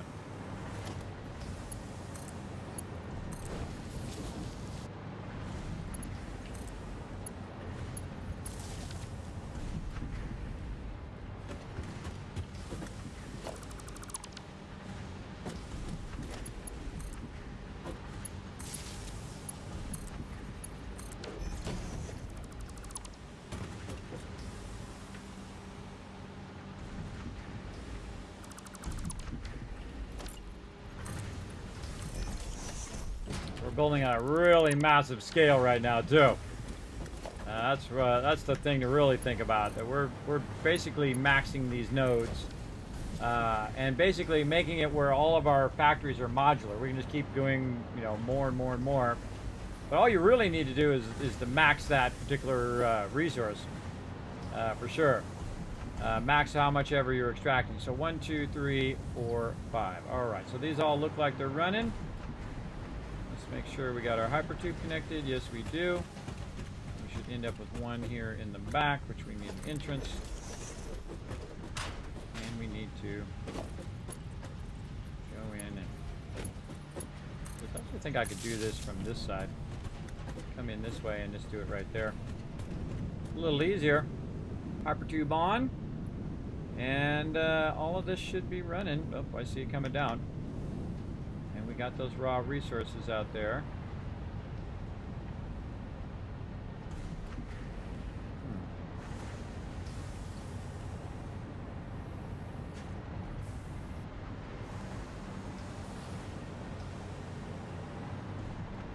Crossing over that way. Looking good. Now this here in the back we don't really need, because these are not going to have any more. One thing we do need to do though is we need to go ahead and fuse some of our second line stuff in here. So we're basically just going to do this. Run this around just a little bit. We're going to run this. Just turn it this way. And we're going to see if this reaches. It's pretty close. It does. Boom. Now what I'm doing is I'm infusing it with the second line. So that's going 780 as well. And I'm going to go ahead and merge it in here on the last two ones. The last two get started up real fast, as you can see, as opposed to the first three, which are using up the other 780. But again, these are really overflow ones. Actually, the ones in the very back are the overflow. Eventually, this one here would fill up. But why wait? Why just not do it now and have that extra infusion of iron ingots popping and locking there? Okay, I think that went pretty well. Not sure if I forgot anything in there. Let's just look for them screens that I might have forgot. Here's one. Right there. I got that one. Okay. And then let's go look at our priority switch in the back. See if we have just 3 of these. Oh, this should have been called... Wait, this is the wrong one. Wrong one. Okay. Okay, it should have been called N03. All right, cool. Let's see. N03 iron ingots right over here. 03. All right. And then hypertube, which I don't need, but I do need N03 extractor, which I have. Again, I would turn the extractors off first, then here, up there. Why will that not move up? All right, fine, I'll move these down. Ugh. Save lag. Okay. Concrete. Factor. This is like playing musical chairs here. Okay, move these down. Plates underneath that one. There we go. No, it's just swapping it. All right, stop that. There we go. All right, just trying to put them in order. So extractor. Then we have our concrete, our plates, and our iron ingots. And again, I feel like I want to rename all of those. This one's just called N03 iron ingots without all the dashes. I think I can get rid of all the dashes now. I think it's got it going on. And then of course we have our N03 ingots hypertube, which is working wonderfully right now. It'll zip us all the way back to the front. And then usually what I find when you're doing this stuff is eventually you'll run across something that you missed, something that you forgot to take out or adjust or whatever it is. I also would suggest to take this off the off the blueprinting machine, because you can see that there was an extra one that is saying HO3 and all of that stuff, which I don't think it should. Really, no concrete.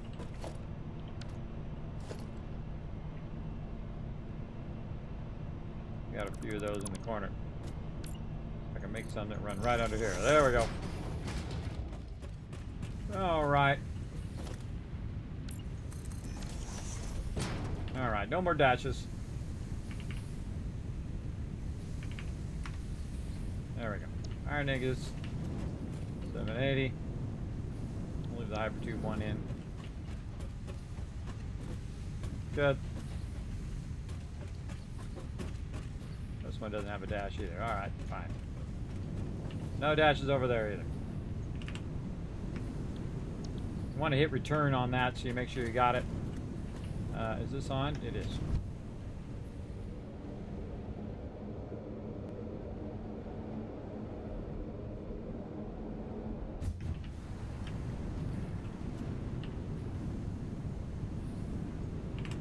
We're going to change it. Let's be unified in how we change it, so they're all very similar. And then going forward, I will just try to match it going forward. I'm going to take the whole thing out, redo it all, and do all of that stuff. Okay, we got those going. Now that's producing a massive amount of ingots right over here. Now we got to take those ingots out of there, and we got to run them up above into our factory that's going to be up here as well. And we're running way over today, everybody. Holy mackerel, we're at 9 hours now. 9-hour stream, all for you guys. But we're getting close. We're just going to try to get our ingots, our iron rods done here. Okay, so now we're going to put another factory next to that other factory. So we're going to load that blueprint of our constructors, of our plates here. There we go. Now, in theory, all I should do is just change a few things, and this should be ready to pop and lock. So this is NO thing. This should be NO3 rods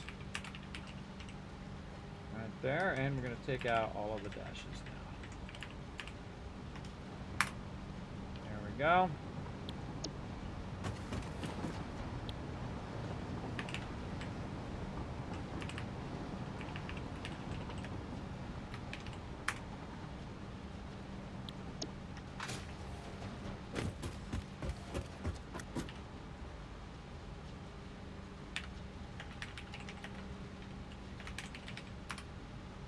So much nicer.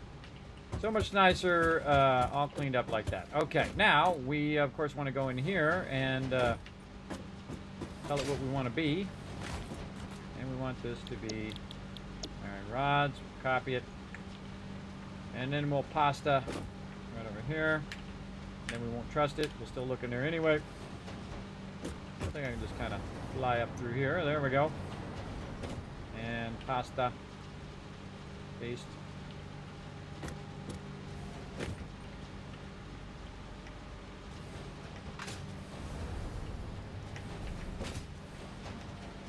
Kind of fly.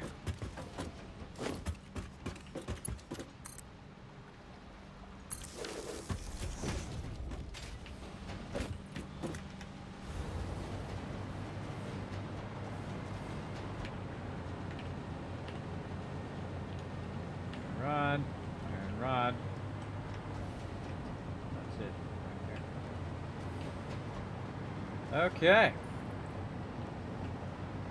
We got that going, and if this all goes to plan, we should be smooth sailing. The one in the back, one in the front. We got the crossover. We've got the offset for bringing it up. We got the back. We got the thing. We got the nice doors. Hey, morning, Kismet, the D. The D is saying, good morning, Kismet, good morning. You can see that I've been going for a while. All right, these are going to be rods. Rods, and I think this one has no wall, so we're going to call it no wall. Right here, and save. That'll help us remember that on the left side over here, we have removed the walls so that when we put it next to our other one, it'll just Go right in there. So let's go check it out. Let's go see if we can get this on the first try. That would be amazing. Okay, first thing I want to do is do 2 of these over here. Like this. Actually, we should have called this. Oh, we did. Nope, we don't want to do this. Not smelters. Nope. Don't want to do it. Trying to take it out. There we go. Constructors, we want to do rods right here. There we go. And we want to do eventually 5 of these. So we're going to need to stock up. And we'll get all of our plates, which is not going to be enough. Some rods. Nope. Not going to be enough there. I'm going to move some of this stuff up here.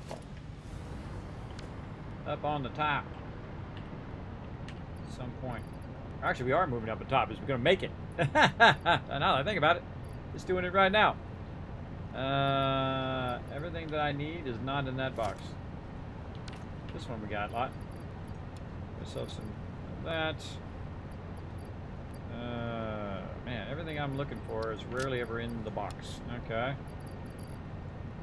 Because I used it up. Now we got some aluminum sheets over here, so that makes that easier. We don't have to run all the way back for that. And then more concrete. We're running out of room. Back in there. Plates, we got those. Wire, more hyper wire there, quick wire. We're right here, so we can just run over and grab ourselves some. Oh, cable. We're not. We don't have any cable. That's right. We had used that up. Let's boost our quick wire. And also, how's our wire? Wow, we don't have any wire either. Okay. I bet you we got some wire in a box up here somewhere. Where are we running that? Up and around. Look at this mess we got to clean up. That's quick wire.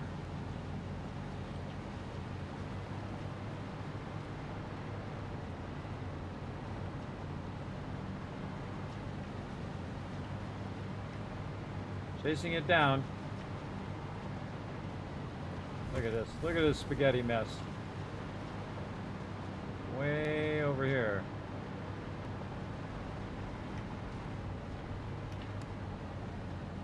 This factory. Okay, we're going to tear all these factories down. We're going to tear them all down. And what we're going to try to do is just look and see if there's some in these. I could make some. But I'm sure there's some just sitting in here. And I might as well just go grab some wire and see if there's any cable. What are they making here? Oh, those are for biofuel. Cable.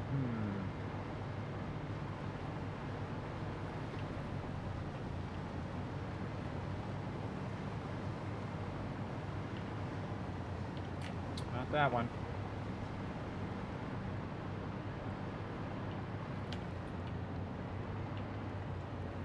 There's some right there. All right, scrounging around for some stuff. Yeah, let's go down here for a minute. Whee! And we're going to need some circuit boards, and luckily we let loose on some circuit boards over here. We got stacks and stacks of them now. Stacks of those babies. All right, so now we have enough to build all 5 of them, but we're just going to start with 2. And we're going to get that going first. These are awesome way out here. These are much more awesome than those ones and the ones down now. Okay, so we're going to go ahead and tell it that we're going to do some blueprints, and we're going to do rods, and we're going to try to aim this in the right direction. Let's see what direction it's going. There we go. Nudge that over and bump it right into that one.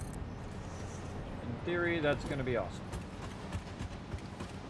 We will know when we get it going. 2 in place. Then we're going to grab from up here. Gonna run it down in there and hope it's not like in the way. Let's go say, ooh, very close, very close. Oh, why is it sitting like that? Oh, don't like it. Do it again, but more awesome this time. There we go. So we got to get the output. Yeah, that's why I offset that so it wasn't right in the way of that. That's what it was. That's okay. Here's what we can do. Run it down just a little bit. Like that, easy peasy. And then we go to the output over here. We can take this out, redo this a little bit. We connect it down there and then turn it this way. And then run this up. Run that up pretty well. I'm gonna say up by 1. Then we can go down. Don't need this anymore. We're just going to line perfectly up like that. And then we can go ahead and take this and run that over there. And that sucker going to start right up. Start right up. Let's go ahead and connect our power across first. So it will start up.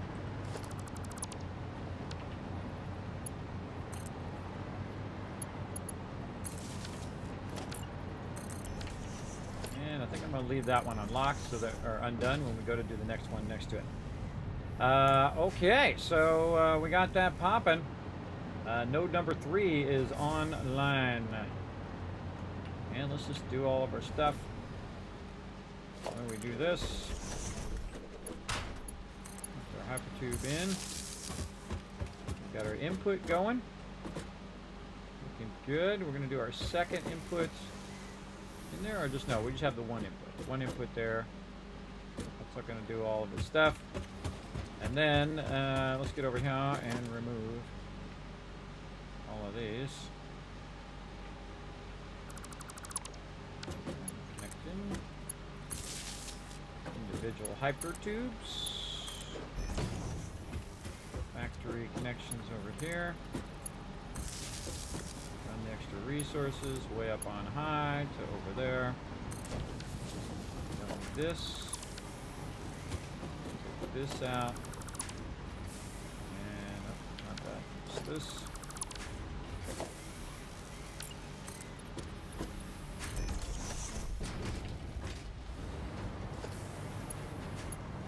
Great test if you have power is to fly up to a little hover pack and then see if stuff comes out of there. Oh yeah, there goes them rods. Bada bing, bada boom. Lots of rods going on. Now, one of the things we might want to do, now that we know that this is the thing and the stuff and the thing, is to go in and say, okay, this is 3. And all of these numbers are the same.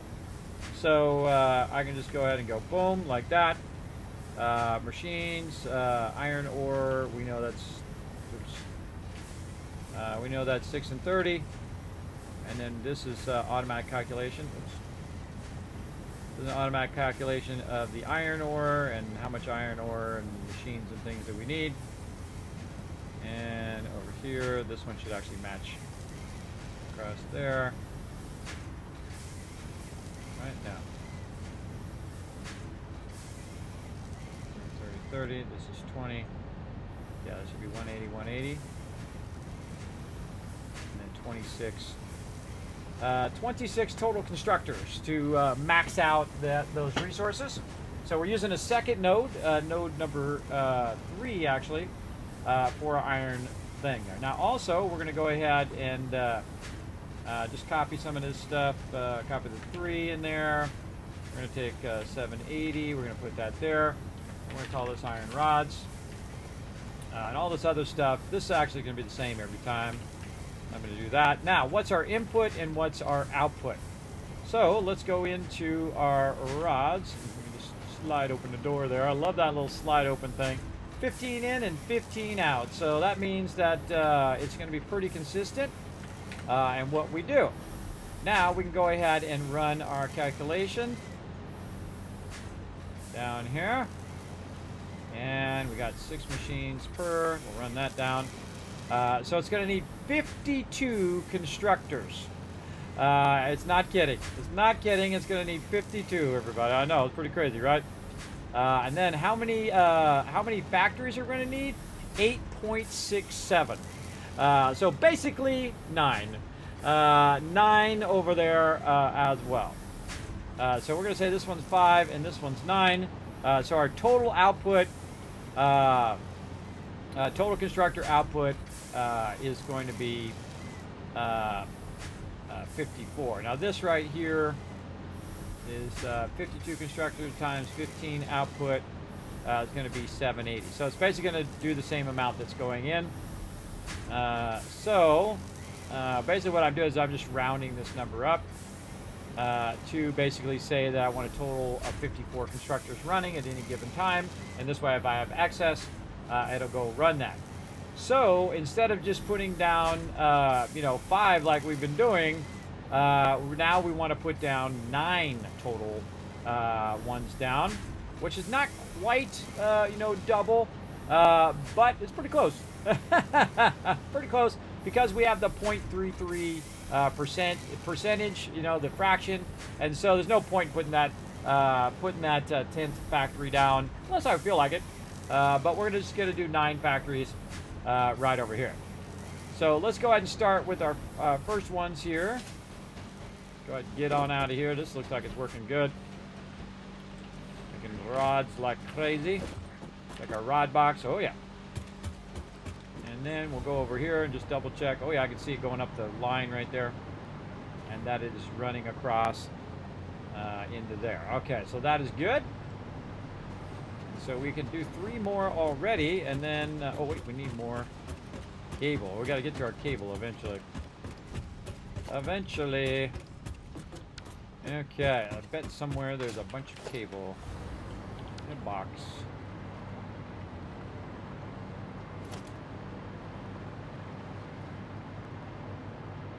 Look around. So I don't have to make any. 52 in this one. Oh, it's if I take it out, I get 52. Over here, any cable? Oh yeah, there's a little bit. Now I had boxes and boxes and boxes of cable, but I've used them up. As you can see, I have just about everything being produced over here, but not at a super fast pace. The only way to make this go a lot faster is to do what I'm doing right now, and that's to scale up every single part of the production until that has enough of production to produce resources at the higher level, and thus you can produce also a lot more power. You produce a lot more power, then you can produce a lot more resources. All of those things are chained together. So let's go this way, and we're going to go look at the inn. That's what we're going to do. Let's go ahead and run down here, because I know I dropped a bunch of stuff here at the end. We might want to grab a bunch of this cable and bring it back. I can't remember if I'm making cable down here or not. I can't remember. A good amount of stuff in there. Oh yeah, 1,600 cable in there. All right, we're going to take all of that back with us. And we won't have to worry about that, at least for like 2 minutes. 2 minutes until we go and run out again. Now, the cool thing is we are working right now on our iron. And when we get our iron done, and then all of the iron resources will be backlogged, and we won't have to worry about it. Then the next thing we're going to work on is our copper. But we've solved a lot of problems with our blueprinting with our iron. So doing our copper is going to be much simpler, because we can just use the examples we've already used in iron, which works basically the same as your copper, and then use it on that one. So again, troubleshooting all of this and getting all this running is pretty cool. Look at that. Neato. Look at it forging that stuff up. Neat, neat, neat, neat. All right, up we go. If you notice, I don't use a lot of hypertubes at this stage. I just use, to go up and down, I just use my little floaty thing. It works pretty well. All right, then I'm going to run this. I should really leave this open until I run it to the next one. Did I already run it? I guess I already ran it. No, that's why I left this one open to run it to the next one. Okay, so we got 3 more to go. We've got 2. Yep, 2 so far. And again, we are doing rods. Let's set that for 8. Let's keep on keeping on. Oh, that's not good because it's facing the wrong way. There we go. It forgot the direction in which I wanted it to go. Good. I was over there funneling around with a bunch of other stuff. If there's some foundations in the way.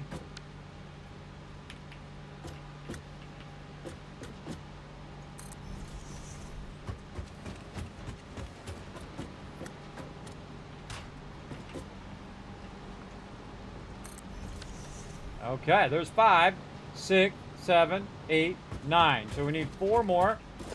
We're gonna do it. If this, when I've been streaming this long, everybody, I gotta start using my fingers. We'll come back and we'll work those all the way back to the back here in a bit after we get more and more resources. And what do we got here? I feel like this one really doesn't have anything that I need. You know what I'm gonna do? I'm gonna go ahead and start bringing some of this up here.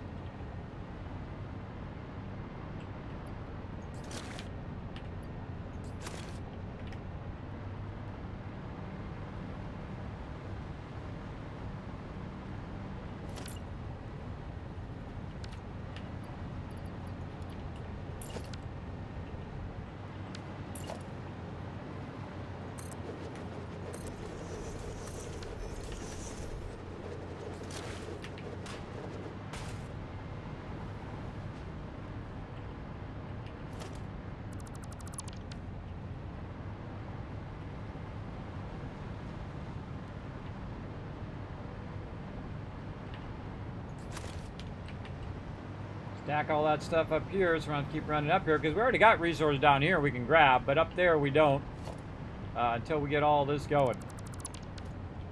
Cool. And then, how much of this can we grab? Oh, grab all those. All right, grab them all. Basically, take all our little hodgepodge of resources that we've been dropping everywhere. We're going to go in and consolidate them all down big time. This. Just taking it all out, stacking it with what I've got.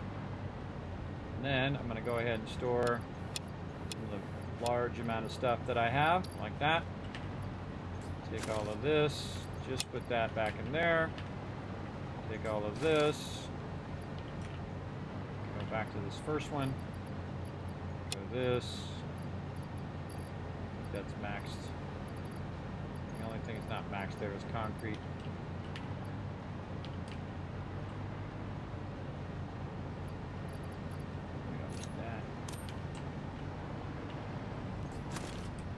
And again, just trying to consolidate. Let's put all that in there. Let's take all this wire out of here. Take all that out of there. And this is just kind of like a large stack of a bunch of different resources. We're just taking the stuff that has a whole lot and consolidating it down into being kind of in its own little box over here. And we took a lot of stuff out too, so we ended up with a lot of extra stuff. Wow, look at all those rotors. This one we can take out. There we go. A bunch of that. And there we go. Now we're looking good. Now we need a little bit of all of this stuff, so now we can go and do the reverse and take out what we need when we need it. A whole lot of this. Great way of consolidating. And I do in other games too, like 7 Days to Die. In other games like that, you consolidate it down because it just takes less effort to find it when it's all consolidated down into a single thing. Now there's some things in here that I don't really need right now. What have we got in here? Let's just take this out. Put this way. Now we're going to run that a different way, so this tells me that this is where I'm putting my kind of randomized stuff that I don't need right here at the second. I definitely don't need, most of the time you don't need double stacks of a lot of this stuff. Single stacks would be more than enough. Right here, we just need 1 stack of that. Single screws, heavy modular frames, turbo motors, wire, maybe we need that. And that's looking pretty good. That we don't need right now. It's trash. Okay, now we're cleaning up that inventory. And then we need a bunch of plates. So now we have plenty of room to add more plates. And there we go. We got it. We got it. GG's. Okay, we're doing node number 3. Get our cool little sign going. Oh. Let's say node 02. Did I not change the sign? Apparently I did not change the sign. N03. I did not update my sign. Element settings, select image, rods. I'll just go back and fix that on the thingy while I'm thinking about it. In case I want to make some rods in the future. I'll have it set to the right thing.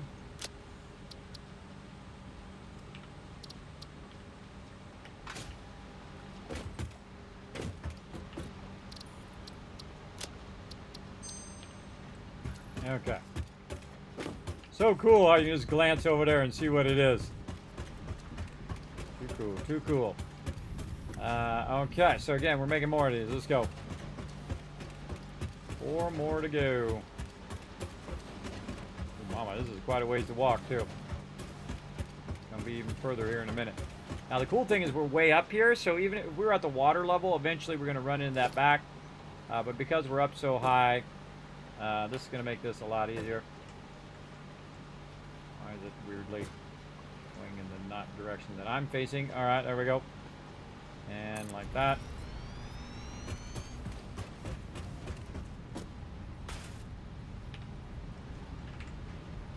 We're pushing it to the limit on this one, everybody. On this playthrough. God, this game is good. It's just so dang good, everybody. It's so dang good. And addicting. If you're gonna buy this, kiss your weekend goodbye. You're gonna be playing a lot. Appreciate all the follows tonight as well. Appreciate you guys coming in. You can see I'm absolutely obsessed. Kiri coming in and Sophine, I think that is. I'm gonna guess. Thank you very much for those follows. Appreciate it big time. Hydrate. An hour ago. All right, let's do it. Big hydrate there. Okay, we got some serious work to do here. We got some serious work to get this massive rod factory popping off. Now, the cool thing about this rod factory is the rods are also going to be used for screws. So that's why we're making so many. We are definitely not going to need this many rods, at least not right now. But we'll definitely could use some screws in the long run. Okay, now all the things that we want to do. Wait for it to save lag me first. All right. Okay, so let's do all of our things that we like to do. Oh, did I already do the entrance? Apparently, I already did. Look at me go. Look at me go with my thing and my stuff. So we already got the front one done. That's good. I think we already got this middle one done too, because we had tested that. And we'll go up and look. Took out the screen. And that is making some rods. All right, nice. Okay. Looking all greenage down the way here. Wow, look at all these rods. And now we'll go ahead and start to connect the rest of these one by one. Right over there. And putting that down there.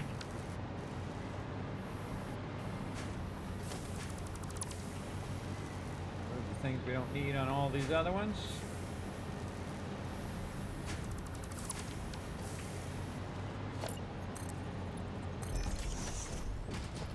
Got to end up connecting all this stuff anyway. So we might as well do do it all at the same time and just get the repetition of it down. And basically just take our time between each one, making sure we get every one of them rocking and rolling out of aluminum sheets.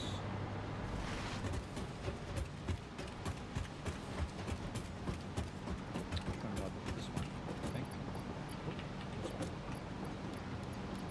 Certainly not hurting for those anymore.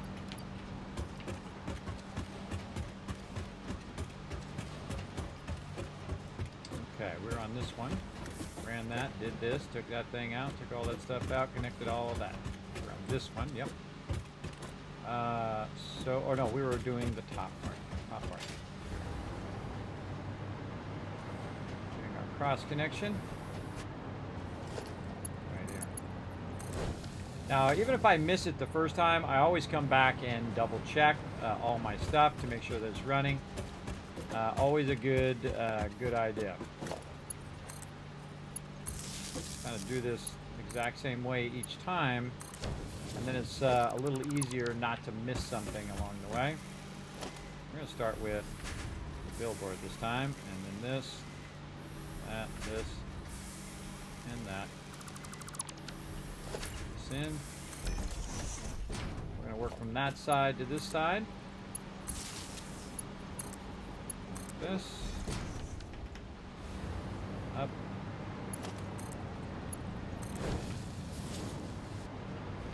On to the next one.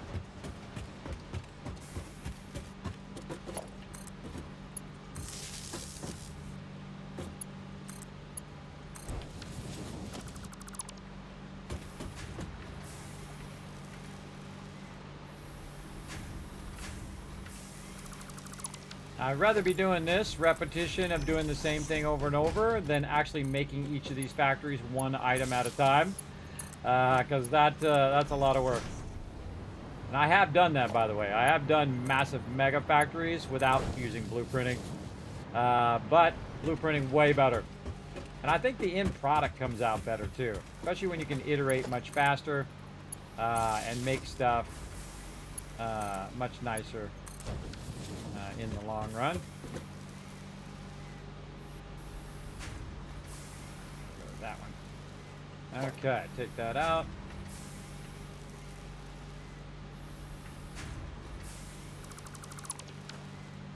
I'm very tempted to do an alternate version after the first one, but then you're going to just clutter up your blueprinting, and I'd rather just have one blueprint for each thing, because we're going to end up with a lot of blueprints at the end. So I just go ahead and spend the extra time to go and do a little bit of this work. And I want to make sure that's running up. It sure is. Okay. Keep on keeping on.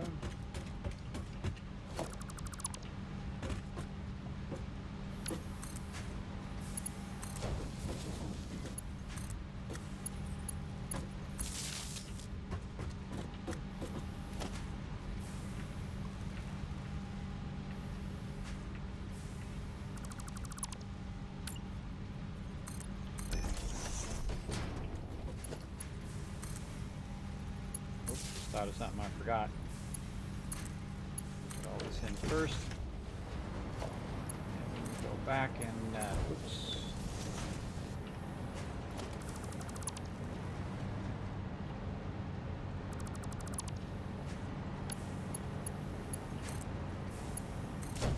All right, we got to go back this way. Wow, look how many we got done already.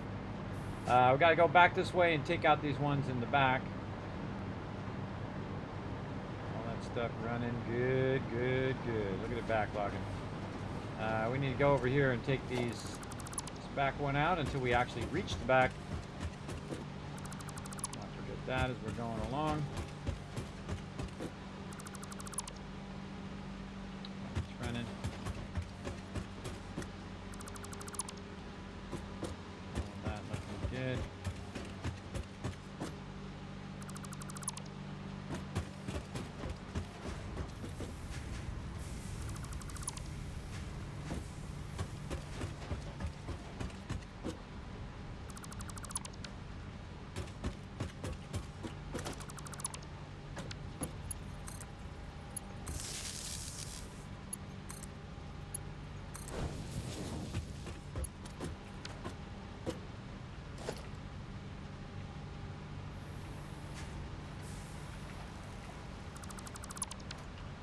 Helps also if you're good at focusing. I'm really good at just getting into the zone, right? Getting in the zone, especially when you're doing repetition. As an artist and a computer user, believe me, I have done a lot of repetition in my day. A lot. Okay, oh man, a couple more to go. Take this out. Take that out. Power. Connections. Now, which when you rush, when you screw stuff up, I find. That's when you get going too fast and you're like, oh, darn it, I messed that up. I'm just going to take my nice little time here because we're so close. Getting this done. And keep running these lines. Like this. And then, of course, I'll double check it all at the end in case I miss something. And then it'll become pretty obvious, too, if you miss something in the long run. All right, here we go in the back. And so we're going to get nice little hypertube entrance. And remember to go this way this time. I can just kind of duck under here. Like that.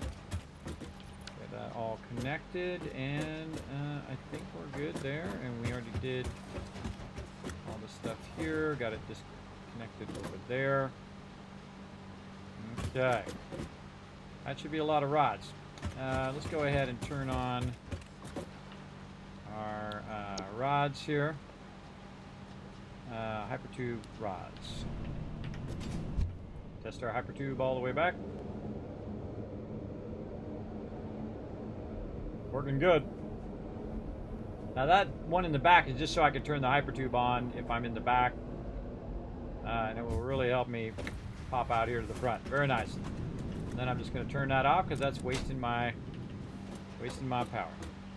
Okay, that's rods, and those rods are looking sexy. And we should see right here a bunch of rods being made. Oh yeah. Oh yeah. Let's go up and take a look at our handiwork here, everybody. Boom. See how it's getting more and more? You got the 3 one here, you got 5 here, you got 8 there. Yeah, see the hardest thing that you have to do on this one is just to wait for it to get enough of these iron ingots and basically backlogging every single one of these all the way down. And you can see if these ones are green at the top, then that means that you're looking pretty good all the way down. Eventually, it will catch up to these 2 at the end. These 2 at the end are pretty much the overflow ones. But it'd be nice if it could just absolutely crush it down there at the end. But one of the things we can't really do, or we could do, I guess, is we could run a separate line that could go ahead and infuse those extra ones at the end. But at this particular point, I would consider that not worth it. I would consider it worth it in the raw one. But I wouldn't consider it worth it in this one to infuse it at the end. I would just let it catch up eventually. Eventually it'll catch up and all of this will be running at this max capacity as much as it can. All right, we've done a lot of stuff today. I say we do a little savey save right over here. Now here's the cool thing, everybody. I don't need node number 3. Node number 4 right now. I can just use node number 3. And the reason why is because the next factory over is screws. And screws are made from rods. So I can just go ahead and take rods that are the output of this one and run that output to the next one that's right over next to it, right here, and just basically make a bunch of screws. Now, the thing is, how many screws do I want to make? That's the real question.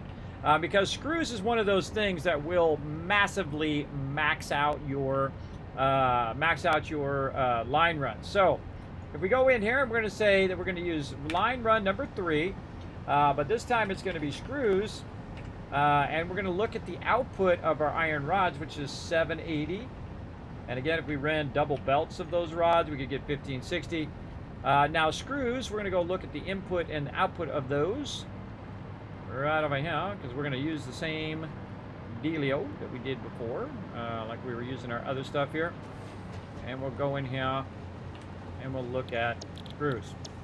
Now screws are going to come in at 10, and go out at 40. That's a lot of screws, everybody. That's a massive amount of screws. So when you're doing your screws, that's one of the few times in which you'll want to start to segment and block those together until you get to that max rating. In this case, my max rating is 780, which is a lot. And I can actually max rate those into two of those into one box and basically be coming in at 1560 into a box. And then I can double run them out on the other side and be running them out there at 1560 in the other side. So in theory, I could run those all into one box and run those all the way through. We absolutely could, for sure. The time zone says it's 5 hours for you and me. I've caught a cold and it's killing me. I don't like being ill. I'm the same way, the D. I hate being ill. I've been ill for 9 years. It's a absolute torture. Every single day. Every single day I have to like say, okay, getting up today. We're gonna make something of the day today. That's me every day. It sucks. I understand it. I know. The funny thing is I just hide from everybody now. I just hide from the world so I don't get also others sick on top of my vertigo and my constant sleep problems. I just try to avoid other people, and then I don't get sick as much. I surprisingly didn't get sick when we went to Hawaii, but then I was being really careful. I was using tons and tons of stuff in my hands. I was trying to stay away from people and not stand right next to them. And so on, just trying to, have my space while I was traveling, and that seemed to work for me anyway. Seemed to work for me. Plus, I'm a little bit stronger too. My immune system's a little bit stronger, not very much, but a little bit to fight all that stuff off. Of course, now I say that, I'm going to be sick tomorrow. So I don't want to be sick either. I don't want to be sick. All right, so 10 rods in, 40 out. So we're going to go ahead and say constructor input. We're going to say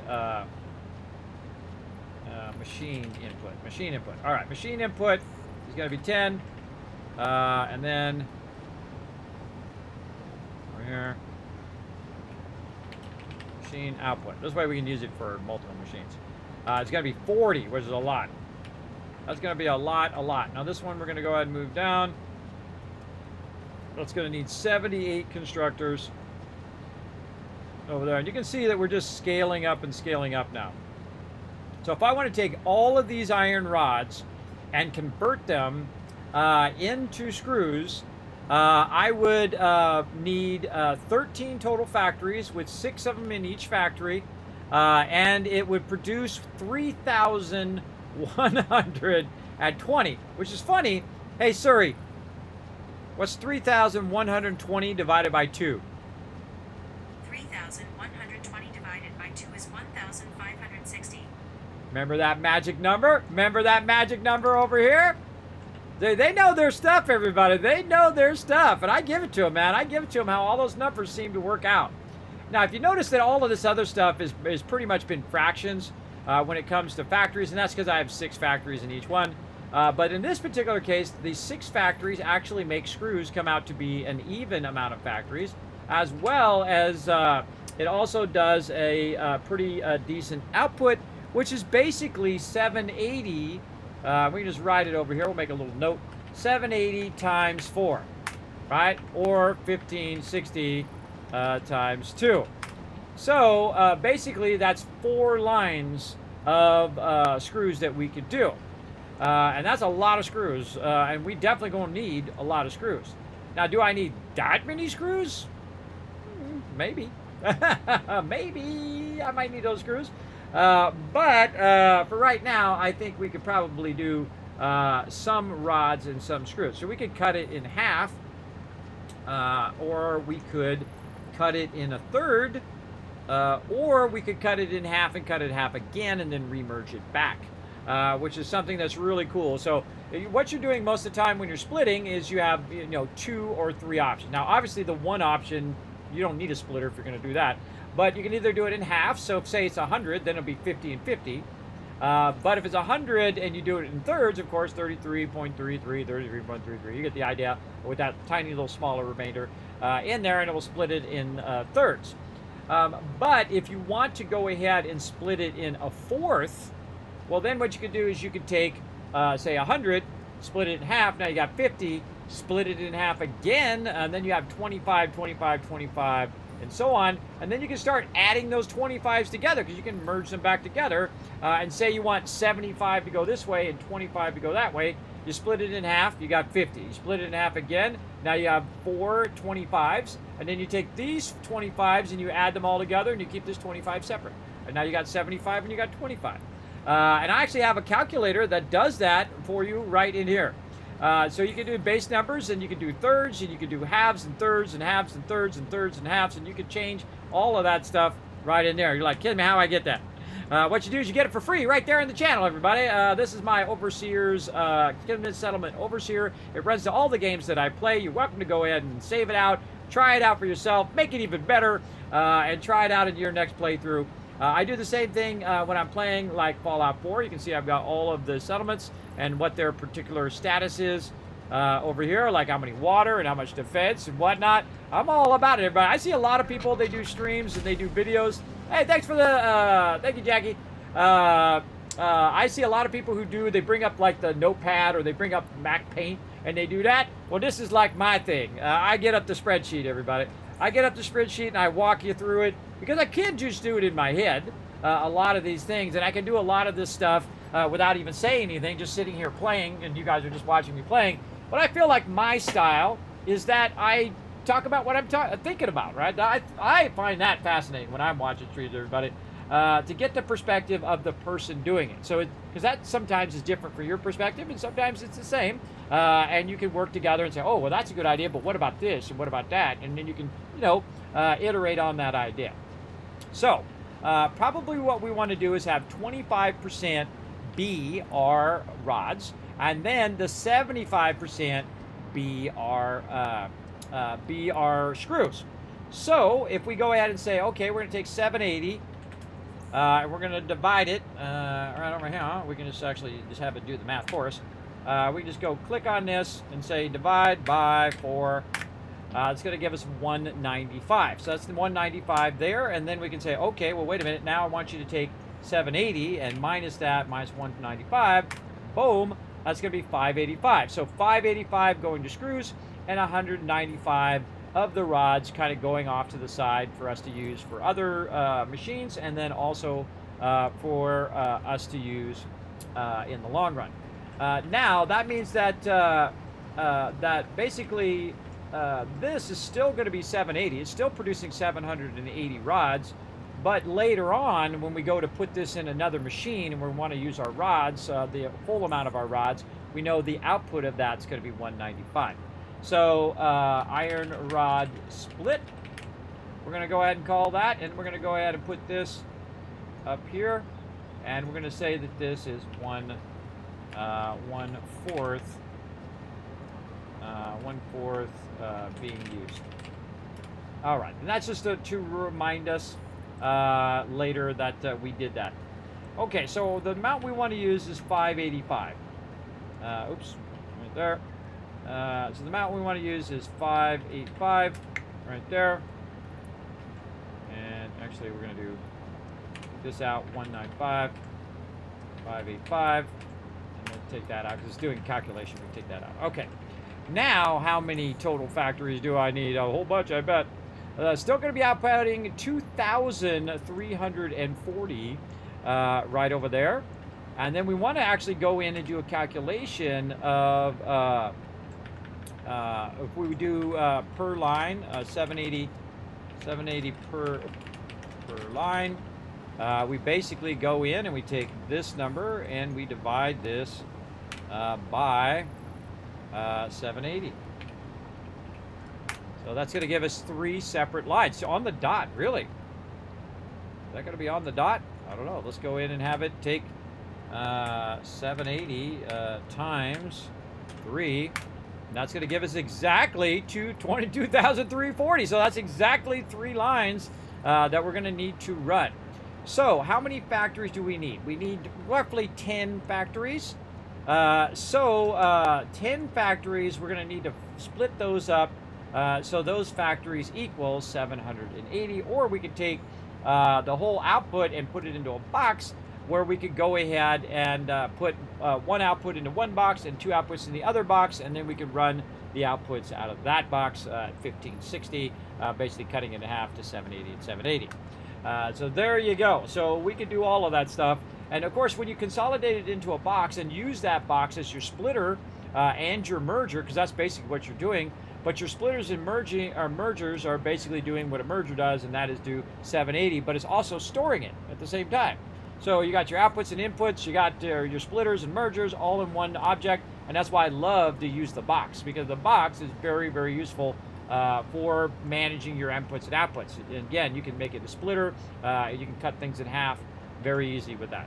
Now, sometimes, by the way, for some reason, it likes to prioritize certain ones, like it'll start doing just the top one and not the bottom one and whatnot. That's a kind of a little funky bug in the game, so keep that in mind too. Okay, so we want to cut it in half, and then cut it in half again, and then merge it back together, and run it over here to our screws, to 585. And again, we're going to need 10 factories, and that's really like 2.5 factories to make that work. So how many, if we say 40 output right here, we're going to go ahead and say how many constructors per 780. So we're going to say, let's just calculate 780 times 3. Take that out. We're going to say, we're going to take this number, the output, and we're going to, actually, nope, first we're going to take 780, which is not even in there. We'll just take 780 and divide it by our machine output, which is 40. And that's going to be 19.5 constructors, right? And then we have, we want to divide that by 6. So this divided by 6. And that's going to be the total number of factories that we need, 3.25. And you can see that now we're starting to get fractions. Now it's like, okay, this is getting tough now. We gotta figure out all the fractions and all of the stuff. I say don't sweat the details, everybody. What you want to do is get all this stuff up to speed. Get it all up to speed, get it all running, and then start to work about your splitting and your tiny little remainders that's going to happen. Because that's like the quarter of one of the other ones. Now you can also, and this is what I suggest you do, make it super easy on yourself. It says this is what, to make 780 out of 40, we're going to need 9.5. So I would just do 10, right? 10, and then 2 factories, which have 6 and 6, right? 2 of those you don't even use, right? So you got your 12, not using it, use your 10, and then it's going to output the most it possibly can, which is going to be that 780, and then you're good. So basically 2 factories per 780. And again, we're going to need 3 of those, so 2, 4, 6 in the long run, which should give us that number. But this is telling me that I need 10 total factories, so we gotta double check those numbers going in. Because we have 585 going out, and we should end up with 3 780s at the end. So we're kind of working the problem back from the end, and right there. So we got 780s per line. So that's going to equal 3 lines, and then this says constructors per that, which is going to be. This is going to be 3 1/4 factories. So yeah, 4 factories, right? Because this is 20, not 12. This is 20 per 7 line. Yeah, so this is 20 constructors per. So it's going to take 3.25. So we make 4. We make 4 factories, and then we just take out the ones, or just disable the ones that we don't want, or just leave them in there. It doesn't matter. They're not going to be running if they don't have resources. But I would probably take them out, just because, one, it won't be thinking it needs to use that power, and your max cons will be more realistic. But I would definitely go in and fine tune it so those screws equal 780. Absolutely on the dot. Now, another thing that you can do is you can underclock stuff, so we could actually make it exactly 780, on each and every one of those. And this is the first time in which you run into this problem. Usually, when your iron plates and your limestone and your rods, mostly easy mode most of the game, because 30 in, 30 out, easy mode, 15 in, 30 out, 30 in, 15 out. But, you know, that's the kind of easy stuff. Limestone's a little tricky because it's 45 in at the very beginning, but that's why you have that 270 belt later, because it's 45. You can divide it and it comes out even. But this is when you start getting like, oh my God, I'm going to be producing 2,340 screws. How do I do that? And then that's how you got to figure out the logistics of that. So we're going to have different factories, and those different screw factories are going to basically have their own line run. So that'll have a 780, and then we'll make some more factories, and those will all combine together, and that'll have another 780, and so on down there. Now, all of the factories are going to be tied together where I can turn the power on and off of all of them, but I'm going to have it where they're basically not going to chain at the top. They're not going to chain back. So let's stop talking about it, and we'll start doing it. Let's get in here and get this one swapped around. So let's get down here first, and let's go ahead and clear this one. And let's load it back up again, just to make sure we got the right one. Oh, and we got to fix our organization of our blueprints. Tractors. Rods up in the front. And apply. There we go. All right, let's go ahead, go into the designer. Let's load our rods. Now it's time to go to screws. Okay. And we've left these doors in to make it nice and easy when we go to make these changes. So we can go in and we can say screws again, coming in at 10, going out at 40. Right there. So we got that. Now to screws, and I would double check them.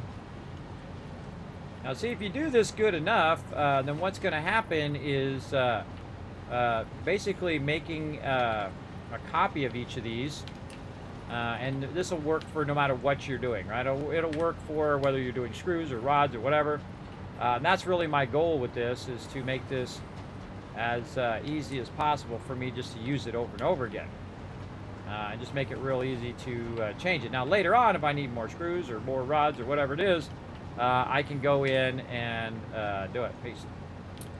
I can go in and just change it or add more screws elsewhere, not over here, way over there on that other side, or wherever I need it. Down on the other side there. Okay, that's all good. Those are all screws. Now we just need to do some of our naming. What the heck? All right. Acting funny. There we go. Stop acting funny. There we go. Screws. And that's not going to be at 780. This one is going to be, again, our number over here. 585. 585. And again, you want to tell yourself, hey, this is what I'm doing. This is what I got going on, so you don't forget later on. Screws. Oh, this is so much easier now that we've adjusted this.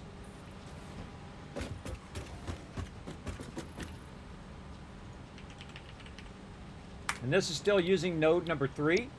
So I'm still going to call that node 3, and then when I use node 4, it'll be for node 4, and so on and so forth. Let's go. Okay, so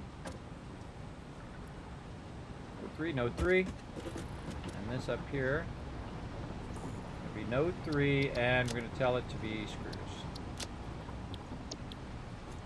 All right, that's cool looking. Cool, and we got all the same stuff. It's going to make it work. All we got to do is get our input right in there. And we're going to be styling. Let's go over here. Wait for the save lag. There we go. And we're going to go in here and make this less dashy in here. No wall. That's what we want. All right, 6. And this is going to be screws. Okay. We got all that. That looks good. Save. We're just using blue for all the iron stuff. And then I'm going to go ahead and clear this to get all these resources back. And we're going to test a couple of them out.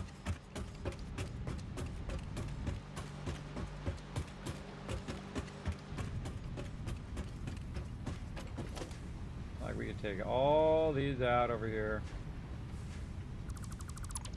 Nice. Okay, now we're just going to take our screws and we're going to put it right next to this. Big time screws. Number 8.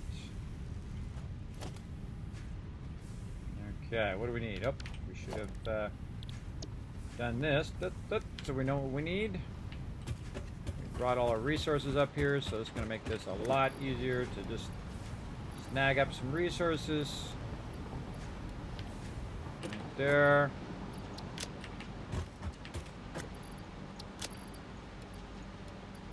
And some rods. Oh, so much easier to have it right there. Very nice. And then we got something up here on the blue. We got another blueprinter here. This is one of the other things that I've done in the past. This is what all this other stuff is. So we can just clear that off of the designer. And actually, we can just take the blueprinter completely out at this point. Because we good. Okay, and then let's go ahead and nudge this baby in here. Let's see, aim in the right direction. Yes, it is. Boom. Screws. Up and running.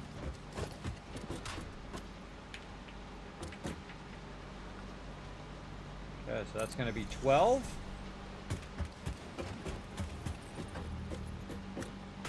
And not enough. Not enough stuff for the rest of that. Okay, so this will be 12 right here. And we want to go ahead and run these actually in the opposite direction.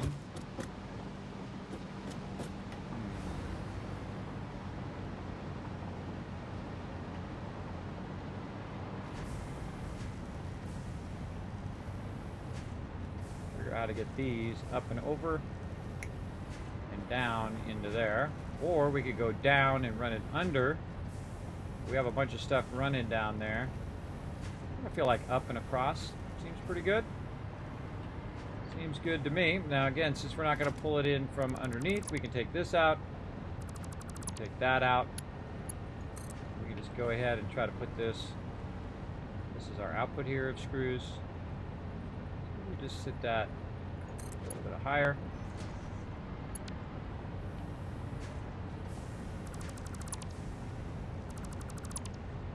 We use our little trick here to make this thing line up.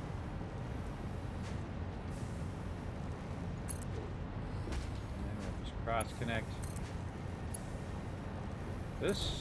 Very nice. And then we don't need this here. We can just have it go like that.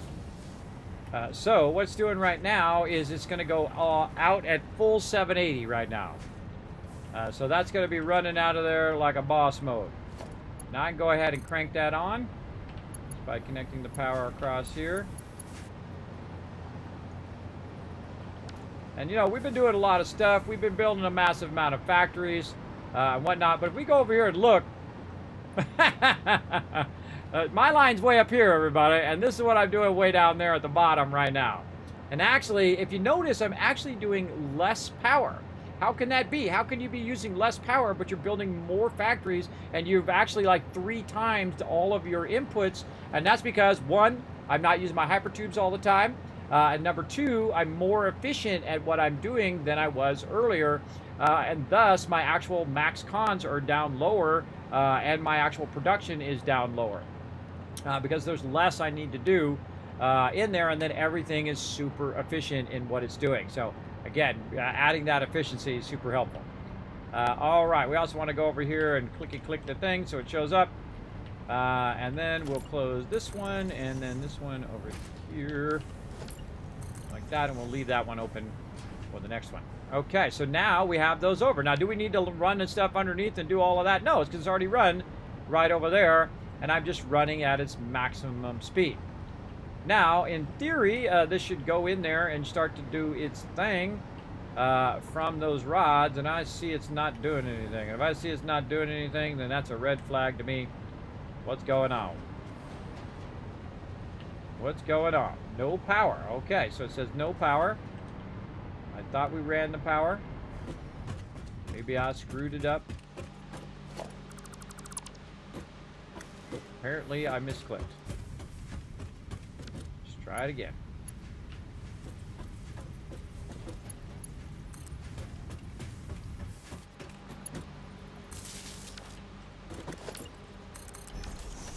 All right. Now we talking. Now, do I need these rods right now? Nope. So I can go ahead and let these babies start to fill up. Now here's the cool thing. This already has the built-in storage, and so it can go ahead and start to backlog 780 screws, as many boxes as I have, as many factories as I have. It'll start to backlog all of those. Now I can also run this out of my factory at 780, or I can double run it because I've already set it up that way, where I can double run out, but not just from the one box, but from all 3 boxes all the way up. So I can actually do 3 boxes worth of screws, and I can double run them out at the same time.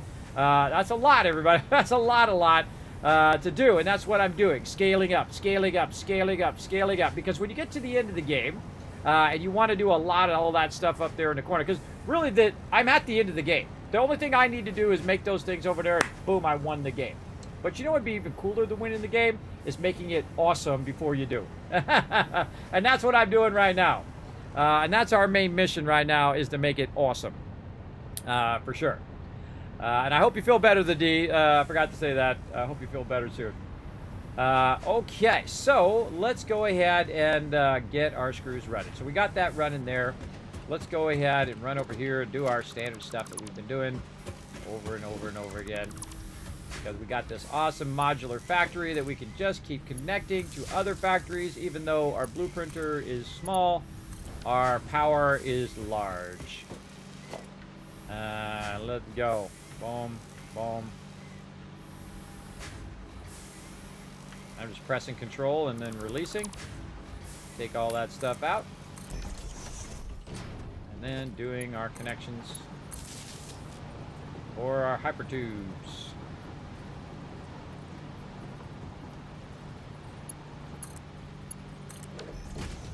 A connection. Did I already do hypertube up here?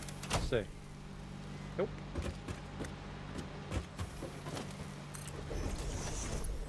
That's why I turn it on, to see if that's like drawing in air. Then I know it's working. Okay, so we got 2 of them going. Let's go back to working on the math. So I'm just going to let it run at 780, but if we're going to set it up so that it's 586 in the long run. So again, how many total constructors do we need for our 585 converted, divided by the total amount on a line? So it's going to be 3. So 780 divided by 2340, which is the total output. It's going to be 780. So how many times does... We already do 40. Let's see, 780 divided by output. All right, so we take 780 equals 780 divided by, we already did this, by the machine's output, which is 40, which is 19.5 right there. There we go. This is what we want. 780 divided by output. 19.5. So we need 19.5 constructors, and we have 6 per of our factories. So we can just take 6 here, right here. Total factories. 780 split. Split. Come on, figures. Factory. Okay, and then we do it again, and we take this number and we divide that by 6, and that tells us we need 3.25. And the reason why I'm doing that is because we need to figure out how to run efficiently out the back. So 3 1/4 factory. So basically 4 factories, and then the 4th factory I'm going to disable down, so it's only producing exactly 780 from that particular factory. And then I'll go and do the same thing, 4 more, burn that down, and so on. So let's go ahead and do it. So again, in the end, we need, it says 19.5 total constructors doing the thing. So we want to go ahead and make sure that basically we're running 20 constructors in there. And then we can also do that where we can take, right here, we can just take 20 divided by 6 is 3.333 in there as well. So 3 1/3. So we'll just take out the other 2 rows, and then we'll just have the 2 at the bottom. So also we can say, what's 6 times 3? Let's do the reverse. 6 times 3 is going to be 18. So 3 of them would be 18, and we need 20, so we need 2 more. Another way of doing the math reverse to make sure that you got it right. Right, you do it one way, and then you do it the other way. You say, okay, got the math right. So it's basically going to be 18 constructors plus 2. Like that. And so that's how I think of it in my head. Okay, I got, you know, the 3 I need to put down, and then on the 4th one that I need to put down, I only need 2 of those constructors. I'm just trying to break it down to the easy math for all of you guys over there. So we've got the first one. We've got the second one going. Let's see if we can get some more of these babies in here. Right over here. I'll also break it down so I can remember too. Oh, we were going to get some pipes. That's what we're going to do. And again, we have 1, 2. We need 2 more. So let's tell it we need 2 more. Yeah. Unless it feels like not doing it. There we go. And we're going to need more iron plates. And more pipes. Let's just take all the pipes. And we got any pipes in here somewhere? This one. Nope, not that one. This one. Nope. No plates. Or no pipes. Let's go get some. Whee! I'm falling. This is like a marathon stream right here, brother. This is a 10-hour stream. You're welcome. Oh man, we're gonna feel this. We're gonna feel this later, everybody. I'm just tempted to go right into 76 if I can last that long. Right into 76 after this. Here we go again, everybody, with the marathon streams up here. You guys enjoying these marathon streams? Let's see some love in the chat for Kismet really taking it to a whole nother level over here. I think I'm going to do what the D's told me to do like 40 minutes ago and just do a little posture check here. Maybe even pull up my britches a little bit. Pull up my britches. All right, there we go. Get pulled up over here. Do a little setup. Yes is the answer. Yeah, it's awesome. Well, thank you. I'm trying to stream more, trying to stream longer, trying to do more here in the stream. I got so much stuff processing. I got so much stuff lined up, which I can't tell you about. Oh my God, my video's actually finished. Oh my gosh, that was like a week of processing videos to catch up, and I'm still not caught up because now I'm gonna have to process this video, which is gonna be very big. Speaking of, I better stop my and start that recording up again so I can process while we're streaming here, because that's going to be a big boy. Do I have enough disk space? Yes, I do. All right. Luckily, we'll let that process because that's going to be a long one for sure. And then I got to merge those together and let that run for another 30, 50 hours for sure. Okay. So what are we doing? We're grabbing a ton of these out of here. Let's just grab a bunch. There we go. Grab a bunch. Get back over here and get working. We're going up. I feel like we might want to put a hypertube here in the center or something. We'll just make a little opening and fly up through here. Whee! Perfect. And try to go down. Apparently not. Don't want to go down. Down. Nope. Down. Bad monkey. Down. There we go. We did not go down. It was like stuck going up. Okay.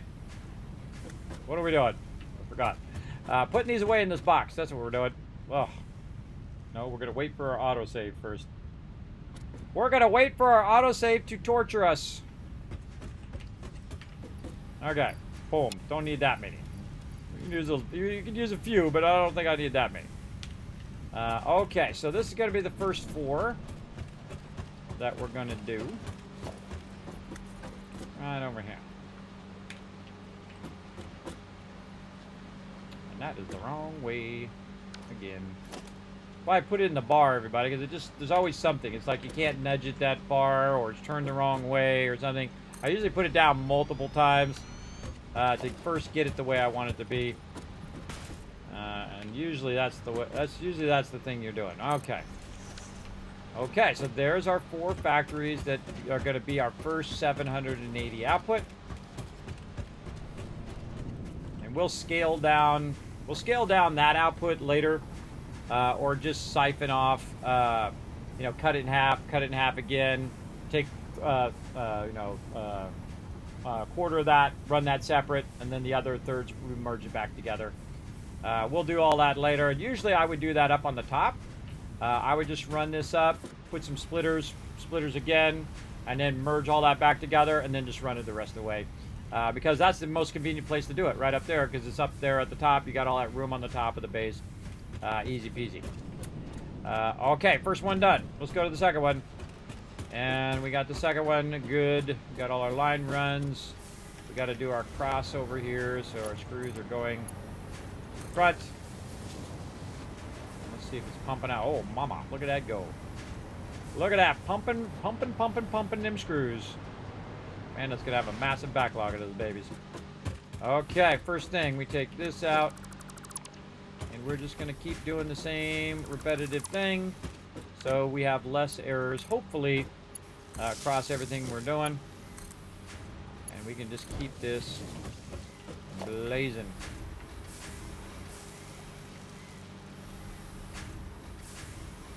Just press and control and let go, because that's way easier to do than to try to miss all of this stuff. Way easier just to control, let go, control, let go. And what was I using? I forgot again. It was 8. There. Okay, so there, up there, took out all that other stuff. Run this, we run that, and then we connect this up here at the top.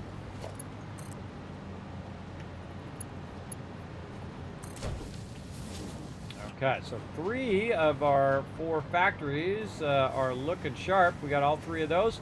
Now, number 4, I only need 2 things to be running back here. Because otherwise it's going to go faster than what it can do. But it will backlog the screws. And again, while I'm working on it, I might as well run the whole thing and then just kind of disable it later when I want to worry about it. Or don't worry about it at all. If it doesn't have enough resources, it's not going to run it that much anyway. Now, one of the smart things you can do on your splitting, because we are going to split these into 3 separate units or 3 separate factory clusters, I guess we could call it, or 3 separate factories that are going to run out 780, right? But see that number 3? Now, if we split this into 4s, we take one thing and we run that off to go to the rods, then we have 3 left. How convenient. So we can run 1 into the first group of, or this one, no, this one. Run 1 into the, my camera's backwards. Run into the first one, grouping, 1 into the second grouping, and 1 into the third grouping. And that's what we're going to do in the long run, because that is super easy. And doesn't require you to go, okay, 235, 45, and 41, 30, 20, 9, up. No, easy. Easy is the best. So, again, when we split that, and that's why I'm doing it that way, because I know that if I take a quarter, and split it all up into a quarter, I can put a quarter here, quarter there, and then take the other quarter and run it, and just use that for rods in the end. So eventually that's what we will do in the long run. But one of the problems is if we are outputting from this bottom box down here, and we'll probably have to change that at some point, is that it is not backlogging rods for me to use, and thus not backlogging those rods for the use of for my use. So I can actually go in and figure out 1/4 being produced in the actual manufacturers or the constructors, and then just cut off the line in between, and so run this over there instead. And again, there's like 50 different ways of doing it. I'm just giving you some ideas of how to do it.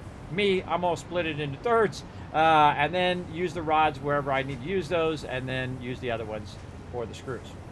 And that will basically mean that this is not coming out at 780, that this was coming out at a slower rate. Now, also what I could do is I could loop the screws back in again. And then that would just go in an endless loop, but I would always have extra screws running into the boxes. So I would have those extra screws. Again, lots of options to do, but right now we're just going to run it at full speed. So let's go in here and take a look at where we left off, right over here on this last one. Let's go down, down, down. Right over here. Go back and check this. We took that out. We took the bottom thing. We did the connections. We did all the stuff. We did the and then we did that whoop, whoop, and then we're over here. And then we take this one out. There we go. And then this one here.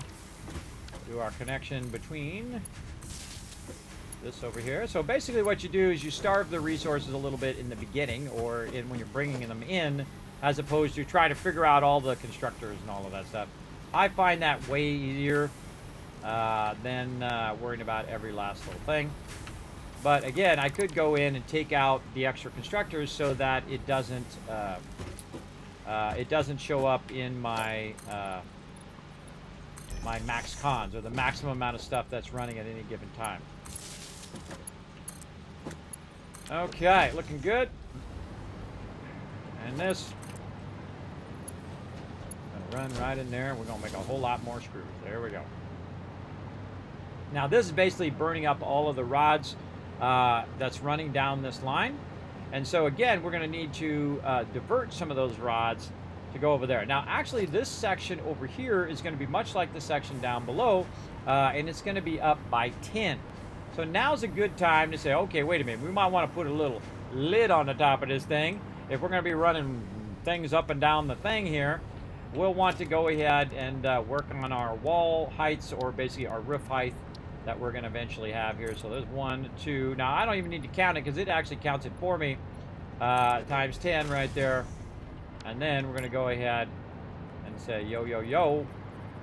We're going to run it. We're going to try to run it. We're going to run it like this. Boom. And now why am I doing that? Well, that's because I'm going to basically line run a bunch of these raw rods to the other factories in the back, and then those factories are going to be separate line, and then I'll have a separate line come to the front, and a separate line come to the front, and then this one will already be in the front. This one will already be in the front, so I run those other 2 lines up. Now I got 3 lines of rods, or 3 lines of screws, that I can then run into other machines that use a lot of screws, which there's a lot. There's a lot of machines. All these machines over here, and a lot of them right here, big manufacturers and whatnot that use it. We're not going to be hurting for screws, that's for sure. Okay, and we got that done. All this stuff looks like it's running. We got our screws ready to go. We got them backlogged and ready. Okay. Well, that's looking good. So this, at this point, is where I would start to say, okay, let's get this splitted and ready to rock. So let's go ahead and start with some splitters. Put it up there. I can put it down here. I kind of feel like down here is a good spot. So let's make this super easy on ourselves. We're going to come in and we're going to use a splitter. Let's make this in the center. This is how we used to do it in the old school days too, everybody. It was really fun. Really fun in the old school days. And I'm going to put this one over there, and I'm going to put this one over there. Okay, so we're going to cut this line off, and we're going to run this line into the splitter. So we're going to run this splitter into that one, and this one into this one, and then this one is actually going to be for the first factory over here, if it wants to go into there. Oh wait, no, my input over there. Input's over there. Sorry, my bad. That's an output. There we go. And this one wants to go in there. So now, in theory, that's 25% of 780, right? Hey Siri, what's 25% of 780? 25% times 780 is 195. All right, so 195 running that way, right? And so now we want 2 more of those running in the other way. Now, you can actually run it like this, and I can go ahead and run this out, but I'm actually just going to let it burn up my extra rods for now. Because what's going to happen while I'm working on all this is it's going to backlog all these screws. It's absolutely going to do it. These screws are going to be backlogged until the end of time, everybody. Pretty crazy. But this one over here, I don't have to really do like that. All I really need to do is take this and run the input like this, so that that is basically splitting these again. So now we got half of it going this way and half of it going that way. And this is really a full half going that way. So that's really a half of the total output, which is 480 right now. So this needs to go down the line here for me to use. Now, I'm way over here doing this, and I'm going to run this on top of my rods, which I don't want to do. So it might be smarter for me to say, you know what, wait a minute, let's not do it over here so we're not interfering with our rod production. And we want to run this over here where we're going to be running our screws across here. So we'll do the same thing here. We'll go ahead and run this across. I do this a lot where I run like lines across and then I go ahead and make those splits and merges and stuff like that, because you can aim right on the thing and it just sits right on there and automatically orient itself. I think that's one of the most brilliant features in the game. I mean, that's brilliant. It is so awesome. I use it all the time, especially when I'm making mom's spaghetti. All right, so half of it we're going to go ahead and just run that way. And another fun thing that you can do is you can use your little stacker thingies, which I like to do over here, and use your little stacker thingies to kind of try to line this up. That doesn't look too lined up to me, but we're going to go ahead and do, let's say, something like this. And then we'll take this back out. We'll hold down Control. We'll try to line those suckers up, which is not going to be too sexy because it's not automatically lining it up. I wonder if I put a lifter on this side. I told it wanted to go out this side. If that would line up a little better. Oh, it does! Look at that, everybody! Look at that! And actually, we don't want a merger, we want a splitter. So that actually does work. You just put the lifter on the other side, and then it will snap to that lifter, which I don't know why it doesn't snap to your thing here. I would think that's what you'd want, is that it automatically snaps to that. But hey, that did work. And, you know, there's a little bit of a lift to it, and that's okay because of the angle and the size that we're running over here. So, good. Good stuff. Now, we're going to run it this way, and then we're going to go ahead and make this super sexy by putting another splitter right here and splitting that right over there like this. Now, we're also going to take this out, and we're going to take these out because we don't need those. Those are only temporary scaffolding for our awesomeness that we're creating here. And then we're just going to run that right in there. And guess what? We have that elevated, so now we can run that like so. And we're also going to go ahead and do this, so we have this elevated as well. We have this whole upper area that we can use for running our lines above here. We don't have to. Now I could just run it on the side of the factory and run it from one thing to another, but I love this overhang stuff or this underruns where you're running it underneath the level that's above, and I find it a lot cleaner in everything that you're doing. Now, another thing that I might want to do is say, wait a minute, my inputs are way over on this side, and so I might want to move this down even more, and that's going to be pretty easy because I can just go ahead and do this, and I can just move it to the end. Now, another thing I could do to make this incredibly easy, without having to do all that splitting and line running and making a separate one over there, is to do it up here at the top. So if you go number 4 here, you'll see that it doesn't quite do what you want. But if you go in and you use your dealio here, there we go, conveyor lifter, right over here, and we're going to try to line that up nicely. Say right down the center of this one. Put more of these in. Right down the center there, we're going to run that real nicely. So what we're going to do is we're going to use our lifter just temporarily to basically try to line this up so we can put a splitter there right there. Now, it's going to be real tough to do it right here. It does try to snap it. Oh, a lot easier if it isn't save lagging.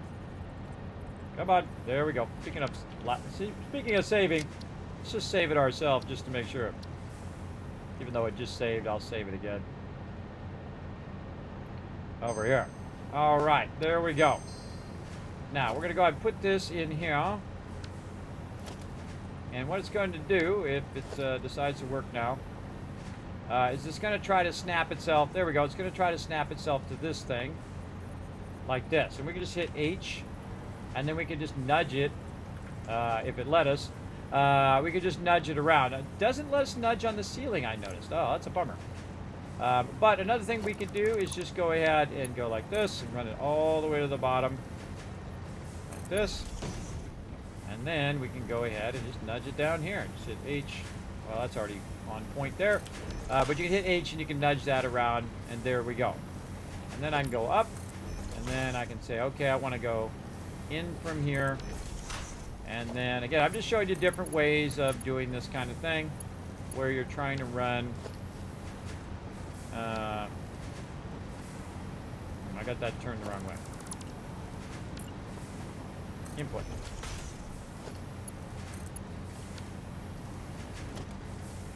Oh, that's a merger, not a splitter. All right, I'm trolling myself. All right, stop that. There we go. That going into there. There we go. So now we got that in there. And then what we can do is now just use the side of this to run like this.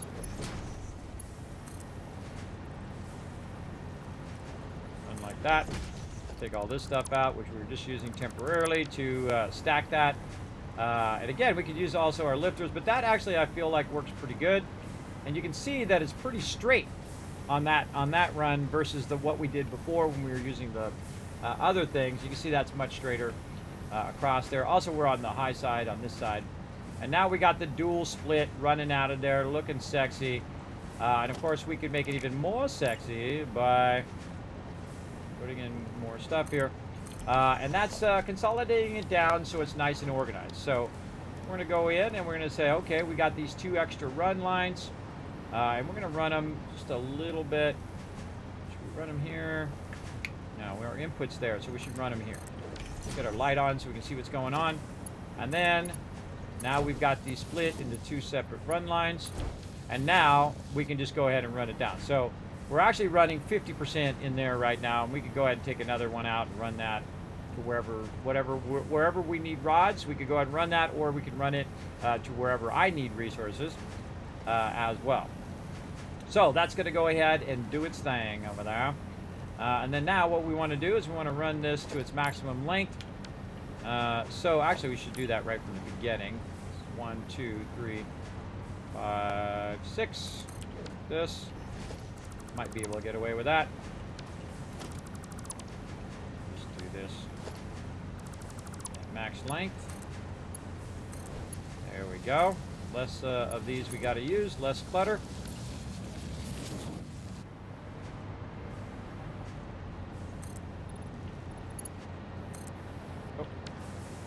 Sometimes I forget I have my zooping on and it won't just click the first time. You got to double click it. Whenever you have your zooping on, you got to double click it for it to put one of them down. And really I should get in the habit of turning that off.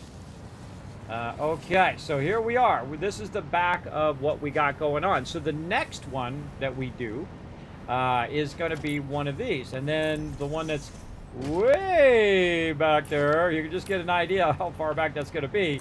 The one that's going to be way back there in the back, because there's going to be a lot of these, is going to be the next one. So again, we're just trying to make it where we split it up front, and then we can control the input of all of that, which means we can also control the output. So we control the input then controls the output. Okay, there we go. Down we go. Down, down, down we go. And now we need 4 more. Let's go. Blueprints. 1, 2, 3, 4. What we got? Not enough stuff. Let's go get some more. All right. Over here, how we doing concrete? Not too bad, not too bad. Anything in there I need from here? No. We need a good amount of these, as we always do. Now, there should be at some point, because I'm building at such a large level and not really replenishing what I am making right now, there's going to be a point of loss where I'm actually have less.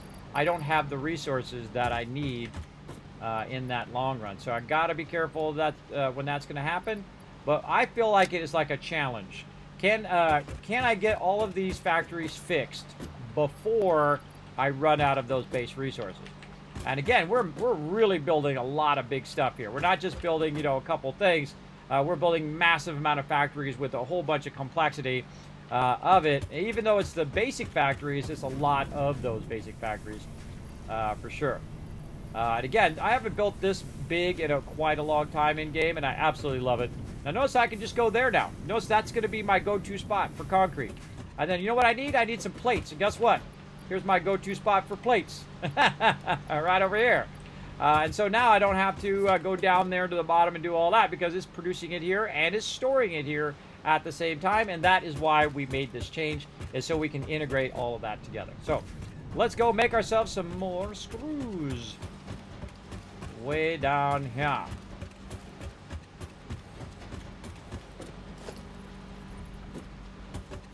feel like I'm going to reach a level where the game is just going to be like, Kismet, oh my god, too much. Now what I do at this point before I would continue on, I would make it real obvious that this is the divider between what you're doing. So I'm going to go in and I'm going to try to find a good little color here. And let's try a little yellow.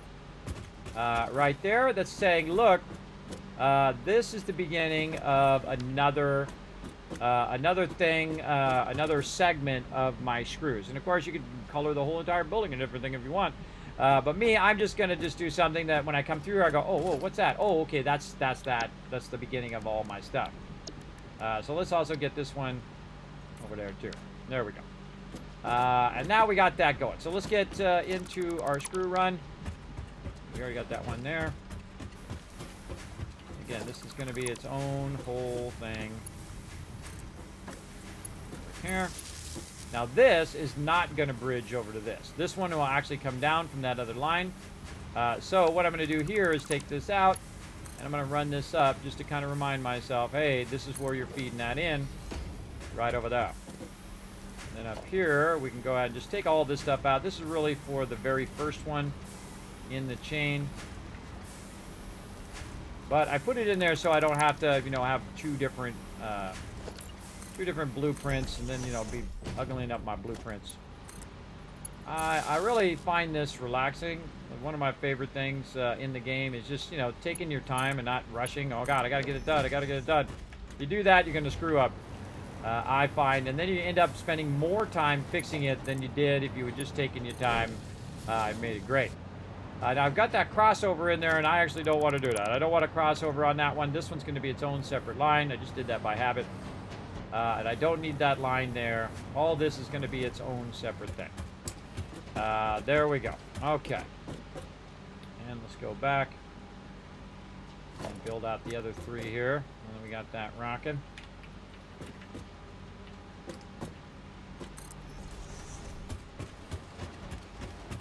I find it helps if you go kind of in the center of where you want to put it. That does help a good amount.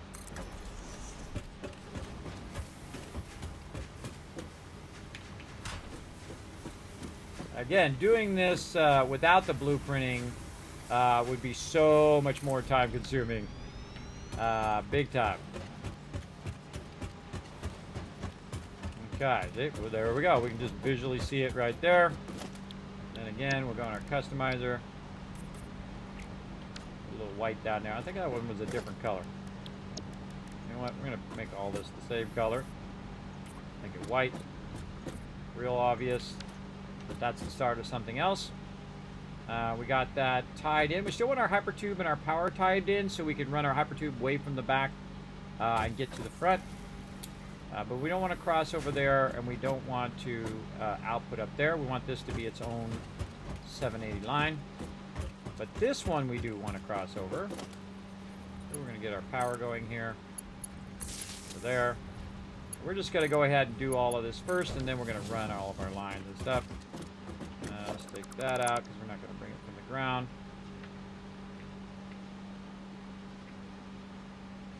Again, all of this stuff is just for the very first one. So there. Okay.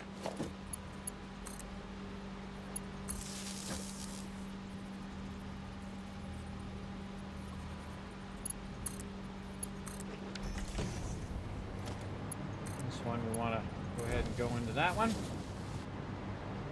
Another one done. Stick in the back.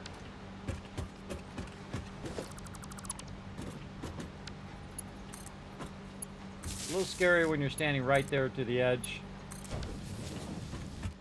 little scary. Repetition, repetition, repetition. Gets it done.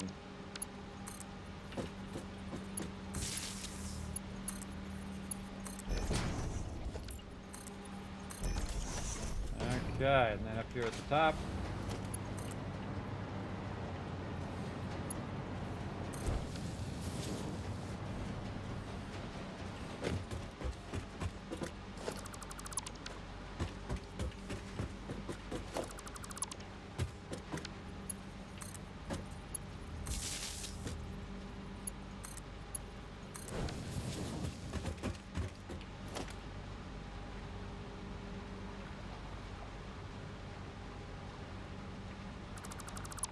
One of my more brilliant ideas to make it where it's easy to take that stuff out, and you can just use the one as a universal one to do that, because you got to make your connections anyway.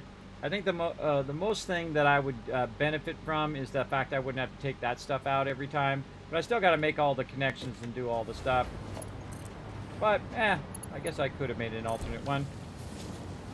But then if I make a change to that alternate one, then the other one I have to go and change, and I'm changing 2 blueprints at once. This one actually we're going to have 4 more. So we should be good there. Now the only thing we got to do is fly up here and make sure that we do have our connections. Connection here, connection there. That connection is good. Good there, good there. Power connection. And then this is our input here. How convenient, so close. And then again, use our splitting to control our output. Our input, our max input to control our output. And then right there. And then now I only need one of these to go past here. Put that back there. And then I'm going to run a single line back there, which is going to be for the other 4 that are back there. Now there it goes. It's going to run a bunch of screws or rods in there, and this thing's going to start right up and start to output. Now if I'm going back the other way with the output, I definitely want to have the ability to do that. So I'd say up to this point you're going to have a single output coming back from that direction, and then same thing you're doing here, right? You got a double output going in that direction. So I kind of feel like we'll do this one. We gotta redo our little funky chicken thing here. Like that.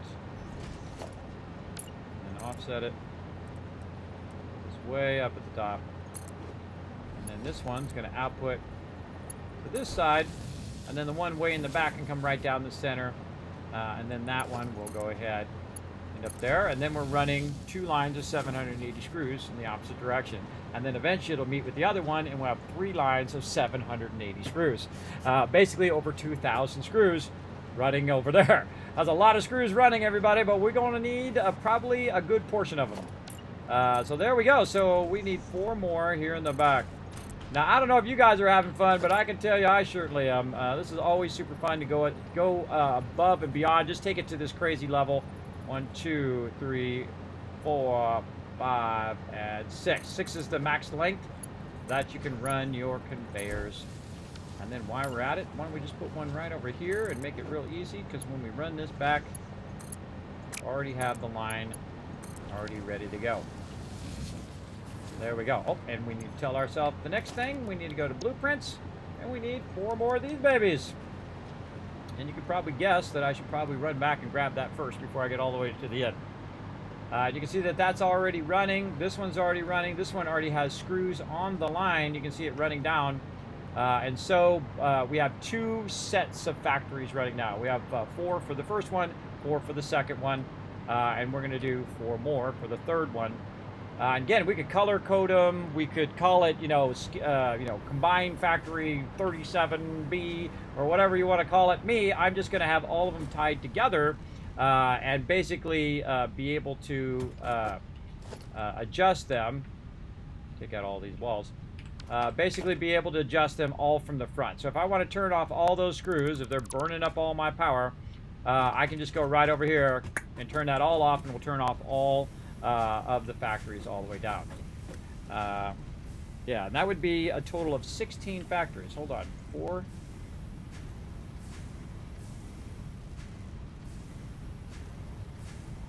4, 8. Be 12 factories.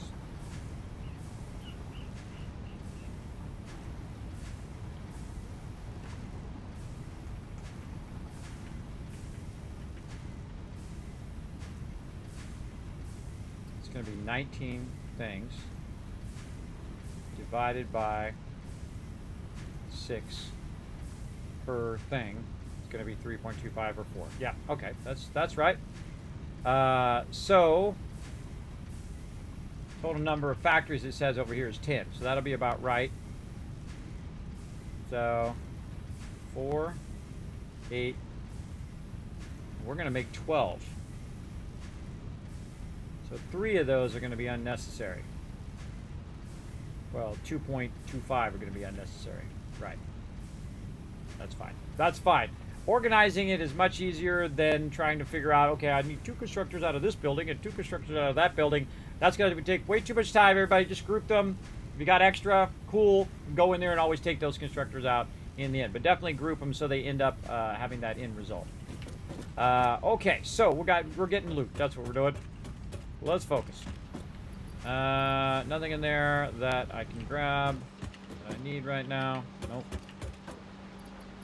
Again, I like to use all this stuff up first, and then once I use this up, I'll go grab some more stuff from over there. Don't need any of that. What do we got here? This in here. No copper sheets. Copper sheets there. Okay, and this is, we need this stuff. Aluminum sheets. Okay, so we need a bunch of plates. Well, we got plenty of plates over there that we can grab.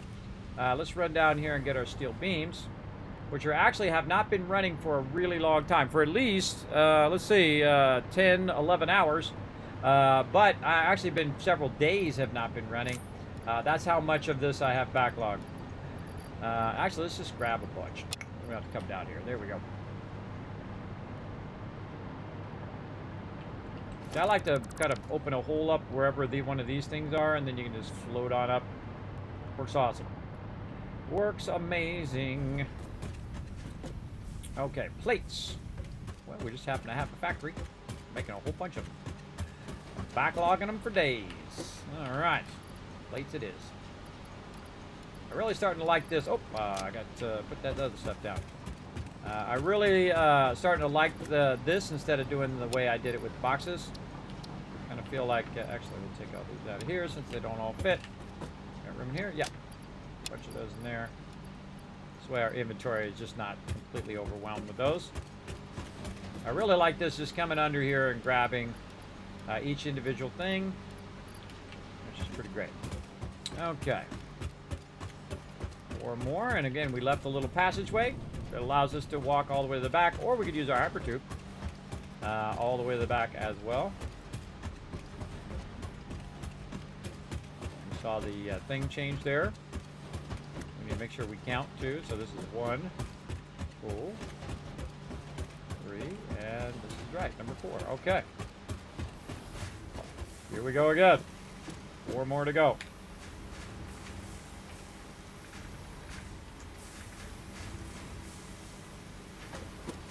That. Boom. Take a quick minute. Give it another color. I'm gonna say like a little blue. A little bit of blue here. And say this is the start of my factory. We'll take all this stuff out.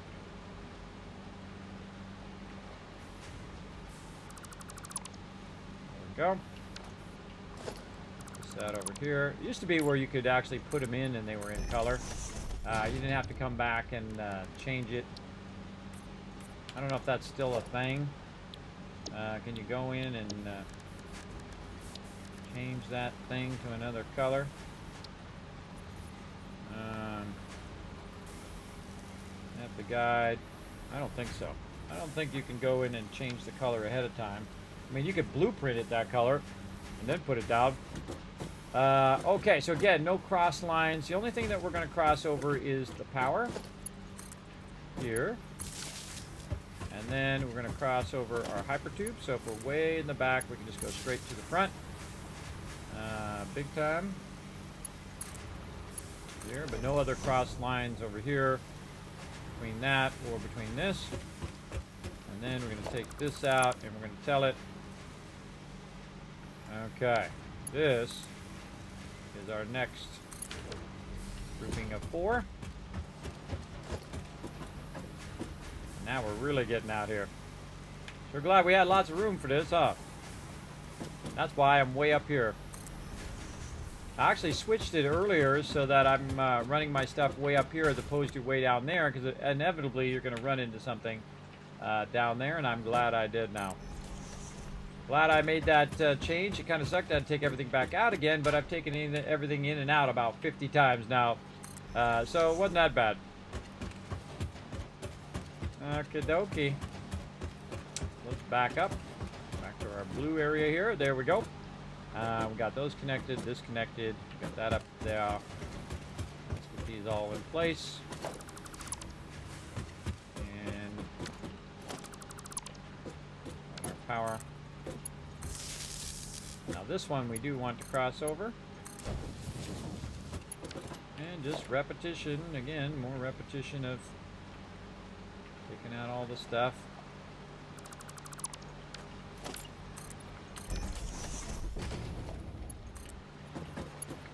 Our hypertubes.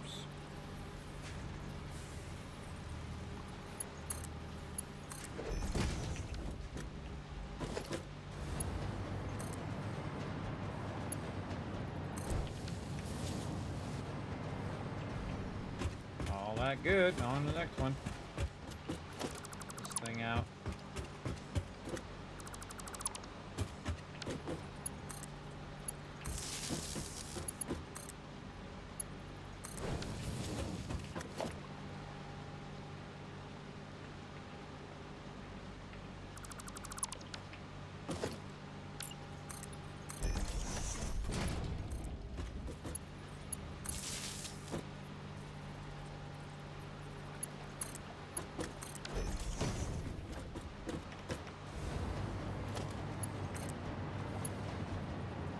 Have aluminum sheets.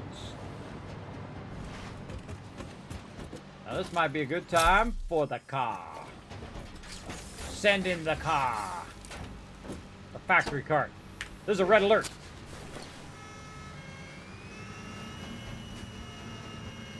And this is why I built this little thing. So easy. Well, good thing we gotta take out there.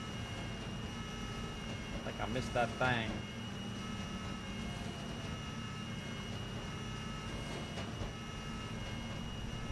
I honestly forgot what I was going for. Oh, sheets. We need aluminum sheets. Aluminum sheets.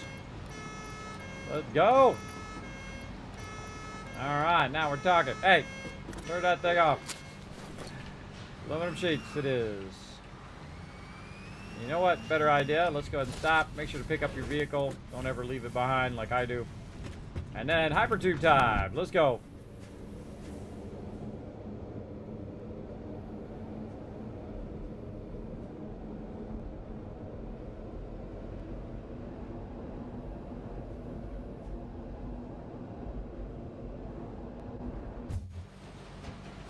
Whoa! Glad I pressed that spacebar. Down I would have went there. That was close. That was close. Now I saw one back this way. It might be way up here in the front. I'm gonna run back and find it right here. Got that one. Forgot that one. Okay, back this way.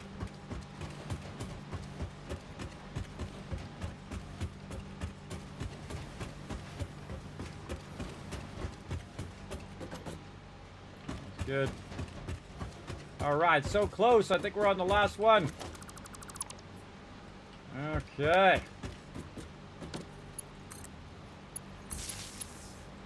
Up here at the top, connect it in. Take this out. thing out.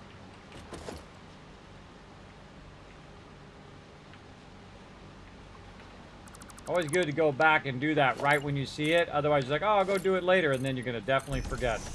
I know I would. Absolutely.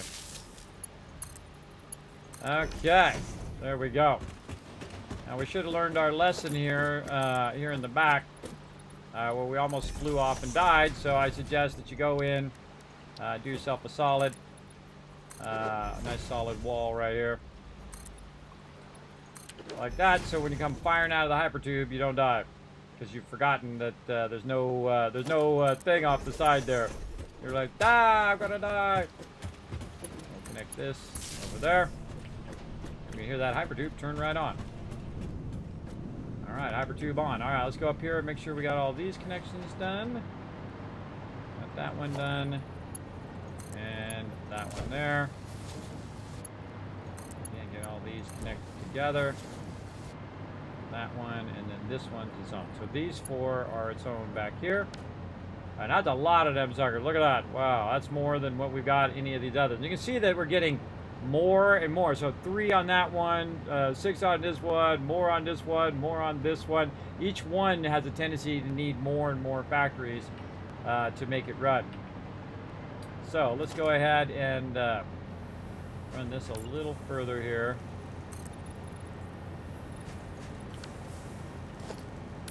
Oh, out of plates. But that's okay.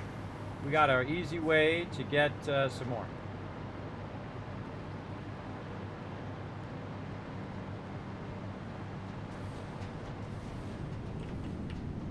Oh, use our hypertube to get all the way back to the front. Now, I feel it's kind of weird that when you're in the hypertube, you're at third person, but when you're playing the game, you're at first person. I would think that in the hypertube, you want to be first person. You're getting that in the tube feel. I don't know. Sometimes it's nice to look around, but if you're going through a building like that, then it's not, you know, it's not as exciting to look at. It's like a bunch of flashing, like it's going to cause you to go into a epileptic fit or something. I don't know. I don't know. All I know is that's not good. All right, let's get a bunch of plates for whatever we need. I can't even remember what I need the plates for. Back the other way. This is also going to tell us if all of our stuff is connected. Well, obviously it is, because we were able to go this way. But if it's the first time, you'll see that, oh wait, that thing's not connected. You can also watch behind you and see if you know, I missed anything along the way. I hope it doesn't shoot me out over the top of this wall. Okay, there we go, saved. Saved. Okay. Up we go, and I needed something that required plates. That there. This here. Oh, because I was running the line. That's what I was doing. I was running some more foundations. Take this out.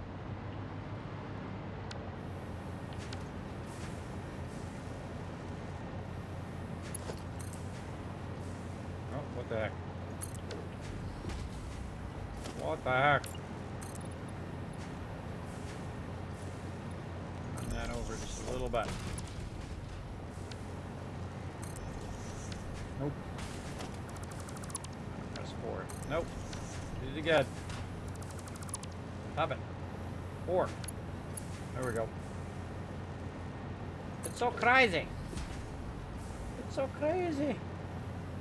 I don't think that's going to reach, but you know what? Let's just give it a shot. That looks pretty far. Nope, not going to reach. And it doesn't really matter where we run it to, but we'll just run it max length. 1, 2, 3, 4, 5, 6. It's over. And then run. From there. And that. From there. Done saving. I love how it's always that moment. The last connection that you make, that's the moment it decides to save. Alright, and there we go. Why does that lifter seem so slow? Why the heck is that a level? Why do I have a level 3 lifter in there? Where was I clicking a level 3 lifter at? Oh my god.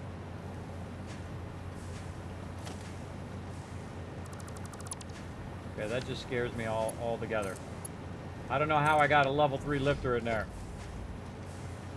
Where do I have a level 3 lifter in my thing?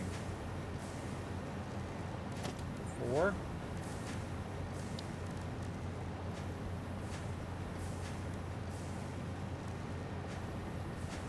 I don't know. God, see, that makes me think, uh-oh, I hope I didn't have that somewhere else. 4, 5, 4, 5. I was thinking level 3 lifters. Alright. Make sure that's a level 5. Alright, that's a Mark 5 lifter. And let's make sure these belts aren't slow. Okay, so that's going down there. And we got more screws coming out of here. So we'll just use the same thing again. Right there. Do our little tricky thing down here. When we do a little clicky and a little turn to the right. A little click up here. Like this. Oh, we don't have our things up there. Tell us when we're at the top.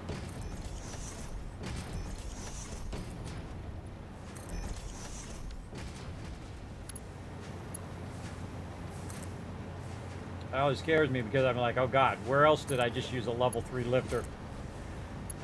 Pretty scary. I might have accidentally hit like a key and then it shifted it. Okay, so that's going to start running down there. And all we have to do is clicky this, and then boom, it's going to run all the way down to the other side at 780. Yeah, now it just makes me paranoid of all of my lifters. Everything I've been running. Make sure that it is running at that faster speed. 5s. And I'll discover it later if I did do it.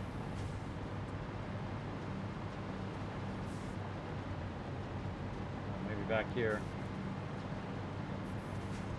Go back and fix this to its nice. Let's go back and see if I fix this to be nice. I did not.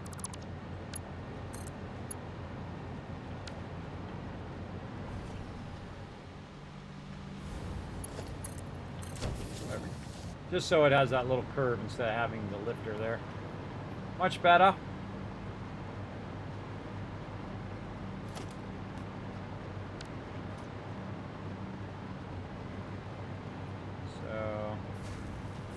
Screws all the way down. Yep.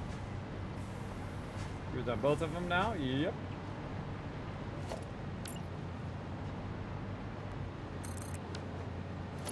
We are crushing it.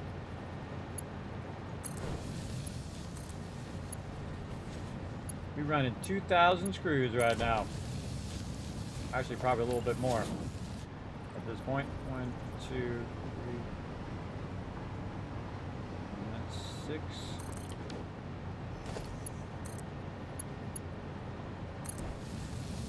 Now the reason why I didn't connect all the factories together is because the belt can't go fast enough. The belt can only go 780, so I have to run them all as separate lines if I want to go ahead and do it. Now what's the really killer right now is the fact that I can now run that line into one thing and this line into the other thing and that line down there into something else and so on. I could also go back and run the lines down and run them underneath. Which I can also do and possibly will do at some point to run them into something like manufacturer over here. I don't know if this one needs one. But yeah, see, that needs 200 screws per minute. So it's going to be running out at 780. I think that'll be enough. It'll be enough. And we could, you know, split it, make it perfect, whatnot. But you know what I like to do? I like to run it at maximum belt speed and then crank this all the way up. And look at what the input is, and then underclock it back down again, or you know, overclock it to the point in which that we can run it. So very cool. Okay, so look at that. That is some awesome stuff we got going on over here. Let's go ahead and save this game and go like this. How much time we got? All right. Well, I guess I could try to keep going. Definitely want to take a break, though. Okay, so we got that done. Now, the next thing we would want to do is eliminate all this stuff down below and eliminate all this stuff over here and move our copper to the other side. So right over here. And then we have all of these producing on that side. Oh, that's going to look cool when that's all running down the thing. Yeah. Too cool.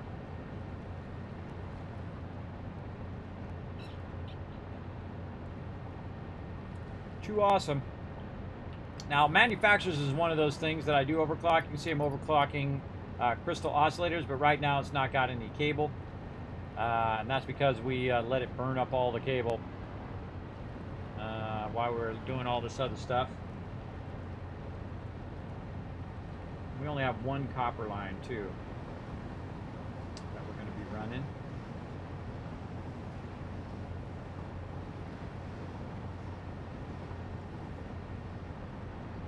Another iron line. We should be running an iron line and a iron and copper together.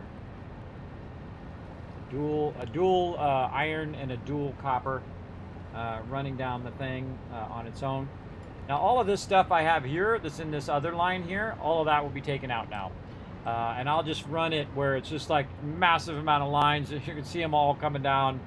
This is how you want your lines to be organized, right? Really nicely organized, nicely run there. You can run them in 3s too. I'm starting to really warm up to just running them in 2s, because then you can run it out of the box in dual speed, and that's going at 1500. So that's really nice.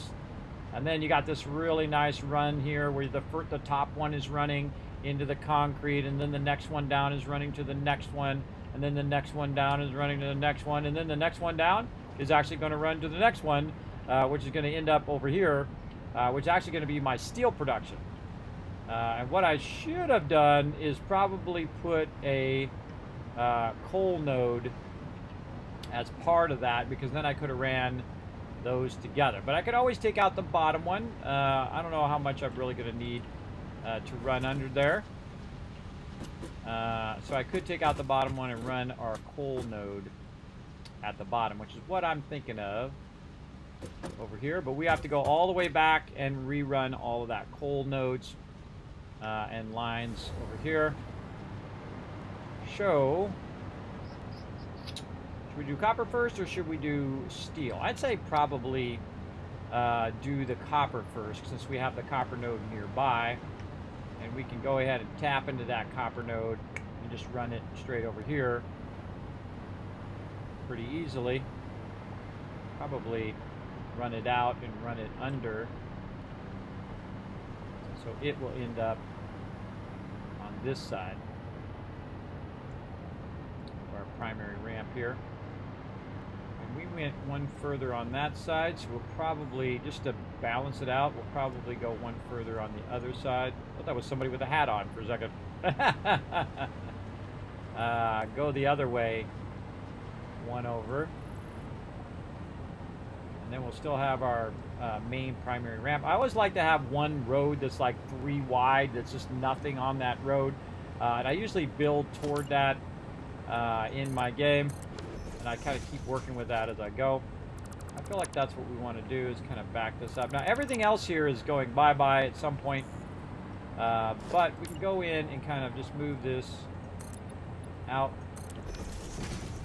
Use this for our copper line run eventually.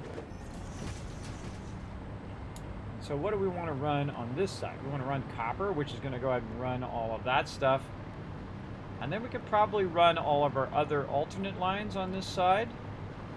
And then do our steel and steel on that side, steel beams, steel pipes on that side. And then copper on this side, and then things like quartz and all of that stuff. Whatnot over there. We could bring our quick wire in. That would probably be the next one I would probably want to do after copper. So quick wire. Let's make a list. Let's make a wish list. A wish. So copper, then quick wire, then after quick wire, and then this is going to be steel. I note up there. Copper, quick wire. What do we really want to do after that? It doesn't really matter what we do after that, but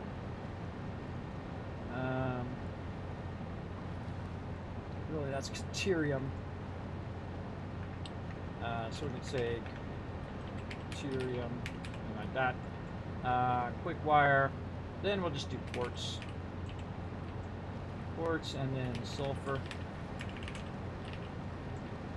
We'll have all of that on that side, and then we'll have all of this on this side. Now the thing about copper is you have a bunch of copper things that you're going to do. So we'll say line number 4 is going to be another iron ore. Again, all this stuff is going to be the same. So ore number 4 is going to be there, and then number 5 node is going to be our coal node. And our coal nodes are normal nodes, so we're gonna have to try to see what its max is when we upgrade it to tier 3s. So yeah, that's what we'll want to run there. And this is gonna be, say number 7. No, this will be coal, and then this will be steel. And then that's when it starts to have a problem, because we're starting to combine 2 ore nodes together. And so if I call it node number 5, number 4, this one is actually going to be node 4 and 5. So I guess I could just say 4 and 5 there. I guess I could just do that. A little wider. Steel. Ingots first. And then steel, and right out of my head. These things, steel beams, steel rods, steel beams, steel rods. Okay, so we're definitely going to be forging up a ton of steel ingots, steel beams, steel rods, and those are a bit more advanced because those are using 2 inputs. So I'm going to go ahead and take this out. Down here, and this will be 5, 4, and 5, and then oops, screw something up. Copy. Pasta. Okay, again, we're organizing our factory. So that's going to be steel 4 and 5. We're going to try to get this to come out at 780. Steel ingots, steel beams, steel rods. And then we're going to have our copper ore. We're just going to leave a gap there just to make it easier for me to remember.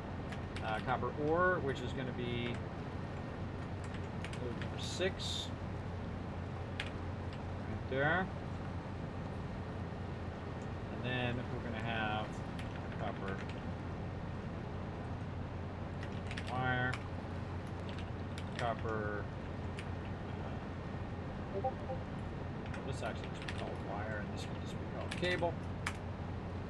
And then copper sheets.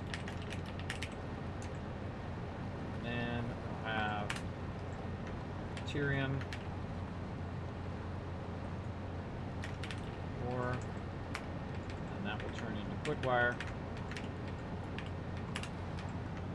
Quartz. See, this is really involved. You can remember most of it, which is pretty amazing. And then this quartz crystal, I believe, is the next thing. Yeah, quartz crystal. Or do I need to make something before quartz crystal? God, I can't remember. The best way to go find out is to go check where our quartz crystal is running. See quartz crystal coming out of there. I think it just comes in raw. Let's go look. It's constructors. Yeah, raw quartz and a quartz crystal. Okay, easy. So quartz ore and quartz crystal. And then there's something else we need to make from quartz crystal. Quartz crystal going up. See, where's it going? Up, around.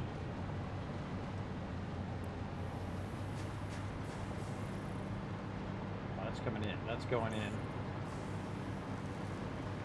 There's 2 lines going in. Look at that. 2 lines going in. One going down to this one. None of these are labeled, so I don't remember what I put where. Silica is the other one. Yes, we need a lot of that. Silica.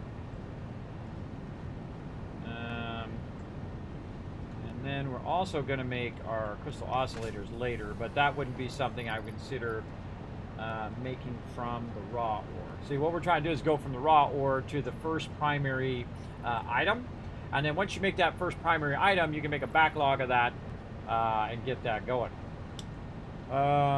So we got that thought out, and then we'll go silica, then we'll go sulfur ore.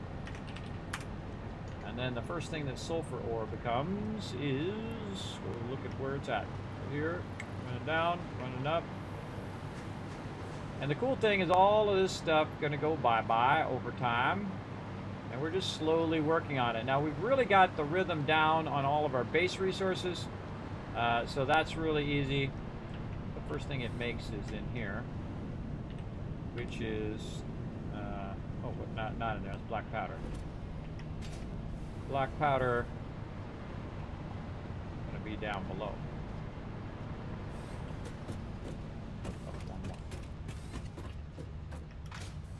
Cool to have those underruns, but it takes up some of your blueprinting area. So I think it's much cooler to do that. Yeah, so it's going to become black powder. So black powder, sulfur ore, and coal ore, and then black powder. Black powder. Okay, so that is a whole lot of stuff that we still need to do. And we're going to come back and do some of that in a bit. But first, we're going to go ahead and take a break for sure, because I've been going now 11 hours. Holy moly. 11 hours. Again, trying to build up that stamina, everybody, because we're going to play some Starfield coming up next month. You think these streams are going to be long. Holy mackerel. We're going to get that going. Now, if you guys missed it, we have built a bunch of sexy redos over here on this side. Now, all of this stuff going bye-bye, all those line runs going bye-bye, all the boxes going bye-bye, all that stuff going bye-bye, and looking sexy right over here. Now, look, you think that's sexy, look at this. Oh, ho, ho. Now, I always find it interesting where you're concrete, and then you need more for this one and more for that one, and then they just get bigger and bigger and bigger as you go down the line, especially screws.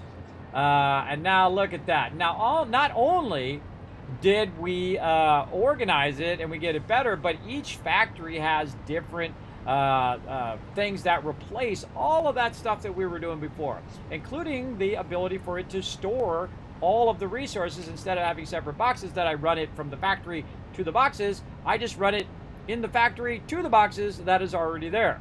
And then I can split it however I want on the output. I can run it that way and run it down, or run it this way, run it down, or I could run it up and run it across or down or over, whatever. And I can run the lines much more cleanly than running it from the factory, running it to my box, running it from my box, taking it to other factories and splitting it in factories and whatnot. And I do that on purpose so that you guys can see how easily, very quickly, just by running that stuff, you can get it going. Now, doing it this way obviously takes a lot of time. This is definitely a much harder way of playing the game, which after you play through the game, you get the general gist of it. This is the kind of stuff that you really want to do it. And I feel like this is like an unknown part of the game when you first start playing, is to make it beautiful. Not just make it awesome, not just make it to the end, but to make it beautiful and make all your line runs and kind of iterate on everything you're doing. I especially like it where I can just peek into my base and that just slides away. That's just so cool when it slides away, everybody. It's just cool every time. Look, you're just peek in there. What's going on? Oh my God, it's making so much of that it can't even keep up. Look at that. See, it can't even keep up over here. Check it out. It's already maxed with iron plates. So that means that that's maxed with iron plates. And so it's maxed here. It's maxed back to here. It's maxed all the way to here and to here. Oh, that was not maxed in the back yet. But basically, this is actually now running all of the iron ingots here to the back. And so this is 3 each, so that's 3, 6, 9, 10, 11, 12, 13, 14, 15, 16. We're just getting massive amount of plates backlogged. And again, the more factories I have, the more backlog of each of that I can sustain.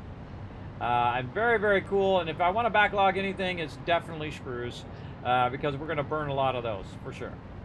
And again, we can't go any faster. And now we have 3 lines of screws, so 780 screws coming out of there. And then what's going to happen, by the way, is that the reason why I'm running this at full speed on this front one is so that this will start to backlog all the screws and then eventually backlog all of the rods and then go all the way back and then eventually backlog all the iron ore in all of the massive backlogs that we've built. And I feel like backlogging is my new favorite thing. Is backlogging a whole bunch of stuff, so when I go to the next stage, I can then basically utilize that backlog of resources. So when I go to steel, not steel, but to reinforced iron plates, well, guess what? I got basically 9 boxes of plates. So I can run those 9 boxes of plates down, under, over, and I can run them at 780, and then basically just go ahead and run those iron plates. Now I can run iron plates right here while I'm at it. That actually would be another good one right here before actually I do steel, because this production over here is there. So let's think about that, and let's put that in our stuff before we get into our next node. And let's say above here, reinforced iron plates.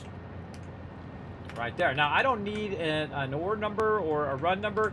I would just call that reinforced iron plates, and then how much am I going to be using of my output of my plates. And we can go over here to what our output is. We need to have this as like a header row. Where's our header row thing on this crazy one row? There we go. When you do freeze, it'll stay up there at the top. So you like that when you're scrolling? It'll keep this at the top, so you don't have to keep scrolling back to see which one's what. So if we're, and the same thing over here with our first one, we can go ahead and tell this one to always be there as well. Or the freeze column. There we go. Oh, it's actually going to freeze all of that. All right, well, we'll freeze the first 4 columns. Up to column D. There we go. So this way, if I scroll this way, it'll also keep what the node type is right there and not do that as well. So our total output of plates is 520 right now. That's a lot. That's a lot. Do we need 520 plates? Absolutely not. But do we need 520 plates worth of reinforced iron plates? Probably not. Again, but I would actually not do reinforced iron plates right now. I would actually go to copper because we're going to run out eventually. We're already out of copper sheets over here, but we're making a bunch over on the other side. But I would definitely switch to your copper ore, get that squared away, and then do all of your wire cable sheets, just like you would at the very beginning of the game. And then instead of me skipping to other things, I would go to Caterium next. So iron, I would do limestone or concrete first, steel, copper, and then quick wire, and then all the other stuff, for sure. And then of course, you know, steel ignites is pretty awesome as well. And then I would definitely go reinforced iron plates. And then we probably have modular frames in there as well. Let's go ahead and look at some stuff here. Oh, what the heck was that? Doing a photo. Yeah, P for photo. Never even noticed that. Trying to hit O. Let's see, modular frames. What do modular frames use? Modular frames use reinforced iron plates and screws. So modular frames might be another good one in this line. And we can start doing our assemblers. So let's go ahead and put that on the list. And we're going to go ahead and actually just frames. And so normally I don't do these. I do these separate and a whole nother level. But we're going to try to run them in sequence. And then this way we can run whatever modular frames needs over there. Reinforced iron plates. Actually, you want to do reinforced iron plates first. Because the reason why is modular frames over here, modular frames are made from reinforced iron plates. So you want to have your production of reinforced iron plates going. For sure. Okay. And then we can just max that production. Now, of course, some of this production, some of this, these screws and some of these items, we're going to need for other things.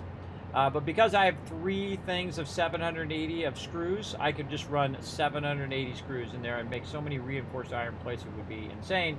Now, of course, I would make a bunch of reinforced iron plates. It would backlog a ton of them, and then that backlog I could use also. And eventually, by the way, if I let it run long enough, you're going to see where your deficits are. Great example, if you go down and look down here in our bunch of stuff we got going. You can see none of this is running now. If we go down here and look, we can see there's one empty here, right? And that's my copper sheets. One, because it's not producing any right now, but also you can see that these are backlogged. So it made up so many of those that even in the next stage, it didn't burn them up. But when it came to copper sheets, I wasn't making enough of them to keep up with production. Same thing with quick wire. Look at how much quick wire I got. I got so much stuff. It is not even doing it. And the same thing with reinforced iron plates. It's not using up all my reinforced iron plates. And I have boxes and boxes and boxes of them over there as well.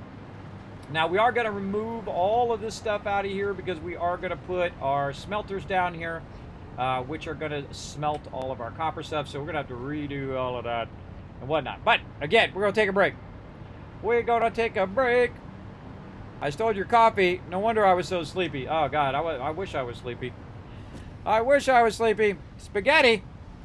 Yeah, we got that spaghetti going in there. Wow, you made a lot of princesses here last night. I love these max efficiency builds. Yes, that's what I'm doing right now. Just building it and also making it look sexy. See, that's the thing. I think that looks pretty cool. Now, of course, you can make it out of glass. You can make some fancy architecture. But I feel like it feels like a factory. And that's what I'm building, a factory. So if it feels like a factory, then I feel like I've accomplished my goal. And again, I have not played it to this level in a really long time. And it's the blueprinting that makes me want to do it. It's the blueprinting that makes me want to play and play and play. But eventually, by the way, when we get all of these online, and then we get all the other ones online, we'll just have so much resources. And again, just using a few nodes over here, pure nodes, and I can produce a massive amount. And then we'll have it all running eventually, doing its various things as well.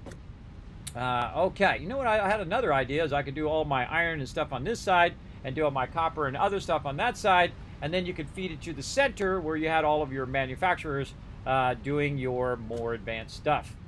Again, always ideas, always iterations on what you're doing and trying new stuff. That's what I feel this works out. Again, all that hard work on the first two really helped us with the other two because those went really, really fast. And there's a lot of those. We had to do a whole bunch that ran all the way down. And you can see that those screws are just waiting for something to do. And it's backlogging. Oh, my God. Tens of thousands of screws back there. Tens of thousands of screws going to be used. Okay, and then we're going to try to see that my biggest problem here too is my output is right above where my drive-through is. So I could run that back and run that down and then run that under, reach over there, or I could just run it up. Run it up and over and cross it over that way and then run it down. And then I'm already running my screws here, so I could just divert.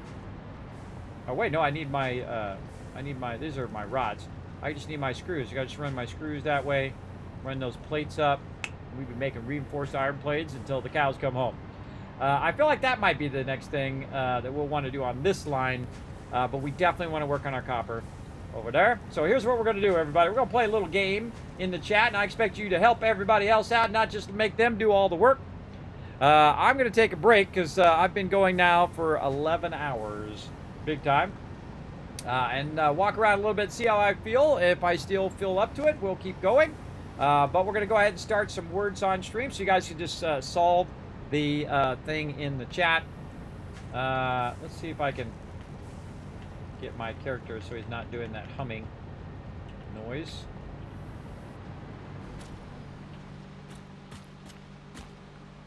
All right, a little less humming there the whole time. And there we go, so you guys can hear the beeping of the words on stream. So again, work together. Here we go. Descramble these words. Try to get a high score. Help each other out. And I'll be back in just a moment. Here we go. Or not. Nope.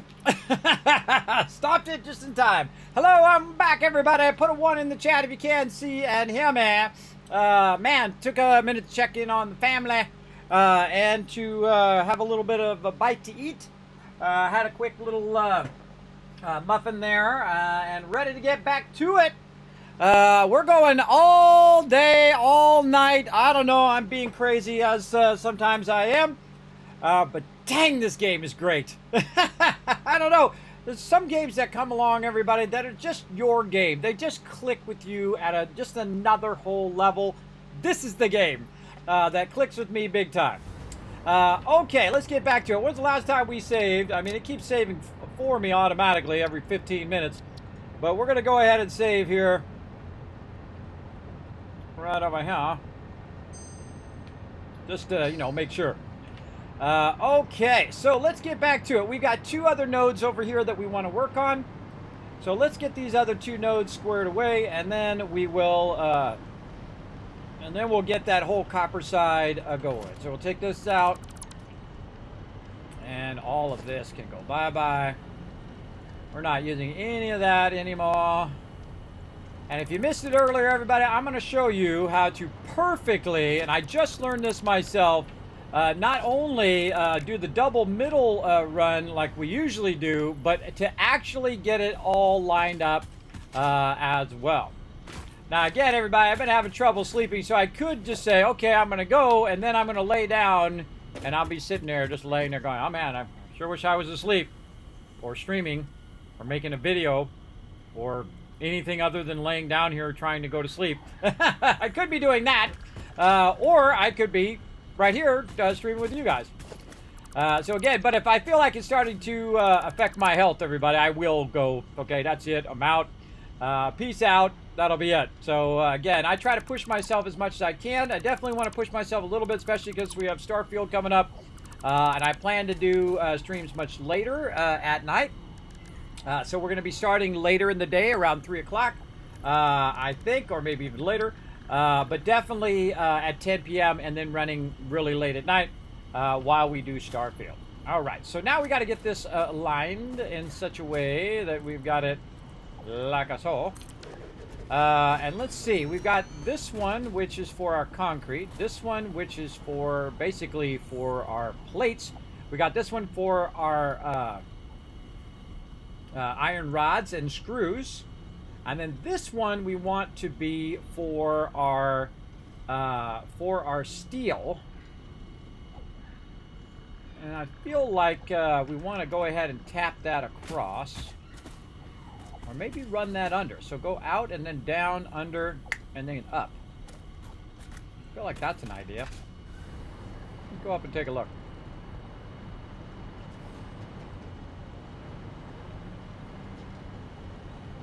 Yeah, I sure wish, I might end up running all of this again. Just so I could have that copper under there and then have this empty spot. Though I don't really need that empty spot. I could definitely run that copper under there because this whole part here in the middle is going to be gone. Because I got a little surprise coming for you, everybody. You know all these line runs that we ran all the way down there? We're taking all of that out. You know why? Because we could just run a train. We can just run a train. It'll go way over there, grab those resources, pull all these back over here, and be dumping that stuff over here so we don't have to do so many massive amount of line runs over here. So that's what we're going to do. It's going to clean all that up for us. And we're going to work on those trains. I don't know if today, but we're definitely going to replace all of this you see here, all of this stuff with train lines eventually, because that's what you want to do about right now. Now, if it's nearby, then you might want to do your line runs because the train is, not going very far, and you can run your line runs and you're good. But if it's fairly far, like that's fairly far over there, then you definitely want to get your train. Now, the funnest thing is going to be running that train through that little opening that I've got over there. That's why I did that, by the way, why I ran it through there and not over, so I could run a train through there and have a train come back the other way. But that's the future. Right now is the present. Let's get to work. Okay, down here, we're going to say we're going to run it this way. Actually, let's run this again. A creature is in the way. Out of the way, creature. And let's go ahead and run this over here so we can kind of see which way this is running, and this is definitely not straight. Let's get this a bit more straight that way. And then we can also go up here and run this vertical.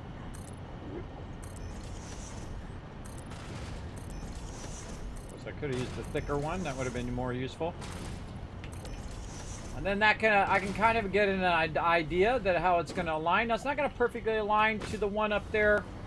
And that is because it has its own alignment.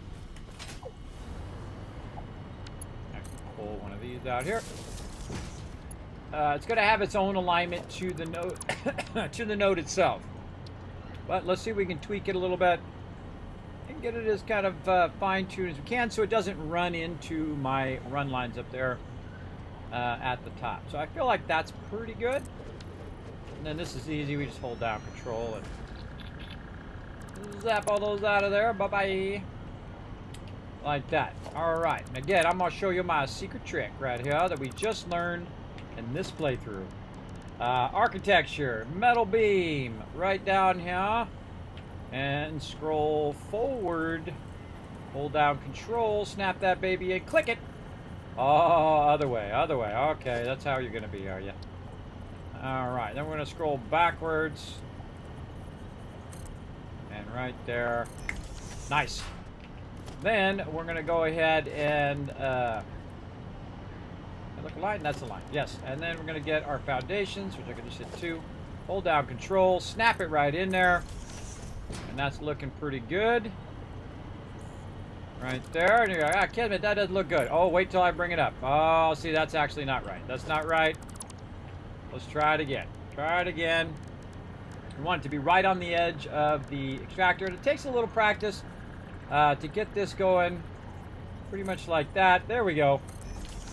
Put that beam down. Let it be its minimum distance. Then click it. And then bring it up straight. And then if you do it right, basically this is going to happen. There we go. Where the edge of this is just beyond the edge of the miner there, or lines up right there. And so that's the first time I ever seen it do that, everybody. I don't know when they fixed that or when they made that do that. I don't know if I'm the first person to discover that is a thing. I seriously doubt it because I don't have that big of an ego, everybody. But that is amazing because I know the way we used to do it in the old days was we would use the kind of center thing. You would use the road barrier, and then you'd put the thing in there, and it would be perfect. You'd do 2 wide, and you would run it. But getting it to run a single line is probably the hardest thing I've ever seen in there. And this is the first time I have gotten it to work this consistently, where I didn't have to just eyeball it the whole time. I mean, this is like snapping to the grid of the actual extractor itself, as opposed to and the node, as opposed to the grid of whatever I created or the grid of another node. Because one of the things you'll notice with nodes is that nodes do not line up. They do not line up, and they are not going to line up. You can see right there. Even if I rotated this to try to rotate that and get it going, these have their own like rotation and orientation most of the time to themselves. So we're going to go ahead and go out 4. And then we know that we actually want to go out another one like this. And then we're going to take these out. So again, if you missed that, if I went too fast for you, it was under architecture. It's called a metal beam. And so you just put the metal beam down until you see it come out and then start to go straight up. And that it looks like it's offset by a full amount. And then that's what you really want right there. What you really, really want. All right. Now, what we want is we want to go ahead and put these things down. Did I make changes to this on the blue printer? I don't remember doing it or not. Let's see. Got to get this way over here.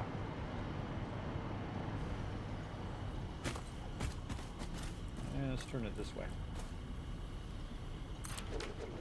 Okay, I don't know if I made changes to these or not, so I'm going to go ahead and take a look. Bringing the bushes through my designer. Okay, storage.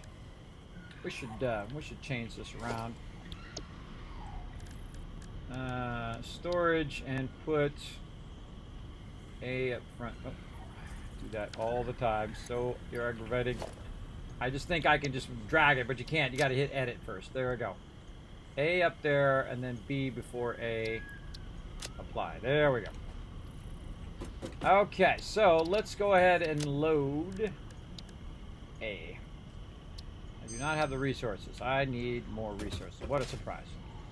Luckily, I have left some up here. Hopefully it is the resources I need. We'll take that box out since there's none in there. Oh, yeah. Bunch in there. Okay, let's try it again. We are really cleaning this place up.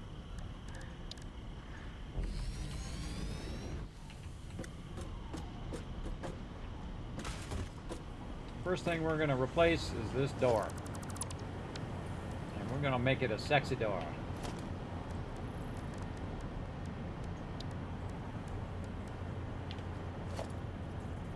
And we're going to make sure it's going that way. And let's see, what else did I do on this? So I added that after.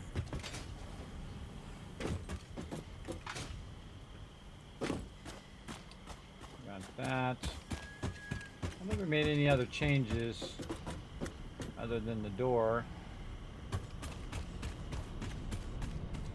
I know on the back side we added this. 2, 3, 4. So this is the front side here, and this is what we add later. And we add this up on top. Alright, so I think that's good. Fix the door. The door opens to the left. Yep. And then we have our power line runs here.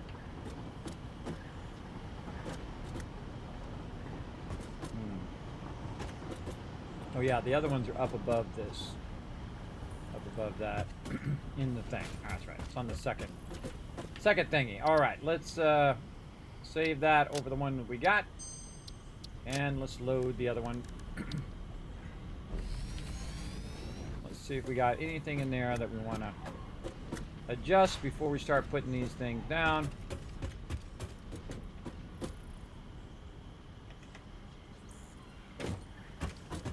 Power over here.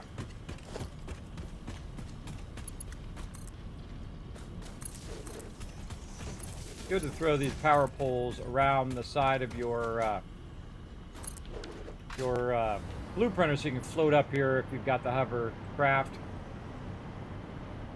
It's right at the box level, which I think we build this whole top part on. The box level here, yeah. One more above the box level. So right in front of the boxes, build that on. And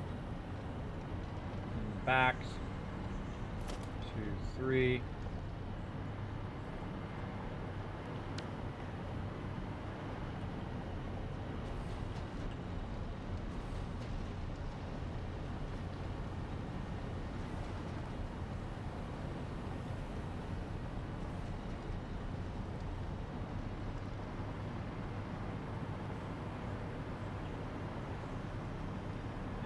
Have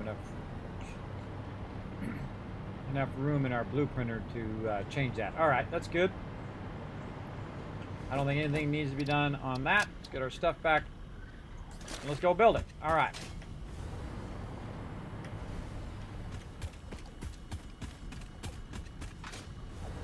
Now I ran this all the way out here so I can put that down that you just saw me messing with right down here. So I'm going to hit 9. And in theory, it should let me put that down if we have enough space. Turn it the right direction. Oh, that's right. We have to use the actual thing that matches it, the foundation. There we go. We learned that last time. And then we can try to snap that right there. Let's see how it looks in the back. Perfect. Looks good.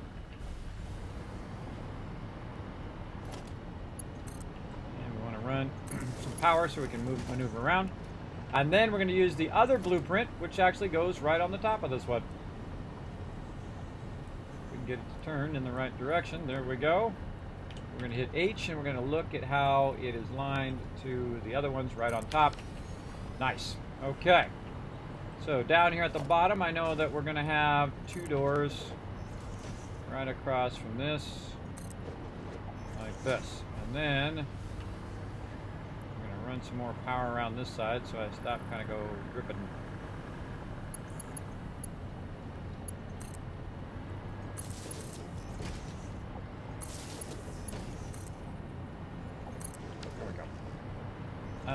Okay. So we're going to take that all the way up, almost to the top. Oh boy. Okay. I think this is one of our main line runs here. So we're going to want to probably do another. Can I just connect to this? Yeah, I can just connect to that.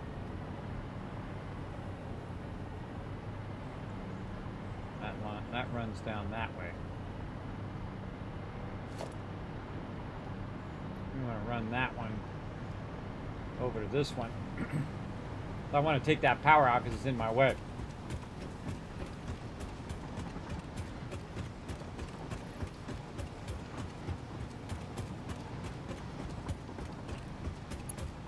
This one, that one. There we go. That's going to keep all my other stuff running over there, but we're going to redo all of that anyway. But this is currently in my way. Bye-bye. Boom. Now we got that all cross-connected. We aren't going to need a hypertube anymore, by the way. We're going to have a train. The train's going to be awesome. Awesome sauce. Take all this out. Just need the power pole. Reach there. Nope. There's one right there. Run that in there, and we can just say G to take that out. And we're going to take all this out. We're going to remove this. It's going to be kind of in the way, though. I think in the long run. In the long run, we'll probably want that to come down. Now, well, we can't run. We'll run it out. Run it up and then down, under, and then our copper will come across and under, and then up and then down. Yeah, that's what we'll do. Okay, run this up. Almost to the top. We'll run our doors. Back that way. And then we will go ahead and run this up. That's correct. And actually we'll do our outputs. Be right there. Trying to do this where I'm efficiently doing it so I don't have to keep taking it out. Try to get it right on the first try.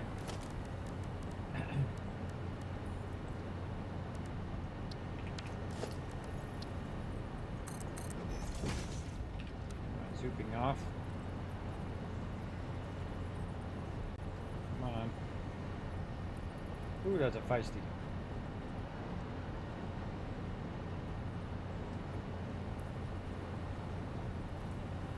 Yeah, that's hard to put up. That's hard to put up there.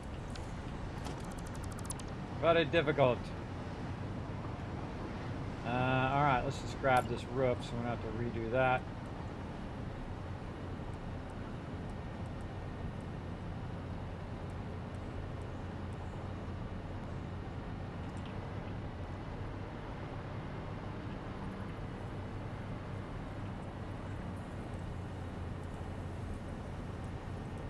On the other way. Okay.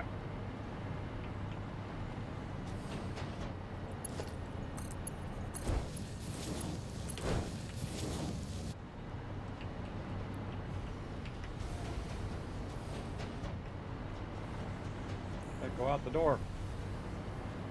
Okay. So, and then we got these in. Then this is going to be Windows. Window. This. All the way up.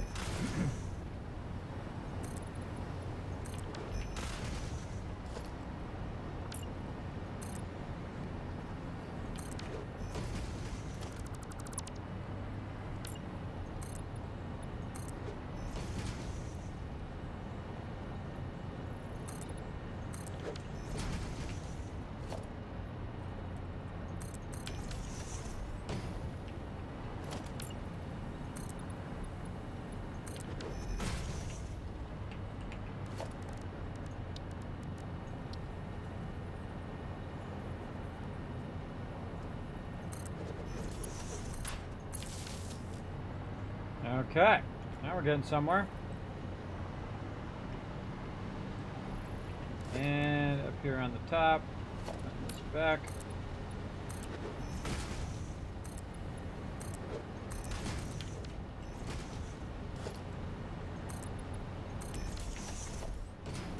Guess we could put a roof in there. Yeah, let's try it with a roof. See if I like it.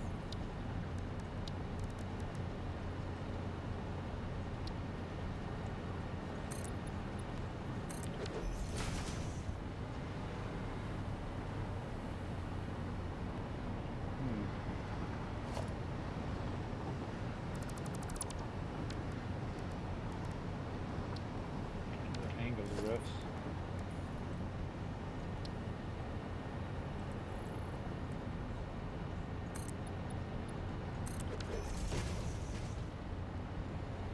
I like that a little better. Looks like kind of like a spaceship. That's what it looks like to me. Anybody want to build a spaceship? There we go. Yeah, I've been working away. So much so I've spent the last 5 hours dismantling my factory to steal your blueprint or similar. Go ahead, Whimsy. Hey, that's what it's all about. That's what's so great about this game. Feel free to utilize my designs. Of course, give me credit. And make it better. Make your designs even better than what I've done.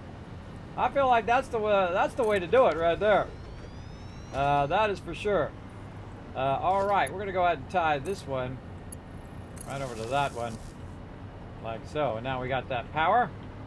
And then we're going to go ahead and run this power.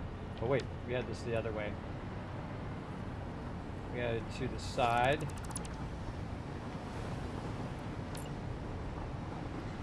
Which side do we have it? To the door side. Yeah, this way. Now it makes me want to go over and fix all my roofs to look like this now. We'll do that maybe another time. Right now, we want to focus on this. Okay, so there we go. So now we don't have the ladder in the way when we run that there. And then we want to go ahead again and do a double wall connector. Say it's got to be down a bit because the top level is the glass. And then that's connected there. And all we have to do is connect these forward to attach them to our little thingy over here, which allows us to turn our node off. And here, so we put A into this. I just think that's the coolest thing, how the light just perfectly goes through there, everybody. Very, very cool. All right, and then B into there. Okay, so B is our run line, which goes back to here. So this is going to come forward. Just be right over here. Yeah. Over here. How far up is that? Let's go see. Let's just go up that high and then it'll make it even easier. Yeah, right here. Right there. And that one runs to this. This is this one, which needs to run way up here to the top.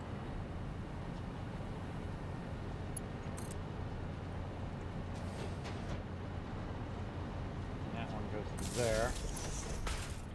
And that goes straight down to the bottom one. Okay, so that's our power coming in up there at the top. And it comes in, it goes across, it comes down, and it goes into the A. Right, which is your input. Then B is your on-off switch. So if you turn it off, boom, it cuts everything from B on off, which in this case is the extractor. So we want to cut that off, and this is going to be number 4 right here. So 04 iron ore extractor. I think that's what I called it. Let's see what I called all these other 4. N04, node 04. Back here.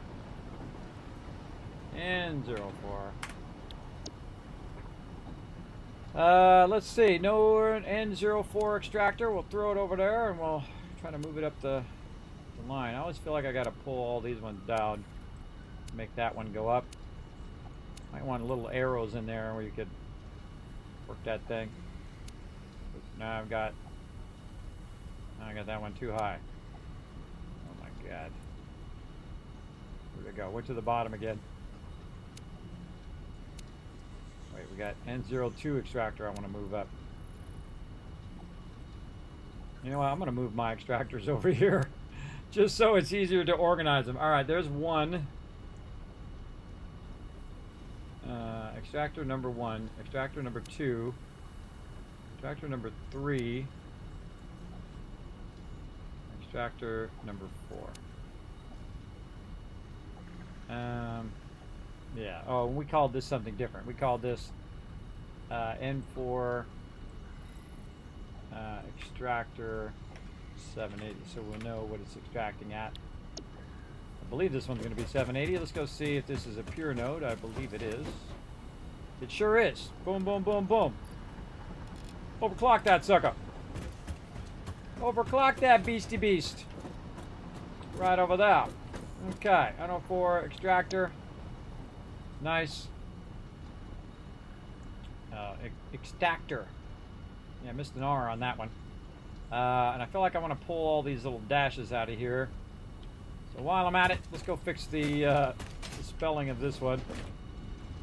It gets later and later. My spelling gets worse and worse. Not that my spelling was great before I had sleep apnea and vertigo, but it is certainly not improved since. In fact, it's probably gone down about 90%. My ability to form proper words and stuff and things. And especially stuff to recall, like things that happened to me recently. Stuff that happened to me 30 years ago is like I was there yesterday. The stuff that happened yesterday was like I was never there. I don't remember any of it. All right. That's how it goes, everybody. That's how it goes. Okay, now we're cleaning up these names to make the names much easier to organize in the thing. So, actually, what I really want to do is move this concrete up like this.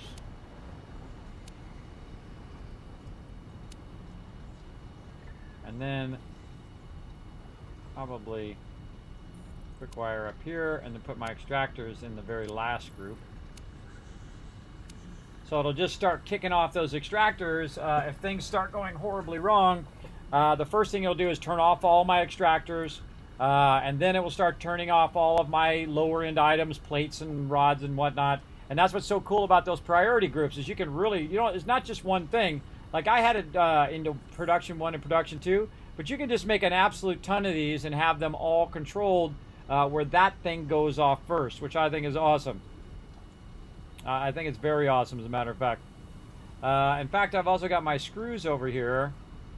Let's see, NO3 rods, NO3 screws, and whatnot. Actually, I'd probably put that in priority group 7. That would be one of the first things I'd have run off, because I'm not gonna. Now I'm gonna have an overabundance of all that stuff. Take out all them dashes. Take out all them dashes. I put dashes in things to accentuate them to me, but I feel in the long run not really that useful. Guess when I take it out of here, you don't have to look at it anymore. Hold on, let's try something. Never mind. Let's move this up to group 6. Screws, and then extractors to group 7. If I pull all these hypertube things out of here, oh, I don't have to look at them anymore. Awesome. Oh, and I got these hypertubes on, and look at that. I can just turn the hypertubes off from here. Isn't that cool? And this is N2 plates hypertube, N2 plates hypertube back. Oh, this is awesome. Yeah, this would be the first thing that I would say to go off, all the extra hypertubes that I have.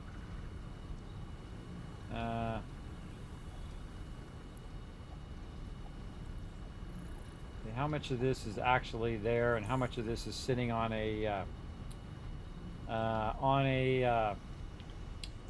thing right now? On a that thing, blueprinter thing. All right. Well, we don't need that extra one there. Let's get back to doing this. So we've got our power run. We got our power run down. We got our extractor overclocked. It's got no power, most likely, just because we have this turned off in the front. Let's go ahead and tell it to work the magic. Started right up. Now, if you want to take a look at this obscene stuff that's going on inside here, everybody, check it out. That is 10 boxes high worth of raw resources that it's going to pump into there of this iron node while I'm busy doing something else. And that's pretty awesome. In fact, I'm going to be busy doing my copper because I don't really need this iron node right now. But what the heck? Why not just backlog a ton of stuff while I'm off doing my copper nodes? And that's why I went over here and did this one first, so we can just backlog a ton of that. And we can take out all these extra lines. And that thing's just going to do its own thing over there, everybody. It's just going to do its own thing. And I'm just doing some extreme extractors over here. And then running an extreme amount of line runs just for fun at this point. Okay, now the one we really need, our copper over here. I'm going to actually just run some power from up there if I can. Nope, already using that. How about over here? That one I can run. Just over here so I can use my little whoop, whoop thing like this. And we can go ahead and take care of this. What do we got in here? Let's just... No. Oh, save lag. Save lag. Sleeping problem, no good. Hope you feel better soon. Yeah, well, it's been like that for 9 years. 9 years. It was pretty tough. Pretty tough. Yes, I'm learning some good stuff, especially the alignment of the nodes, man. That's probably my favorite thing I've learned today, and actually learned in this particular playthrough, is that epic alignment. So you get them just right, and that's something I've always struggled with in the game, is to get that alignment, because I don't want to use a whole bunch of different foundations. I want to use one and have it perfectly centered on the thing, and I don't know why it just doesn't snap under there, which it should do. Right, when you run down, when you take a foundation and you go in here and you put it under there, it should snap. You hold down control, it should snap, and it does kind of, but look what it's snapping to right there. It's not snapping the way I want it to snap, that's for sure. For sure. Oh, we got a little hyper tube there we can get rid of. Okay, now which way do we want this to go? Now, I'd like it to go back that way, but I'm kind of tempted to run it this way because it's going down at a slope as opposed to going up into the mountainside. And when you're going up into the mountainside, your foundations should end up going under the ground. But is it going to be enough space? That's a good question. Get out of here, bushes! Darn nature. Getting up in my business. Trying to suck a planet dry of resources over here. I'm just kidding, everybody. Just kidding. Well, not kidding in the game, but in real life, I'm kidding. I don't dislike nature, just so you know. Okay, let's go ahead and put this over here.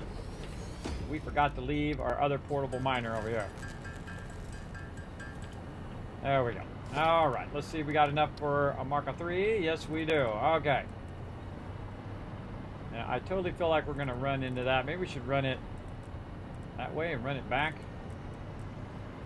I'm not liking my options here. Kind of flattens out a little bit there. Let's try it that way and see how it goes. Where are we getting this power from? Up there.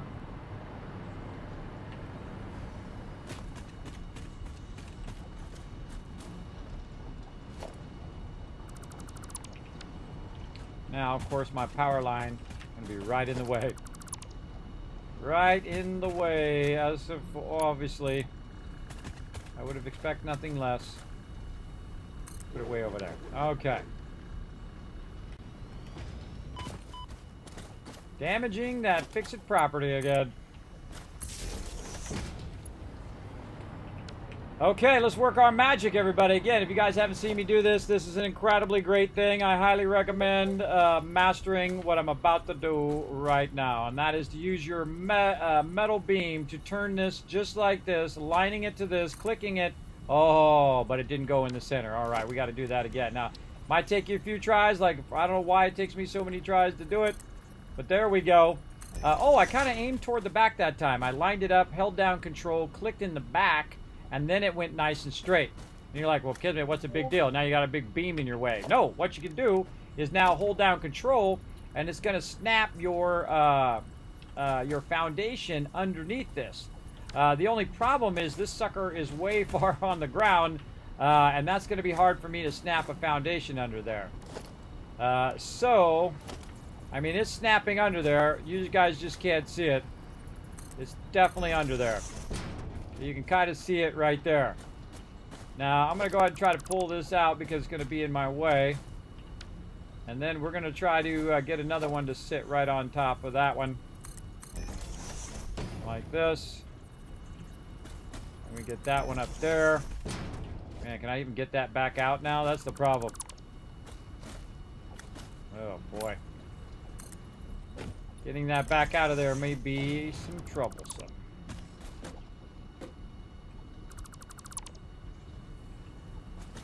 Yeah, see how far... Oh, wait, there it is. I hate leaving stuff in the ground. There we go, we got it. All right. Now we can run this back. But see, look, that's going to run right into the thing.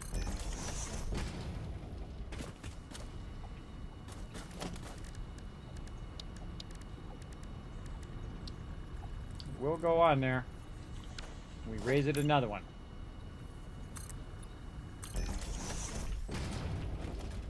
Again, we've perfectly aligned it to the extractor and not to other stuff. But see, that extractor can only go so high. Oh, there we go. Can only go so high. And again, we're going to need 1, 2, 3, 4. Don't like it, don't like it. We're going to keep trying. Maybe one more.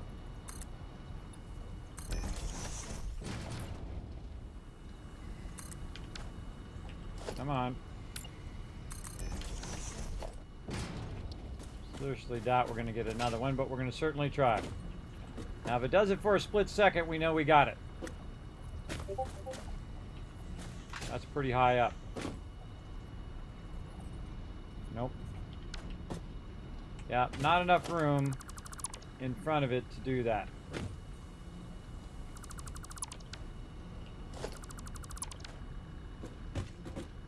We're going to have to rotate it.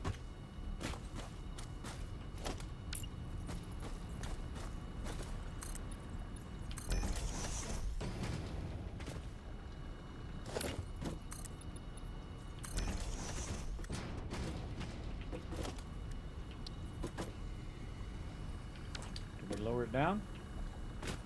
Oh, we did, yep.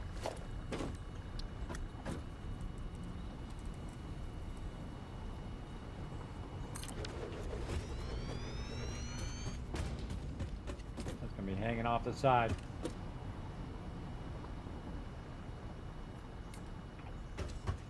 I think that's going to be enough room.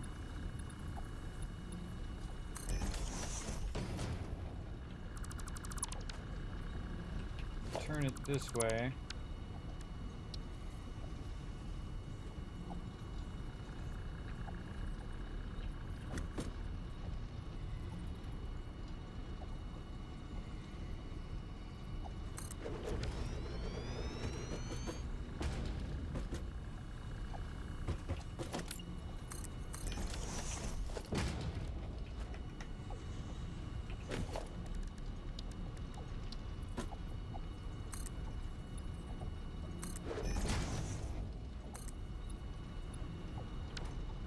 Maybe. Yeah, maybe this way and then around that way. Okay. Now, the thing we have to do is we have to redo everything we did before. It'll still be somewhat centered over here. But the offset's going to be different. So, if we go in and we put this down using the other, just flipping it the other direction, see how the offset of the way that these foundations line up is going to be different. So we definitely want to take all of this out and redo all of this. We're going to redo it all. And so we'll go ahead and get our thing. Try to get that miner to go in the ground without me being in the way. And then, I don't know, this is going to be up in the air. Let's see if this even works. Never tried it before, but we're going to certainly try it again right now. Like this. Aim my cursor, click. And no. Okay. I need me some power so I can get up in the air. There we go. I can see what I'm doing here. Okay, hold down control. No, I'm getting that over there. I don't want it over there. Turn around the other way. Yes, turn it around the other way. Turn around the other way, have it float up in the air because I'm holding down control so it's snapping to the actual piece. And then that is now snapping to the center of that metal beam, which is now basically snapped to this. And I just figured that out, everybody. I just figured that out because I was going to do it the other way, and I thought, well, man, there's got to be a way to make that work better. And there is. And now that we got that lined up in that direction, we can go ahead and bring this up a little bit. Click these out. And of course we'd want to probably replace these with the big boys. Let's get the big boys in here. I think we can go up another one. I think we can get away with another one. And then just put down the big boys. Like this. Oh, wait, that's too low. Too low.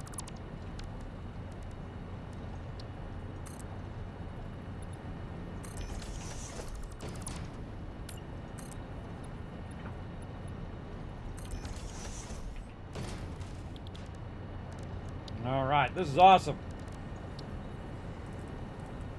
That should still line up because it's just going to snap to the same spot, which is the node. And then we don't need the one in the back. And now it's not, see, all of this is not coming through the thing, which I don't like. I don't like it. I don't want to deal with it. 1, 2, 3. Oh boy, that's going to be close. I feel like that's totally going to be clipping right into that edge. But we might not have a choice. So let's go ahead and see what we can get away with here. And put in our blueprints, number 9. I'm going to aim right here at the edge. Sadly, we do not have enough concrete. Alright, well, let's go blueprints. While we're at it, we're going to click 2 of these. So we know what we're missing. Okay, so at least we got that lined up, so that's looking sexy. We need to go back over here where we left a bunch of resources. God, these are looking awesome, man. Those are looking so cool. Very, very cool. Alright, that one's empty. Burned up all those resources. And we got these, but we don't have any concrete. No worries.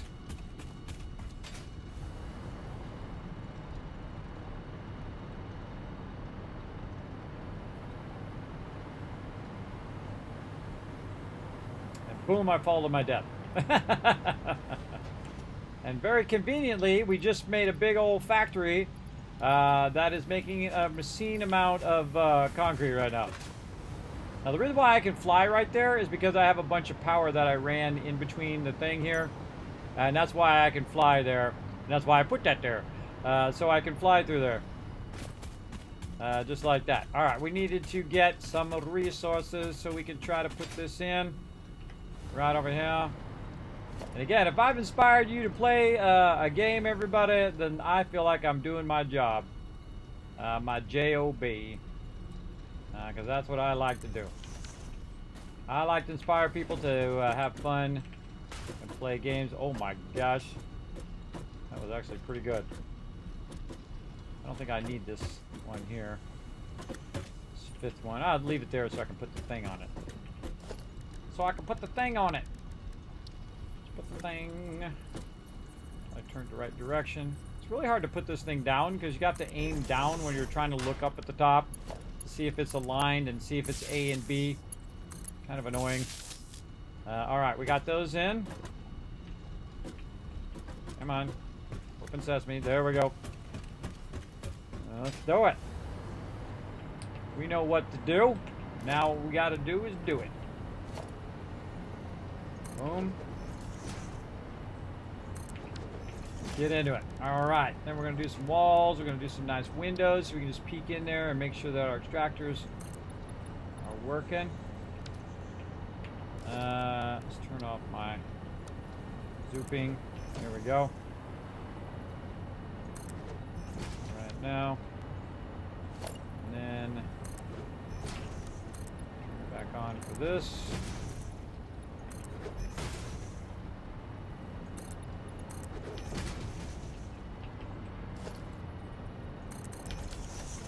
Kismet is cutting through there. You took a bandsaw and you cut a hole. That's what I say. You just cut a hole in there and it made it awesome. Oh, we got to put the second one on there first before I forget. We got to put the other one on now. Steel beams. I need 2 steel beams. Really? Really? 2 steel beams. I got any steel beams over there? Well, I have to take the box out. I got some steel beams. Screw it. Boom. Take that box out. God, my inventory is totally full. Let's see what we can get rid of. Alright, maybe some bushes. Maybe some stuff there. Get the rest. Oh, we ain't getting the rest of that. No, no, no. Alright, well, we'll burn some of these resources up and we'll come back. We gotta go get some steel beams.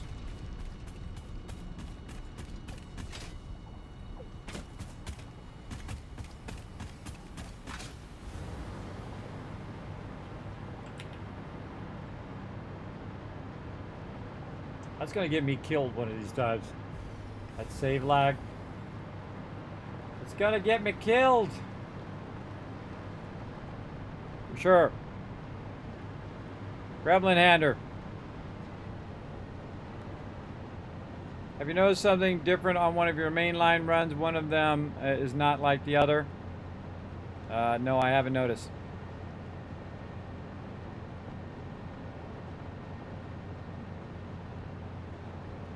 This steel beam was one you needed. I know, right? Would have been a troll because I was using that steel beam. I get it now. Yeah, yeah. I get it. All right. Man, I got a crazy ton of plates on me here. Actually, I get a spot just by putting that in my thing there. Okay. Copy up. All right, back we go. I'll fix this hypertube too. Want to fix this darn hypertube and do that as well. Whoa! Just dropping me off to oblivion there. Nice. Where are we working? We're working over here.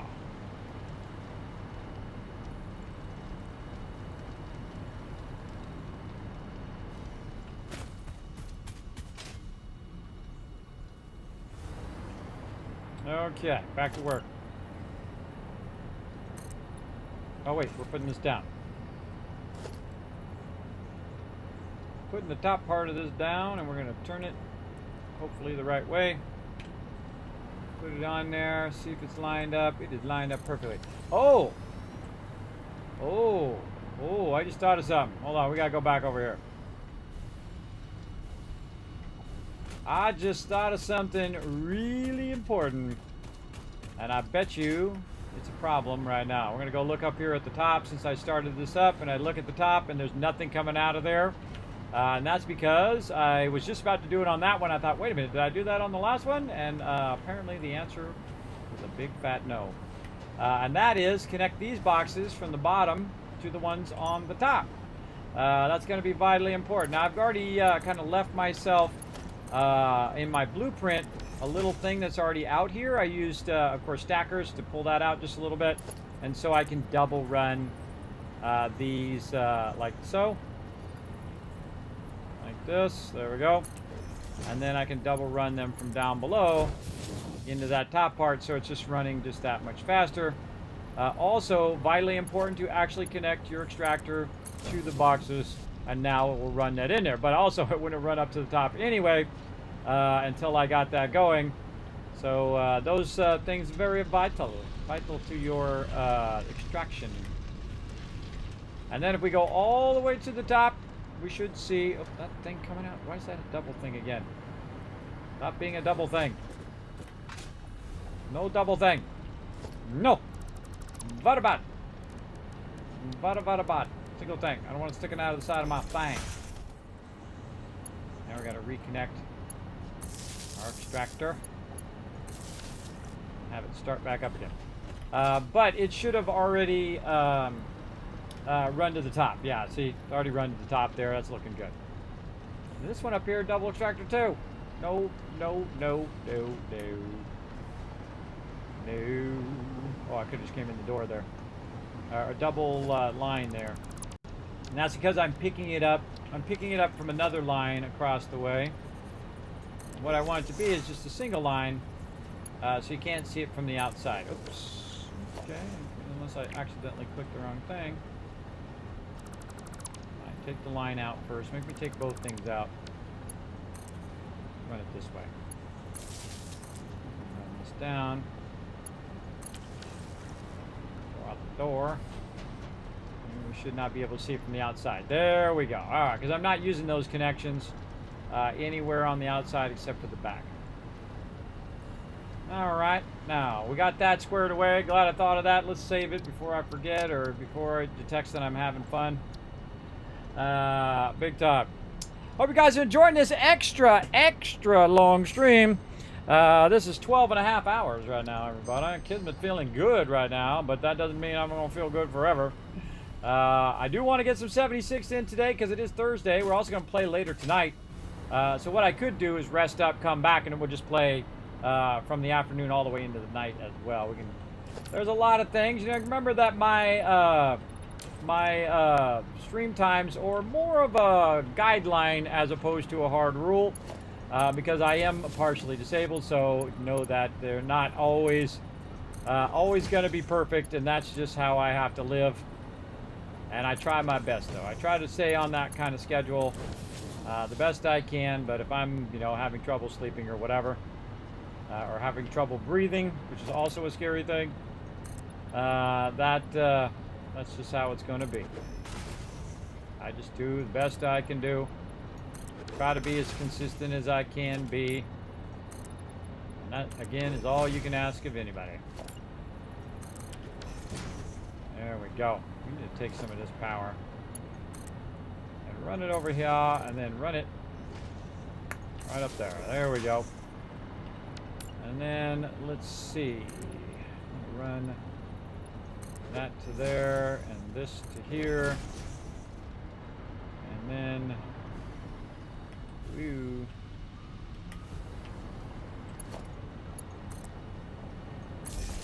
on that side. There we go.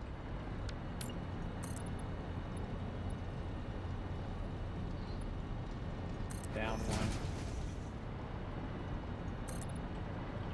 Hardest thing is for me to remember how I did the other one.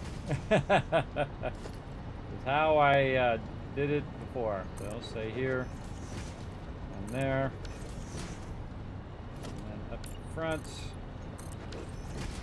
and then we have our walls forward here, walls forward there. Oh, these two are separate walls.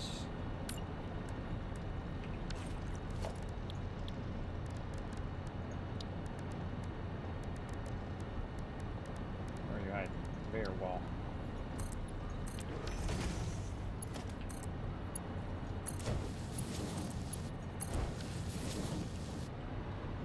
Then we make it a little fancy. I'm not getting too fancy in this particular playthrough, but we'll make it a little fancy. Yeah, it's easier if you aim back at this one as opposed to trying to aim to that door, man. That door is like, nope.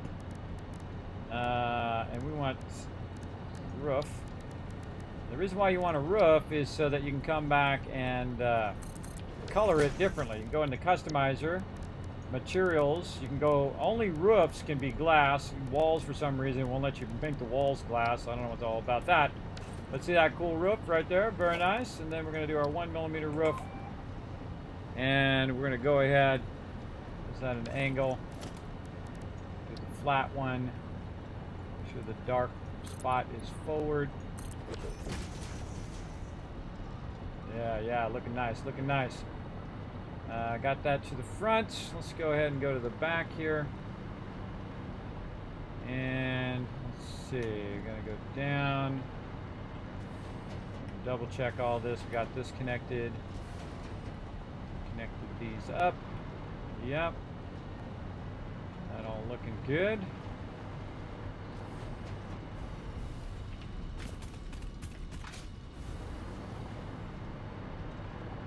And then we want to go ahead. Do a double connector here.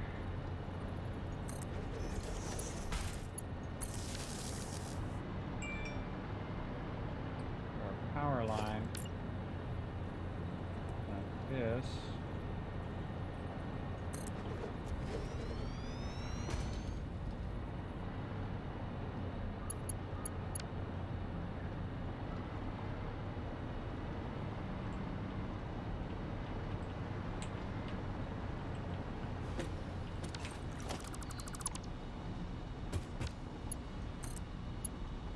These big power line things are awesome.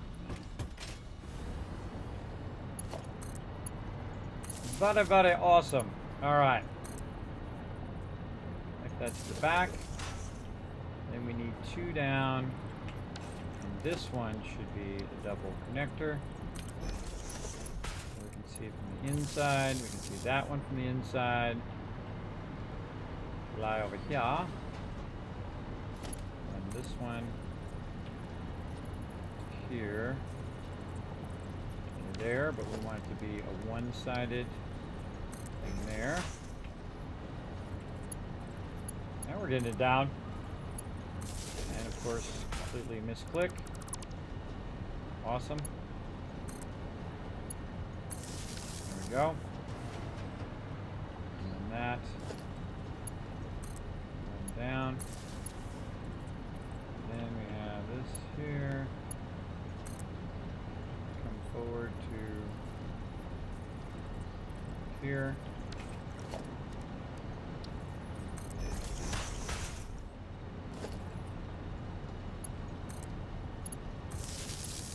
And that on B. There we go. And then we're going to name this. What was the name of this one? I forgot. What we're going to call our copper number 6.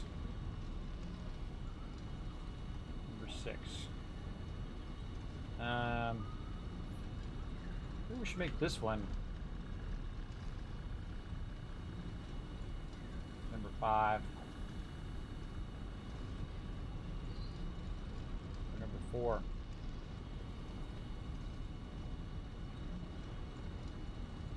3.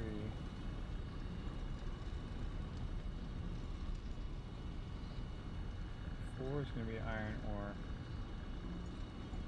You know what? I am going to make this one number 4, and this one 5, this one 6. This will be 6 and 7.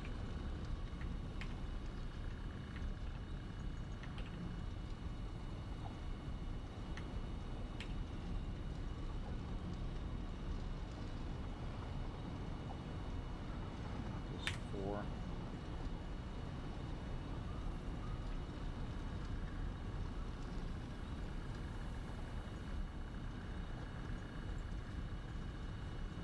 There we go.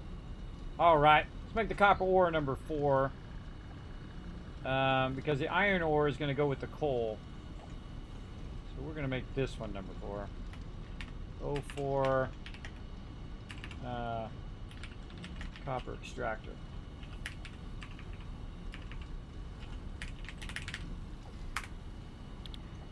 Something like that. Oh, NO4. NO4 copper extractor.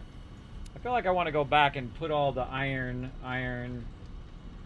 concrete names on there just to make it easier. Let's crank that on.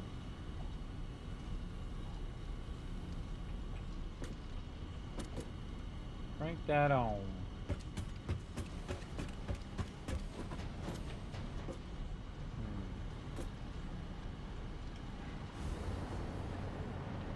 Seem to be running.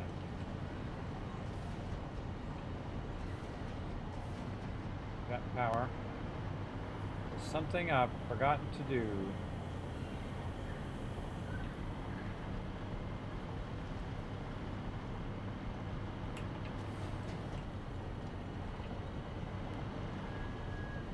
Yep, I missed it right there. Always something. Let's go see it start up. I would not walk away until you see this thing start up. And then when you see this thing go through to here. And then when you see it run up your boxes. There we go. Copper going. And then we go up the boxes to the tippy top. We should see copper coming out. Oh yeah. And that means it's going through all of those boxes. A good double check. We got our power. That sucker is sexy, sexy, sexy. Okay, look, we brought it up over the thing. Clip it just a little bit there. That actually worked out incredibly well, I thought. And then we can go ahead and run our copper that way. We might as well just run our copper over there and run it on the bottom one now. Across that way. Because we'd have to turn it this way and do a bunch of stuff to make it run that way.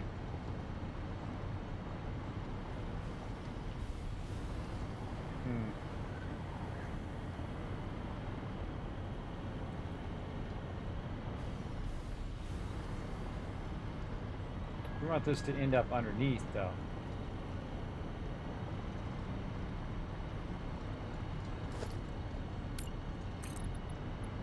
What can we do here?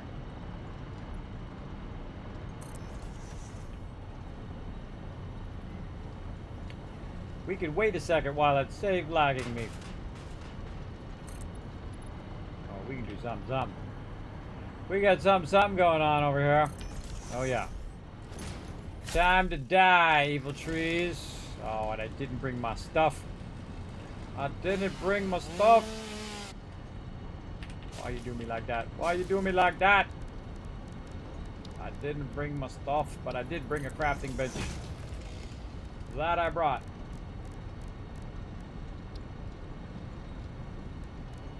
I not have enough leaves. Not enough leaves. Put this stupid thing away so I can pick up the leaves. Stop flying around. Get them leaves. All I need is a little bit of leaves. I can make myself a little bit of biomass. Then I can make myself a little bit. Oh, if I had inventory space. And get rid of that. Make myself a little bit of solid biofuel. Right there. Figure out what I want to get rid of because I got way too much stuff. Get rid of those leaves now.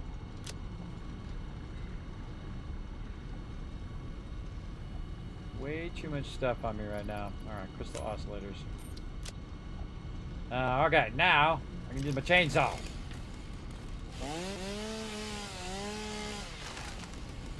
Get the trees out of my way.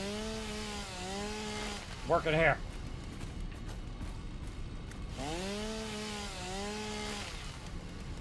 Nope, out of inventory space because it won't let me pick any more up. Alright, what else are we gonna get? We'll get rid of some plates. We got so many plates now. Alright. What I do is I'm clearing this out of my way so when I run this, I don't have a bunch of trees in my face.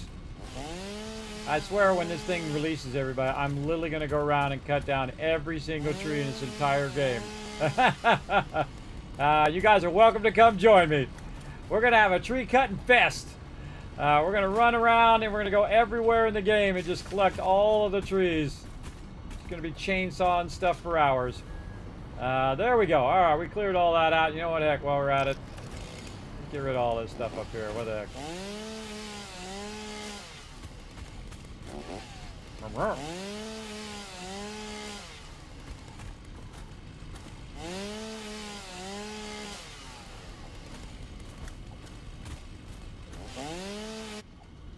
Oh. Gotta make some more. Not gonna be a problem now because I should probably have 10,000 tons of biomass I can make.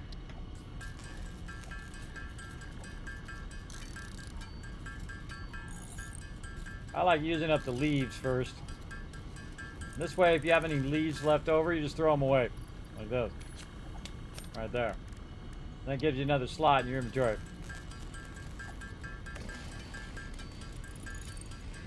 Okay, I don't need 10,000 tons of that. I just need all this stuff to go away. I feel it takes longer for me to cut those bushes than it does for me just to go and pick them up. That's just me and my crazy ideas. All right, how we looking? Nice.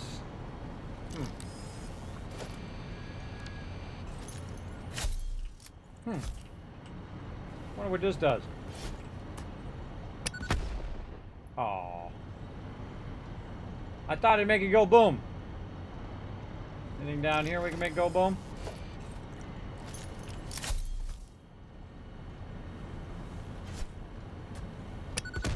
All of a sudden my whole entire thing falls down. We're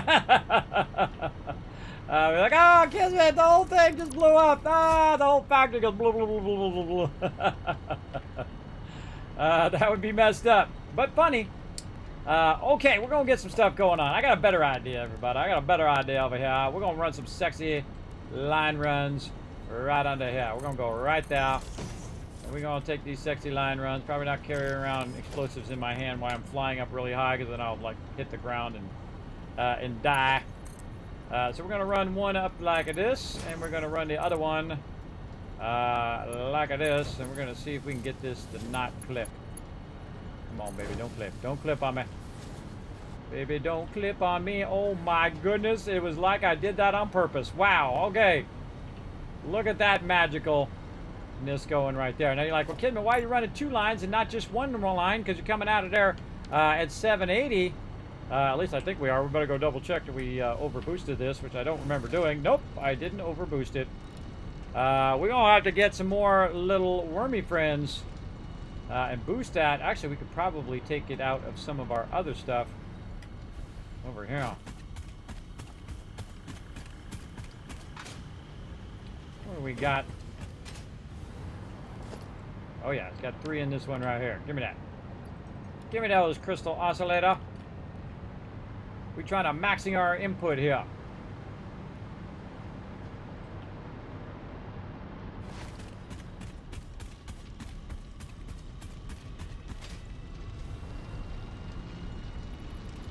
Bada bing, bada boom. Now, if I take this and I run that up to maximum, it's going to be 1,200. It's going to be a complete waste of your time. 780 is the maximum you can ever do, because that's as fast as your belt can go. As I've said earlier, that's all you need to do. That thing is never going to be any faster. Boom, run that stuff out of there. Run that stuff. Get these other bushes out of here. What it is with these bushes? Get these bushes out of here. No more bushes. No more bushes. Longer the stream goes, the more silly I get, everybody. It certainly is true. All right, let's keep on rocking. 1, 2, 3, 4, 5, and 6. Let's go. Come on, I know you go there. All right. Oh, it's gonna be so awesome. Copper nodes. 1, 2, 3, 4, 5, 6. Right there. Running nicely right by our other extractor here. Beautifully, beautifully run. And wow, look at that right there. Okay, now we're going to go ahead. We're going to run this copper right over here.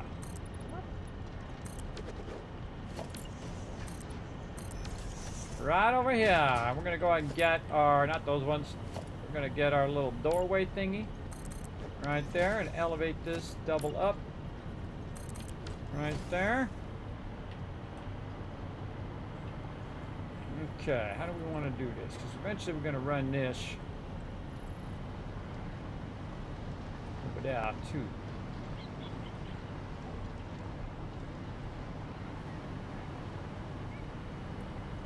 Yeah, I totally am going to run that copper underneath. Oh wait, I know I don't really need to run the copper. I'm going to be doing the copper on the train. What am I thinking? I don't need to run that. So all that's going bye-bye. It's all going to be train. So all I got to do is run the run this over here. Boom. So we can go ahead and get our the thingies. Where are those thingies? Logistics. One over there and one over here. And we're gonna run this one right there, and we're gonna. Oh, wrong way, brother. Wrong way. I want to run that out. There we go. Come on, real nice around that corner. There we go. Don't be freaky. Don't be freaky deaky now. Just real nice around that corner. Real nice around that corner. Okay, now we're talking. And then boom. And the boom. And we want to run that so it's underneath what we're running over here. Same sexiness we want to get going over here as well. Off to the side a little bit in the corner. Right there and right there with that sexiness. Why do it over there? Why not do it over here? Even better. Even more better. Right there with that sexiness. There we go. For them sexy line runs. Okay, now this, we want to end up right there. Like so. This, we want to end up over there.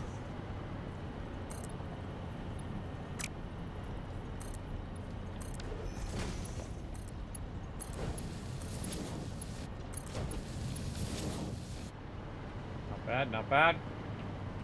Those there.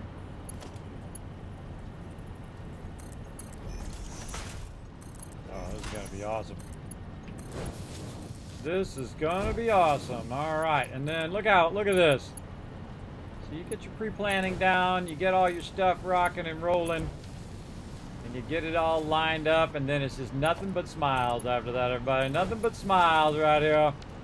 Double running all of these lines. All of these lines are running like a beast mode. Very nice. And then up here, we'll come back and we'll run that down in there so that it can be run to our copper stuff that we're going to do over there. All right, those are all run. All of our nodes are complete right here. And look at this. A whole bunch of these big things on top of there. Oh, I love it. That's got to be my favorite build now in this area that I've ever done. I've literally played for thousands of hours. What happens? You ran it at 1200 Kiz. I'm curious. It doesn't do anything. Because your belt can only go 780, that's the maximum speed of any belt in the game. You have to run a belt from the extractor to there. It would just burn up that extra power, but only produce 780 out, and it would just start to backlog in the extractor. Now, you could, in theory, stand there, let it backlog, grab it out, put it in a box, and just do that all day. I'm not doing that. I'm not doing that. But 1200 is because it's a pure node. Normally, when you have a normal node, which we haven't got to yet, we're just doing all of our pure nodes, but when you have a normal node, then that's different. You'll see when I get to that, when I'm doing coal and all of that. But again, you never need to make it go faster than 780 ever. Because if you could put a splitter on there, then if it was 1200, you could go 600 and 600, but you can't put a splitter directly on the extractor. The only thing you could do is run a belt. And the fastest belt in the entire game is the Mark V, and they said they have no plans on adding a Mark VI. But there is kind of a little blank spot there, and there's a little bit of a blank spot here that, you know, Mark VI would be nice, right? 1200 belt, that would be amazing. But they said they weren't going to, so hey, I don't know. I just take them at their word. If they say they're not going to, I just assume they are telling the truth.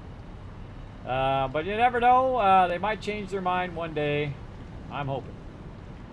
Because why make it run at 1200 if you can't use it? That's what I'm saying. Okay, and we want to run that down. Is there anything else we need to do over here? Yes, I got a lot to do. What are we talking about? I got to take out all this crap. There's a whole bunch of stuff in my way. There's a bunch of stuff, and it's in my way. Let's go down here, and let's offload a bunch of this stuff, because that's going to be making it a little tiny box. We got to find all these darn boxes, too. 10,000 little mini boxes somewhere. I need to track down.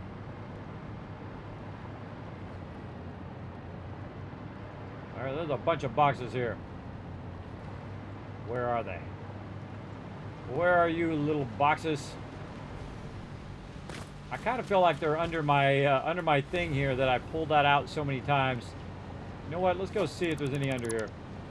Whee! Kersploosh!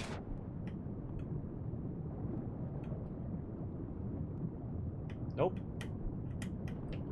Kersplooshy! And see, that's the advantage of building your base right on top of the water. Anytime you need some water, boom, right there. Okay, we got a big mess to make. You ready? We're gonna make a big one. One of those things is we're gonna remove all of these run lines right here. So this is gotta go bye-bye. Later. And then we're just gonna try to aim very well and remove all of this stuff, easy peasy. Back this stuff away from where we're working. No more super long run lines. You know why? We got trains. We got trains, and trains are awesome. Now, do I need to go work on this right now? Absolutely not. But I do want to move it out of my way so that when I'm working on my other stuff that I do want to work on right now, it'll be back out of the way over there. Now, I'm going to pick up a bunch of resources up here, and I'm going to hold down control and drag them to the trash. So it just takes everything that's like that one and puts it in the trash. I do not need that right now. There we go. Okay, backing that away. And that's going to clean this up. Don't need the hypertube. Bye-bye, hypertube. We could also make those hypertubes way nicer, by the way, instead of just kind of making it, you know, wonky down the side. I use it like railings. But after a while, you'll see me very rarely ever use the hypertube because I can just fly now. I just fly up to where I want to go. And hypertubes take time. It takes the animation you going in, takes the animation going out, and bada bada bada. You get the idea. Okay, is this actually running anywhere? It's definitely connecting something in here. You know what? Let's take it out and see what happens. Take it all out. Oh, look at that. My power is flashing over there now.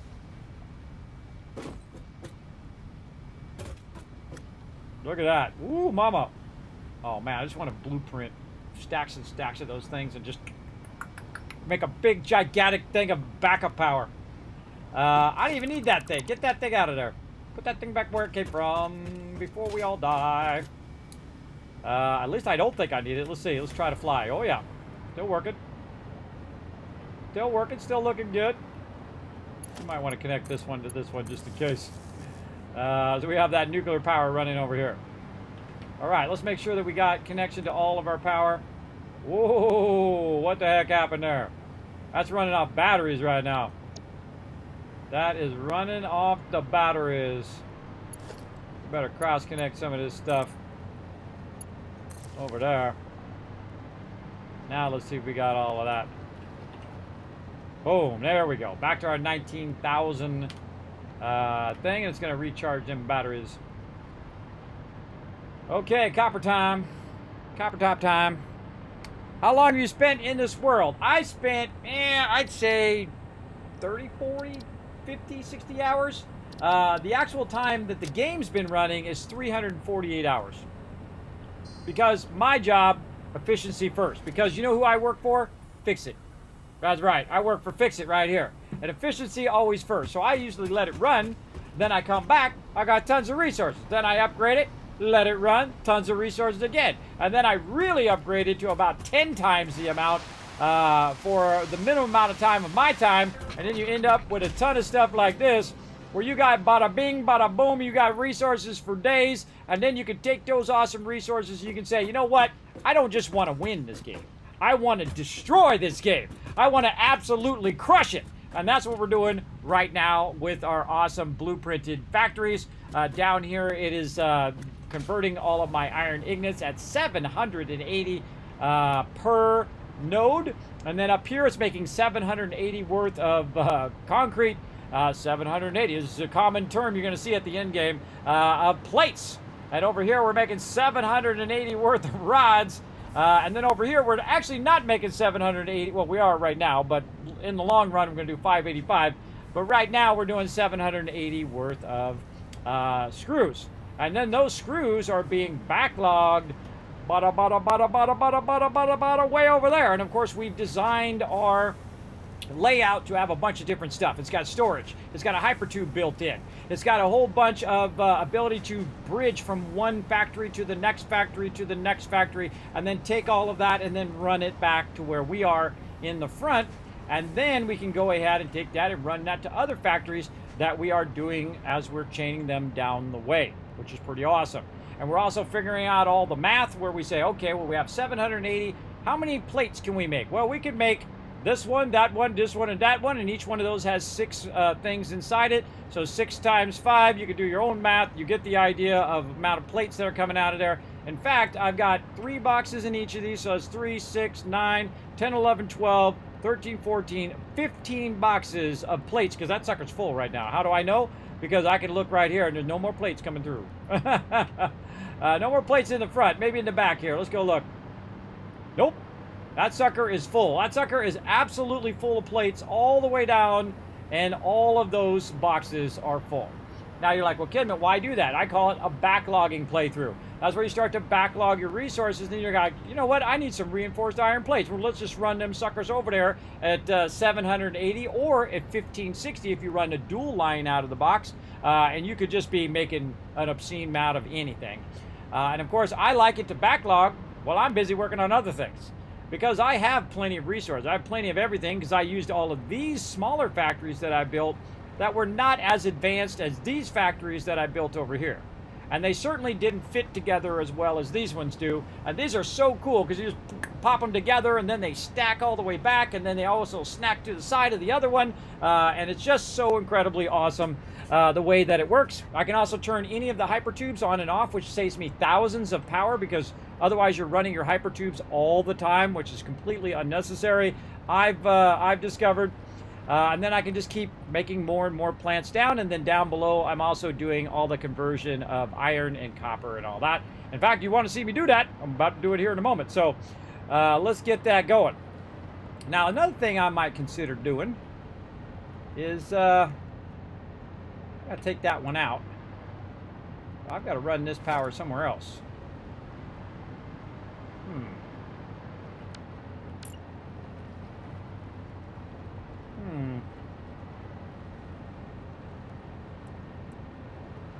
Got a little power connection right there. And then run that up to there.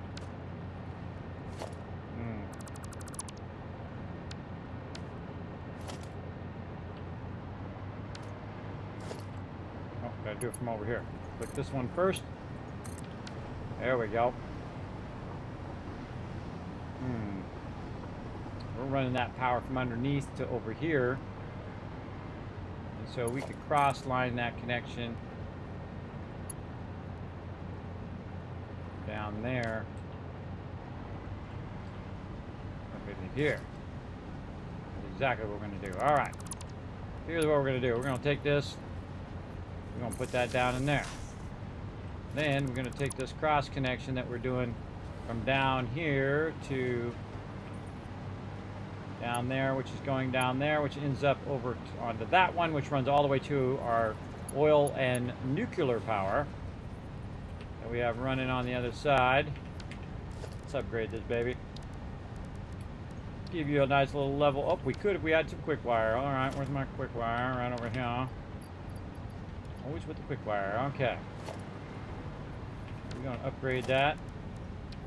Get more connections on that one. And then we're going to take this and we're going to run it this. We're going to hide all that, and you never know what's down there. Just like that. And so what that's doing is that's running all the way from underneath through here onto this, up to this, over to here, and then running it all the way back there, all the way back to our extractors, which is awesome. So that power is actually being run through the floor to the lower part. And so I can go ahead and start taking some of this stuff out of here. Like so. Over here, and we can take all of this out. We done with all of this now. Boom. Look at that spaghetti slowly disappearing over there, everybody. Slowly removing the spaghetti and putting in the awesomeness. What do we got down here? We got nothing in that one and nothing in that one. Take this out, take that out. Take out all this other stuff we got going. I'm gonna run that down. Just like that. All right, we've got a 2 gap on that side. We're gonna do a 2 gap on this. Oh, we left this thing on the thing. Like leaving it on the stove. Let's take that out of there so we don't get confused as to which ones are the real ones and which ones are these ones. I kind of feel like that is actually a really good spot for that, so I might leave that there. And we'll work with it later on. Okay. Now what I want to do is basically do what I'm doing on this side over on this side. And run my factories in parallel where I have my stuff over there. Now, probably a good idea now to make sure I have enough room. There we go. And take out my hub. And move my hub. Now, one of the most dangerous things in the game, everybody, is to take your hub out. Because what's going to happen is if I don't put my hub back in a reasonable amount of time and I die, it puts you in the middle of nowhere. So I'm just going to plop my hub down right there just so I don't bounce to the middle of nowhere if I die. And it'll put me back here in my primary base. We're just taking out all this excess stuff. We want to get that line run down here. We want to get that down here, and then eventually we want to have a nice little train come down here and drop off all of our other stuff for us. I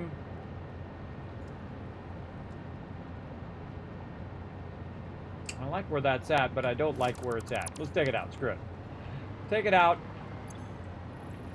And we got a bunch of other random stuff. We're ever slowly going to move up here. Let's put a bunch of boxes up here. That in that box. This in this box. And then I'm going to take that box full of stuff out. Put it into this box, which is mostly my stuff I use for the MAM. And then take that box out. And we can take off these production switches.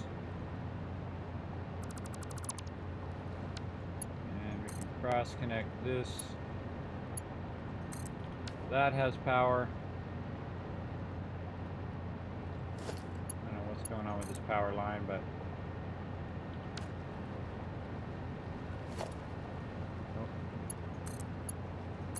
cross connect all of that stuff. Okay. For now. Now we're line running. All right, let's do it.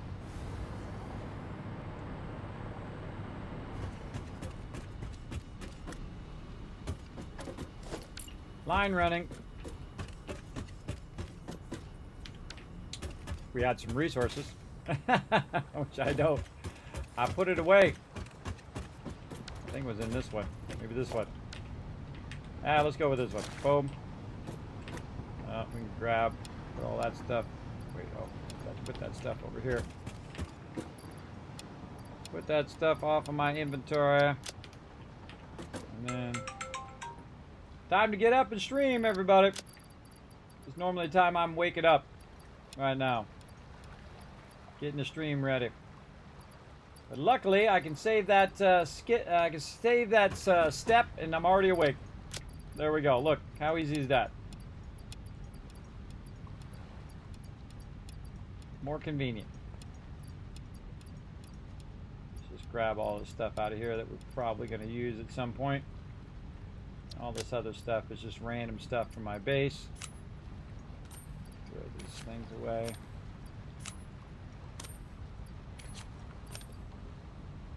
Okay. That we can put back in there. All right, might be good enough for what we need. Let's see.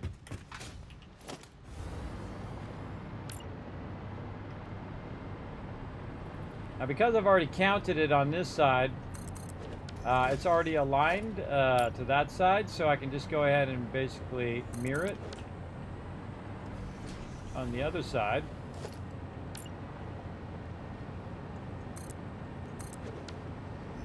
I need to think about how many how many lines am I going to run from this side?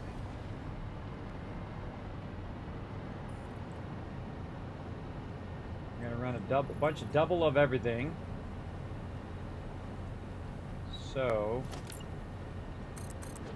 let's pre-think this out before we get too far. So, we have 4 coal nodes.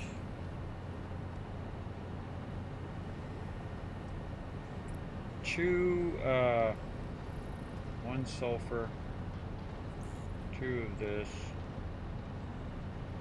This is all left over from last time. Before we ran all of this stuff. Okay, these top ones we can take out. Oh god, here we go. Here we go with the boxes.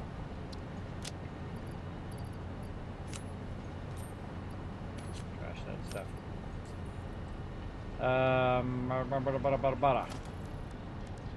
Always with the not enough space. A bunch of those down. Jeez. Way too many of those on me. All right.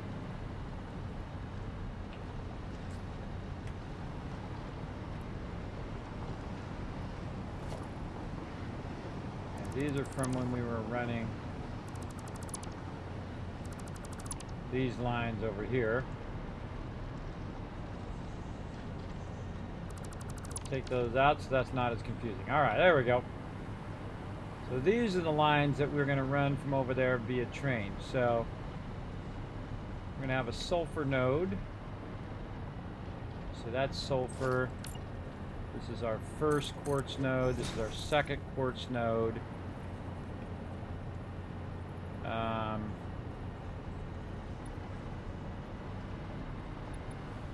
then 4 coal nodes.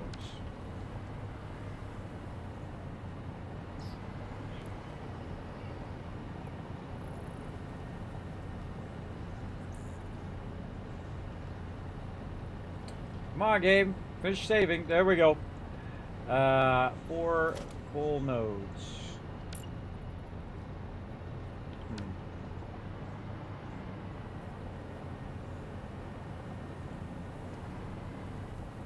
Sulfur, quartz. Okay, so copper, sulfur, 2 quartz nodes, and then what we'll do is we will run our coal nodes separate. Right? Yeah. Do we want to run our coal nodes on the inside? Where are we running our coal nodes to is the question. And what are we going to do with all this coal?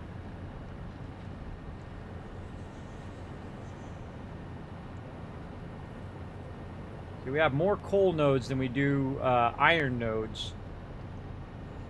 Though we could tap into a lot of this iron and just distribute it, but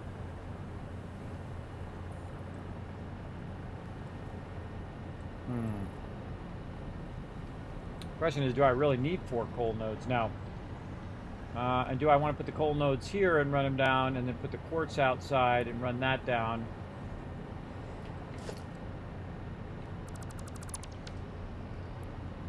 I kind of feel like I would want to run the coal down the center and then run the quartz over there, or at least take the coal, divert it over, and then run it down the long side.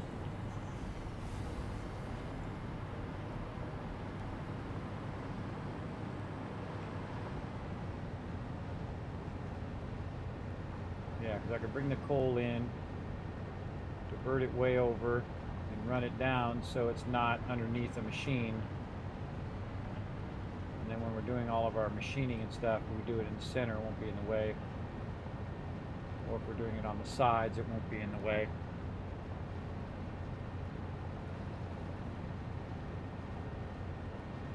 But definitely going to need some coal down there for steel. And then we're going to do all of our other production on the right. So, before we get too far into it, we should think of the logistics of this before we get it going. Maybe I just run the coal. No, we want that to be centered. And this actually aligns itself all the way down to the lower part of my base, which is exactly the center of my base all the way down. And so, yeah, I feel like this one should be the coal. And this one over one more should be where we're doing all of our other stuff. Over here. It's not going to make it symmetrical, but oh well.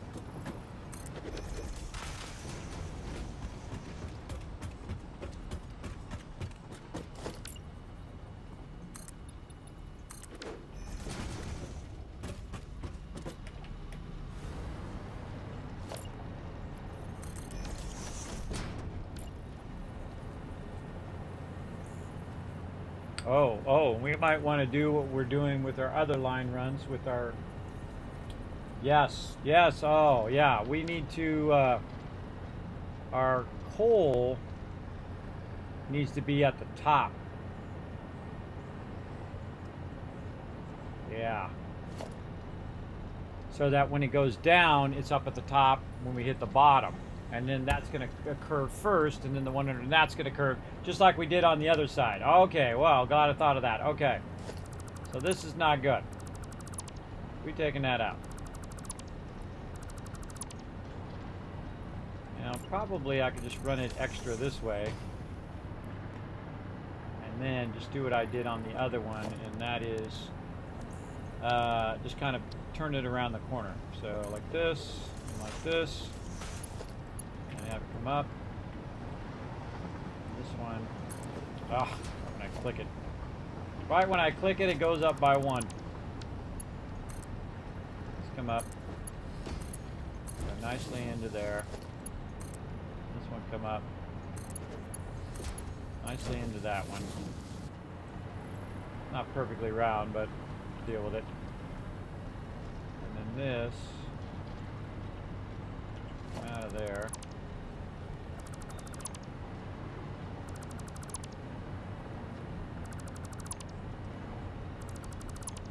This is perfect.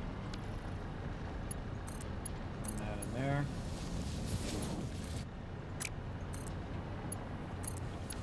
Man, why you gotta do that?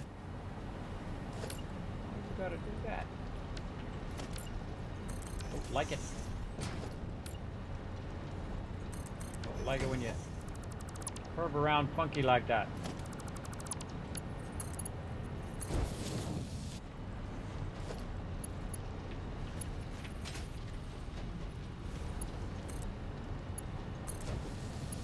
We're making it more than functional. We're making it nice. There we go. Now it's not clipping through that one. And then this going up into there. Yeah, this is called underrunning, where you're running it underneath, out of the way. All right, that's much better. Okay, so that's going to go in there, and that's going to hit the top one. And then as we run the top one down, we'll do that. So what are we doing next after this one? We're going to do copper sheets, and then we're going to probably do Caterium, but we're going to bring Caterium from that direction. So we're going to run that underneath over there, and that won't be a problem. So the next one after that will probably be quartz. So we'll put our quartz on this one, these two, and then probably the next one would be sulfur. Yeah.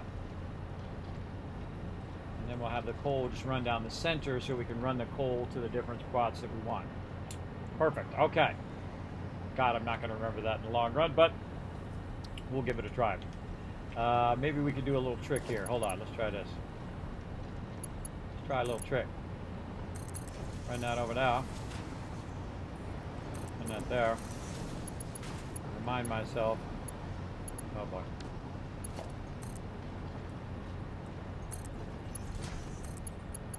That one's going to be quartz.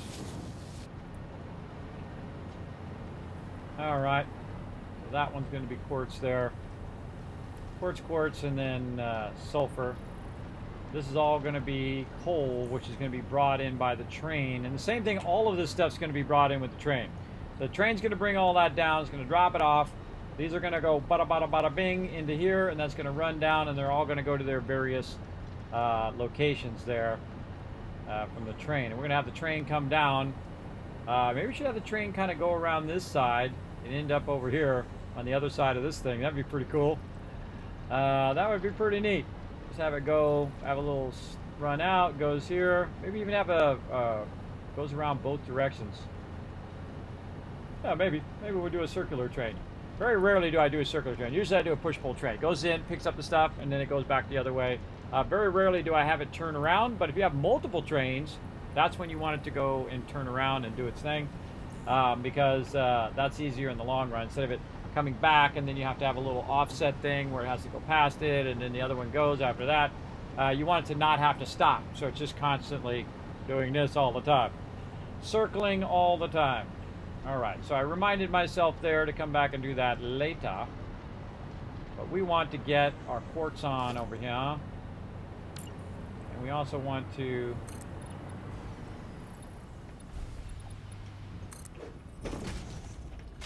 get that going.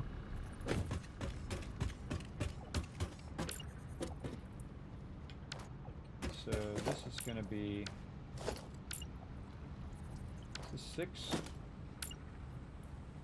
2, 3, 4, 5, 6. Yes.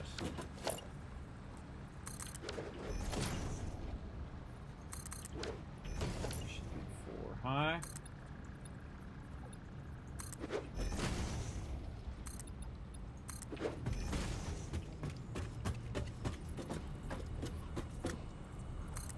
Now, these resources are actually still running, so I could go and run those resources.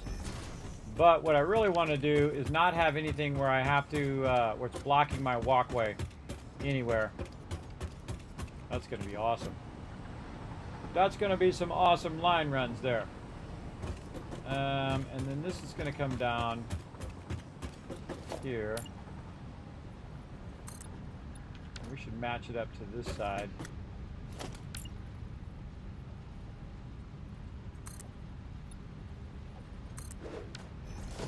Out.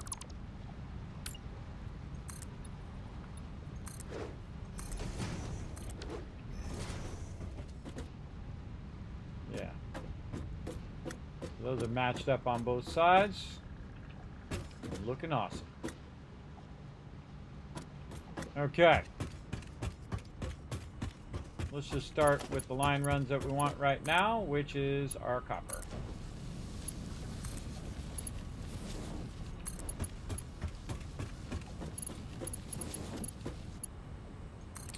Feels like a Connect 4 board. Am I the only one that sees that?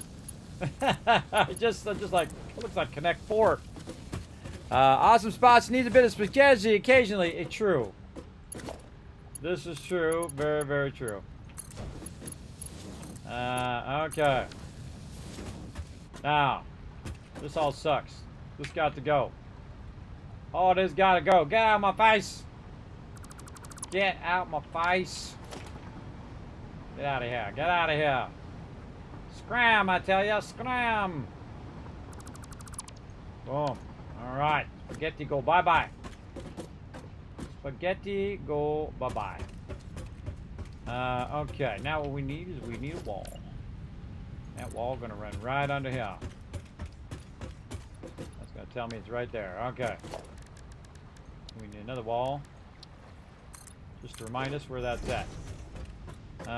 Okay, and this is how far back? There's 2 back on that side. We added an extra one on this side, but that's okay.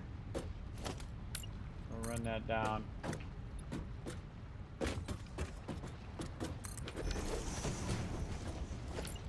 And this is going to be 2 back.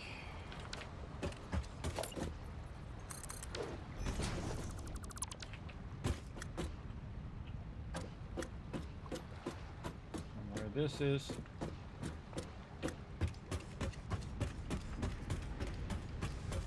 when I go to build it though, that has the outside edge, so it's really 1 back and then start to build here. Then build this back.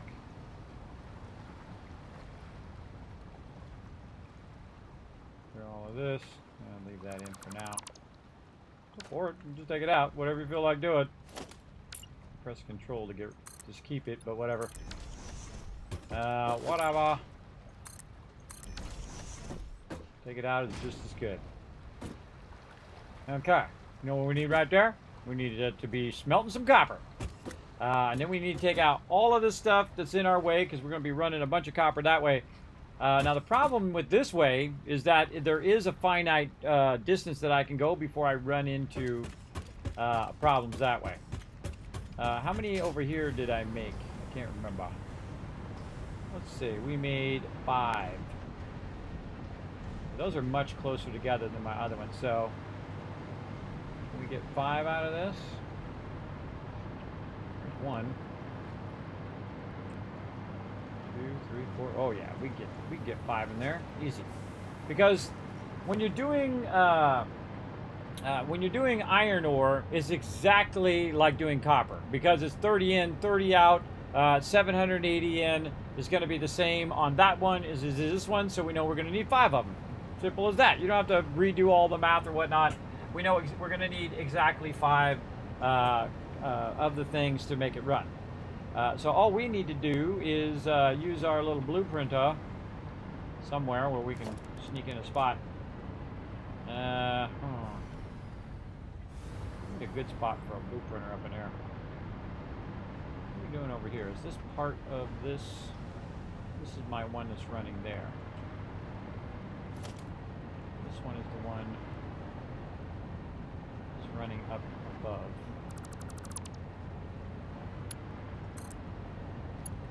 And that's there. Still getting power? Yes. And this we don't need.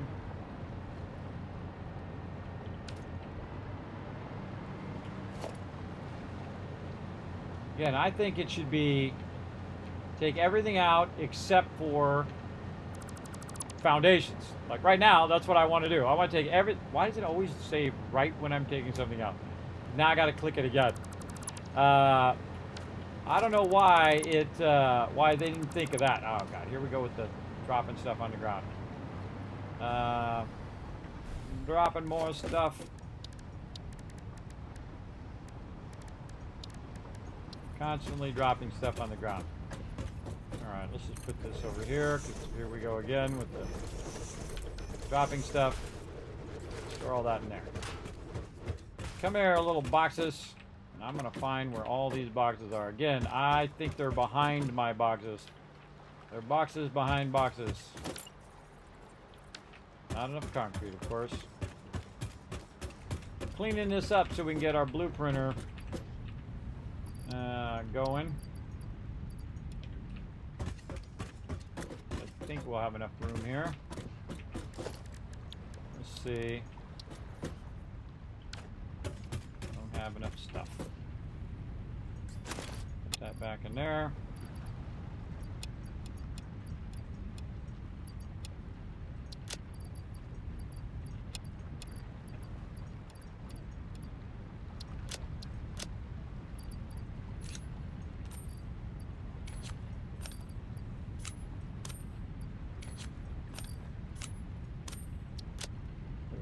Stuff.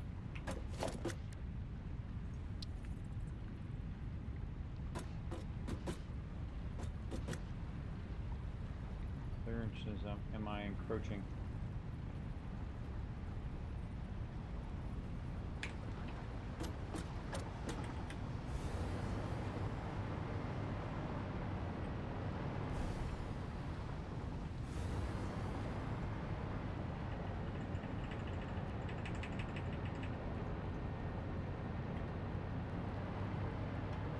Now it's encroaching that clearance.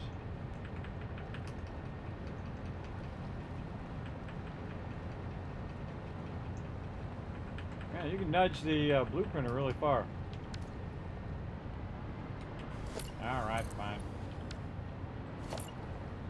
You're gonna make me build a little area off by itself over here.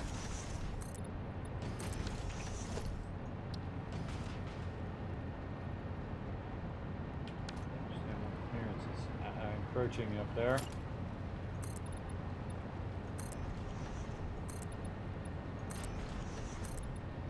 You can see I had factories here, but I pulled them out. Actually, they're a lot closer. Look at how much closer those are and how those were run down there. Much, much closer. Alright, come on. We should get a blueprinter in here somewhere. Okay, over that way a little bit. If I can move this closer. Hold on. Oh, yeah. Fail.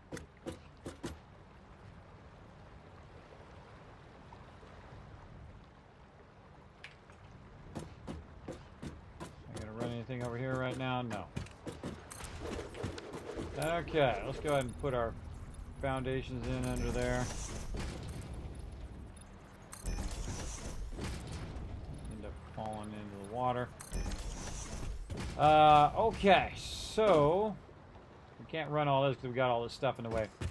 Let's get our first thing we need is our smelter. So we're gonna get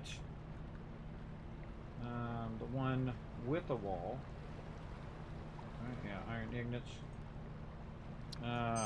More plates and some crystal oscillators.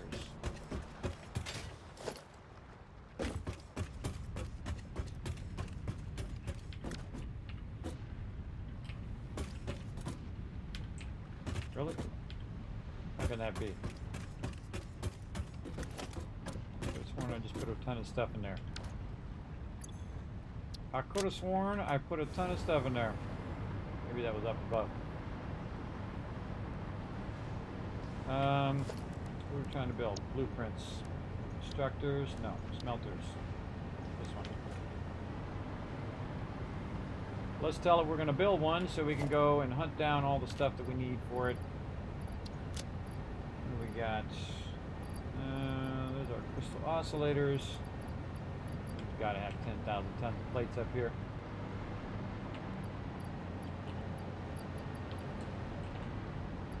Really? Alright, well, just happen to have a big old factory making them right now. That's an even easier way to find them. Okay. And since it's going to ask me for more plates here in about 2 seconds, I'm just going to grab a bunch of them. Screw it. Make me some more. Make me some more, suckers.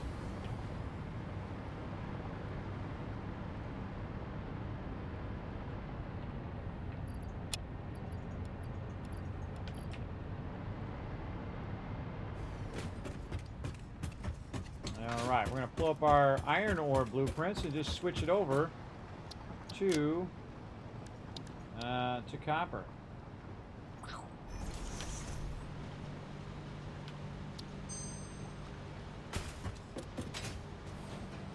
Okay.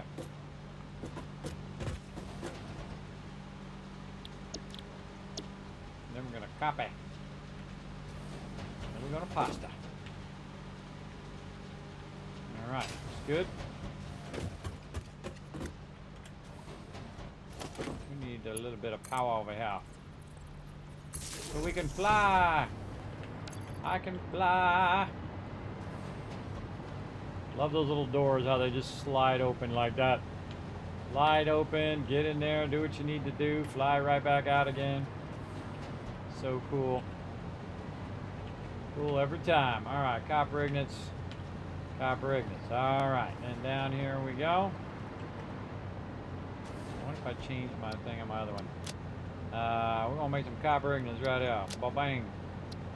And this is node, I forgot what node I said it was going to be, number 4. So this is going to be the layout. Scroll down. This is 04, 780. 04, 780. And then this one's going to be 04. Copper ingots. 780.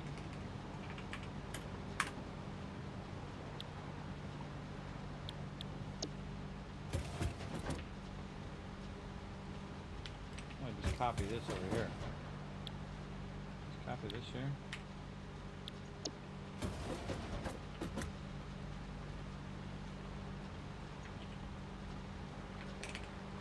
Sure can. I'll have to retype that every time. Select all, paste. Hypertube back. There we go. Easy mode. Easy mode. Now I gotta change that other one to its thing later. We're looking good. Okay, so we got that going. We changed the names of stuff. We got this changed. We changed all the converters. All the smelters. I think that's it. We just get it going and let it start to run. Let's do it. Let's see. Copper ignits. Well, let's go ahead and change the color to something that's like copper. Something like this. There we go. Save blueprint. And then we're going to go to our blueprints. We're going to go to our copper ignits. We're going to remove this. And we're going to tell it that we need 5 of these suckers. 5 of those bad boys. We need a lot of stuff. We need a lot of stuff. Alright, we're going to actually get some of our stuff back. We'll be able to at least do one of them. Clear that.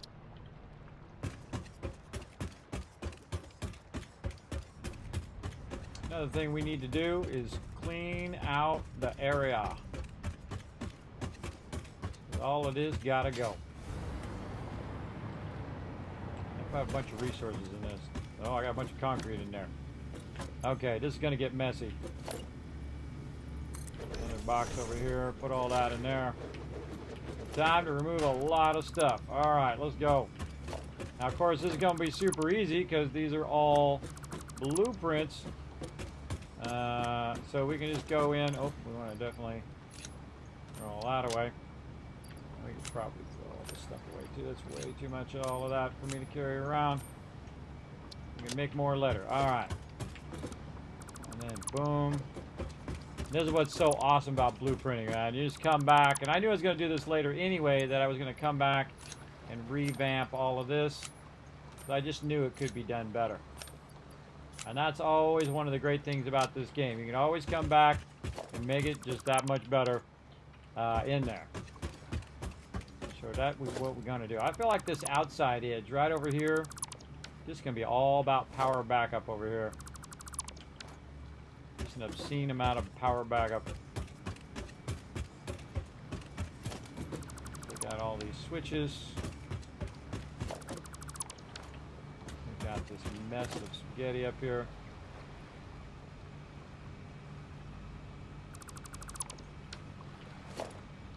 This is like my favorite part now. Taking all it out, right? So you made this big old mess. You got yourself tons and tons of resources. And now you can just make whatever you want. Make however you want. Run it however you want. It's all you now. You got the fastest belts. We've got tons and tons of resources. Again, this is how come I don't really do this at the beginning of the game, because you don't really have the resources to do it. And what you're trying to do is just trying to make the resources as fast as possible so that you can get to this stage, which is the mega building stage, which is what I really like. All right, all this messy line run stuff can get out of there. Grab every one of these that we can see. Every one of them everywhere. Level 4 belts. Die, level 4 belts.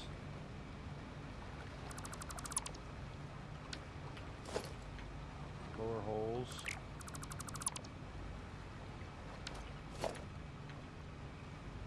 Gotta get rid of all the stuff. Don't need it anymore. All this stuff gonna get replaced. But it sure was useful in the moment when we needed it. Alright, now I'm about to do something crazy. You ready? Just gonna make some crazy amount of boxes right now. Here we go. Boom! Taking that out. And then, boom, dropping that down. And then, boom.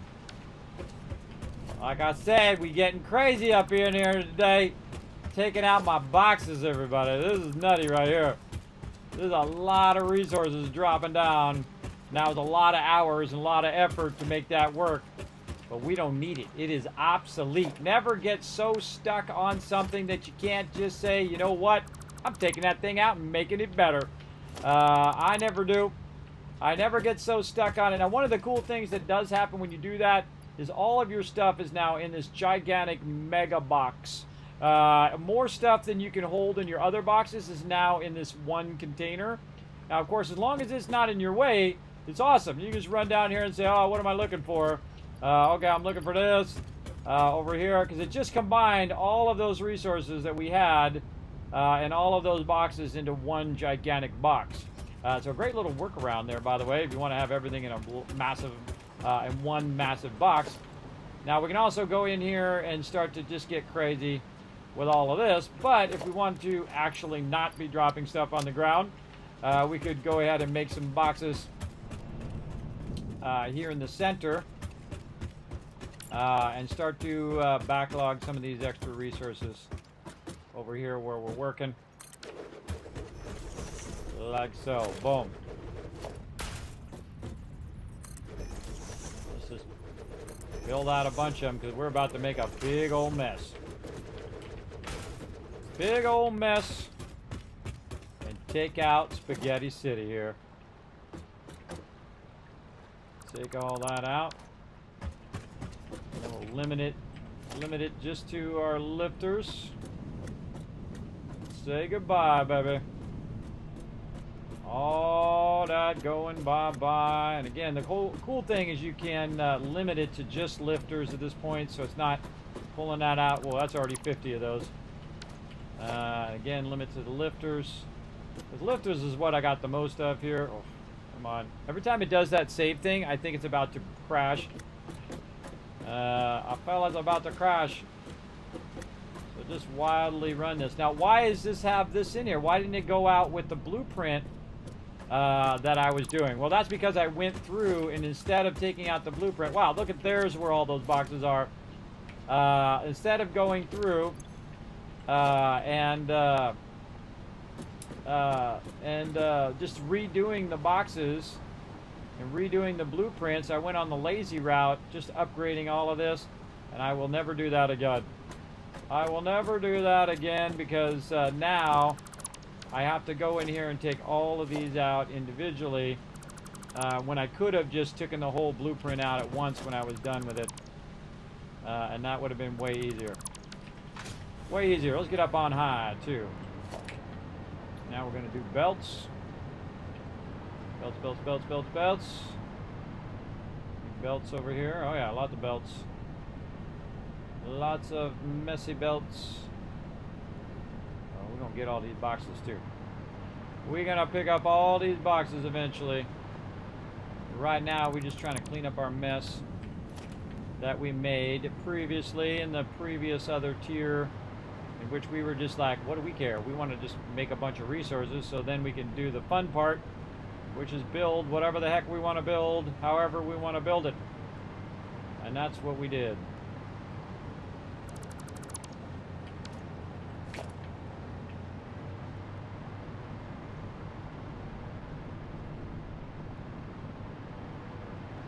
Again, see, this is the disadvantage of upgrading all of that stuff.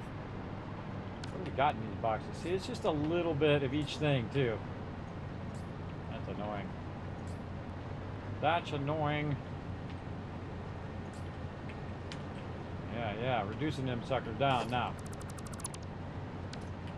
I couldn't see where those are at because they were way up in my splitters up there. Hard to find. This box is probably a mega box full of stuff. Yep. I'm going to try to find the smaller boxes.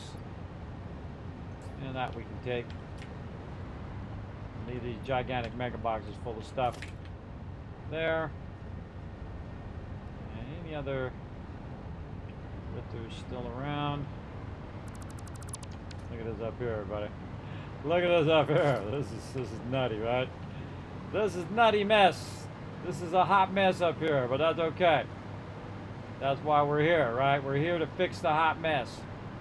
And of course, the more things you go up here and you do all of this, the more effort's going to be to take it out and straighten it out later. Most people would not come back and do this, everybody. They would not come back and do this stage. They'd just be like, ah, screw it. Screw it. I'm just going to leave it like it is and then deal with it. Never. And I've done that myself. I just like, ah, screw it. Just leave it. It's good. It's good. Oh, but you definitely want to go in here and, you know, go wild. Oops. There we go. Limiting our belt selections there. Just take out this hot mess. And that should be real satisfying, because believe me, it's satisfying to me. I'm the one that made it. I'm triggering myself when I was making it, everybody. I was like, oh God, I can't handle it. I can't handle it. No. No, don't do it. But I knew I was going to come back and make it awesome. It's real satisfying too to, you know, make it like that and then come back and then just really make it all aligned and looking good. Super satisfying to take all this stuff out. Try not to get anything you don't actually want to take out way on that other side where you've already got your stuff going on over there. Trying not to. Again, sometimes it's a little tricky for it to grab the stuff. You can only do 50 things at one time. And we're getting there. Take out that stuff. Oh, there's a box. That's because I'm full. Alright, down here.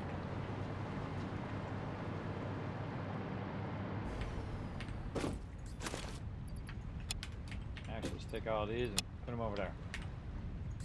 And those in there. Alright, where'd that box go? Come back here, box. No mas. Okay, oh God, more boxes. Get all these boxes. You'll come to me, little boxes. We're gonna find every last one of you. This is a mega box, I bet. Yep. Yeah, it just leaves these little things. And I end up with a bunch of these little boxes that drive me insane.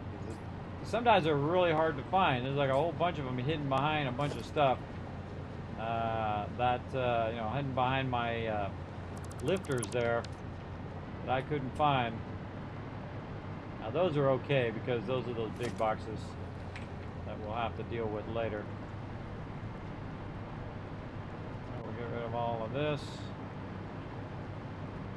Conveyor poles that we were using for all sorts of fun.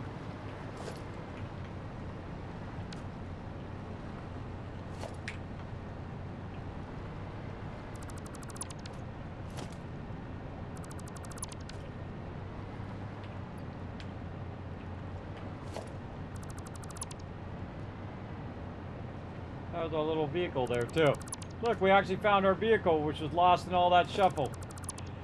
And you're like, Kismet, why build it that way in the first place? Well, it's kind of fun to do that in the first place and then come back to it again and make it awesome. That's what we're working on right now. Take out our hypertube. Take out all of this stuff. Also, we're disconnecting our power, so we've got to be real careful when we're disconnecting all of that stuff, because our power is no longer connected. But we can run over here, because over here, got the power running under. We can run this. A little pole right here. Make sure that we're tying this across that one. And that's going to be our battery backup. Now we're looking sexy. There we go. Just in case things go horribly, horribly wrong.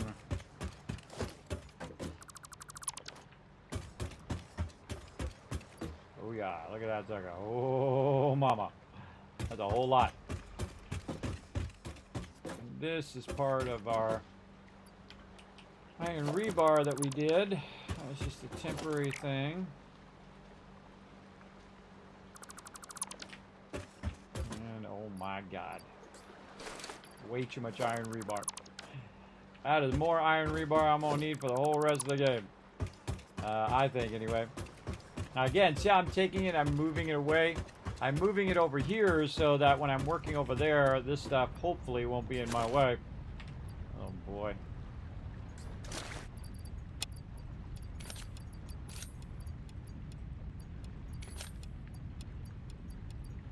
Take that out of there. Oh boy, let's take this and this. Make another box over here. In fact, we'll make a couple more boxes. Now we're just causing mayhem with this one, with all these extra resources. Where's the 7-1? Put that one in. All these extra resources that we're generating, but we're trying to move all this stuff out of the way. That's the number one thing we need to do. We've got all this stuff running everywhere. But it's so satisfying, everybody. I just love this moment where you're just like, oh, God, oh, thank goodness. Just like, thank goodness. Look at all that spaghetti out of there, everybody. Thank goodness we got it going. You're overburdened the autosave with massive factory. There we go. It needs an animation of a parrot going poop. Polly pop. Or parrot going pop. Oh, I get it. Yeah, I get it. All right. Took me a second. I thought it said poop. Polly poop. I don't know. My brain just gets more and more messed up the longer I stream. Okay.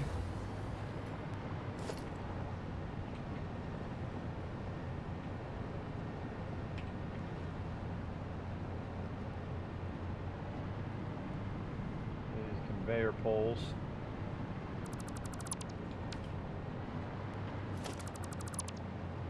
That anymore.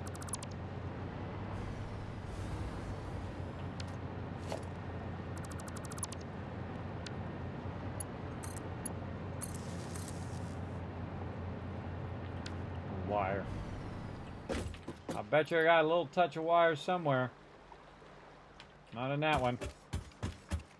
Gotta be in this one. Oh wait, no, I was out of wire. I got quick wire. Quick wire I got. Oh, and see, I can't put it back in there too. So the second you take that out, you're committed. You're committed to that quick wire in your inventory. Do I really care about this anymore? No.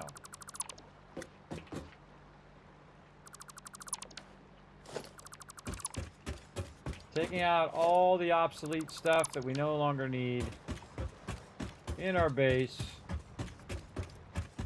Over here, and then sinking these across. Put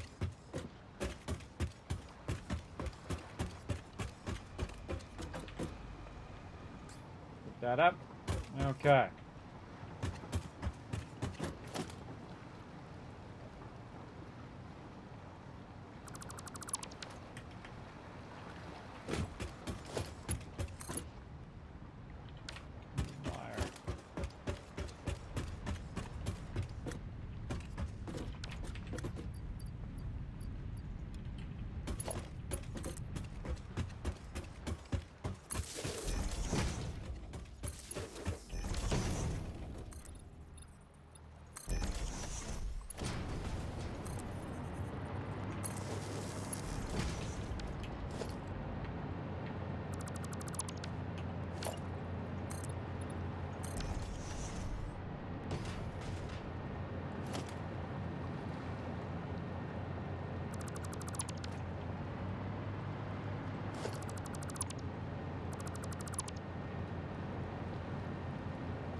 You can also deselect now, by the way, if you haven't played the game in a while. You saw I accidentally got those, and then I deselected them, and if it works, sometimes it does, sometimes it has a mind of its own. But if it works, you can deselect those. Alright, so I need a bunch of room to build a bunch of big factories. Let's take that out and then we'll target this.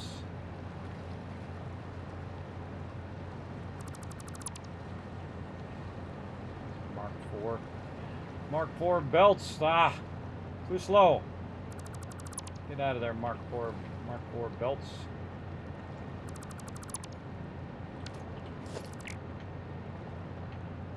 Sometimes I feel it's just faster to just press control, and then release, press control, release.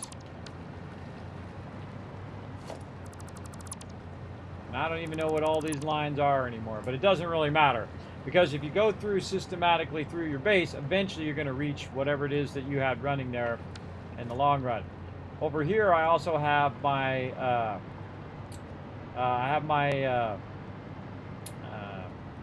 what do you call it, aluminum running. And so eventually I'm going to need to change that too, but for right now we'll leave it. What we got down here? Alright, this is where all these plates and stuff are that I don't want to pick up for right now. So let's get our copper going. Alright, did we do our copper thing over there? Yes, we did. Okay, so blueprints.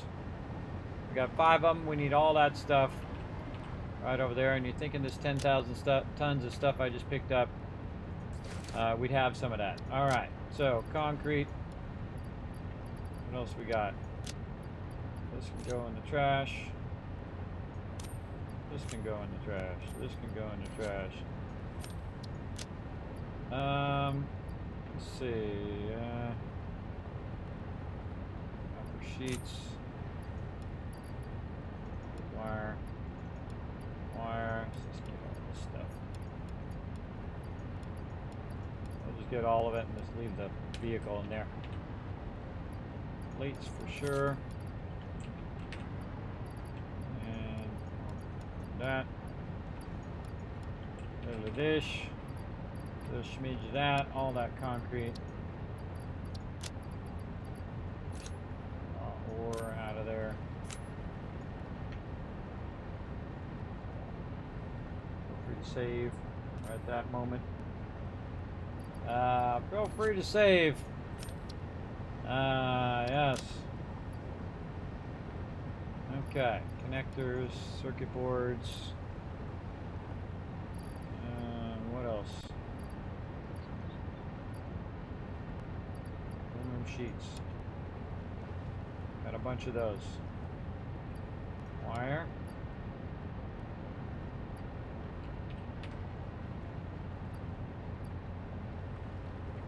More rods.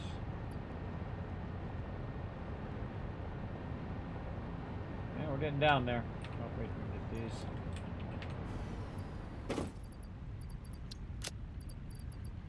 Get a little plastic.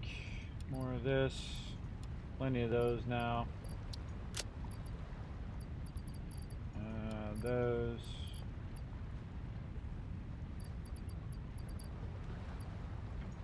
Let's get all this little stuff. This and this. Nope. Nope. Nope. More wire. More cable. Look at all this random stuff. We could just stack up a little bit. Wow, really more plates? And I have a bunch of plates somewhere.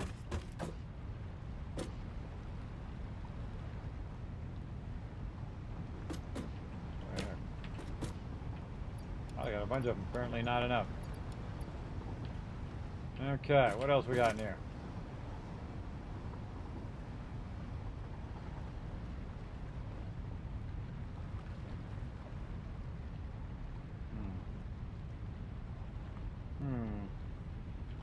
Right here.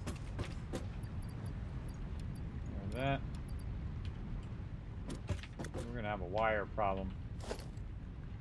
We're gonna have a wire problem. Okay. Go hunt down some resources. It's this one. I think it's this one. Let's see.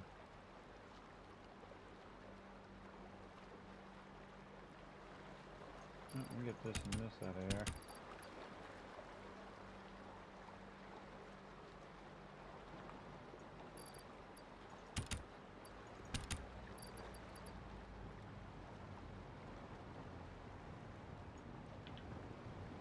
At the end of this one. Yeah, there we go. Have a couple more of these while we're at it.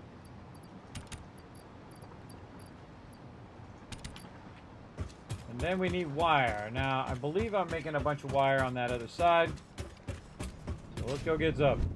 Now, the cool thing is, again, my power always running. Because it's completely separate from what's going on over here. So as I pull out things after things, the only thing that can cause my power to go off on that side is if I disconnect a power line. That's one of my central power lines. And so pretty much styling all the time, unless it starts to backlog that toxic resource, which it shouldn't do for a while. But if it does, we'll know because the power go boo and go off. And so over here, it's actually producing a bunch of extra wire on top of my other production over there. So it's actually got its own copper node. We're going to grab a bunch of that wire. We're going to take it with us.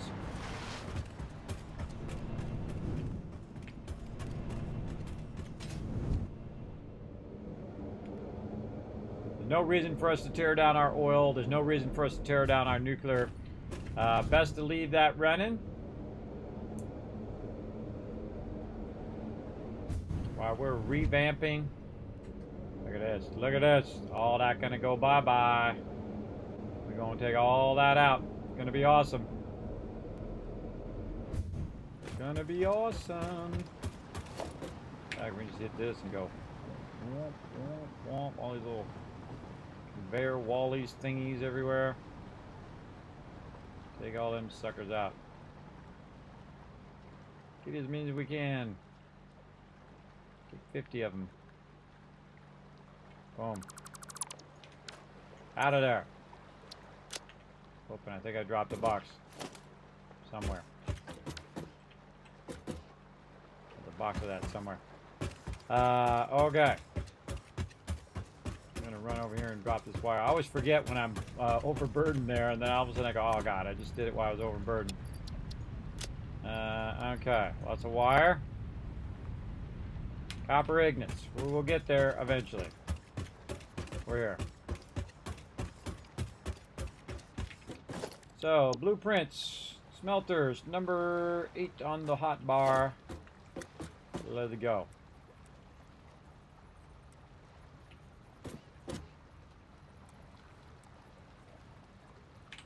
Now, I think we want it to go to the right.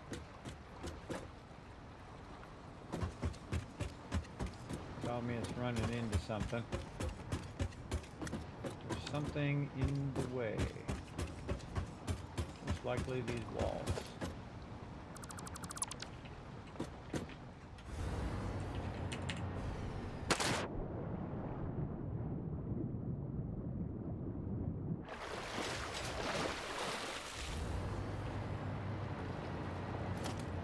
Try it again.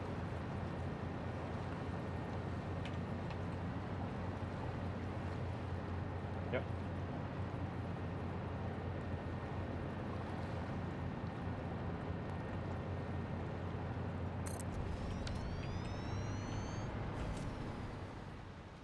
So this is going to be going the other way now too. Because we're stacking them this way. I'll have to take the wall on the other side or just take this wall out on this one. Works for me. Alright, let's keep going. Another one back here. This should be super easy too. I'm going to test it with a couple of them first and then see if it's all working. If it's working, then we're popping and locking over here. Okay, same thing here. We're going to go ahead and remove this. And eventually we'll want it to run here. We can use this as a central junction of our power. For now, I'm just going to run it there. And then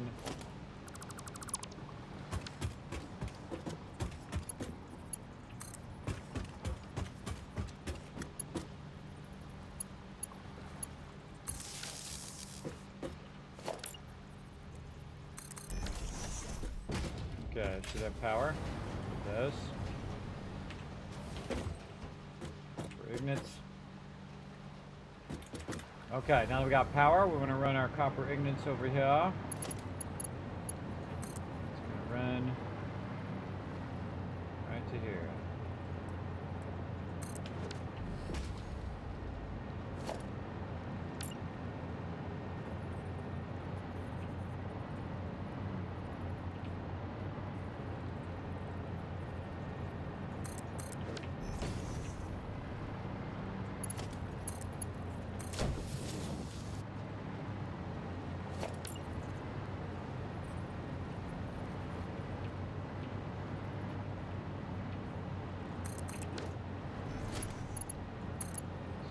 Secondary node, we'll run past it. First node will go in there, and that'll go directly into the machine in front.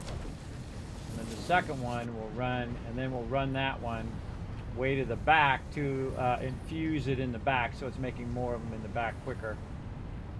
Right there, and that's off and running. There it goes. Look, it's doing its thing.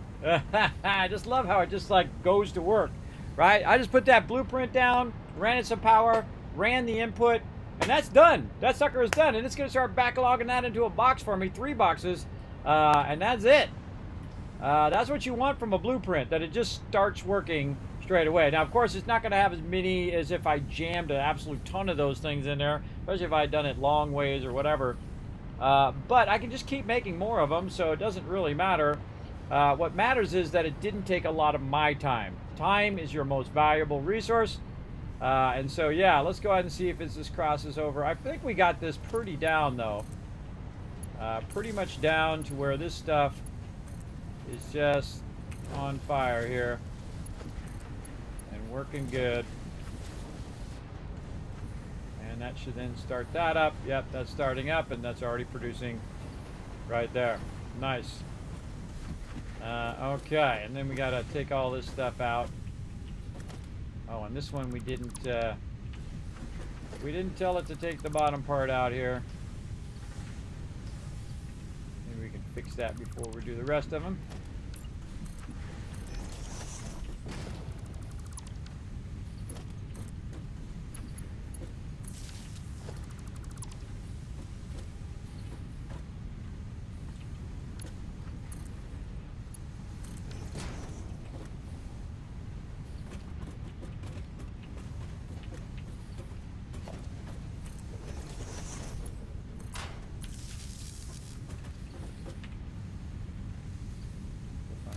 Tube.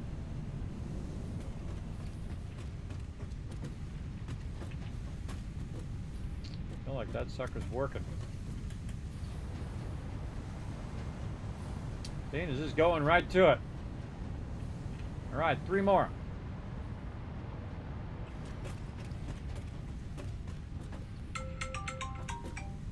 Almost time to stream. I better hurry up and get ready. What are you talking about, Kismet? You're streaming right now. Well, normally, that's a reminder for me to say, hey, get the computers fired up and get them running, because if you don't already got them up and running, it's going to take about 30 minutes to an hour to get this stream fired up, because it does. Sometimes longer, sometimes less. Sometimes I start it up and it's like, hey, Microsoft wants to send you a little gift called screw you. Called, here you go, 3 or 4 hours of your time wasted while you have to go in and redo your whole entire setup because Microsoft decided to change something. I've done it so many times, everybody. I've wasted so many hours fixing crap after a Microsoft update. It's very painful. Oh, we forgot to change the thing before we did it. Oh, well. Oh, well.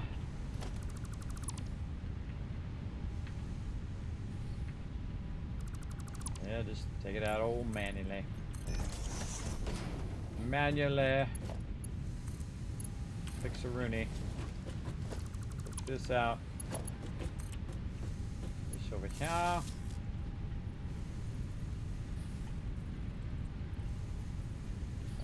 Which one was it? 8. Made a separate set just for doing this.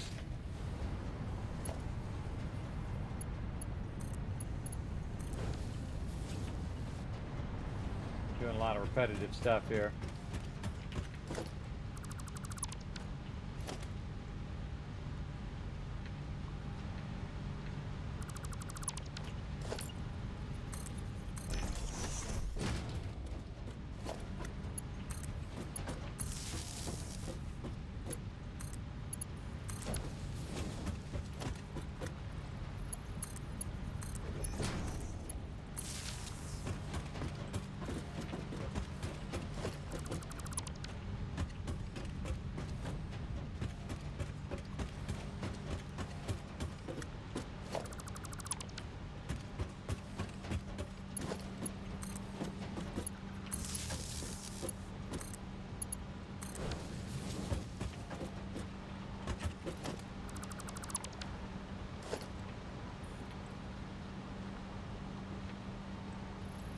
The biggest thing we solved is the chaining between factories.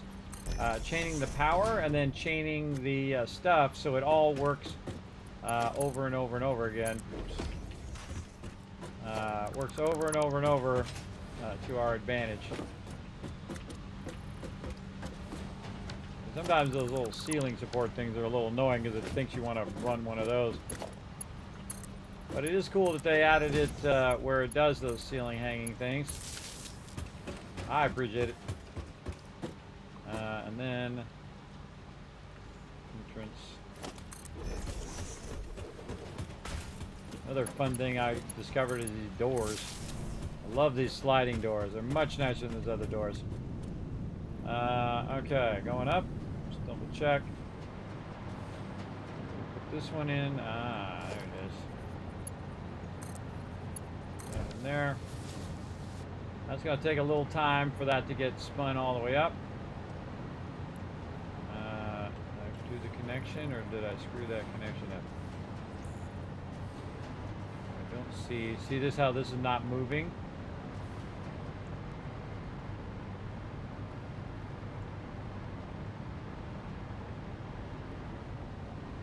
Yeah. See, that's not. This one's smelting. These ones are not. This one doesn't have power. I missed the power connection.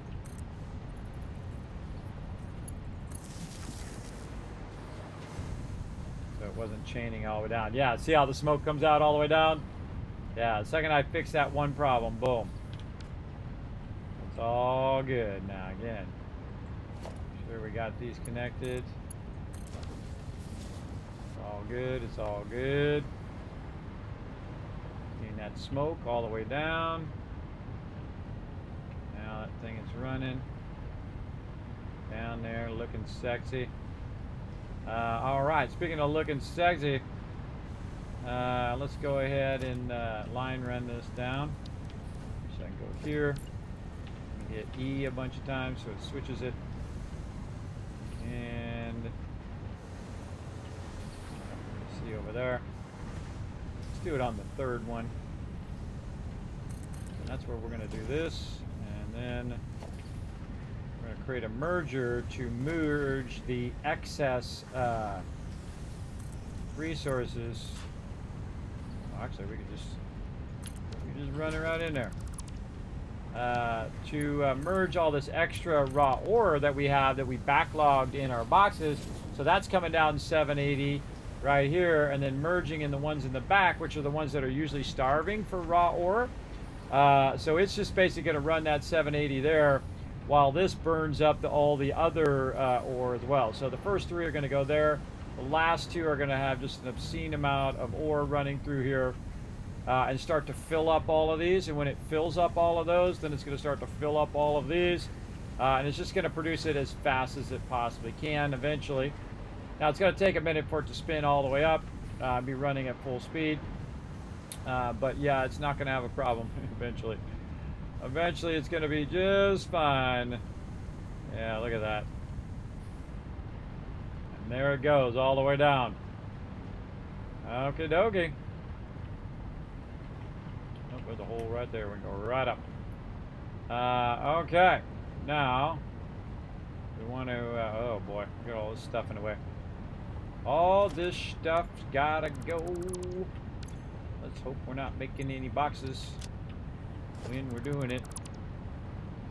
That power gotta go. This little thing gotta go. Hit R and then it all goes at once. You gotta go. Oh. God, look at all those resources. Oh, that was wire there I did. What do we got in here? Whoa, a lot of plates. Yeah, nice. Nothing in that one.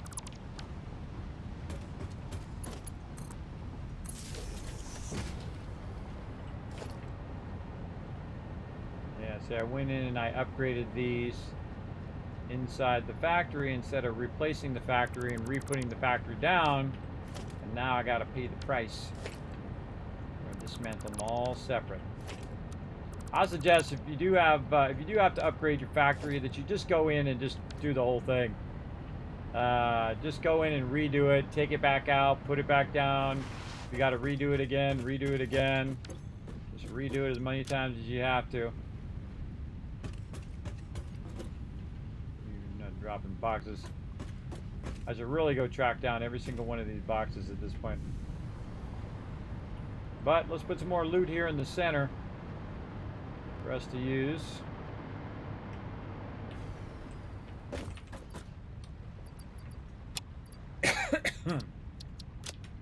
Definitely a lot of plates.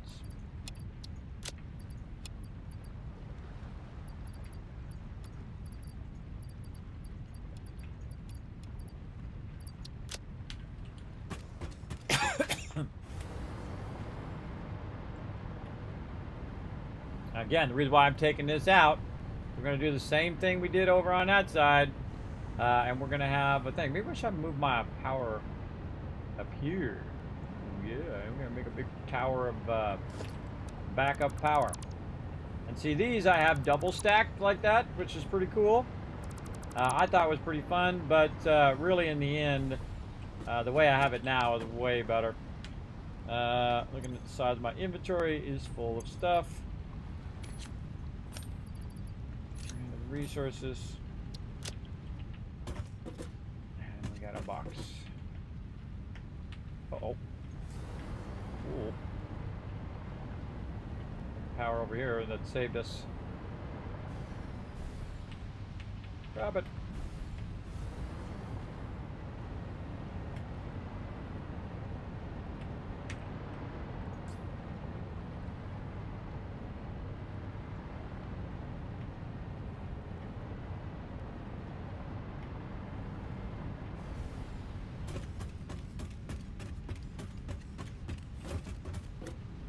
Crate inside here. Got a crate scavenger hunt.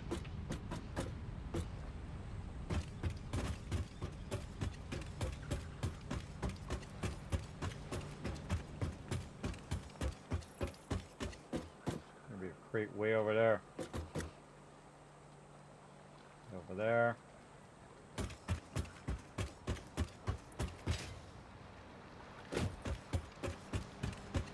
Those could be way over there, but look how many I got this way. Got a ton. Alright, we got things to do. How are we doing on time? Oh man. Closing in on that Fallout 76 time here.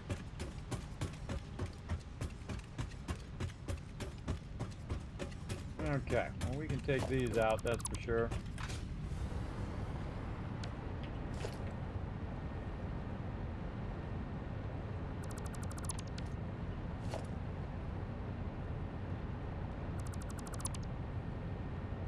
Finding all that little tiny stuff sometimes a little tricky.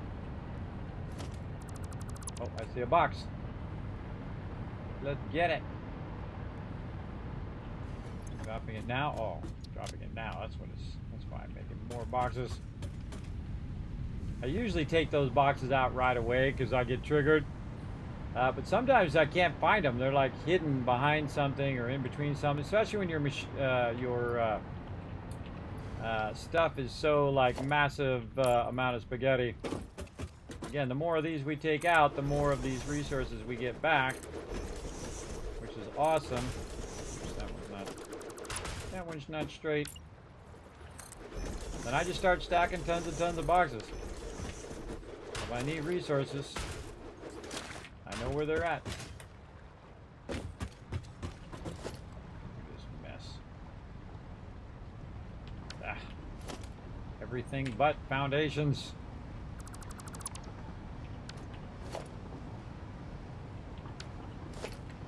That's what we want.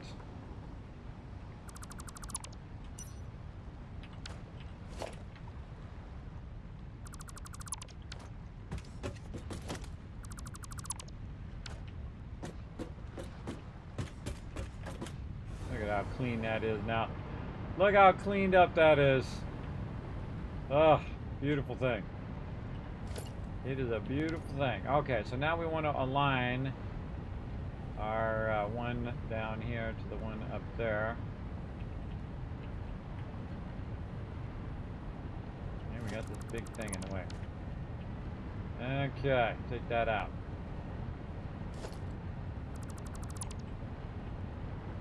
How do we align this one?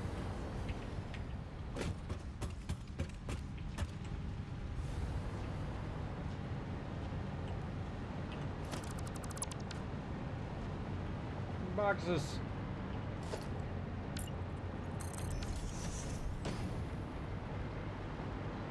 First one here, concrete, and then this is plates.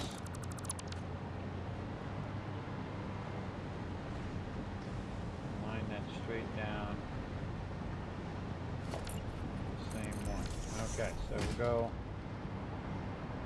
back over here.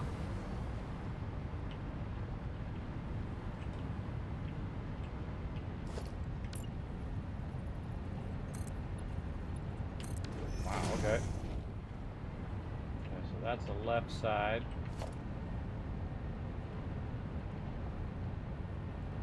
Take out all of this. Run that. Just take all this out so we can know exactly what we're doing here.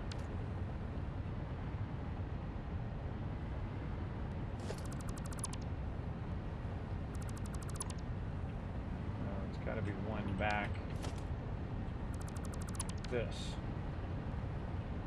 And we put that down, then it will sit perfectly on top of that other one. 2, 3, 4. Over the top of it. Okay, so now we need our blueprinter again. I think my blueprinter was fine over there. I think it was fine. Get my blueprinter back. Come here, blueprinter. Why's my power running off? Just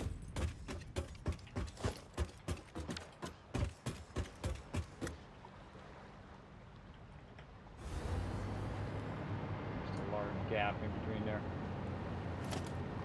Box! No! Please, no more boxes! No more!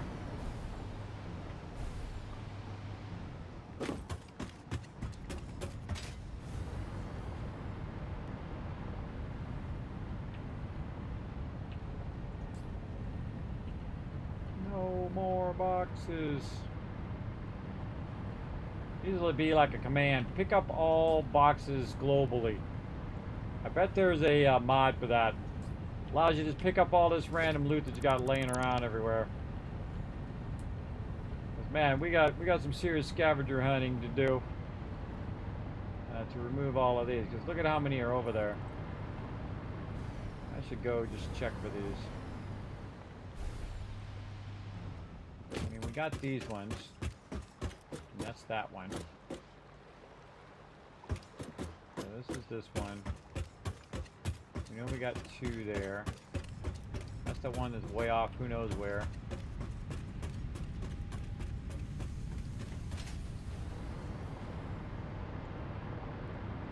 If I can see them on the map.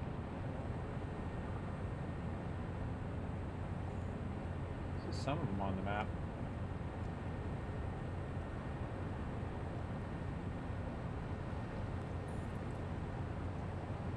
How do you ping in here again? I think there's a ping thing. Can't remember. Alright, we're going to use our map. We're going to track this one down on the far side.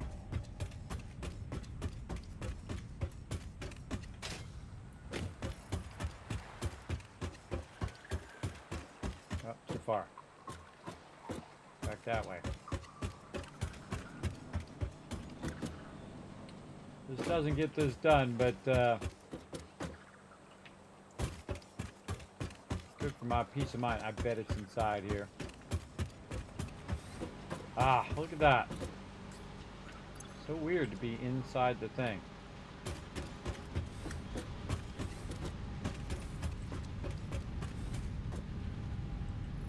This one's right here.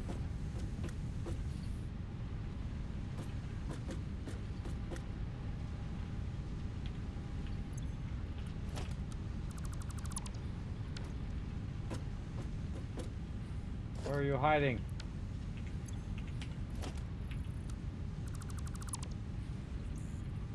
I shall find you. I shall find you and I shall eliminate you.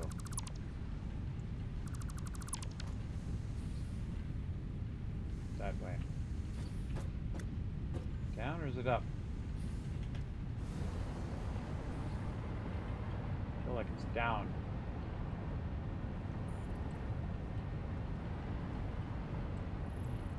It's just going to be under the water. Alright, let's go check. Oops. That's some shallow water there. There it is. Look, it's on top of the building.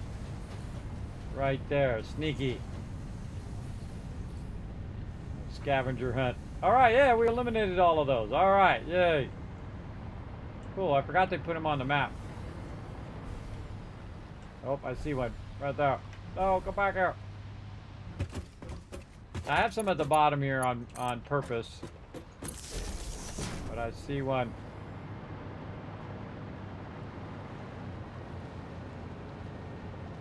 That's the moment I gotta wait for the thing. Been a while, haven't? Oh, well, thanks for coming in and hanging out. We're not just doing a stream over here. We're doing a mega stream, everybody. We're almost 15 hours running. Oh, and I'm going to give you all your stuff back over here. Everybody keeps saying hydrate and stuff like that. Give you those Tycoon caps back. Let's see how we're doing on the retweets over here. I forgot to look, man. I got so involved in this. Let's go look.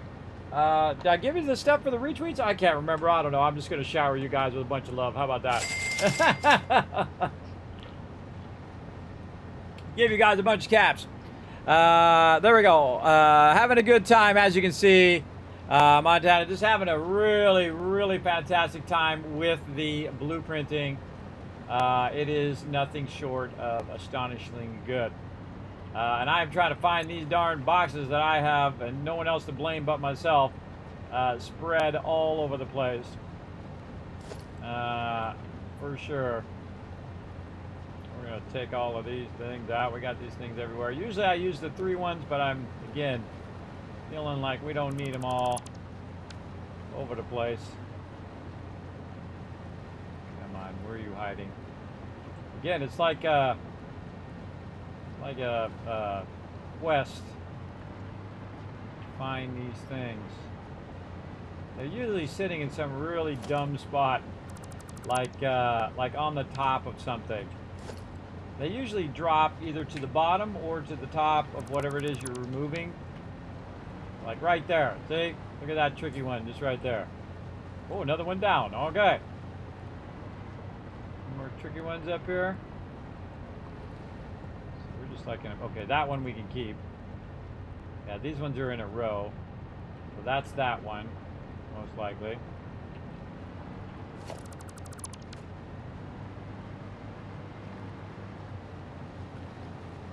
There's one over on this side.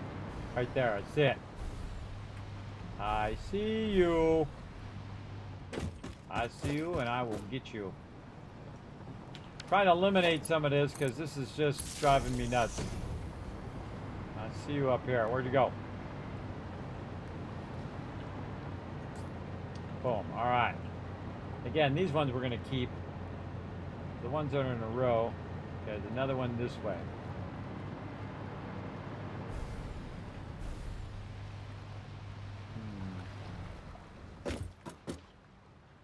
right here.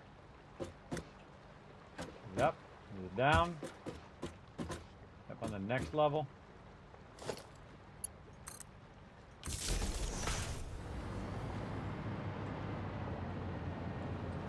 Right at it this way.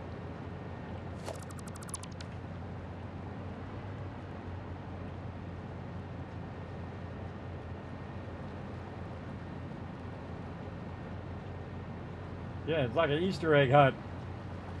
These stupid boxes. Get this out. Where are you hiding?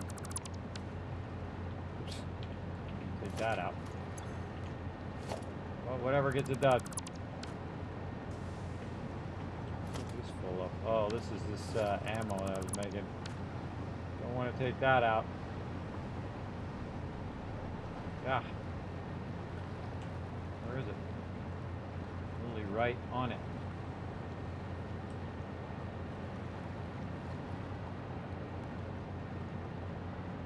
In the water.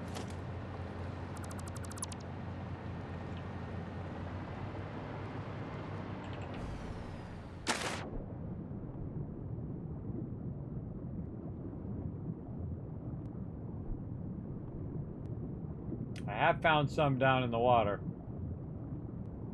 But apparently it's not this one.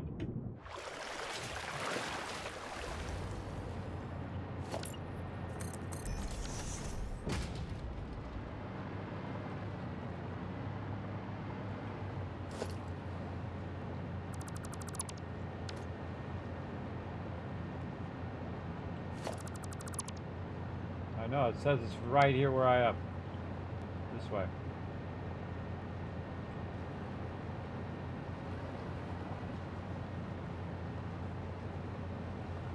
They're all in a row. This would be separate. Directly below where I am. Let's just take out all these foundations.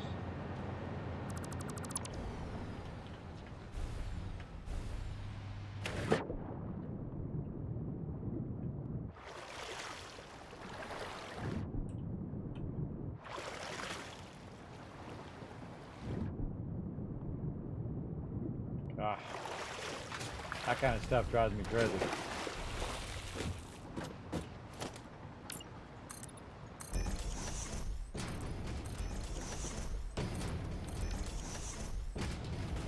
All right. See, now it went behind me. Right where this thing is. Now, it could be invisible. I've seen ones that were invisible before. I'm going to take that out. We're going to drop off some of this loot. Oh, man. So much loot. Oh, some of the stuff we don't need to keep. Nope. Nope. All of this stuff gone. Oh, come on. Get rid of all of it. There we go.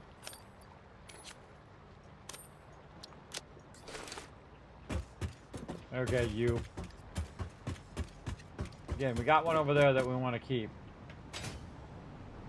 Yeah, I have no idea where that could be. Maybe it's under the ground. Roll over it.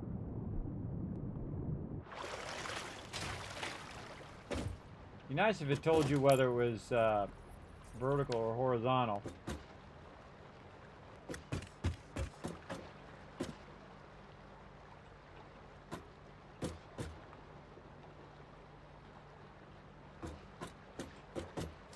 Somewhere real obvious, and I'm going to see it eventually. Go, oh, that's where that is.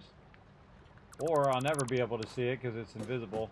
Oh, wait, I see another one over there, though. I see another one over there. Power line. Take that one out. That power line to run to this power line. Ah, not enough cable. Take this out. That one to run to this one. Let's not lose it. Boom. Okay. this way. At the top of the building first. Top of the building? Nope. The bottom of the building in the center. Nope.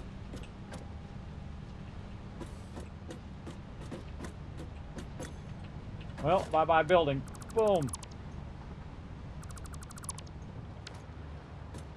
We don't really need any of that anyway.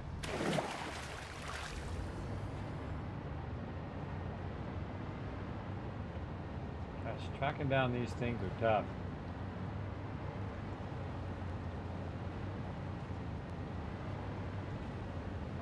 Sometimes it's sitting on top of these things.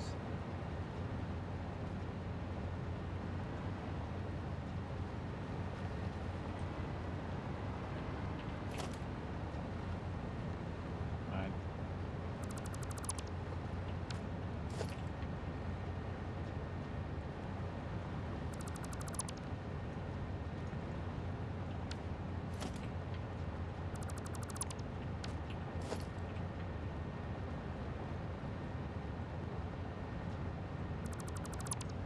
Every one of these belts a different type of belt.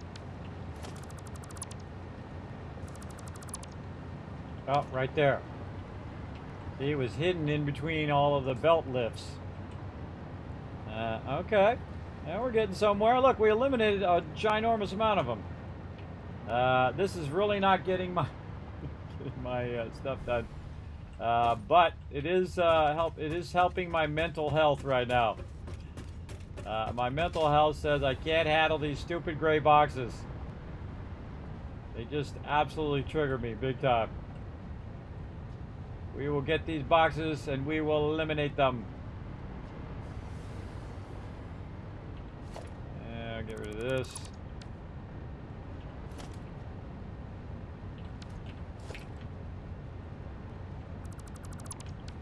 Cleaning up our mess. We made a big mess. And now we're trying to clean it up. Oh, right there. Okay, now these ones are all the boxes I took out in a row, and that's okay. Now somewhere in this direction, there's just one more box. I'm gonna see if I can eyeball it. Come on, box, where are you?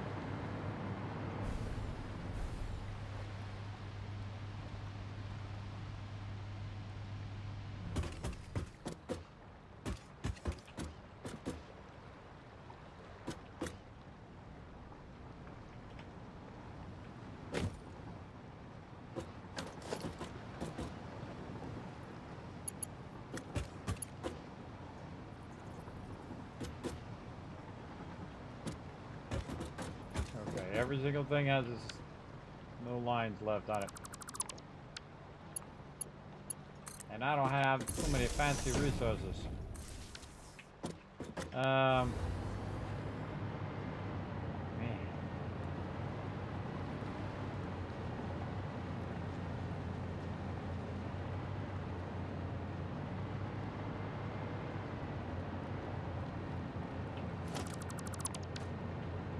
There it is. We found it! Yay! Alright, GG! You like my glasses? Thank you, Crimson. These are actually inspired by the fashionable glasses, which I actually own as well. Over here. Inspired by the fashionable glasses in Fallout. Yeah, I actually own them. Yeah, so I thought, I get them to look like that, kind of. And that's what my glasses. These are real glasses, by the way. These are like $400 glasses. Made by the awesome people over at Glasses USA that I had to pay for, though. But awesome sponsor over there. Appreciate them sponsoring the channel, giving you guys discounts. And we got one way out there that we need to get to. Alright, and now I feel like 1,000 times better. Finally got rid of all those darn boxes that were triggering me out. But we still got lots of spaghetti left to go over here. Don't think we got lots of spaghetti we need to work on. Okay, wow, look at all this loot. Don't need the sulfur. And we could definitely drop some of this stuff off. Now, this is what happens when you start pulling out all your resources. You start ending up with backlogs and just a massive amount of stuff. We need to get to our blueprinter. That's what I was trying to do. Taking that blueprinter out, which I did. Let's do this, and then now we get to go for a little bit of a shopping spree here. We go ahead and get our stuff back. Down the line, I get a bunch of these. Let's just make this a whole row of those. Like that. Sort those. Come on, sort them. There we go. And then a bunch of these, all of those. We got more of that down here. A little silica, a little this, a little that, a little this, dish. A small stack of that. What else? We got all of those.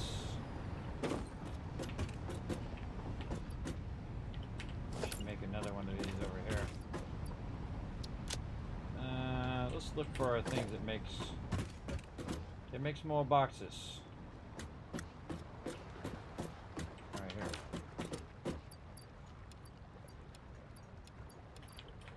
What we want to do is make a box that now has a consolidation of the stuff that we need right here. Another thing to do that's really smart is to consolidate down. We're going to consolidate down to the left. So we're going to take all this out, and then we're just going to keep taking stuff out until it stacks. This is something I do in other games, like 7 Days to Die. That one is empty. Oh. Trying to trigger me now. It's trying to trigger me, everybody. Trying to trigger me, chat. Won't be like that. Alright, then over here.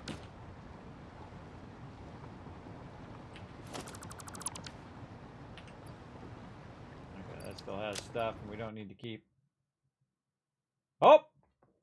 Fun detected!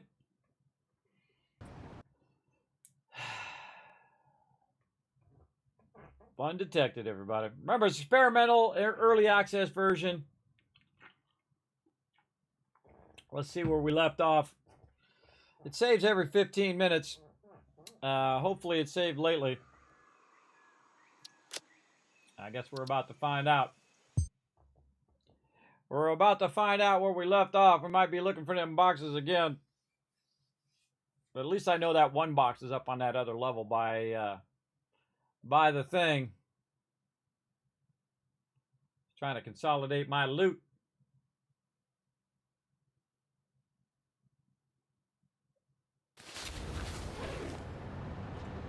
How are we looking on these things? Oh my god. No, I backed this way up. Gotta go find all those again. I should have saved when I found that last thing. It was my bad. We're not getting any power over here. There we go. Okay, well, we kind of know where they're at. So, let's go. Jeez. Yeah, a ton of them we still got to go find. Alright, well, we know there's one here. What are we doing over here? Will we get this already squared away? Kind of. We can take that out. That factory's still there. So yeah, that was a good amount of time we just lost, which is a bummer. But again, we know that where some of these are. So now I'm just going to go and snatch them up. And we're going to take out all this excess stuff.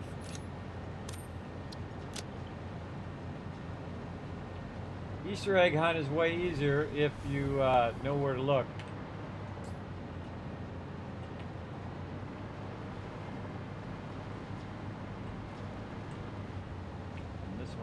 Hidden behind this somewhere. One of these things underneath our stuff here somewhere.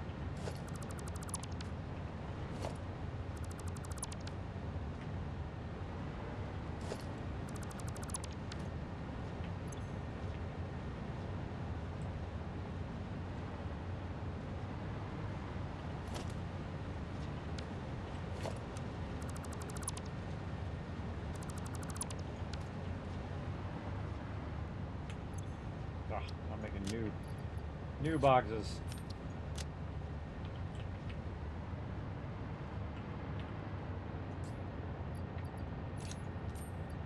I don't need any new ones.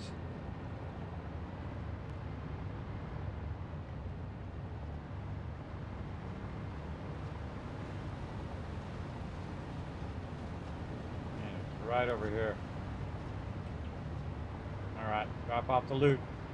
Alright, we're gonna have to repeat a little bit of this because we didn't save right after our triumphant job of finding those boxes. My fault. My bad, there's only me to blame. Alright, we're gonna find it though. We're gonna find these boxes. These boxes are not going to escape. Yep, there it is again, right there. Hidden inside the lifter. Alright, there we go. Now the one here at the end. Where was this one at? Good question. Right over this way. There it is. Look at it. Look at it just sitting right in between the thing. Again, if we had all of our line runs still there, that would be pretty hard to find. For sure. Okay, we got two more back this way. I see one floating right there.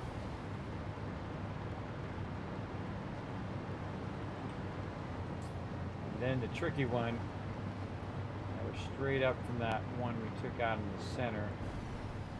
Oh, it's no longer out. We know it's in front of a box up there.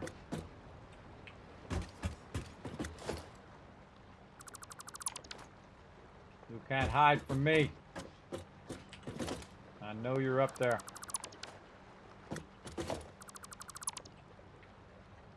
I will find you. There it is. There it is. All right. Got no line. We got no power lines. All right. Run over here.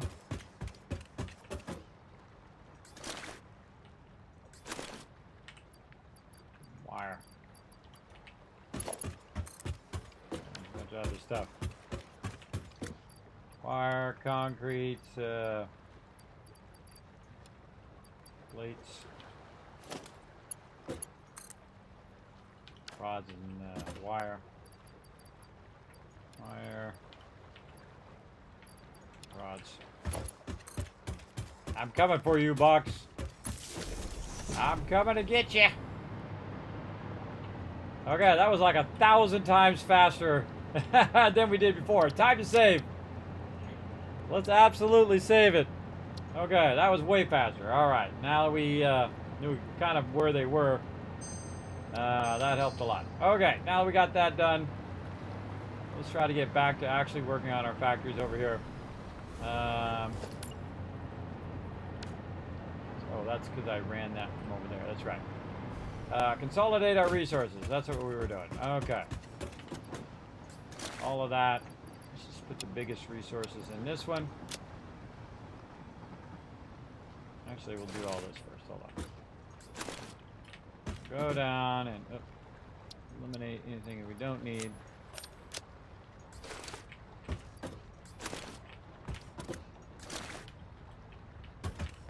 I'm not going to take any of them out. We're just going to go.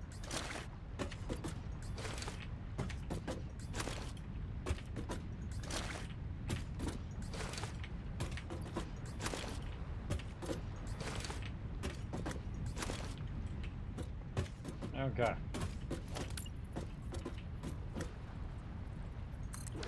That is a sorted box.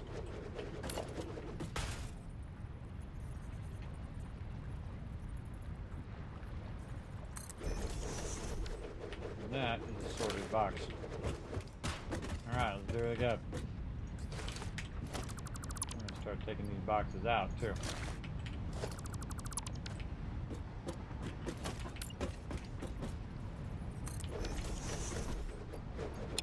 Wire and sort.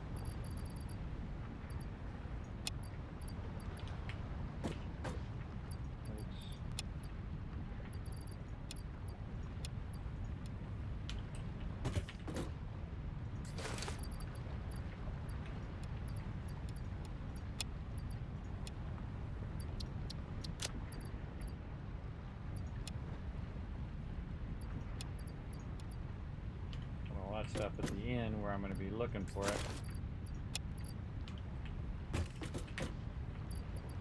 Concrete.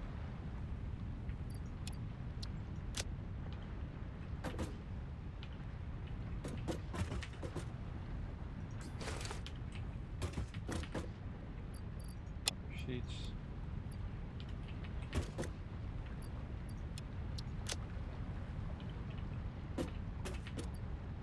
That stuff, let's just call this the random box. We're just going to random a lot of that stuff in there.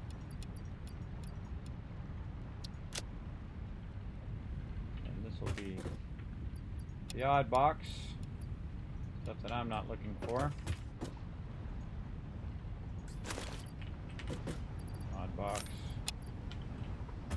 Random box. Oh, that random box is getting full.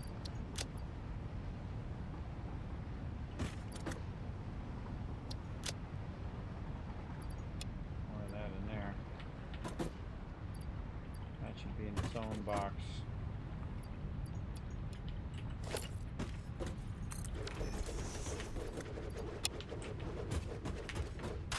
There's the copper sheets over there. This should be a random stuff box.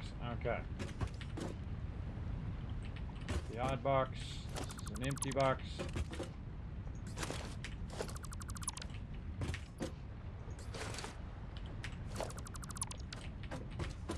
This is called manual sorting. Oh boy.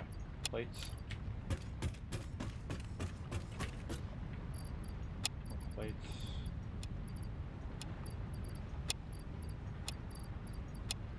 All the plates in there, and then screw it. Get rid of those extra plates. All those in there, along with those plates. Wire in here, along with more of that stuff. And stuff in there. We have a lot of in there.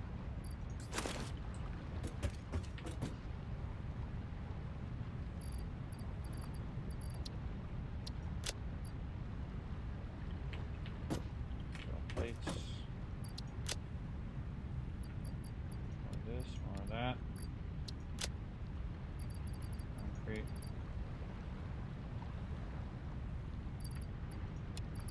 More wire. Here.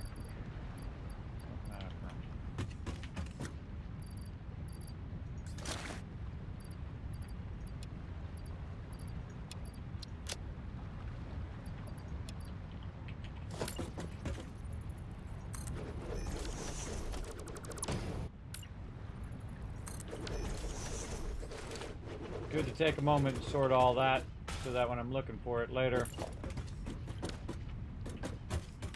Stick this out.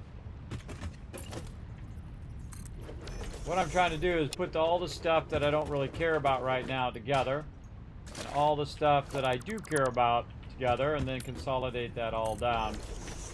So I don't need as many boxes, so I'm not looking through 15 boxes here of random loot. Don't really have anything in it. There's a lot of stuff in it.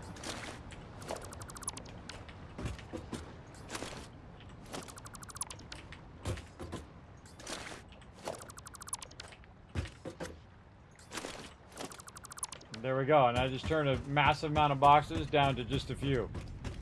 And that is the power of sorting right there. Okay, what are we doing down here at the end? More of those in there. Take our rods out of there, so we can put all those in there. Any more of those? Yep. Okay, this is plates. Actually, I can just do.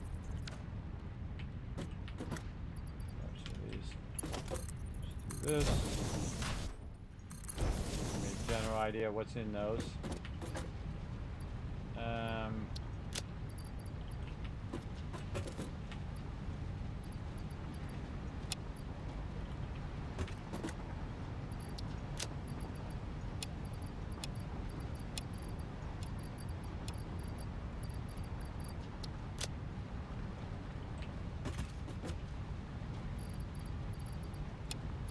So you put all that copper in with that wire.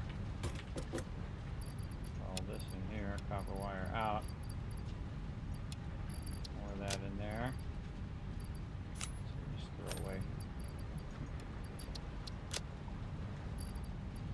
That we can throw away. This we can throw away. Wire. Copper. And put concrete here at the end.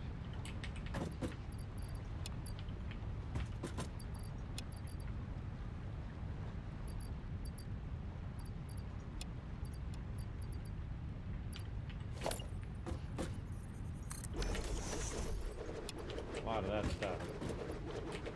Let's put all that in here.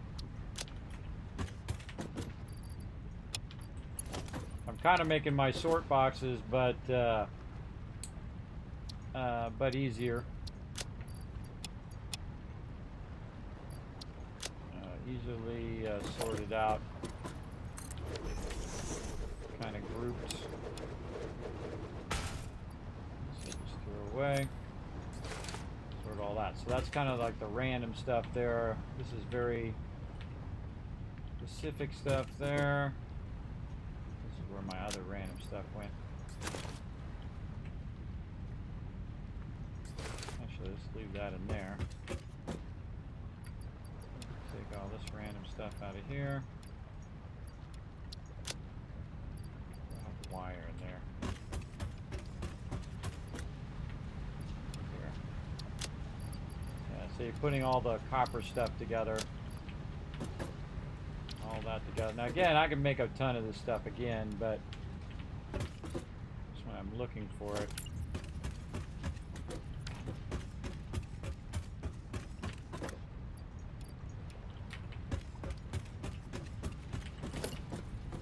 Odd stuff I'm going to turn sideways. Odd stuff there. Okay. Which one is the odd stuff one? This one.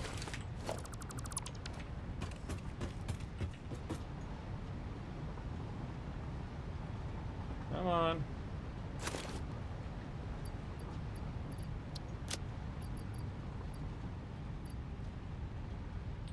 Okay, we got that finally sorted. Let's save again. Might as well organize it a little bit. Yeah. Come on. Okay. Organize that a little bit, and now we can finally get past all of that. Which we got a lot of fun stuff done there. Let's see. We got our smelters going, our copper ingots there. This mini steel is in the front. Keeps moving those around. Starting to bug me a little bit. And then what we need is we need our copper ingots and we need our copper wire. That's the first thing we want to make.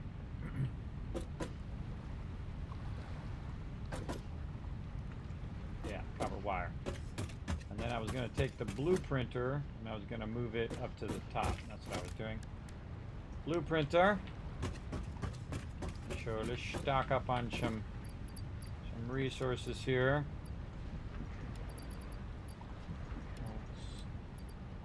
Thing of this, and a little thing of that. Silica.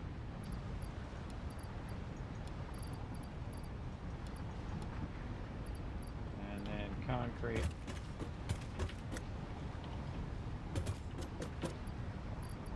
Concrete.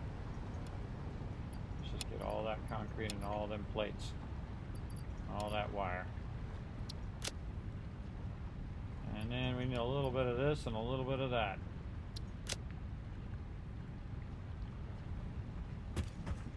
Okay, now the problem is all those resources are down there right now, and when we're up here working, we're gonna have to run down there a little bit, work with them, but we're gonna go ahead and put our blueprint designer back up here. I like it right now. Very nice. Okay, now we want to go ahead and make some more copper stuff. out of our constructors, so we're just going to pull up our screws. Copper sheets and aluminum and wire. Did I pick up all that? But apparently I did not. And we're going to go like this, and it lets me, won't let me pull up my Q thing again.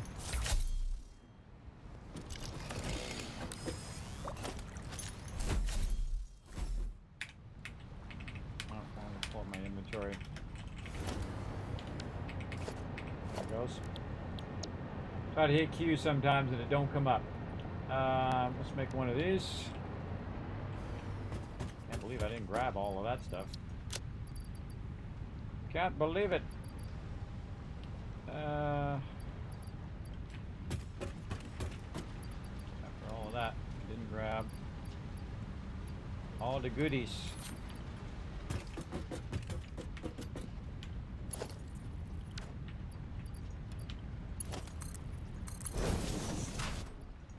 Version of my typical boxes.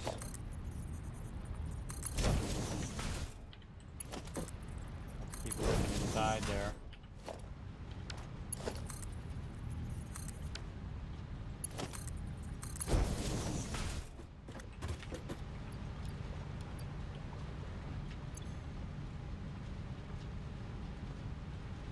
Okay. I should get extra of this.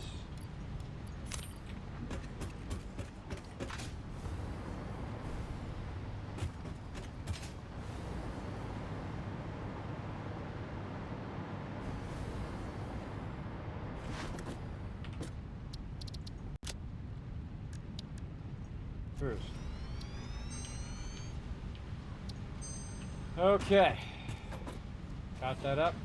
Cool, we got this out over here too. We want to go ahead and change this to wire. And the number of this node is going to be 4.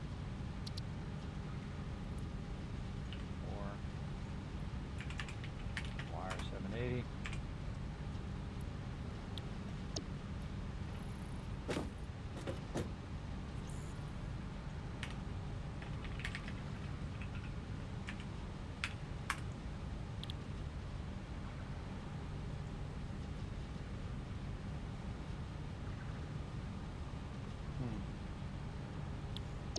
Call the other one.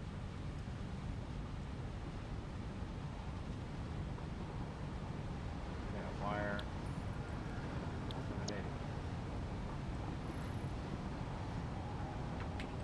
Man, I'm forgetting what I'm calling stuff. And then NO1 concrete. So NO1 wire HT. Yeah.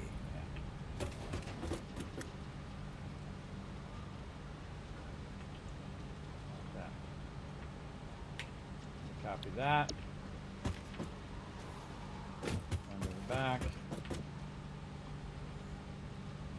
That. Wire HT back. Okay, now we got to tell it to do wire. Go. Or not. Feel free to not go. Feel free to not do anything. Use some power over here.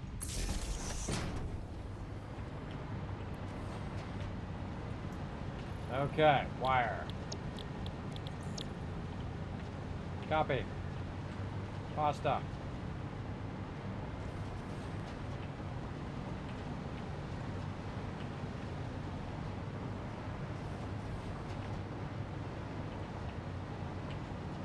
Double check it all.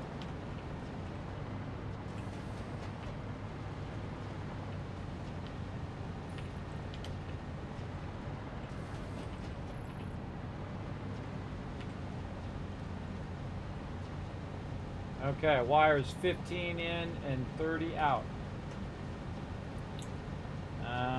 let's see, input 15 and output 30. This is going to be 780. Though we do want to use some of this for copper sheets.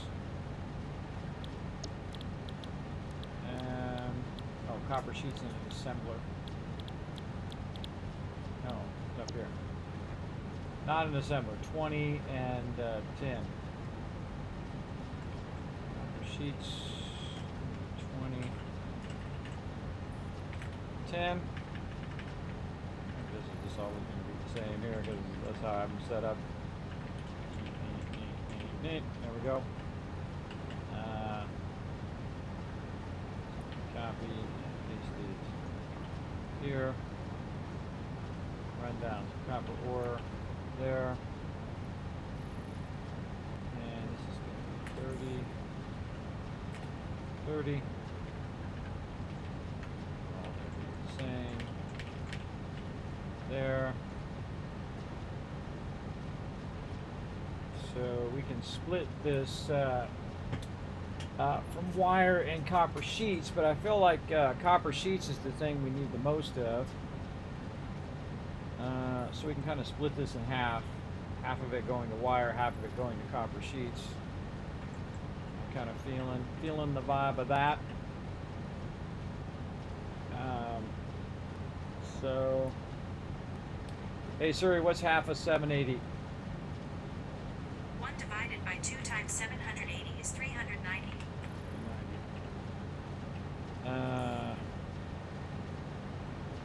Actually, just do the calculation. This divided by 2. 390, there we go. So we do copper sheets at 390. That means we're going to need 19 constructors. I really wanted this total factories up here in the front. That's what I really need to know. How many factories do I need for that calculation?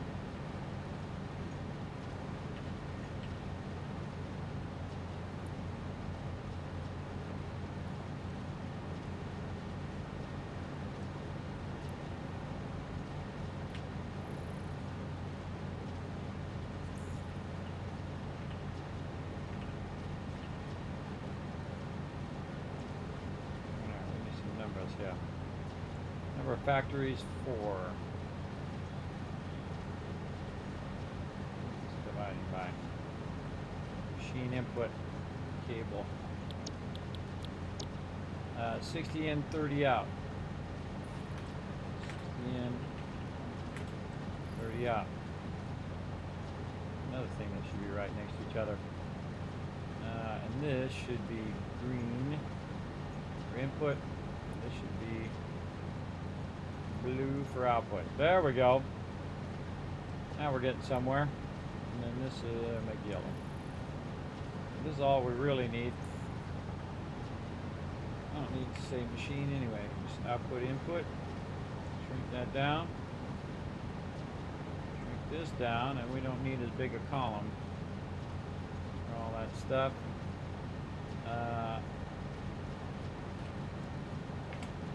Total fact. Almost said a bad word there. Let's see. This one here will reset that line. Okay. This one. Reset the colors. We're working our spreadsheet. Have you been going for almost 15 hours? Yes, I have been going for 15 hours and 4 minutes. 15 hours and 4 minutes right now. We're trying to get our copper ore up and running. We actually are going to be playing some 76 here in just a little bit. I do want to get this copper ore going though, since I'm kind of in the zone of doing that. So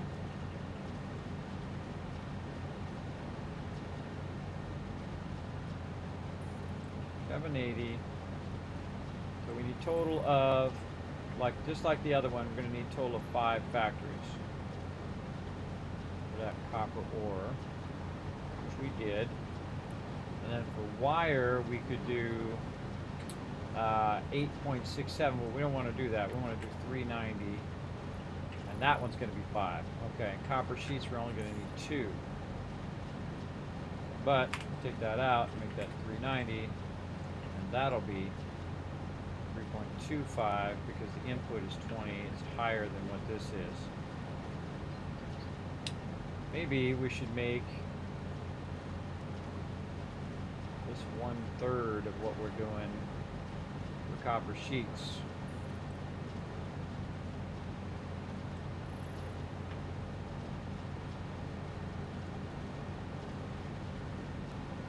We should do half copper sheets. And then cable, which we don't really need that much. Really what I need is a lot of copper sheets. So, and this will come out at what? What's our output? Output for factory. I don't need any of that stuff over there. O per factory.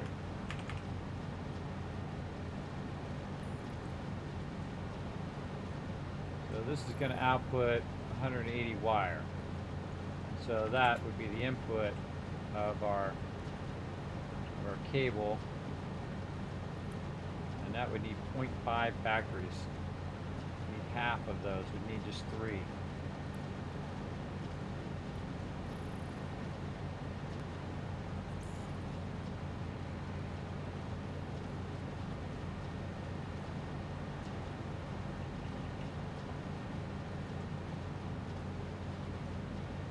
Output would be 30.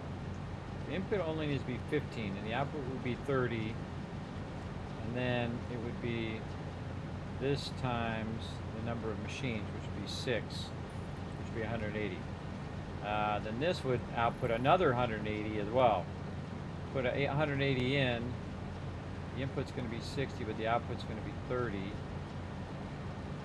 we would need 3 of these, 3 constructors. You can see how many constructors that we need.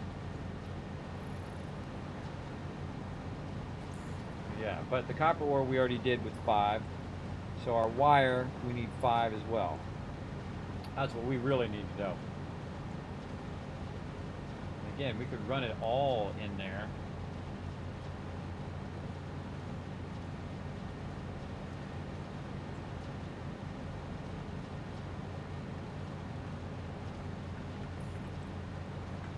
Yeah, copper sheets use raw ore, or copper ignites, I mean, and not anything else. So we're going to be outputting 780 copper ignites, and then we can split it among these over here. I feel like you don't need as much wire and cable as you need this. So this is going to output 180. Then we'll just make as much cable as we can, and then that'll backlog the cable, and then we'll make as much wire as we can, and then split it with copper sheets. Okay, we got the math figured out. This one right here is going to be wire though, so let's make sure we got all this on wire. It's the bottom one. And then this one. Wire. Wire.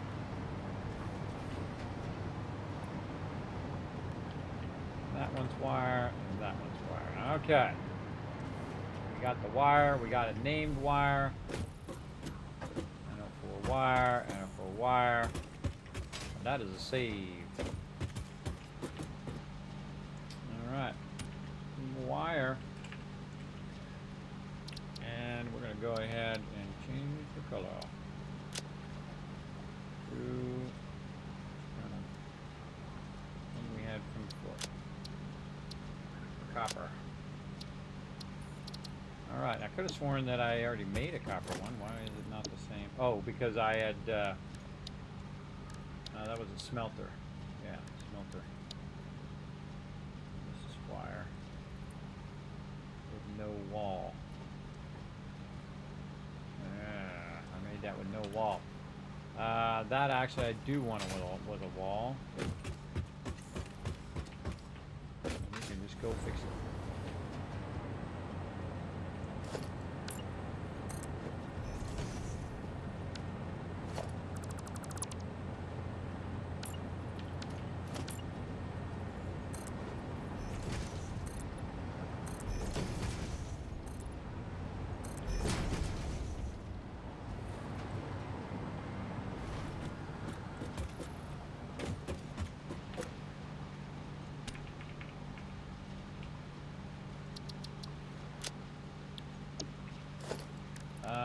And then we'll go in and this extra one.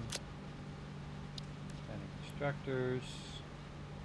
And take this one, remove that one. Apply that, edit that again, put the wire in the front, apply that again. And then we have wire. And we need 5 of those.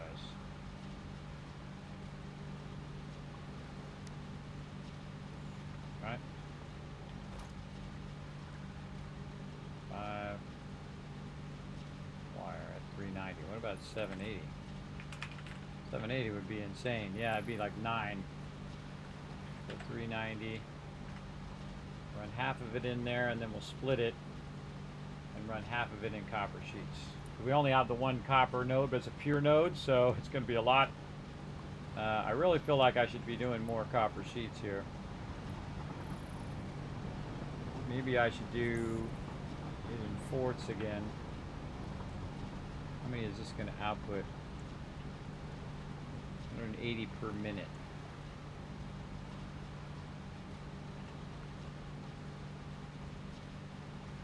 It's going to output 60 per minute. Well, that's output per factory. I want total output. That's what I want.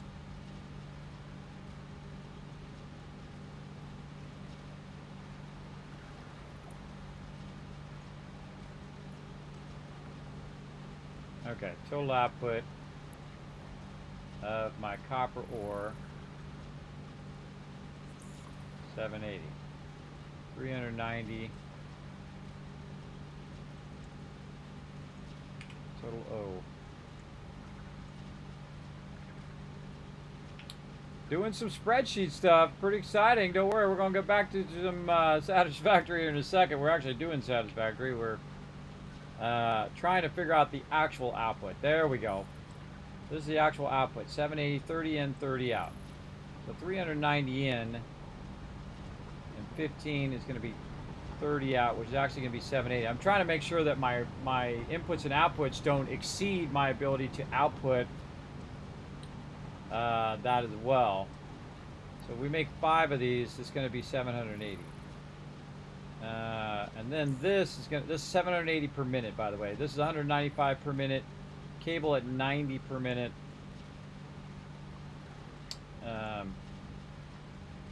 Yeah, I don't think this is actually right. 180 is not right. This should be. Oops. This should be 780.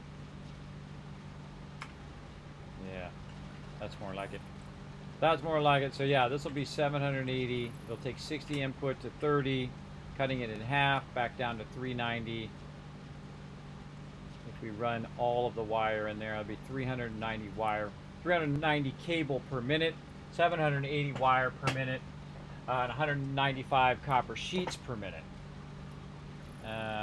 That's a much better number. All right, there we go. Okay, so back to work. We need 5 of these things for our wire.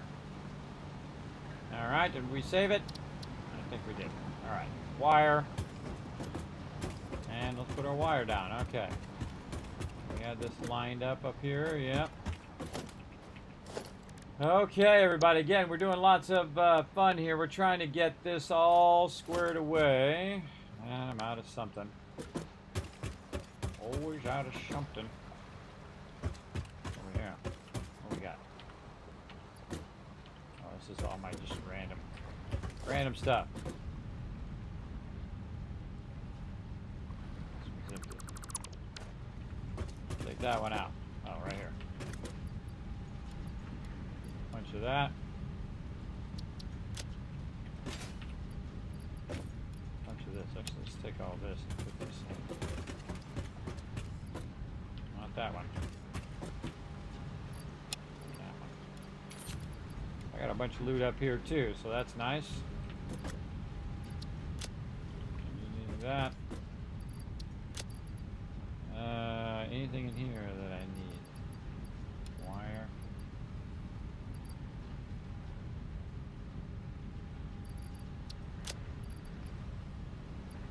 Alright. Feel myself winding down. My brain is not processing it fast enough. We'll hang in there. Try to get this done. Got really no plates. Luckily, I got a whole factory making them right over here. And also got a whole factory making rods over here. That's super easy too. Okay, you know what happens when I pull it out of there? It just goes and makes more. Oh god, just tons of that random stuff there. Okay, so we have that there. We're trying to put this over the top of this. Okay. And we want it to face that direction. Nope.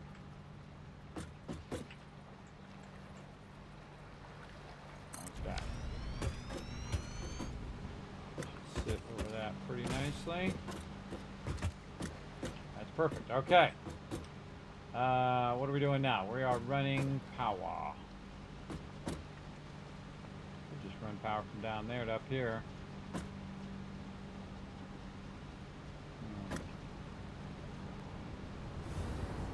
How are we running this power? We're running that under over to here.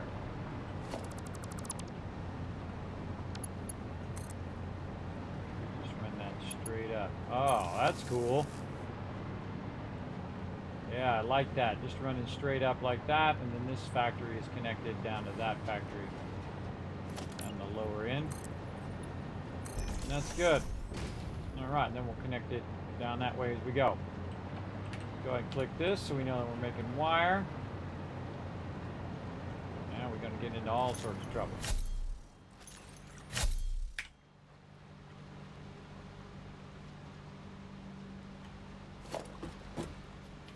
Need some rotors.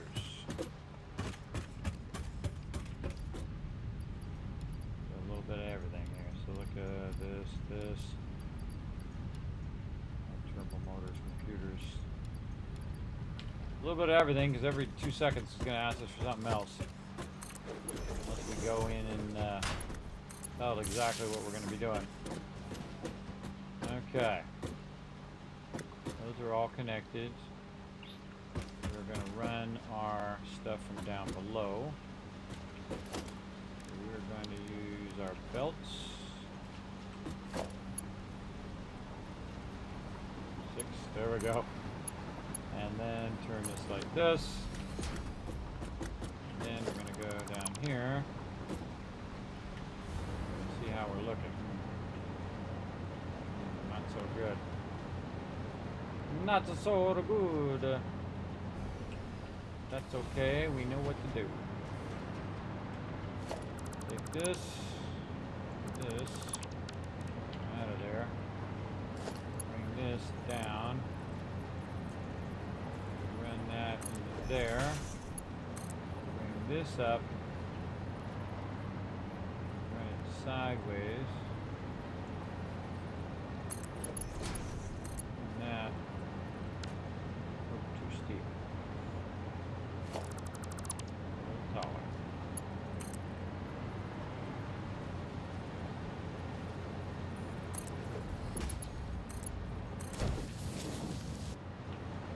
That's called working it right there. That's a working it.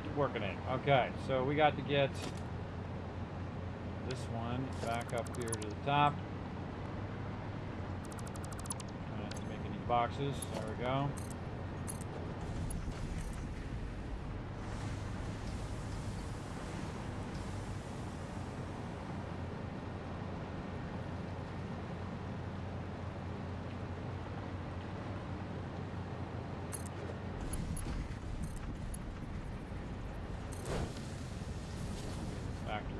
above.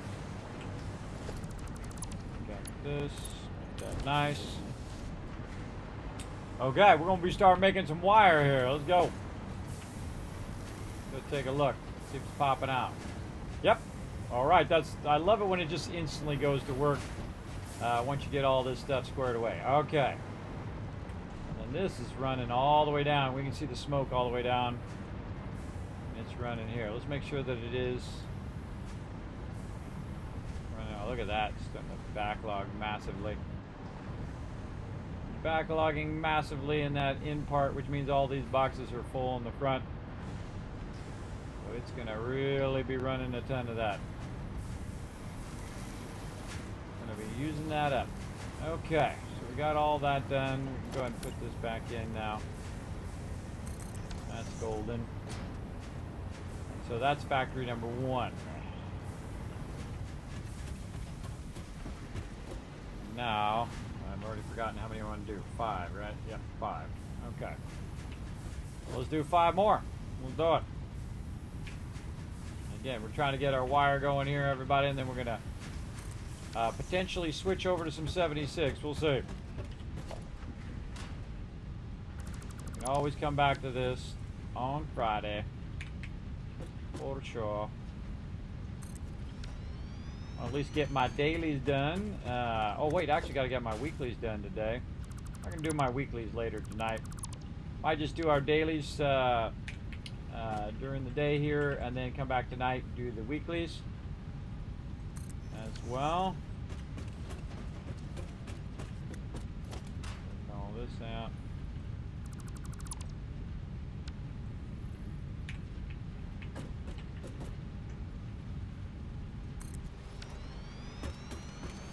Okay, getting these all lined up, and then what we're going to do is go through and get them all set up one by one.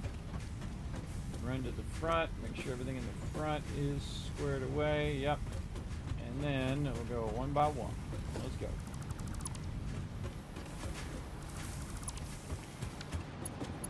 Here's our thing that's going to work the most. Basically our cross connections.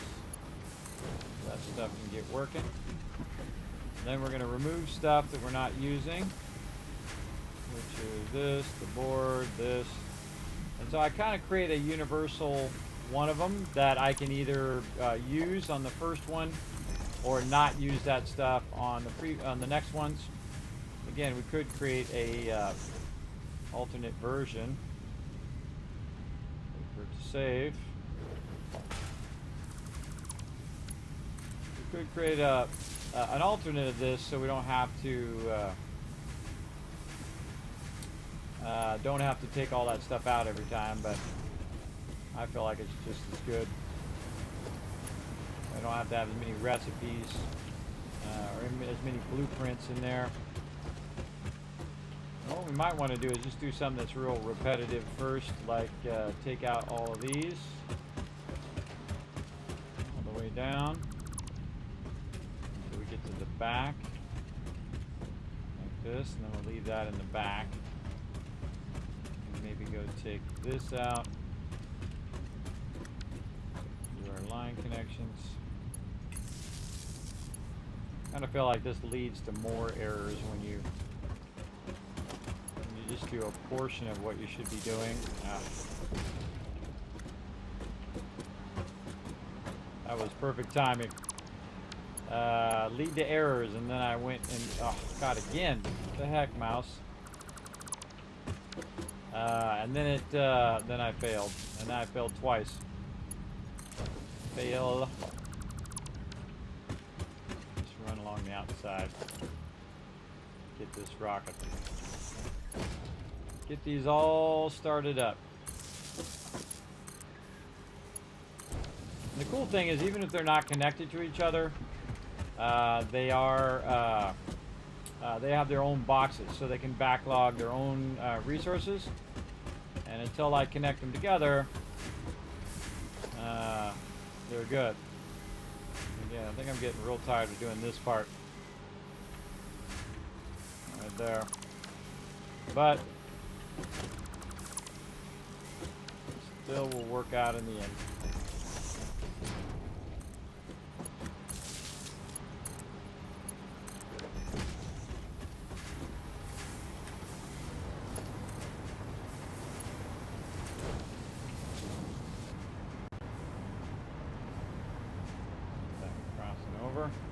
a lot of wire right now. A lot of wire.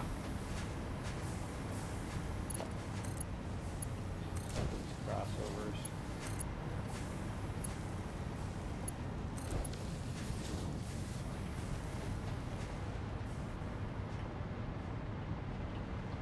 Back.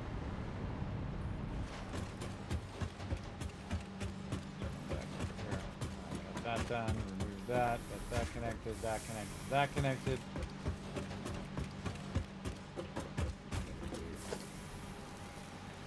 This part. I feel like this is the part that takes the longest each time. Trying to get all that little stuff. I could create a B version of none of that stuff already in there, that stuff already removed. And then I would only have to do the cross connections.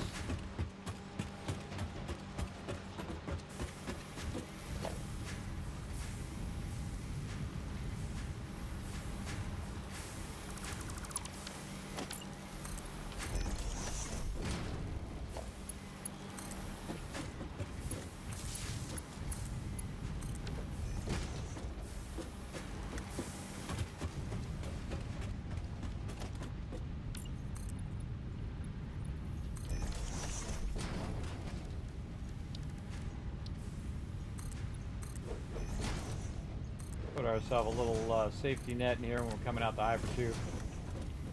Right there.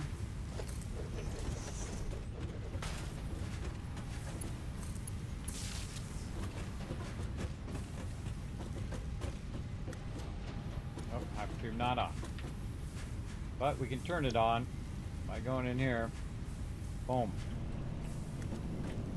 Pretty cool. Turn it on from the back. That's why I have that back there.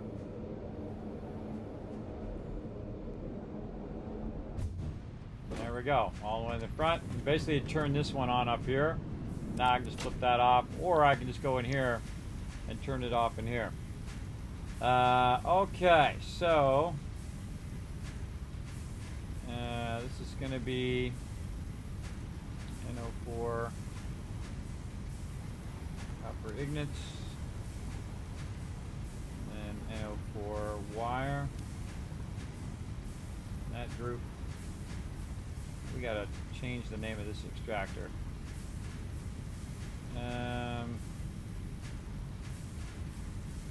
We have this on the. We have that on the blue printer. Take it off the blue printer so we can not be confused as to what those are. There we go. Let's see, NO4 wire, HT, and then wire back.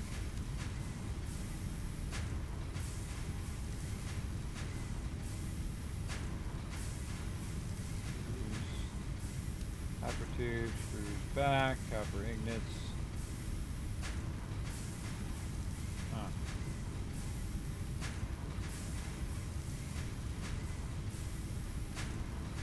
Ignits. Backs.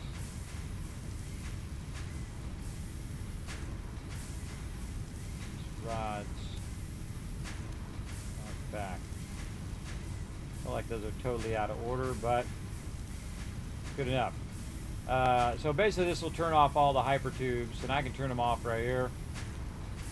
It'll turn off all the hypertubes if I run out of power. Automatically turn off all the extractors if I start to run out of power. Then it will run and turn off all of my concrete and iron plates and whatnot if it still doesn't have enough power, and so on and so forth down the way. You can still see I've got wire, cable, copper sheets over here. All that stuff needs to be eliminated big time. But we'll eliminate it as we go. But there we go. So we got our copper wire going. And again, it should be working all the way back. And now we're going to end up with a crazy ton of copper wire. And we could probably go down here. Your copper wire. Go down here, and wow, look at how nicely open this is now. And run over. Make a box first. Put our current stuff on there. Go in here and try to grab guess that is copper wire.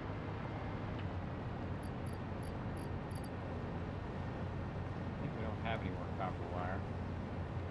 No, we used all our copper wire, that's right.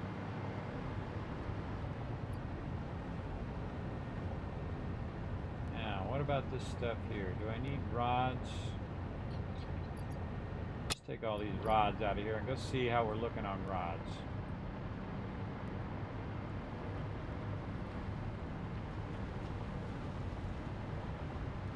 Rod's pretty backlogged, or do we want to throw this in here?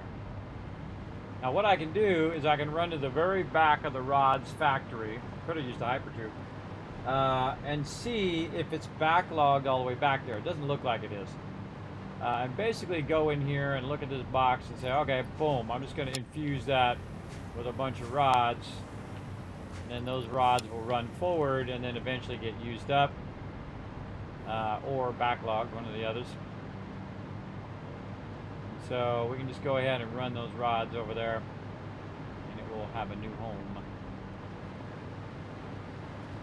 Organize our stuff.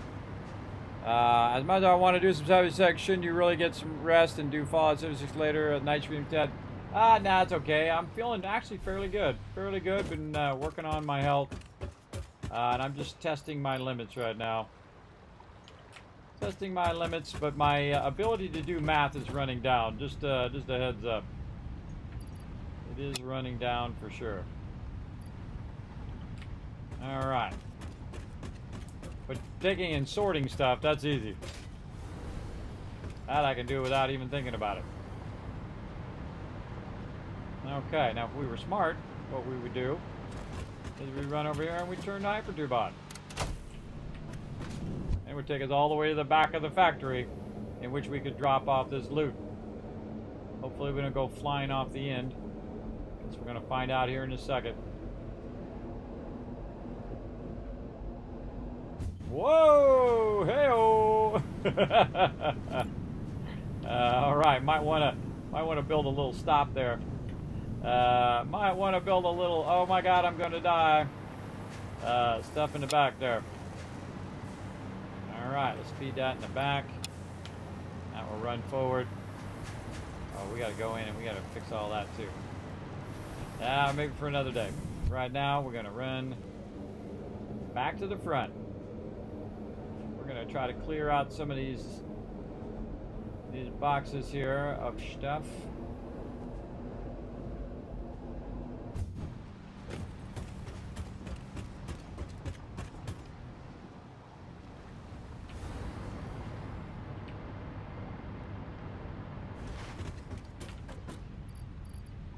Lots of plates.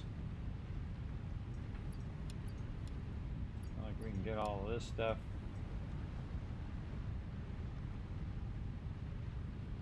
Yeah, let's just take all and see if we can get it. Nope. Close though. Some room over here somewhere. Let's make another box over here for all of this. Apparently we don't need to make more than one.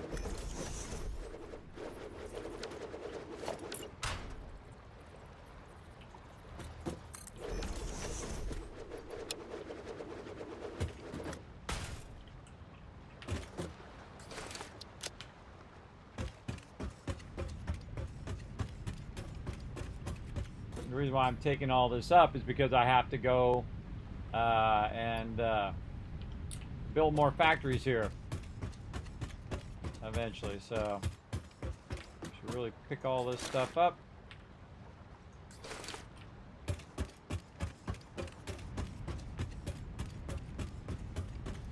Now we eliminated that first box. Awesome.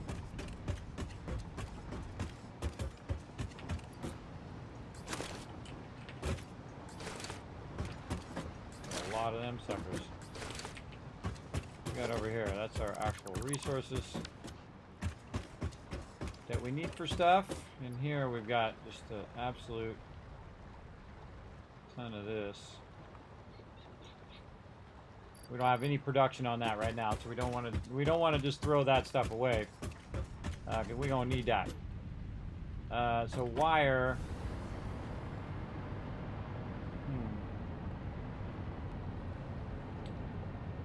What if I should do copper sheets next, and then wire? I kind of feel like this is a better idea because then I can put my smelters right next to each other. Big time.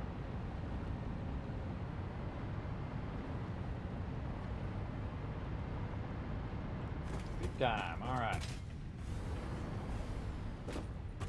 All right. We should stop there. We want to get some 76 in. Let's be smart, everybody. Let's be smart. All right. How many hours have we been going already? 15 hours and 36 minutes. We'll probably go for just a while longer. We'll jump into some 76. We'll try to get our dailies done. And then we'll come back later tonight. I'll work on my weeklies after I rest up. So yeah, that'd be a smart idea. Okay, let's, oh my God. I just want to sit and finish everything, everybody. I just want to sit and do all of my other resources and get them all nicely lined up. But you can see the difference between that over there and that monstrosity mess that's going on over there. And that gigantic stackers and things that we had. Then with this beautifully integrated blueprints that we can just replicate over and over and over again. And they fit very well under our 10 thing there. It's just really, really good. And of course now we're going to have, you know, multiple of those. Wait a minute. Wait a minute. No, we don't need another thing. We don't need another one of those. Because the ones from these we're going to split in half. And we're going to run it to our copper sheets. But yeah, I do my copper. All I need is a copper sheet factory. And then I could be running those. And then I need a cable factory. And then I could be running those. And that's going to actually do all the copper ignits right there. Yeah, that's going to output 780, and then we'll split it among all of that. So I should probably just put all of the wire into the cable, backlog the cable, and then once the cable's backlogged, then it will just make me a bunch of extra wire that I could use elsewhere. Because I don't really use that much cable. There is some stuff that we're going to use cable with, though. We're going to use all of these other resources that are up above. All right. We still got to do the train. We got to pull out all these other things. Got to annoyingly wait for it to save. Over here. But yeah, we got lots to do. Man, it's so cool how this is just starting to, right? You can just kind of see how it's starting to pop off, right? It's got the little signs on the front. And then over here, we have a little sign as we kind of go along, and all this other stuff's going to be taken out, and all cleaned up. And we'll do some reinforced iron sheets there, and then some modular frames, and then some steel. And then over here, I forget what what's next on wire, but we do wire. We could do quick wire on this side. Kind of match this over here. Yeah, we're gonna run quick wire down that side. So I do love my blueprinter there. We just put quick wire down there. Yeah, take all this out. Except for our hub. We don't need this manufacturer anymore. Let's take that out. That's just in our way.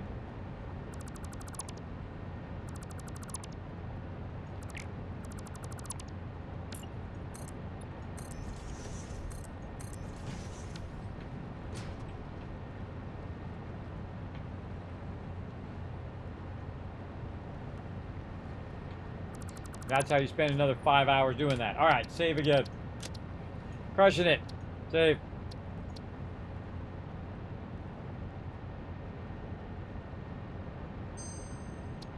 Okay. Again, we're going to come back on Friday and do some more Satisfactory. Let's go ahead and finish Satisfactory here and move on to 76. Let's go. Hey, thanks for watching this video. Help support more videos just like this one and keep the Kismet love train a-going by dropping by my Patreon and showing your support. Big thanks going out to Resident Spike, Rotisserie G, JC Hunter, AMZ, Carlos, Jeremiah, the Notorious TDK, and Scriplin. Click to watch more videos, and I'll see you next time.